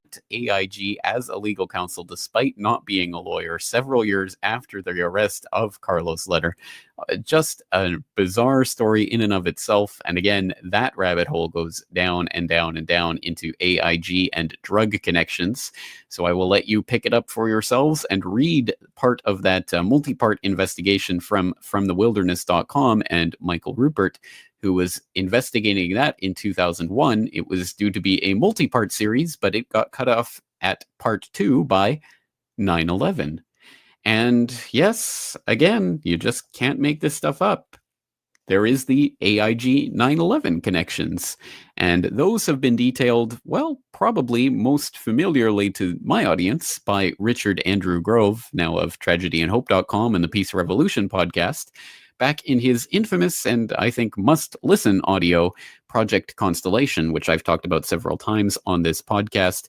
But for those of you who have not yet heard that, or for those of you who would like a refresher and how all of this ties in with AIG, I will direct you to Black 9/11 by Mark Gaffney. This is a book that has recently come out from Trine Day Press, and I did have Mark on the radio program to talk about this book and talk about 9/11 insider trading and other such very juicy topics. And on a programming note, for all of those people who have written in to tell me that this episode is not available for download, thank you very much. In fact, yes, I am aware of this fact. Unfortunately, because of the schedule changes to the radio show this week, for whatever reason, this episode didn't end up getting recorded, or at least not recorded in its entirety. We have the first 20 minutes of it or so, and I am in the process of finding out if there is a recording of the full episode talking to Mark Gaffney about his book, Black 9/11. There may or may not be in the next 24 hours. I will be confirming that. And if there is not, I will put up the first 20 minutes of that conversation that it still exists anyway. And we'll have to have Mark Gaffney back on to continue talking about this, because obviously a fascinating subject, and it's a shame that that seems to have not been recorded. But picking up from Black 9/11, in chapter 3, called A Walk on the Dark Side, Mark Gaffney starts getting into the AIG 9/11 connections, because yes, they're there as well. So I'll read a section from this book. Quote, "The crash of American Airlines Flight 11 into the North Tower of the World red flags because the point of impact at the 95th and 96th floors was another remarkable happenstance. Both floors were occupied by Marsh & McLennan, one of the world's largest insurance brokerages, with ties to the private intelligence firm Kroll Associates, which held the security contract at the World Trade Center. Indeed, the network of corporate ties here is so entangled that tracing all the links would fill this entire volume, but the most salient connections can be enumerated. The CEO of Marsh & McLennan on 9/11 was Jeffrey Greenberg, son of Maurice Hank Greenberg, owner of AIG, the world's largest insurance conglomerate, or second largest, depending on the source. Greenberg's other son, Evan, was CEO of Ace Limited, another large insurance company. Maurice Greenberg had been a director of the New York Federal Reserve Bank for many years, and in 1994-95 served as its chairman. Greenberg was also vice chairman of the Council on Foreign Relations, which, as already noted, sponsored his 1996 report, Making Intelligence Smarter, the Future of U.S. Intelligence. As a result of that report, Senator Arlen Specter floated Greenberg's name as a candidate for the directorship of the CIA. Although George Tenet eventually got the job, the mere fact that Greenberg was in the running shows the extent of his influence. In 1993, Greenberg's huge insurance conglomerate AIG reportedly bankrolled the Wall Street spy firm Kroll Associates, saving it from bankruptcy. Thereafter, Kroll became an AIG subsidiary. After the 1993 World Trade Center bombing, Kroll acquired the contract from the Port Authority of New York to upgrade security at the World Trade Center, in the process beating out 2 other firms. Kroll continued with the WTC security contract through the period leading up to the September 11th attacks. One of Kroll's directors, Jerome Hauer, also managed New York Mayor Rudolph Giuliani's Office of Emergency Management, which was located on the 23rd floor of WTC 7, which was also destroyed on September 11th. Kroll's contract gave it unfettered access to all of the buildings destroyed in New York on 9/11. Nor was this all. In 1998, AIG invested $1.35 billion in the Blackstone Group, a private New York merchant bank. According to the New York Times, the two companies had worked together for many years. Indeed, Maurice Greenberg had served on Blackstone's advisory board since 1989. The connection is of special interest because in October 2000, Blackstone Real Estate Advisors, the real estate management arm of Blackstone Group, purchased the mortgage secured by WTC7. This startling string of coincidences should have been reason enough for the 9/11 Commission to investigate both the Blackstone Group and Kroll's shady background, as well as their relations with AIG, Ace Limited, and Marsh & McLennan. The Commission was armed with subpoena authority and could have probed deeply enough to learn the truth. Unfortunately, the official investigators were not interested in connecting the dots. The 9/11 Commission report, released in 2004, was at best shamefully inadequate, as will become apparent in the course of this narrative. Important evidence continued to appear nonetheless. In 2006, a whistleblower named Richard A. Grove went public with stunning testimony about his involvement with the Greenberg Empire, an up-close and personal experience, Grove says, that nearly cost him his life. During the period leading up to 9/11, Grove worked as salesman for Silverstream Software, a firm marketing designer solutions to a number of Wall Street institutions, including Merrill Lynch, Deutsche Bank, Bankers Trust, Alex Brown, and Morgan Stanley. According to Grove, Silverstream built internet transactional and trading platforms designed to web-enable the critical business functions of Fortune 500 companies, basically integrating and making available on the web the disparate legacy applications and mainframes, while simultaneously streamlining workflow and traditional paper processes.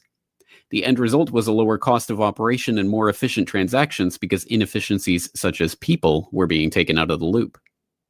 Grove was so successful as a salesman that he earned over $1 million before the age of 30.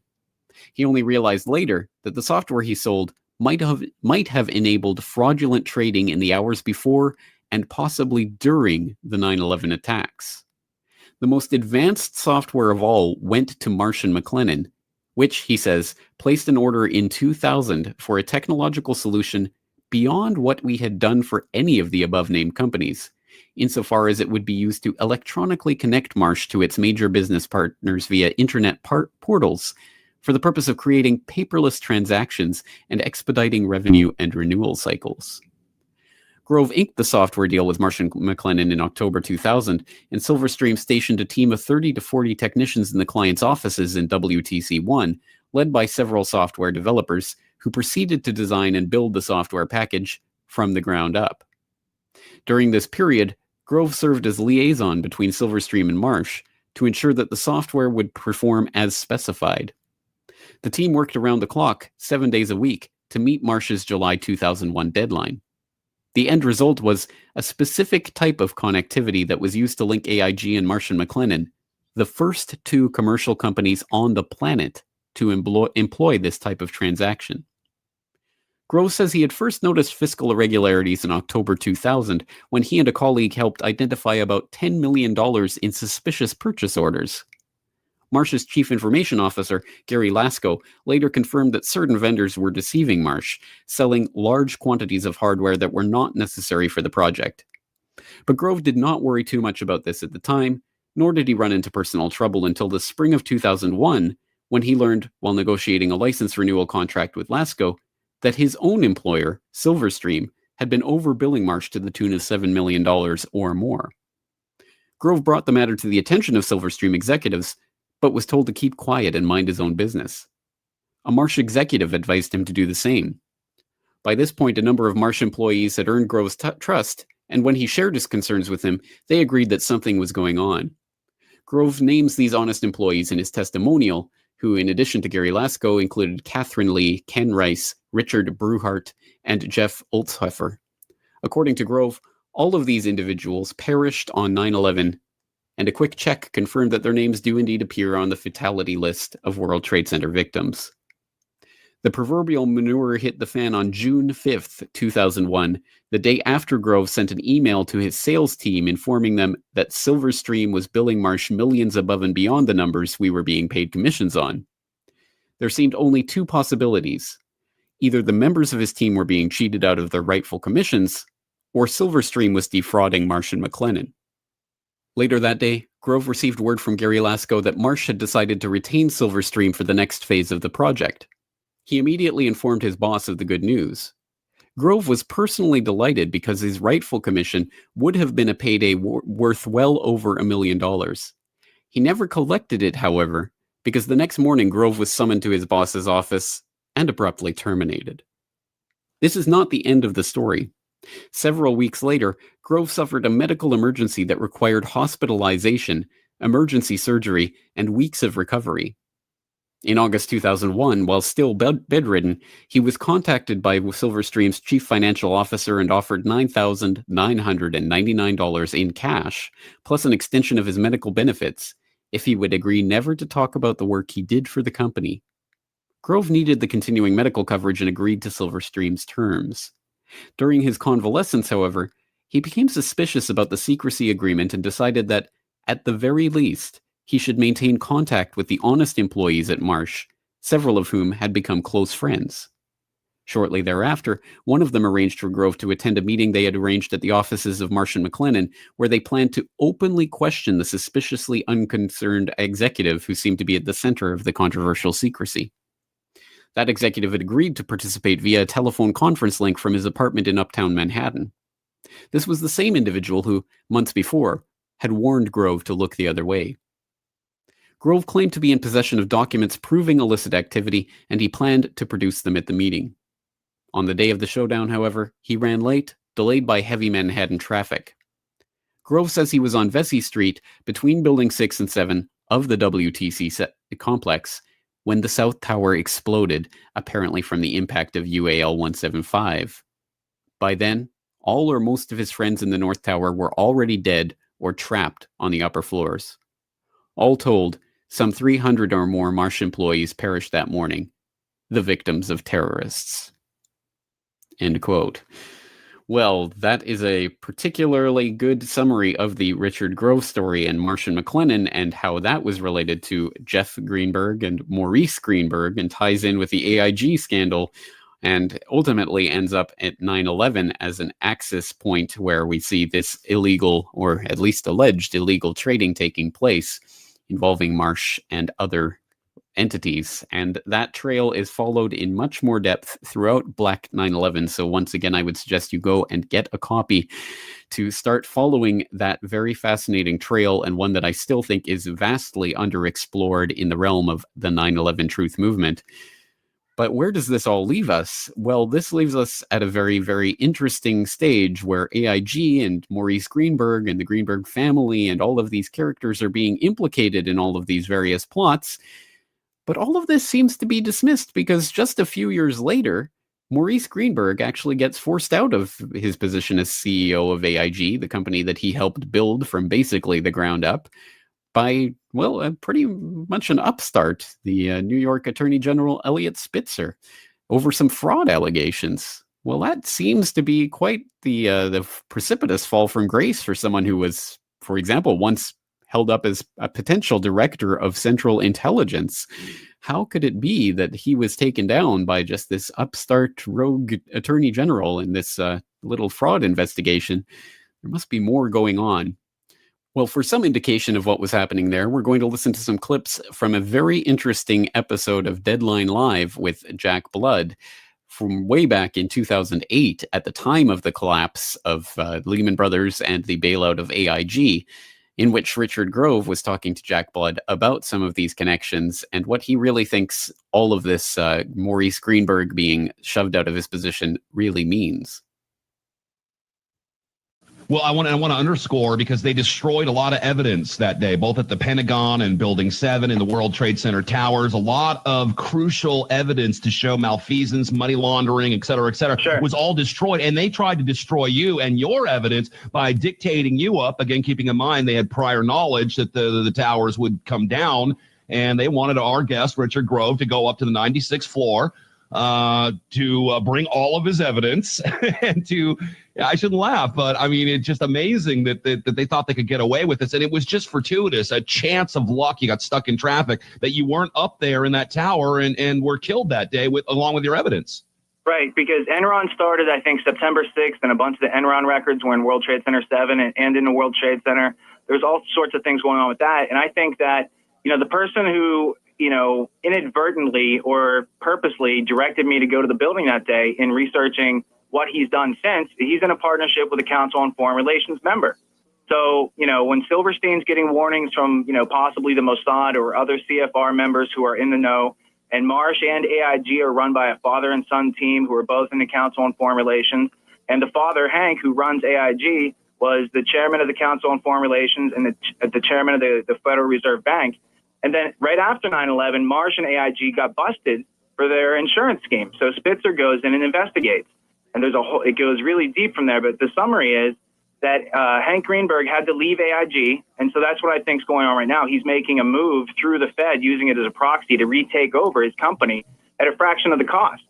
You see, now that isn't something you're going to hear on the news, folks, every day. Can you get into, we got about 2 minutes left in this segment, and we're going to be talking about this, folks, for the entire hour with our guest, Richard Andrew Grove. Can you elaborate on that? So Hank Greenberg, Maurice Hank, they call him Hank Greenberg. It's not the baseball player, but, Well, that's why he took it. He named himself Hank after the famous baseball player. His name's Maurice Greenberg. He had a history in the U.S. Signal Corps, which became the NSA. He has very close ties to the OSS and CIA.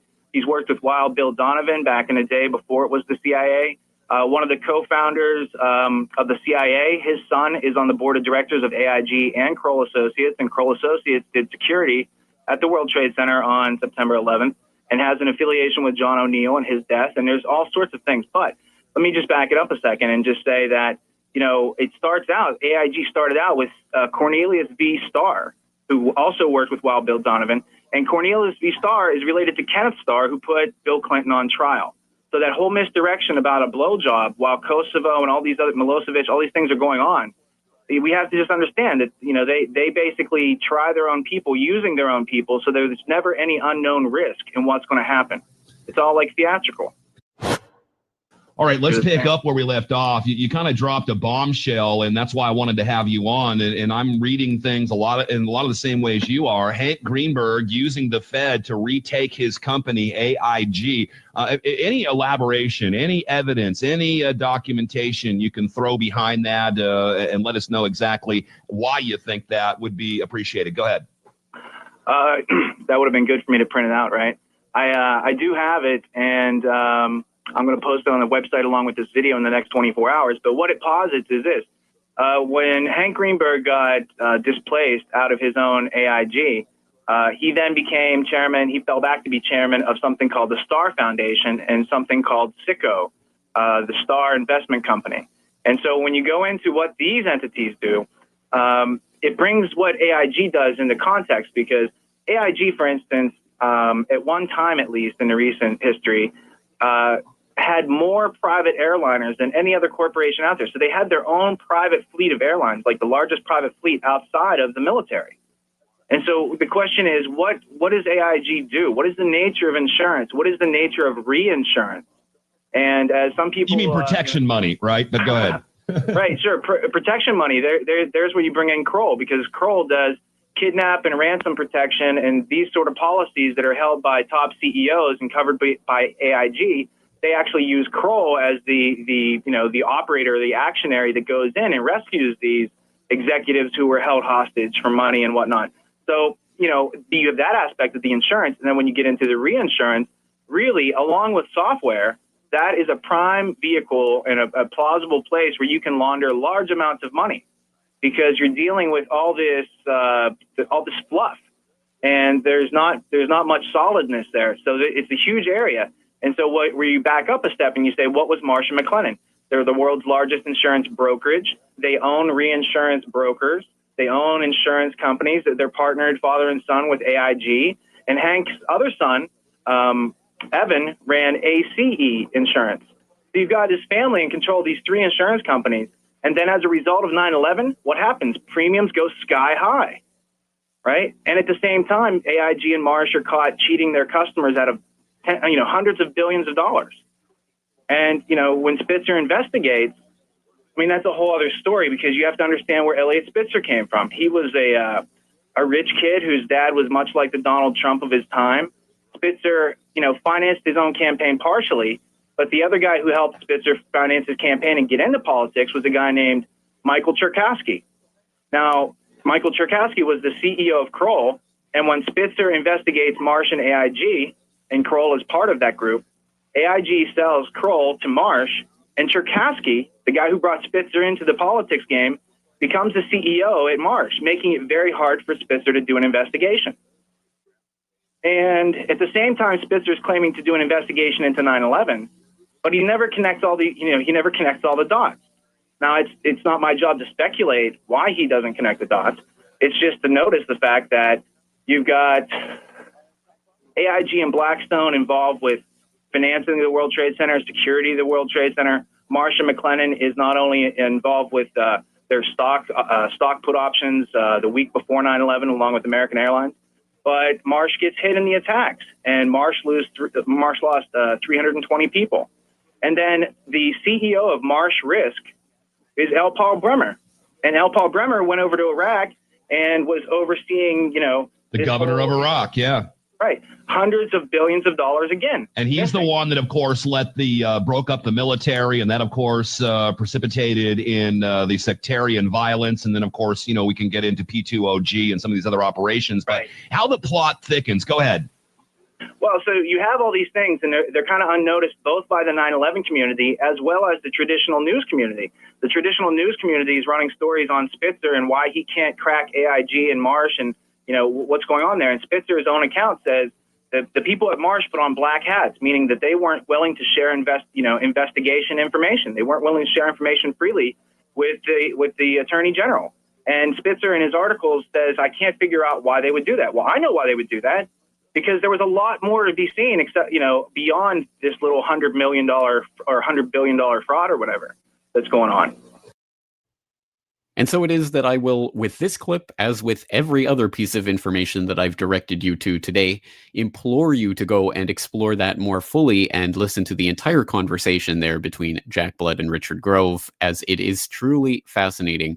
And that, again, taking place just days after the collapse of Lehman Brothers, still in the midst of the AIG bailout brouhaha, and all of that swirling around, and yet they were able to pierce down to what was really going on and who the players really were, because they were grounded in history. And once again, that is absolutely key for all of us, so that when these types of events take place, we have an idea who is who, how they're connected, and what's really happening.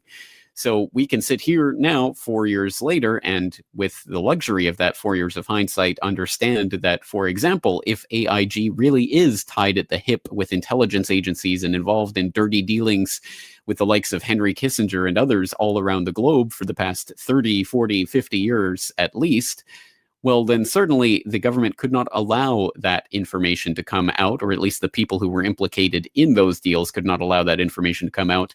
Therefore, AIG could not be allowed to fail, because if it did, all of its deals would unravel, and unravel in a very public way. So that certainly makes sense that the government would come in and nationalize the company in order to cover up all of it and to make sure that none of that ever got thoroughly investigated or seen through to the end. Because, well, you have to keep all of this bailout shenanigans undercover and under wraps, because, the public just can't know this information. Well, a very convenient excuse anyway. So if 9/11 was used to hide fraudulent transactions and vast amounts of money that were being funneled and moved around on that day, then perhaps the crash of 2008 was also used to hide some of the dirty dealings of some precarious companies like AIG that suddenly found themselves in dire straits. Once again, unfortunately, all of this is necessarily speculative, because I presume you, and certainly not I, are privy to any of this insider background information or know what kind of deals are being made in the corridors of power. But if there is anything that we can say, other than to, of course, implore you to continue exploring all of the different threads that we've left kind of hanging out there today in this rich tapestry that is AIG, to put it politely. If there's anything else that we can do, it is to at least take a moment to reflect on the possibility, and we don't even have to go out there and try to draw lines together when we don't have the documents to do so, but even what is the ramification of an insurance company, any insurance company, being tied at the hip or perhaps even puppeteered by elements of the intelligence agencies? Insurance companies know more about you than pretty much anyone else. They know who you are. They know where you live. They know where you work. They know about your medical history. They know all sorts of detailed information about your lives, so that just as that information about infrastructure, about buildings, about all of that information was so valuable to the CIA, for example, during World War II, when they were looking for good targets to attack and to burn enemy cities to the ground.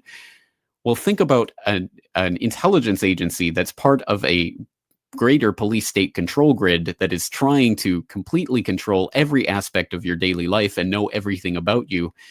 It only makes sense that they would want to puppeteer or in some way team up with something like an insurance company that is watching over everything you do.